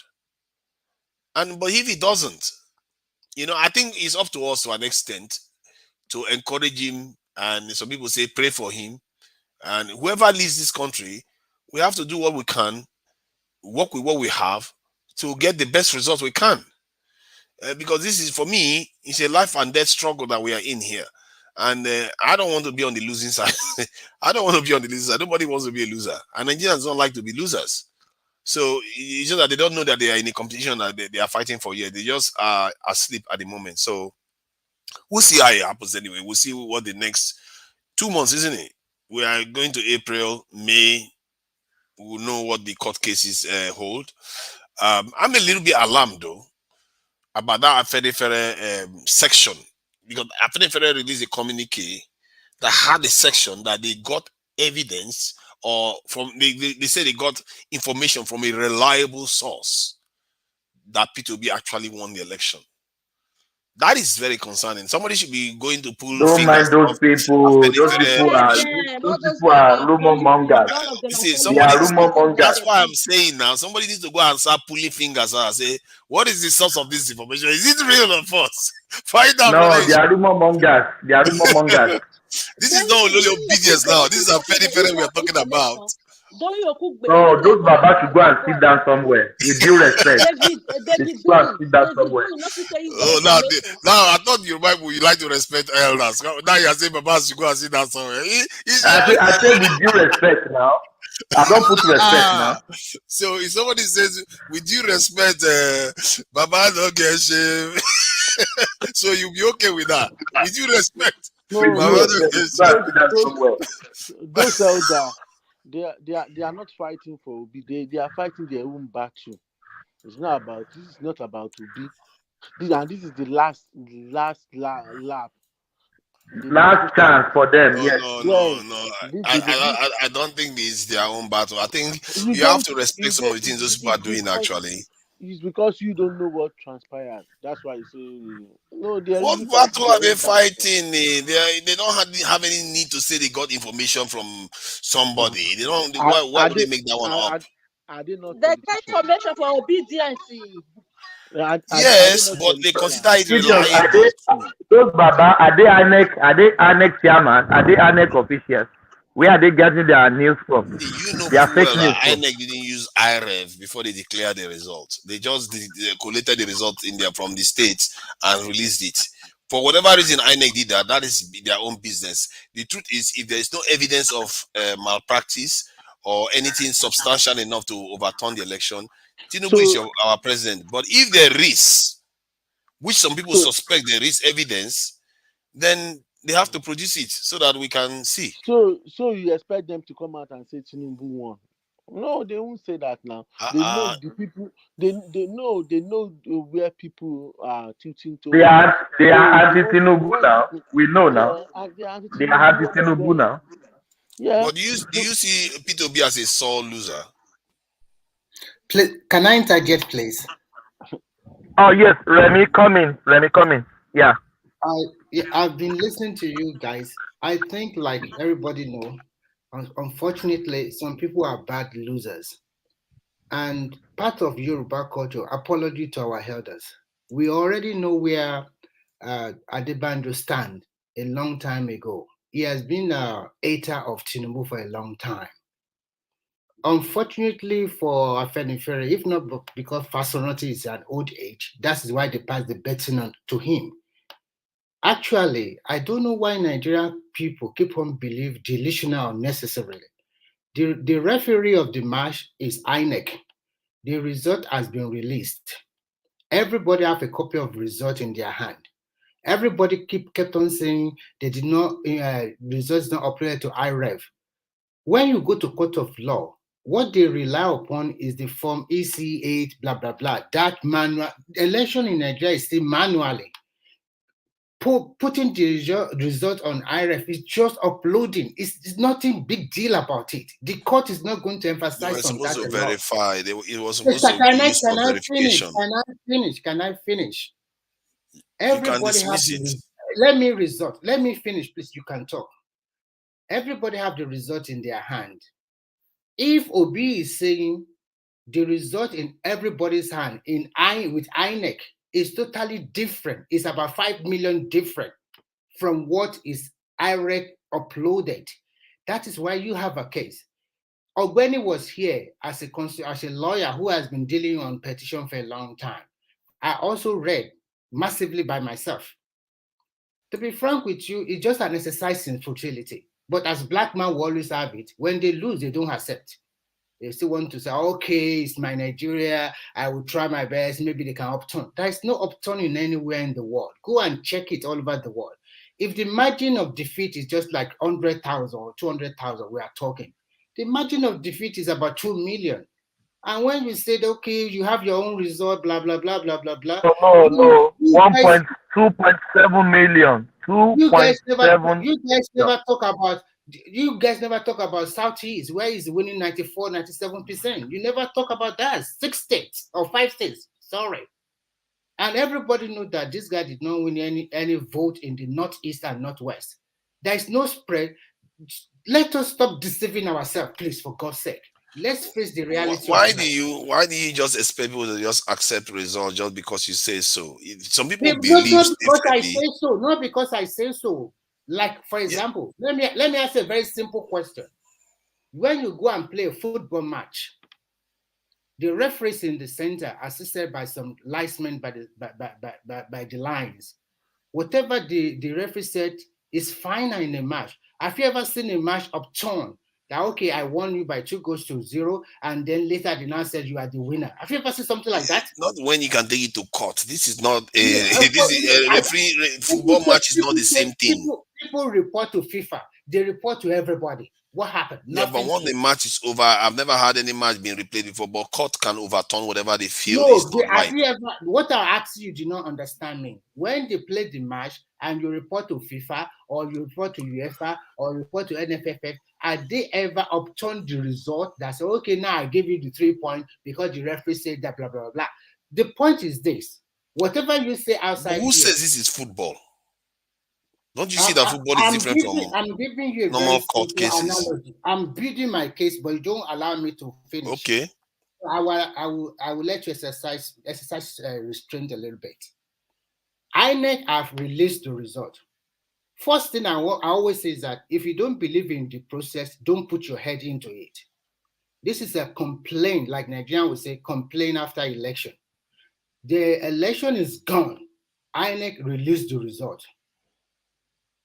And then when you said, okay, you are rigger, blah, blah, blah, blah, blah, blah, I was expecting your petition to be based, because when you file a petition, you must give us in your petition the figure, polling unit, or wherever you are cheated. You don't generalize a statement. What Obidi was to generalize. And when you generalize something, we cannot bring out what exactly you want. But that is what they will rely upon. It's not going to go to the court and now say, okay, now this is the polling unit that I think they rigged me out in Lagos. You must have put it in your petition. Go and read the way they file petition in Nigeria. You understand what I'm trying to say? Okay, give me 1 more minute, then I'll be done, and then you can talk. So at the end of the day, I don't want people to be delusional, because people are just delusional unnecessarily. Sometimes you win, sometimes you lose. I think it's acceptable that when you win, be happy and accept and be a good sportsman. When you lose, also accept and move on. You cannot be complaining here. They did not put the result on high. What is high just to upload? Does the result on your sheet, the one you are going to present in the court, is it the IRF you are going to that one that from EC8, I don't know, maybe EC8A or EC8B, I don't know that. That is the one they rely on. That's what I rest my case here. That is the most important thing. Forget the IRF or no IRF. I think that given who is calling me? Yeah, is it Pat? Yeah. Hold on. Tunaja, Pat has not spoken since. Yeah, let's hear from Pat. Yeah. You know, Obidients, they've gone to get permission from America. You know, the Freedom Park in Washington. They've gone to collect permission to protest there now. Yeah. They want to protest in Washington. Yeah, which is they have a right to civil this same protest. See, the for me anyway, if this election occurred and Tinubu won the election fair and square, I think you can't overturn it, and one can even argue that you can see the path by which it makes sense that he's able to capture the votes that he did. But if the other side believes that they have substantial evidence that they can overturn it, if the other side was being filed by Atiku, I would say that was cynical. But it's by someone like Peter Obi that has done this before and won, and he doesn't come across as somebody that is driven by vanity. Peter Obi, you cannot accuse Peter Obi of being driven by vanity.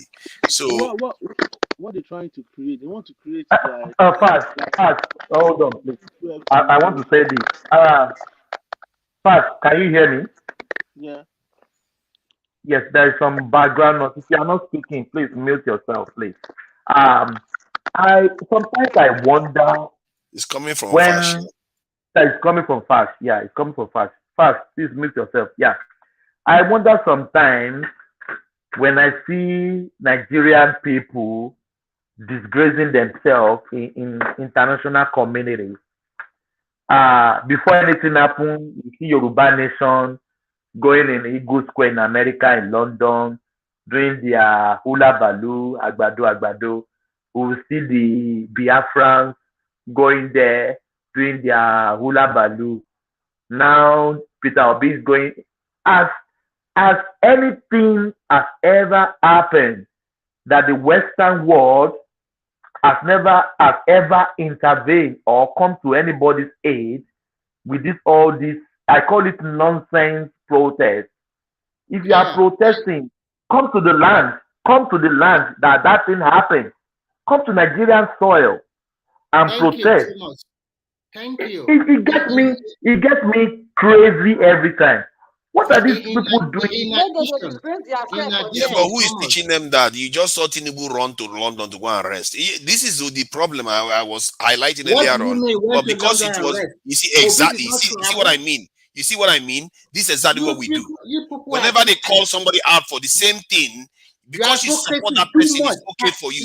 Because it doesn't. Can I finish my point? You just said you wanted to finish your point. Everybody one after the other. Soon I just finish your thought, then yes. Remy, then Pat will come. Yeah. This thing that we do, we don't always operate on a level playing field and say whoever breaks this rule, the person should answer for it.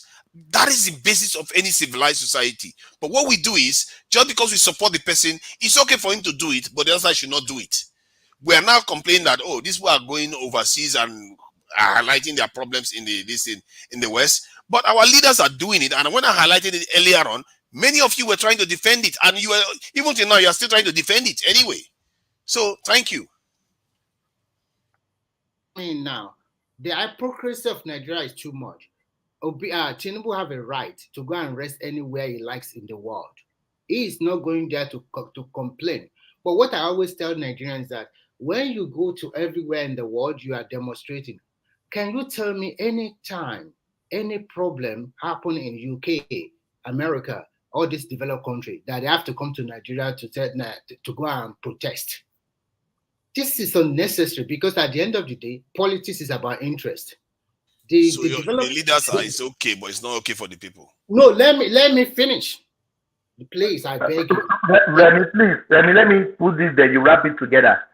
Since Biafra has been protesting in London, in America, as America or UK forced Nigeria to get their country, since Yoruba Nation has been disgracing themselves in diaspora, campaigning all around, asking for Yoruba Nation now. Has anything happened? Yeah, thank you. Has anything happened? Actually, I don't support the separation of Nigeria. Because when you separate, you will see more bigger problem. You will never develop as a unit, as an entirety like a Nigeria as a country. Most Nigeria, they don't think that way. Average Nigeria is very, very, average Nigeria is very selfish in their thinking.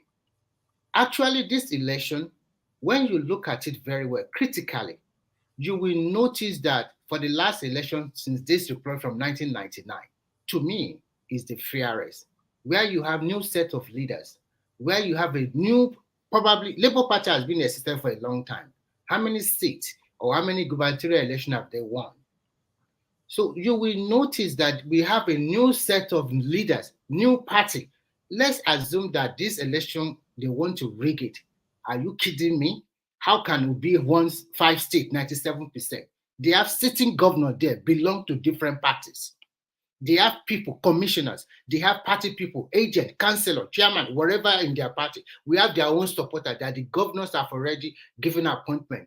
And at the end of the day, the result was 94%, 97%. My bone of contention here is this. When you continue to say they rig you out, do you think the other people are stupid?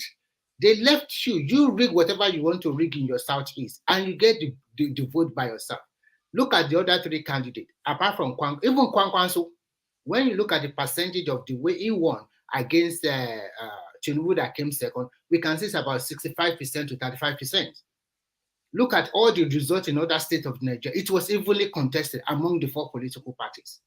It was evenly contested. Are you saying that let me finish, please. It is only in your Southeast that it was not evenly contested. You guys, you don't look at that one angle. You will continue to fixate it. Even in Lagos, Tinubu lost. I want to ask you a question. If Obi have lost in Anambra, what will you do? The heaven will heaven fall? If Obi has lost, so are you saying that if there is evidence of massive rigging, they should not bring it out? Answer that question. If Obi has lost to Tinubu in Anambra State, what will you guys be doing now? To investigate again. That's what they're going to be doing. You will burn down your Anambra to death. You will say, "Oh, come on, stop talking because about trying to burn down things." That is you guys never. You are not objective in your analysis. See, the only place that was burned down during this election was in Lagos. Lagos was not burned down. It is because of the tribal. The marketplace was burned down, not Lagos. I said the only place that had things getting burned, it was in Lagos. It happened, and this thing that we do, you guys, tribal this thing. It is you guys. You want Lagos. You are not satisfied. You said you want to burn down Lagos. That is not your result. That's not. It was so embarrassing. In fact, it was burned down before the election, not after the election. No. It won't burn down. Nothing is going to burn down. Nobody is burning Lagos down. It's just okay. Let me do my final analysis. What this election shows this thing. Obi is an opportunist, and he banked on tribal and religious politics, and some Yoruba people or some liberal people because of NSAS and because of also APC not ruling very well in some, especially about insecurity and economy. They vent the anger on Tinubu because Tinubu is the one that make the Southwest to vote for Tinubu. That is what he rode on. That is what you rode on. When you see that map, you will see that Obi stop where there is no majority, there is not a lot of Christian in that state. That is why he was able to garner some vote in the North Central because some of them are Christians. So he rode on that one. The truth must be told. And if you are talking about election rigging, to me, I think all of them rigged. In fact, Obi rigged more than the rest of them. Because when you look at the accident, how come he has 97% in Southeast, while the other results are evenly contested? So okay, so let me ask you now. I don't want you to finish so that you don't go. I just want to ask you. Okay, but do you believe that if they can find concrete evidence of rigging that could affect the outcome of the election, that they should present it? Okay, I will answer your question. First, I am not a delusional guy. I believe on facts and figures. And I believe that the process has been complied substantially. I bet you with you, I can bet it any amount of money. Forget that there's not going to be any figure up to 2.7 million that will upturn the vote. Just please don't even think about it. You know it doesn't have to be 2.7 million. Don't even think about it. If you are sleeping, please wake up. It's just 1 point something million, then the whole thing will collapse. It's not about 1.7 million. It's a B2B with 2.7 million. What is 1.7? It's 2.7 million. Do you know that? Do you know that just 10 people per polling unit can reach that figure? 10 people. You know what? I think you are still sleeping. I bet you to wake up. Really? I'm just trying to give you an idea of how easy it is to rig that thing. Remy, he's still sleeping. Wake him up. No, I'm not. I asked a straight question now. He said that he's going to accept it if they provide overwhelming evidence. And if they do, telling you that you are still sleeping. But they have the hard work to do it. See, the people that are doing this, the people that they are spending their money, taking this to court, they have the hard work to do. To provide the evidence. So leave it to them to do the hard work. The other contestant, they don't have good lawyers. You are just talking. I'm sorry to say this. You are just looking at it from a very minute angle. You said you are for numbers. You said you are for numbers. Do you know that Tinubu has done this before? Tinubu has done this. I mean, Tinubu has won. Tinubu has challenged. Tinubu's and his allies have challenged the result once based on this type of voting Can you tell me the state they challenge, and I will tell you what happened? I'm sorry, I don't know, but I've watched the video of a Tinubu ally. If you don't know, don't talk about it. Calm down now. If I'm lying, and figure, don't talk about it. I don't like. I want to deal with you objectively. If you don't have your, I don't know which state it was. It was one of Tinubu's ally. Hold on now. Hold on. See, if I'm wrong, people can call me out. Maybe some other person knows of the case. The Tinubu had to go to London. You don't need to rely. It's just like a lawyer going to court of law. Let me explain now. Let me explain what this Tinubu official was saying. And Tinubu was there when he was saying it. I was surprised to hear it, that they went to London to seek this fingerprint experts from London to come to Nigeria to come and investigate the ballots. And they won. They won the case based on that. I want to tell you something. That was Which one was that? I can't hear you. It was, I think Ondo, either of the two. Exactly. So it's something that has been done before. So it's not, if Tinubu can do it, why are you not okay with some other person doing it? So that is why I'm telling you, are still looking at it from my minute angle. When Tinubu done that, there was no beavers. Now there is beavers. Oh God! So they should not do it now. I'm telling you the truth, but you don't want to listen. So now they should not do it because it's beavers. No. We didn't say.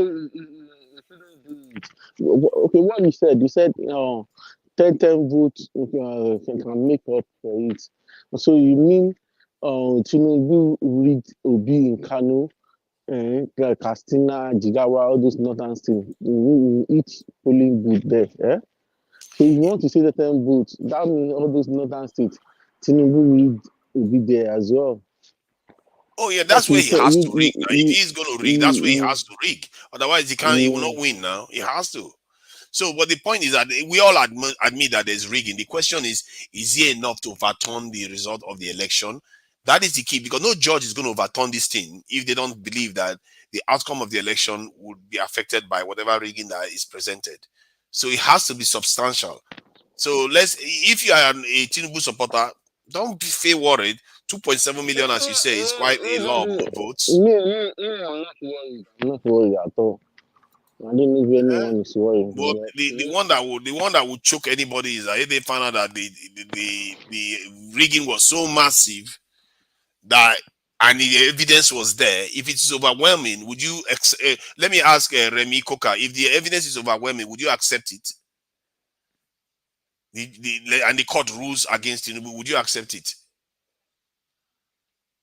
Oh, you are muted. Why not? Why not? Why not? Exactly. So this is the truth. I said, if the evidence, let's say they go and find evidence that there was massive rigging that would overturn the results, and the court rules against Tinubu, would you accept it? Of course, I will accept if it can be. And then why not? There's no disagreement. Hold on. I always take objectively. I will accept it if it can be proven. But I am not. I'm sorry. We are all learned here. We know how the system works. When you are equating what happened to what happened in Edo, for instance, even the election, they use BIFA for accreditation. If there's 500 voters here, how many people were accredited? I was expecting your B when he filed those petitions that, okay, in Lagos, I got 1 million votes. And this is the place they cheated me, because that is what is supposed to file. Oh, I have evidence. The evidence for that is that the INEC didn't give them enough time to file the full report. They are going to submit that information in due time. You are not the lawyer. I'm just giving you more. You asked the question. I'm giving you more information about it. It's as if you don't want to hear the information. Because the point is this: when you file a petition, you must lay everything bare. Everybody must see it for your opponent to do their cross to find out their responses. You cannot just hide under something. Everything must be laid on the table on that document paper, on that petition. Not must. Okay, you won't. Okay, no, so not must. Okay, fine, not must. So when you get to court of law, what is not written in the petition, you now bring it out that time. It's not proven that way. No, that's how. When more evidence emerges, that's how court cases work. Whatever you want to say, I'm still thinking you are still sleeping, and you don't really want to wake up. But someone will wake you up soon. Okay. Someone will wake you up soon. You are assuming that I'm very wrapped up in this election. The election is for me. I think you are looking at it too much emotionally. Sorry, I think you are a bad loser. No. Oh my God! I converge for Nigeria. It's not. The election is just a footnote to me. So you are overanalyzing. I'm looking at something different. Nigeria. Hello, Thomas Adewale, Gideon. Hello, brother. How are you? How are you doing? Thank God. Well, you're welcome.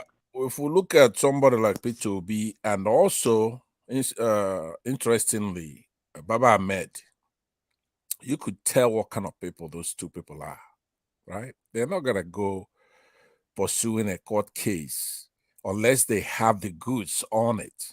Those two. As a matter of fact, if one of them is doing it, the other one would say no. It's not enough. It's not worth it. So because P2B and Baba Ahmed, they are. Who is that? Who is that? Can you meet yourself, please? Thank you. Thank you Go very on, much. Pansat. Yeah. So those two people, if they tell you something, believe them. Now, you could spin it all you want. They have presented themselves. They went on television. They went on our best journalists. They went internationally. And they also have antecedents, what they've done in their lives as students, as businessmen, as public servants. That's the truth. As opposed to somebody like Tinubu, who's successful in other ways, in many ways. But he's not the same generation or character as Baba Ahmed and P2B. Let's be honest about that. As Nigerians now, you are too biased. let me land. Let him land. Let him land. No. Let him. Can you please let him land? I think please? He muted himself. It's okay. So we as Africans now we have to get out of our shell for right now and look at the facts, not to play politics with the truth and stuff like that. After all, we all want. We're Africans, we're Nigerians. We want the best for our kids, right?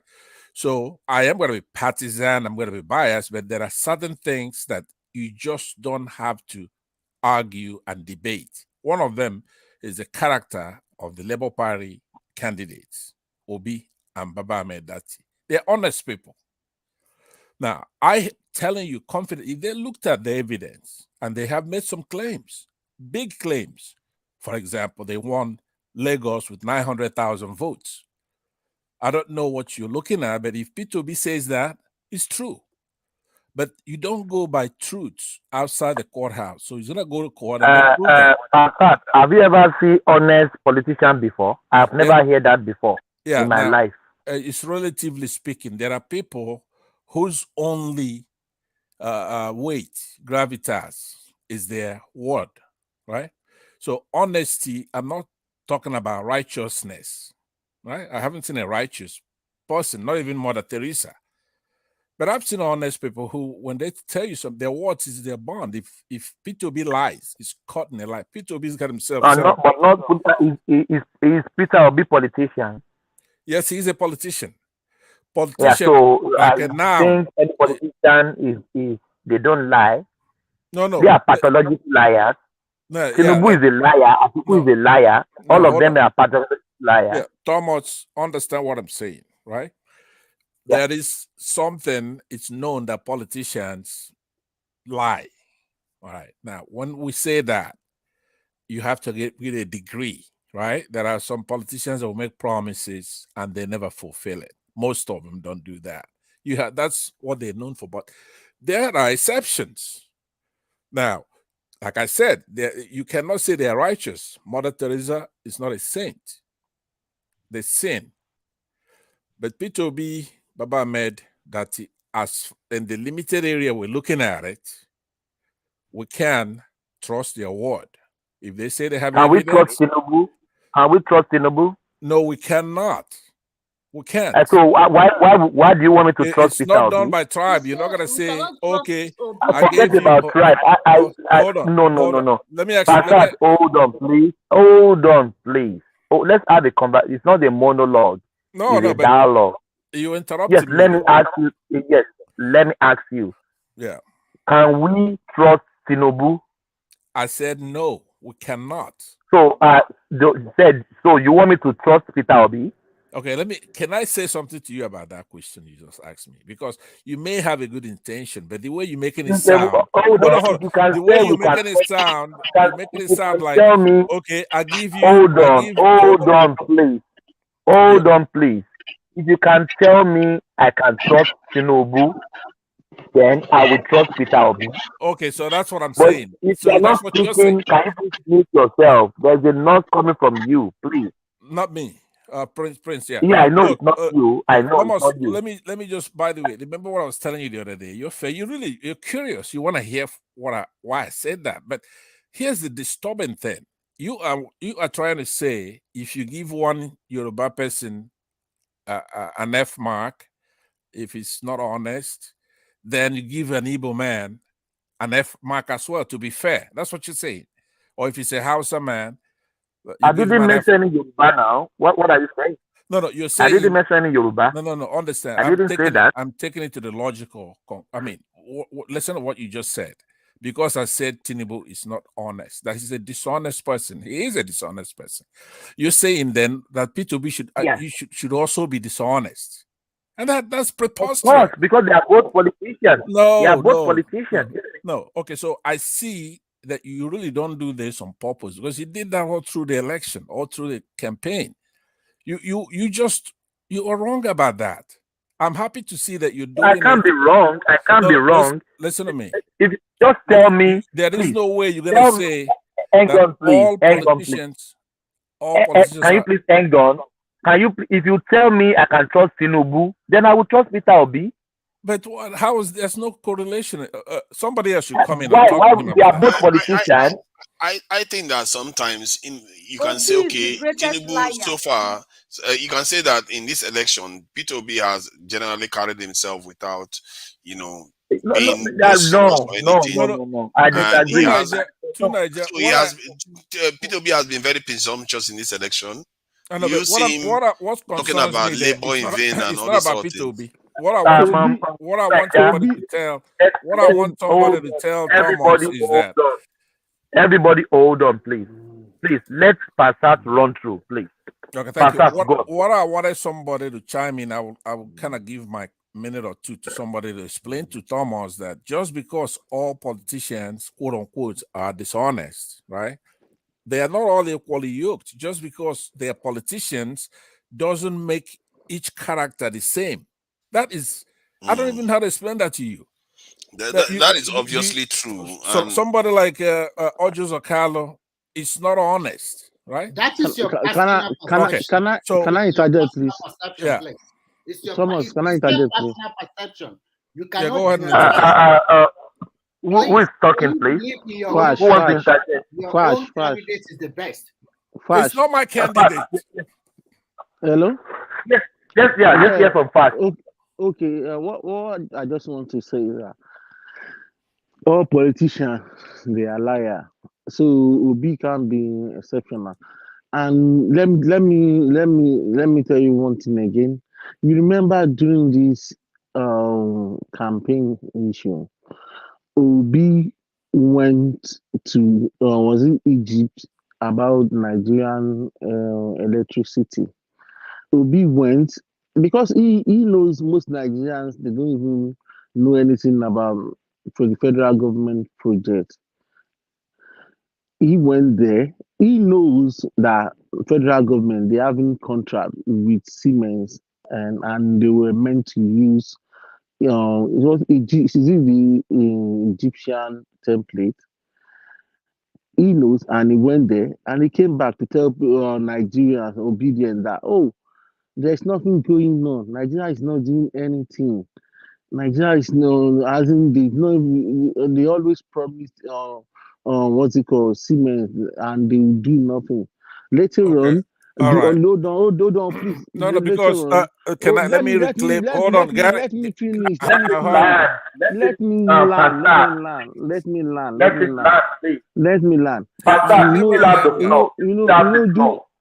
him land. Yeah. And still during that campaign, he was asked the question about what about the issue of Nigerian electricity, and he said, "Oh, if we continue from where Nigeria, where Buhari is going to lead the cement project." I'm thinking we're asking that, but in first instance, he said nothing is going on, and if you look through his manifestos, he said he will continue from where they might have left it before he assumed power. So why did he tell people that there's nothing is going on in first instance? That's what he did. He gave people the impression. He gave people the impression that nothing is going on. Okay, I got it. What I would do? Let me take him first come first served. What Nigeria was having a discussion with Remy Coker talking about the election results and what you need to prove. No, Pastor, you are running away from my question. This trust, you haven't convinced me about that. I will not let you run away with that. What is it? If Tinubu honest, you said it's not honest. Then yes, I will take. I said it's not honest. Let me finish, please. I will agree with you. Tinubu is not honest, but you can't tell me as well that Peter Obi is honest. If Tinubu is dishonest, Peter Obi is also equally dishonest. Okay, that's your opinion. So you have to hold on. I really want to deal with that last. The problem is. Yeah, the point I'm making is that I haven't found Peter Obi now.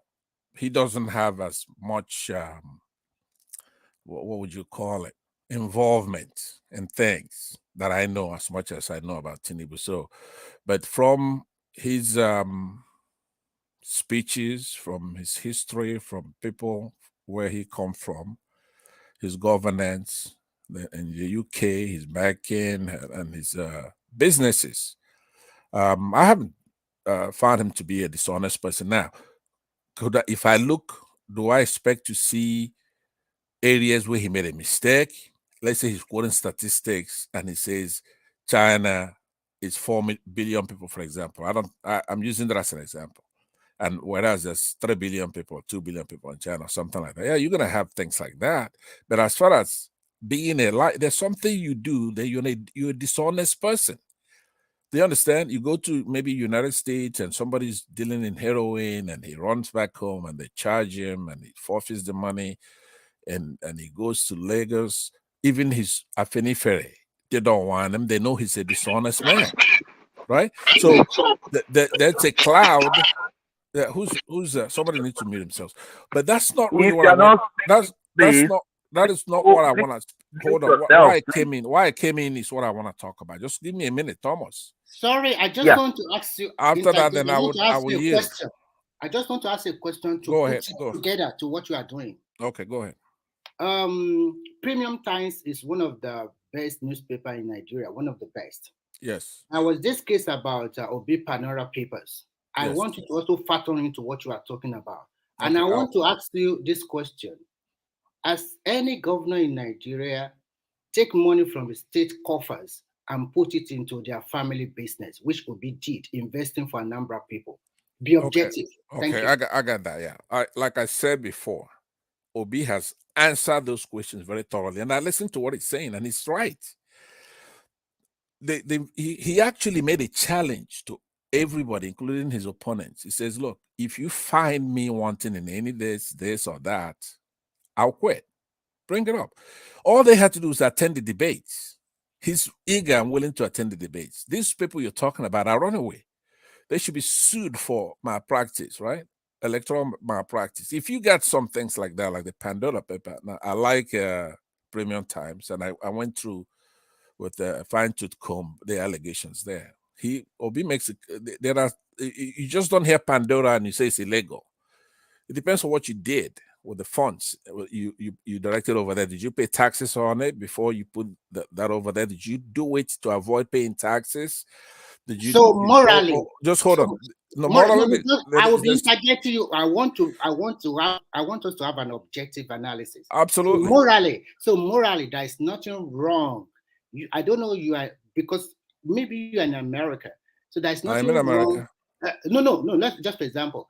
So Yeah. there's nothing wrong morally for somebody to dip into people's money, take it out, and put it into his own family business. Nothing wrong. He did not do what that one, please. he did. Before you Hold go on, Remy, I there's get you. wrong, right? There's not. He didn't do what you're saying. If he did that, that would be wrong. He didn't That do is that. why I continue to say you are biased in your analysis. Okay.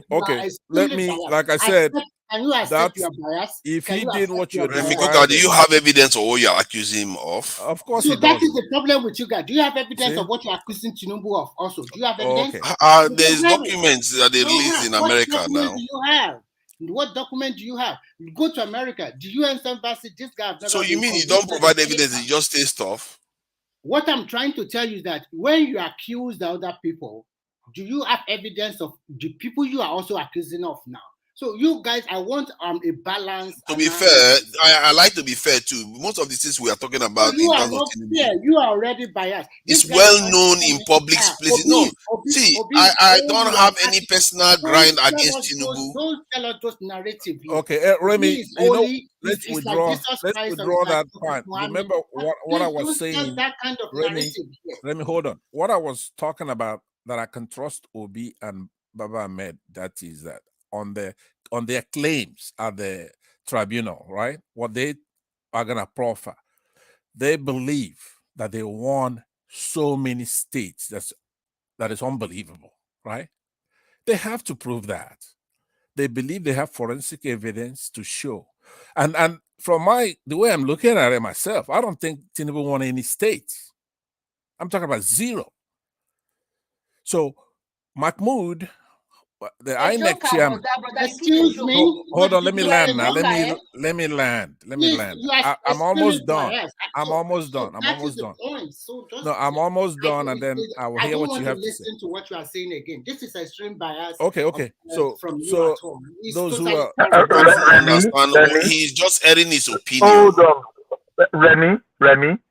So at I'm up Pansat, just Jetty Pansat is from the vessel. You can't win Pansat. Just leave him. Thomas, you can't win me if I'm wrong. I'm saying from what No. Hold on, please. You said Tinubu got zero. Can you be? This guy is very joker. He's a big joker, yeah. No, let me tell you why I say that. But that is his own opinion. What are you doing? Let me tell you. What are you doing? I could be wrong. Somebody got 8-point-something million votes. You say he got 30 states, 31 states. What are you saying? I am not Tinubu fans. I don't care about him, but let me find out. Opinion. He may be wrong, but it's an opinion. If I lied, you wouldn't argue with me. The INEC chairman. Come on now. I don't know your name, but I still think you are sleeping too. Can you please wake up, please? All right, I'll try to wake up. You are still sleeping. Okay, it's very insulting to be hearing. You know, I haven't got a word in here. Thomas, remember I was giving you credit that you moderate very fairly. Let me land. Remy, please, just let it slide, please. Let him do his thing. We know past that now. Yes, yeah. So that's what I go on. What I'm saying is that, for example, in the Southwest, okay, Tinubu lost 2 states from the INEC chairman's thing that he's doing over there. You go to the Southeast, he didn't win any states over there. You go to South, he didn't win. You know, Obi and Badati are claiming that their votes were taken and given to Tinubu. And you know why I believe that? The governor of that state, right, Wiki, he overdoes it. He overdid it. This Beavers is going to prove all those things. I want you to hear me out. When you hear Peter Obi make a claim, I'm going to do this, I'm going to show this, You better take it seriously. He's not like the old politicians. He can't. He be disgracing Peter himself. Obi is not God, No, though. hold on. Peter, Hold on now. Let me land. Nobody said he's God. I didn't say he's God. I'm saying that Tinubu did the same thing. we Africans, we have produced some good people, good politicians like Nelson Mandela. That are Like they are Obi, like Obi, like others, right? When you have a son, you say to him the things that Obi claims that he's going to be the kind of person he wants to. That's what you're going to tell your son to be. All of us. Tinubu does not belong to only you. Tinubu belongs to us. We're Nigerians. Peter Obi belongs to you and belongs to us. Let me land. Tinubu did not belong to you, my brother. Hold on. Tinubu is you see the kind of attitude. This is a problem, right? So what you do Tinubu does not belong to you, but you he's going have to to govern. know- You want him to govern the entire nation. This kind of attitude. Because you never accept him. You only accept Stop it. You guys should. Hold on. He's being gracious to say that. People see what we give Tinubu today. You will give Tinubu, eh? It's not your What is person wrong at with you all. people? Okay, so when let he me becomes let the somebody else talk and then I'll come in. Okay, that's fair. Thomas, How can you just say Thank that you for the Tinubu courtesy. is not for Nigeria? Tinubu will not even approve some of the things you are saying. Pastor, can you finish your interjection? Finish your words. Everybody that speak, I'll kick them out. Okay, I've no, told don't you, kick- let him finish, please. Don't kick anybody out. Please. What I want to do is to mix it up. So with I the put them in the background. Let's speak. Yeah. So Let's what I'm saying establish. is that what this Mahmoud Yakubu did, right? It's not about counting the votes even. We have our laws. There are 3 sections of laws. You have the Constitution, we have the Electoral Act of 2022, and then we have the procedure and guidelines, right? In that, the nutshell is that EC8 form has to be transferred from that polling unit directly to the INEC system server. And if you're unable to do so, you cancel it. You cancel that precinct or that polling unit. That is the law. INEC has the power to decide if they're going to go manual or electronic. But that decision they make as a body. Now, last time I was here, I was telling you the same thing, right? They have to choose, and they chose. And they chose the electronic transmission process. And they went around conducting elections. But based on sorry, that. Hold on, didn't mean to please. interject you though. But if INEC has the power, can they make contingency plan along the way? Nothing is set in stone, especially if they have the power to decide electronic or manual transmission, whichever way they want to go. It's not the law. Everything falls within it falls. Good question. Let me answer it because it's important. This is the most important question that we all have to grapple, and then the courts are going to make the final decision, right? If you go and you look at section 60 to 65 of the Electoral Act, but more importantly, you go and you look at clause 38 of the procedure and guideline. Now, that is what determines what day the election is going to hold, blah, blah, blah, all the rules, right? INEC is a commission. It's nothing like, say, Mahmoud can change his mind on. Plus, if you look at the other elections they conducted one in Anambra, for example, in Osun and some other states. And they say, hey, this PVAS works great and it transmitted. You don't have to have what they call incident forms. Because if you're going to do a manual count, a manual collation, then you're going to have incident forms. You don't have that. Why? Because the BVAS has 2 functions. It's supposed to, if you have a PVC, you come in there and it will verify you, right? But more importantly, after you vote, when the votes are tabulated, counted right there in that polling unit, filled out in the form, they all co-sign, the party agents, and a picture of that is taken and transmitted. That way, nobody could change it. It's a photograph. You cannot edit it. So you can't. It's nothing that he can say, I changed my mind. He has to go back and have a commission meeting with minutes and have that changed over. Do you follow me? But he didn't do that. A couple of days before that election, I did see him talk about that he may not do it electronically. He doesn't have that kind of power.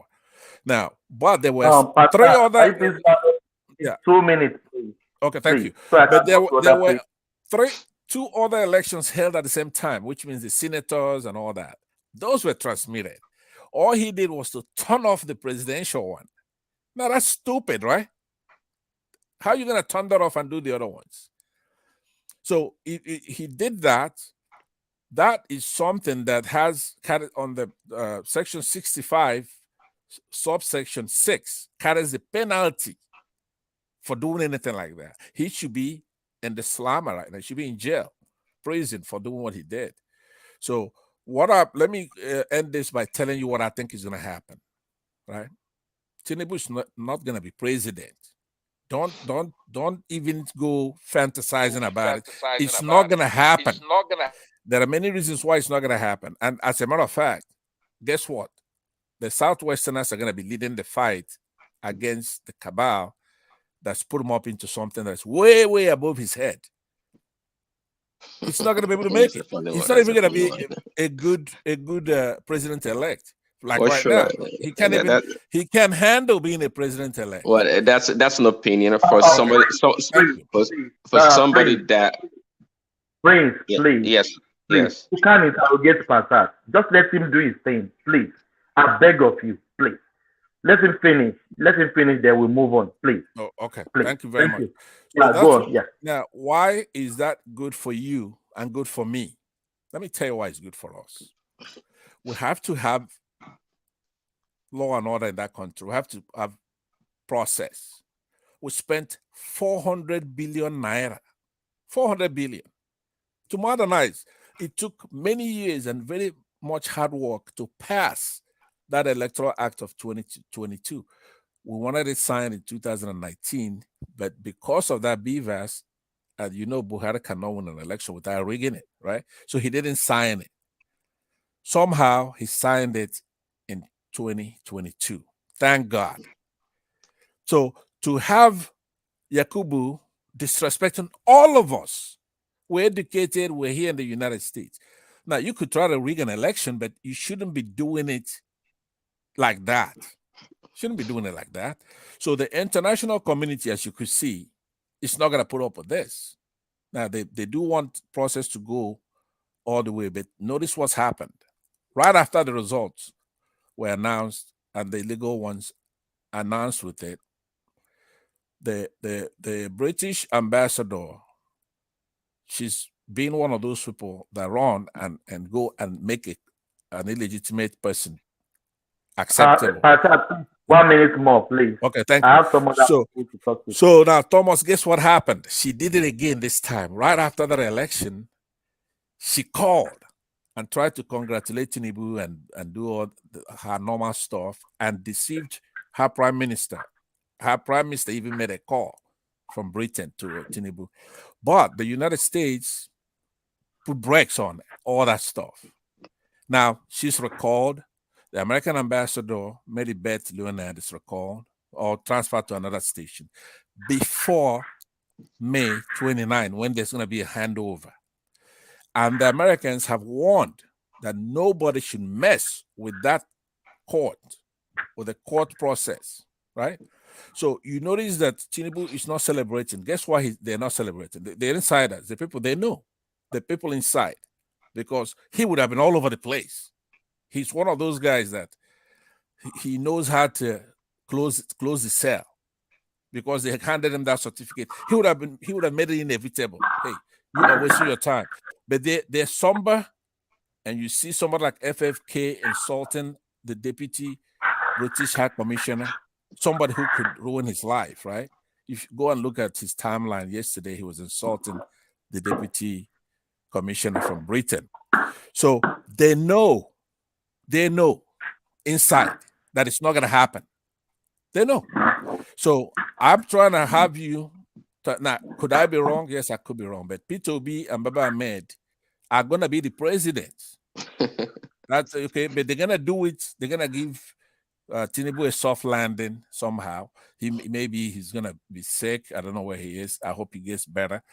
But it's not going to happen that we elect somebody, the Nigerian people, after so many years, 8 years, $1 to 700 naira, no jobs. It's the same APC. Yeah, thank you, Pastor. I have to, other people have to Yeah. speak. Okay, thank Yeah. you. Yeah, thank you so much. Yeah, that narrative is really, really fascinating. We can put that in the Prince, have you heard this phrase? Let the sleeping dog lie. What do they call it? You can't debate Pastor. Just let him just let him run through. You can't debate him. So if you are debating him, you are disturbing yourself. I know him. So you can't debate him. Yeah. You can't have I'm very sorry for everybody for cutting you short. You can't debate Pastor. Just let him be. Everything he said, he believe in his head. I'm fine. I believe him. So let's just move on. Yeah, you can't. There's some people you can't have conversation. I'm trying to have conversation with him, but I'm not getting what I want.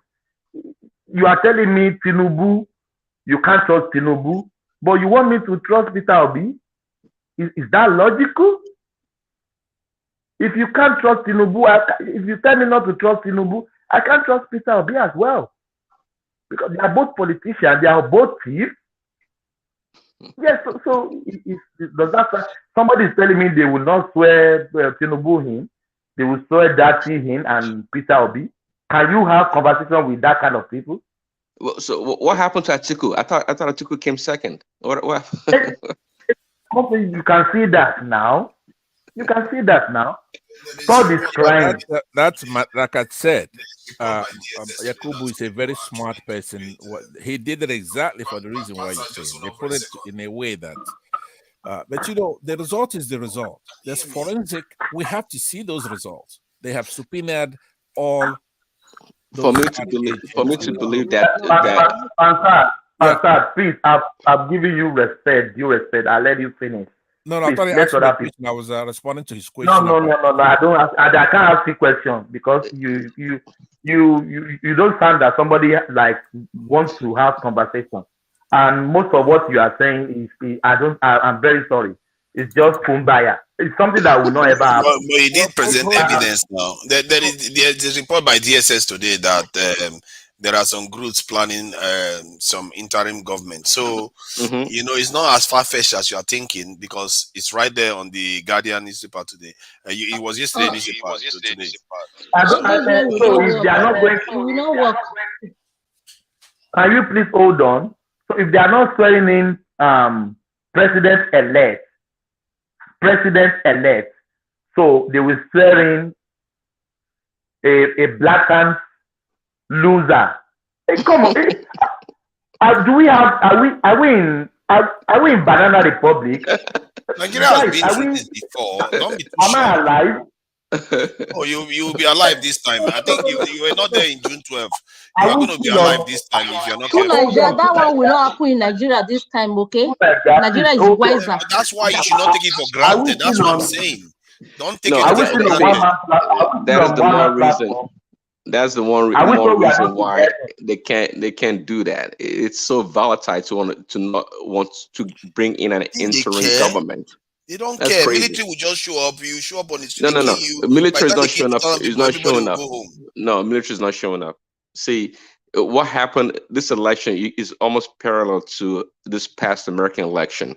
See, even the Supreme Court, even America's case, the Trump people were able to show, definitively the cheating that happened in many cities and counties in America. But guess what? The Supreme Court of the United States don't want to touch it. They're not going to overturn any election, regardless. They didn't show any evidence. Come on, let's not. Don't go there. After this one, I spent hours and time watching it. You don't know. Maybe you're watching something else. They showed all the evidence. To know that they didn't present any convincing evidence. You can talk to me. You can argue about the Nigerian election, but not this one, not the past American election. I don't want us to go to American politics, please. Yeah. So let's keep. See, the Supreme Court, of course, they're just going through the emotion right now. They have to accept that case in the court and do all these things. But one thing I can guarantee you, nobody wants the repeat of June 12th or the 1992-93 election with that bill. No, they're not going to overturn it, and there's no interim government. There's nothing like that. I mean, people like you probably wish there was, but there's not going to be one for sure.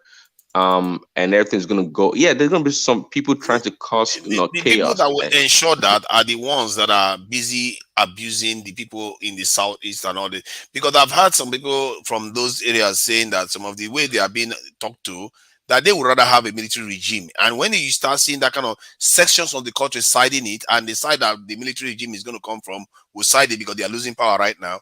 So you can see the ingredients are forming again, and this is why sometimes our discourse will have to be civil with each other. And I keep encouraging it, but we keep pretending it doesn't matter. To Nigeria, anybody will like Nigeria. If Obi really wins this election, they're not go call for a military regime. Wallahi. They won't. They be bad losers. Why would they? Only the enemy. Okay, maybe they are bad losers, but you need to be civil with them. When even Pansa said Tinubu belongs to the nation, you rejected it.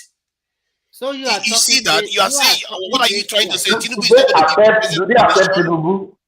Do they accept Tinubu?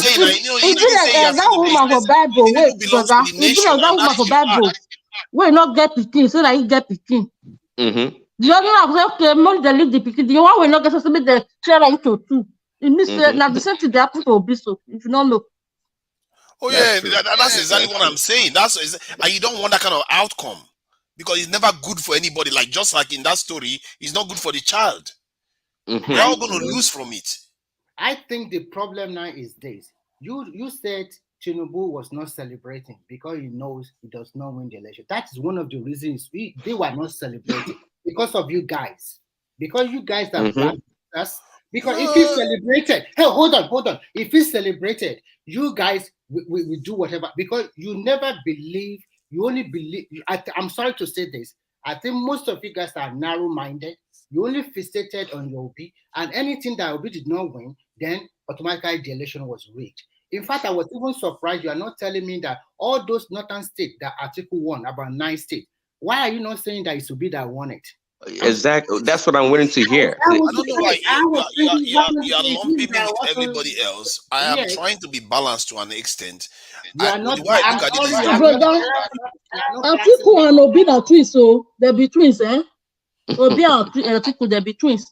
Obidients now they are twins, brothers. Why we are even arguing? We all already agreed that if there's evidence against any party, that we are all going to stand by the evidence. So if there's no evidence, even evidence when we get for Benin, I don't even present them for them. Evidence they Benin, we don't present them.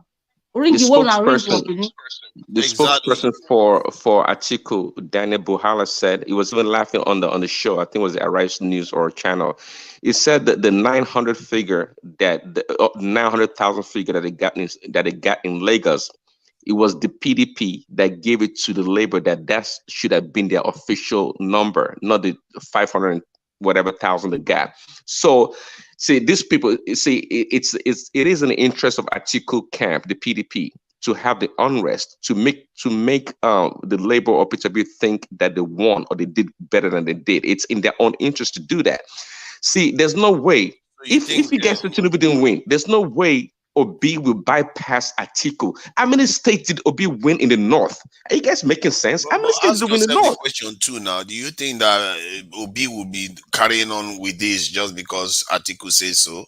It must be because of their own data. Personally, I prefer that they don't have that state. Atiku has more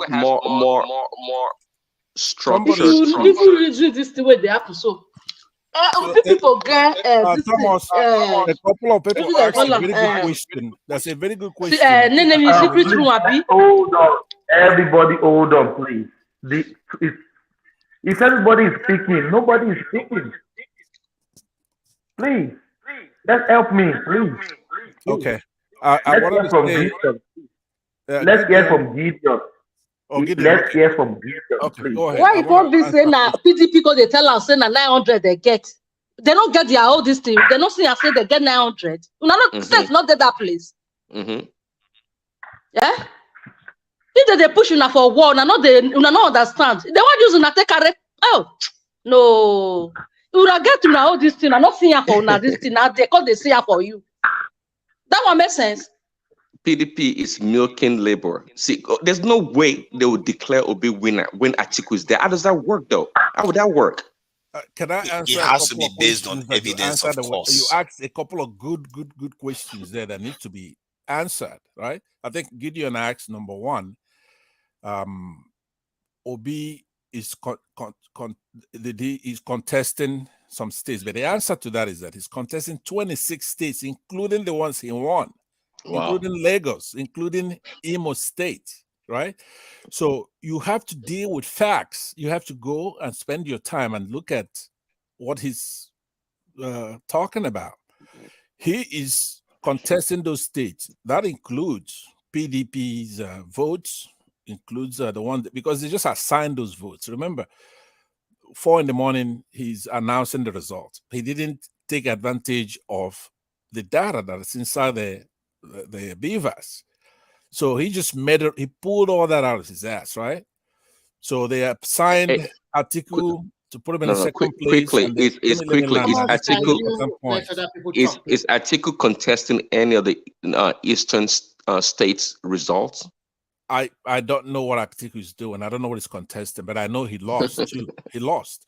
So the votes Atiku has is not his votes. The votes Obi has is not his votes. The votes Tinubu has is not his votes. Ironically, we can conject that all the 36 states of Nigeria Obi won. Simple as he's contesting. He's contesting 26 states, right? So he has to prove it. If you go to court and you are contesting something, you have to prove each and element of those cases. Then let's leave it like that. Let him go and contest it. Don't continue to tell us some story that Tinubu lost all the Southwest. He got 0. Please be civic. I'm answering that particular, but I could leave it right there. But I just want fair now. It's only fair. Let him prove it, and I think it's good. See, this in Pansad, I think it's good enough for him to get to a point whereby he actually accepts that now it's up to P2B to prove it. Because before they were just rejecting everything. And so let's wait for the evidence. Everything. We are saying he is in court now. So let him go and prove that he won in 36 states or 26 states. Let him go and prove it. But Pastor, what you said before that Tinubu won 0, you can't talk that way. If I know you are biased, because let me take that back. That was my opinion. I'll take that back. Okay. I don't have any proof of that. That's my opinion. Okay, we can as well say that. I'll take that back for you. But let me ask you a question then. Remy, I have a question for you. Okay. Hold on. Would you want to be in a country? Hold on. Would you want to be in a country where the process it's set by law and it's respected? If we spend money and we buy a system and there are laws guiding that election and any politician tries to make a mockery of it, that they're caught and prosecuted, do you want a country that is progressive and is moving forward, where we have a Nigeria that's better than United Kingdom, a country that is just beautiful? We have hospitals, we have roads, we have electricity. Okay, the question is getting too long. Okay, let me. Do you want that kind of country? Let me be frank with you. Nations were not built in a day or years. The developed country you find yourself were built like 100, 200 or 300 years ago. True. Nigeria 20 years ago is not China. China took about 30 to 40 years to get back on its feet. Not true. Not true. Let me finish. Nigeria you are talking about is not the same Nigeria 20 years ago. Lagos or Anambra 20 years ago is not the same Anambra today. There might be pockets of development, but it might be slow. What the Electoral Act said is a substantial compliance to election. Now, is there voting that day? Fine. Is there accreditation? Fine. Yes. People vote? Fine. Yeah. Do you have some flaws in some states or in some polling? Yes. Does these flaws affect the overall result? No. No, you cannot answer that last one, right? Okay. Does it affect the overall result the court will judge? Right. Okay. That was a good one. It caught you there. So if you are looking for El Dorado, you cannot find in this world. Okay, but the only Maybe thing does this flow affect the result? No. From this election that we had in February and March, compared to the election we have had since 1999, it's a superior election. Why don't we? Let's all today, all of us on this platform, and those who are listening to us, let's just make a vow to, from today, actually focus our energy in making our country better. Okay, so whoever wants this, hold on. Let me. The way you are talking. So no. I would abide by it as well. Okay, if I haven't. I will not abide by your rules because you are biased. And it's not. I'm not setting a rule. I'm saying, why don't we from today? From tonight, it's not a 2 day. I don't want to deal with. You don't even want to hear what I'm saying. Let me land. Lying from your mouth. This is lies. So come on. Let me land. Let me land. Even if I'm lying, let me land. Okay, let me land. Okay, what I'm saying, what I'm proposing is that as we discuss these things, let's bear in mind that when the campaign comes, you fight it out, and we did. We all fought, and for our various candidates, right? But from today, let our interest be our country, right? No matter who it is. If it's going to be, when the courts handle this thing, let them sort it out thoroughly. But if it's Tinubu, fine. If it's Obi, fine, right?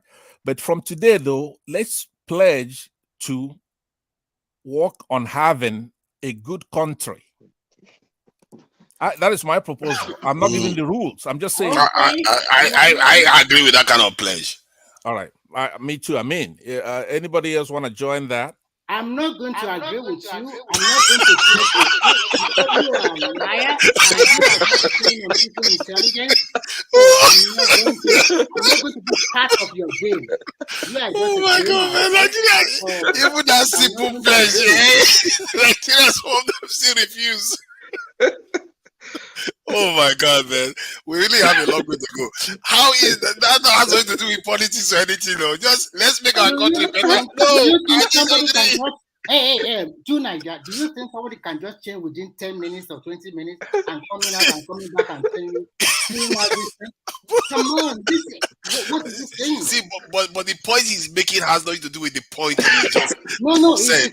He made a clear statement like. It's very difficult for people to change their character overnight. We are not small boys here. No, but he's saying that to better the country has nothing to do with this, whoever wins. No, he just knows to better that the country. What is split out before were all lies. And but that is not what he's saying now. Listen to Niger.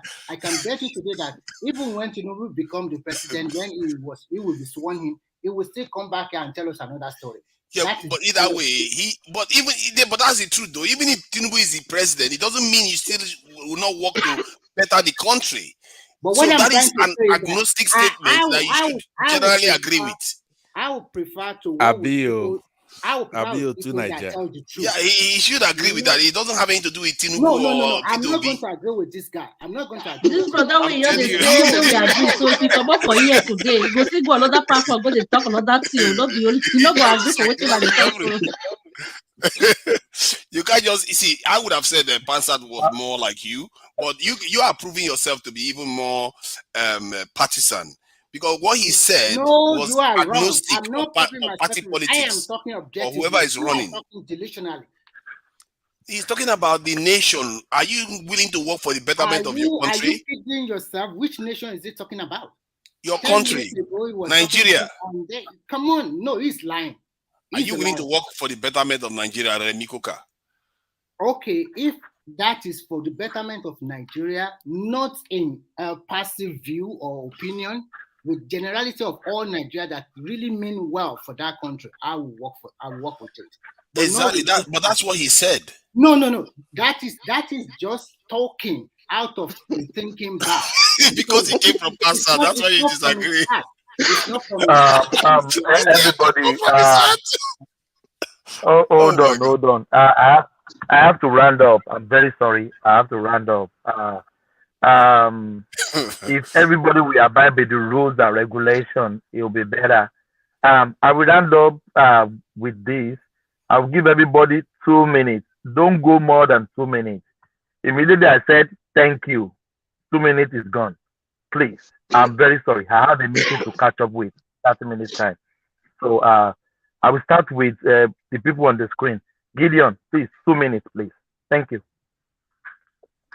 Abeg, wetin me I wan tell una, abeg, make una dey pray, make una pray for our country, Nigeria. Make dem not born Nigeria. We don't get another country, eh? Na only Nigeria we get. I don't know whether them una get another one, but for me, I not get another place where I want go. My family, all of us within this Nigeria. I not there abroad. I did Nigeria. I beg, Mona the put fire small. I beg, Mona not born our country. I beg you. Now that one me I just the Mona just take everything easy. If you concern I will be win, Mona carry give one. If anyone will win, Mona make them carry give one. But me, I believe say all this rumor now be that one they never even call result where una start to dey cry that time. Obedience start to dey cry. Hey, they don't read. Me, I know all those one are why you cry. You know go happen. On the 29th, they will sweat TINUBU in May 29. Nigeria will start to the progress. I beg we not get another country, more not put fire for our country. Now that one me I see. Bye. Thank you. Thank you so much, Gideon. God bless you. Thank you for coming. Do we see have Adewale? I'm not sure. Adewale doesn't quiet like that. Let's go to Go on. Okay, that's me, right? Yeah, go out. Yeah, what I'm saying is that we have a beautiful country, Nigeria, with a lot of potential, and everything it's in the process right now of being taken care of. We have gone out there, we've voted, all of us. Let the process take place and let the best person emerge from that process to be president of Nigeria. But meanwhile, let's cut down the rhetoric of divisions, partisanship, because the campaign is over now. If anybody broke the law, they should pay for it. If somebody rigged that election, they should be caught and the mandate restored. But if there's no wrongdoing, then TINUBU would have won it, and then we'll deal with it. Either way, TINUBU will be better than the status quo ante.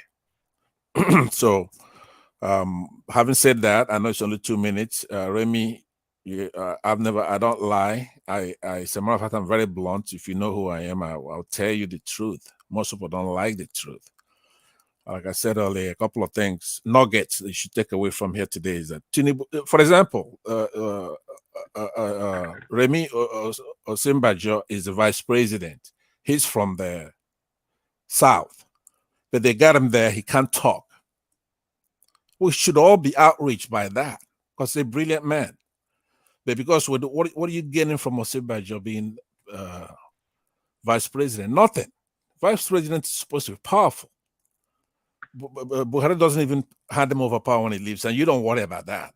You think the president is going to make a difference? You got the vice president now from your section, but he can't even talk, and TINUBU is going to be worse unless he's got the real mandate and the country is made to function the way it's supposed to function. So please bear that in mind. Let's all cut all that crap about region and religion. And try to be proud Nigerians and eventually proud Africans.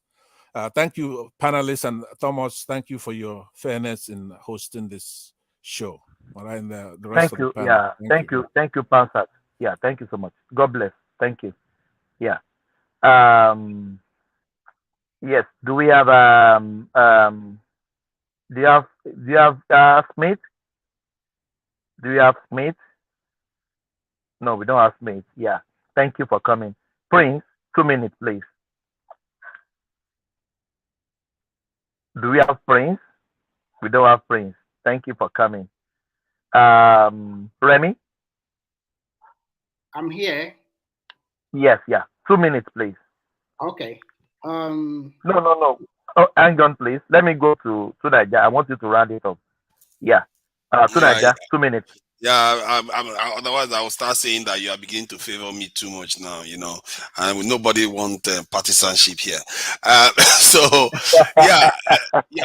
I must say, Because I have you to ran give you it up credit. yesterday. Yeah. I You did ran round it it up up yesterday. yesterday.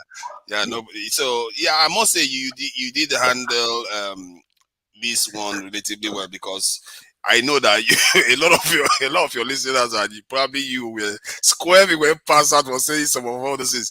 But I think Pansa was on point today, because some of the points he was making, he wasn't trying to be controversial. He was just making a point from one other perspective. And this is why, as a nation, we have to listen to each other and have a little bit more rounded view, because in the end, it's not about these leaders, it's about us. It's about our ability to return to our country and feel free to walk around safely in that country and contribute to the development of the country, instead of us running overseas and people driving our people from their countries. And you see Nigerians crying when they are being kicked out of countries because they are returning back to their own home country. God, how did we get here? We have to listen to each other and try to get past this individual stuff, because in the end, whoever is going to run that country, we want that person to succeed. We should be praying for him as much as we are, or her, as much as we are holding him, the person, accountable to deliver what we want, because that's what it's all about in the end. Whether you are Yoruba, Igbo, Ijo, Urobo, name it, our Hausa, you just want your people to do better so that we can live a better life in that country. It's not about individuals. And when you get caught into partisan politics, you are falling into the trap of the politicians. That's how they win. It's divide and rule. You have to keep your eye on what you want for your people. Thank you. Oh, thank you, Tunaja. Thank you so much for coming. Yeah. Remy, you ran it Yeah. up for us. Oh Yeah. my God. Thank you Remy, very much. some people, you know what I mean. Come on now. I'm just hearing like somebody is talking from. I was talking to myself. Am I still in this earth? Maybe I'm in heaven. Come on. Yeah, thank you. I think the election has come and gone, and INEC being the one that conducted that, they gave the authority to conduct the election and declare a winner. We have a president elect. But as you can see, what is happening in Nigeria are like people are still seeing it as a tribal. It's just between the contest between East and West. So some people does not want to accept, and they can go in all way to truncate this democracy. They believe that, oh, don't swear him, we want an interim government or military should take over. That is too terrible, too bad. Now you cannot be speaking with both of your mouth. You are preaching in 1 second, you are preaching a lot of negativity, and before we turn around, you are now selling positivity. Everybody knows that's a lie. El Pastor, I'm sorry, you are a liar, and don't continue to sell that kind of narrative again. Please, I beg. Now we have a new president, or I will call a new sheriff in town. All Nigerians, we must come together and support our new president so that our country will be a better place to live in, for business, for progress in all human endeavors. And we should stop all these rhetorics that a person that came taught and then just with a twinkling of an eye, he will become the number one. It's not done anywhere in the world. I wish Nigeria peace. I wish my country prospect. I wish my country progress. And I wish that the new president, in the person of Asiwaju Bola Tinubu, will try his best to make Nigeria a better country. Thank you. Oh, Remy, thank you so much. Thank you so much. I hope you'll be coming early the next time. Yeah. I love your fans. They love to hear from you. Thank you so much. Thank you. God bless. Thank you. Yeah. Thank you. Yeah. Thank you, everyone. We have come to the end of the section. It can't be more than this. Almost 10 hours now. Yeah, we've heard many kumbayaism, many. No, I nearly get annoyed because if you are speaking, speak the facts. not your own bias, not your own ideology, not your I don't believe in that, all this kumbayaism. Thank you so much, everyone. It's been a good section, interactive comment section. You are the lion of this platform. If you are not there, we are not here. Thank you so much. May God bless everyone. See you in the next section. God bless you. I will leave you with this.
When it offend them, it sweet us.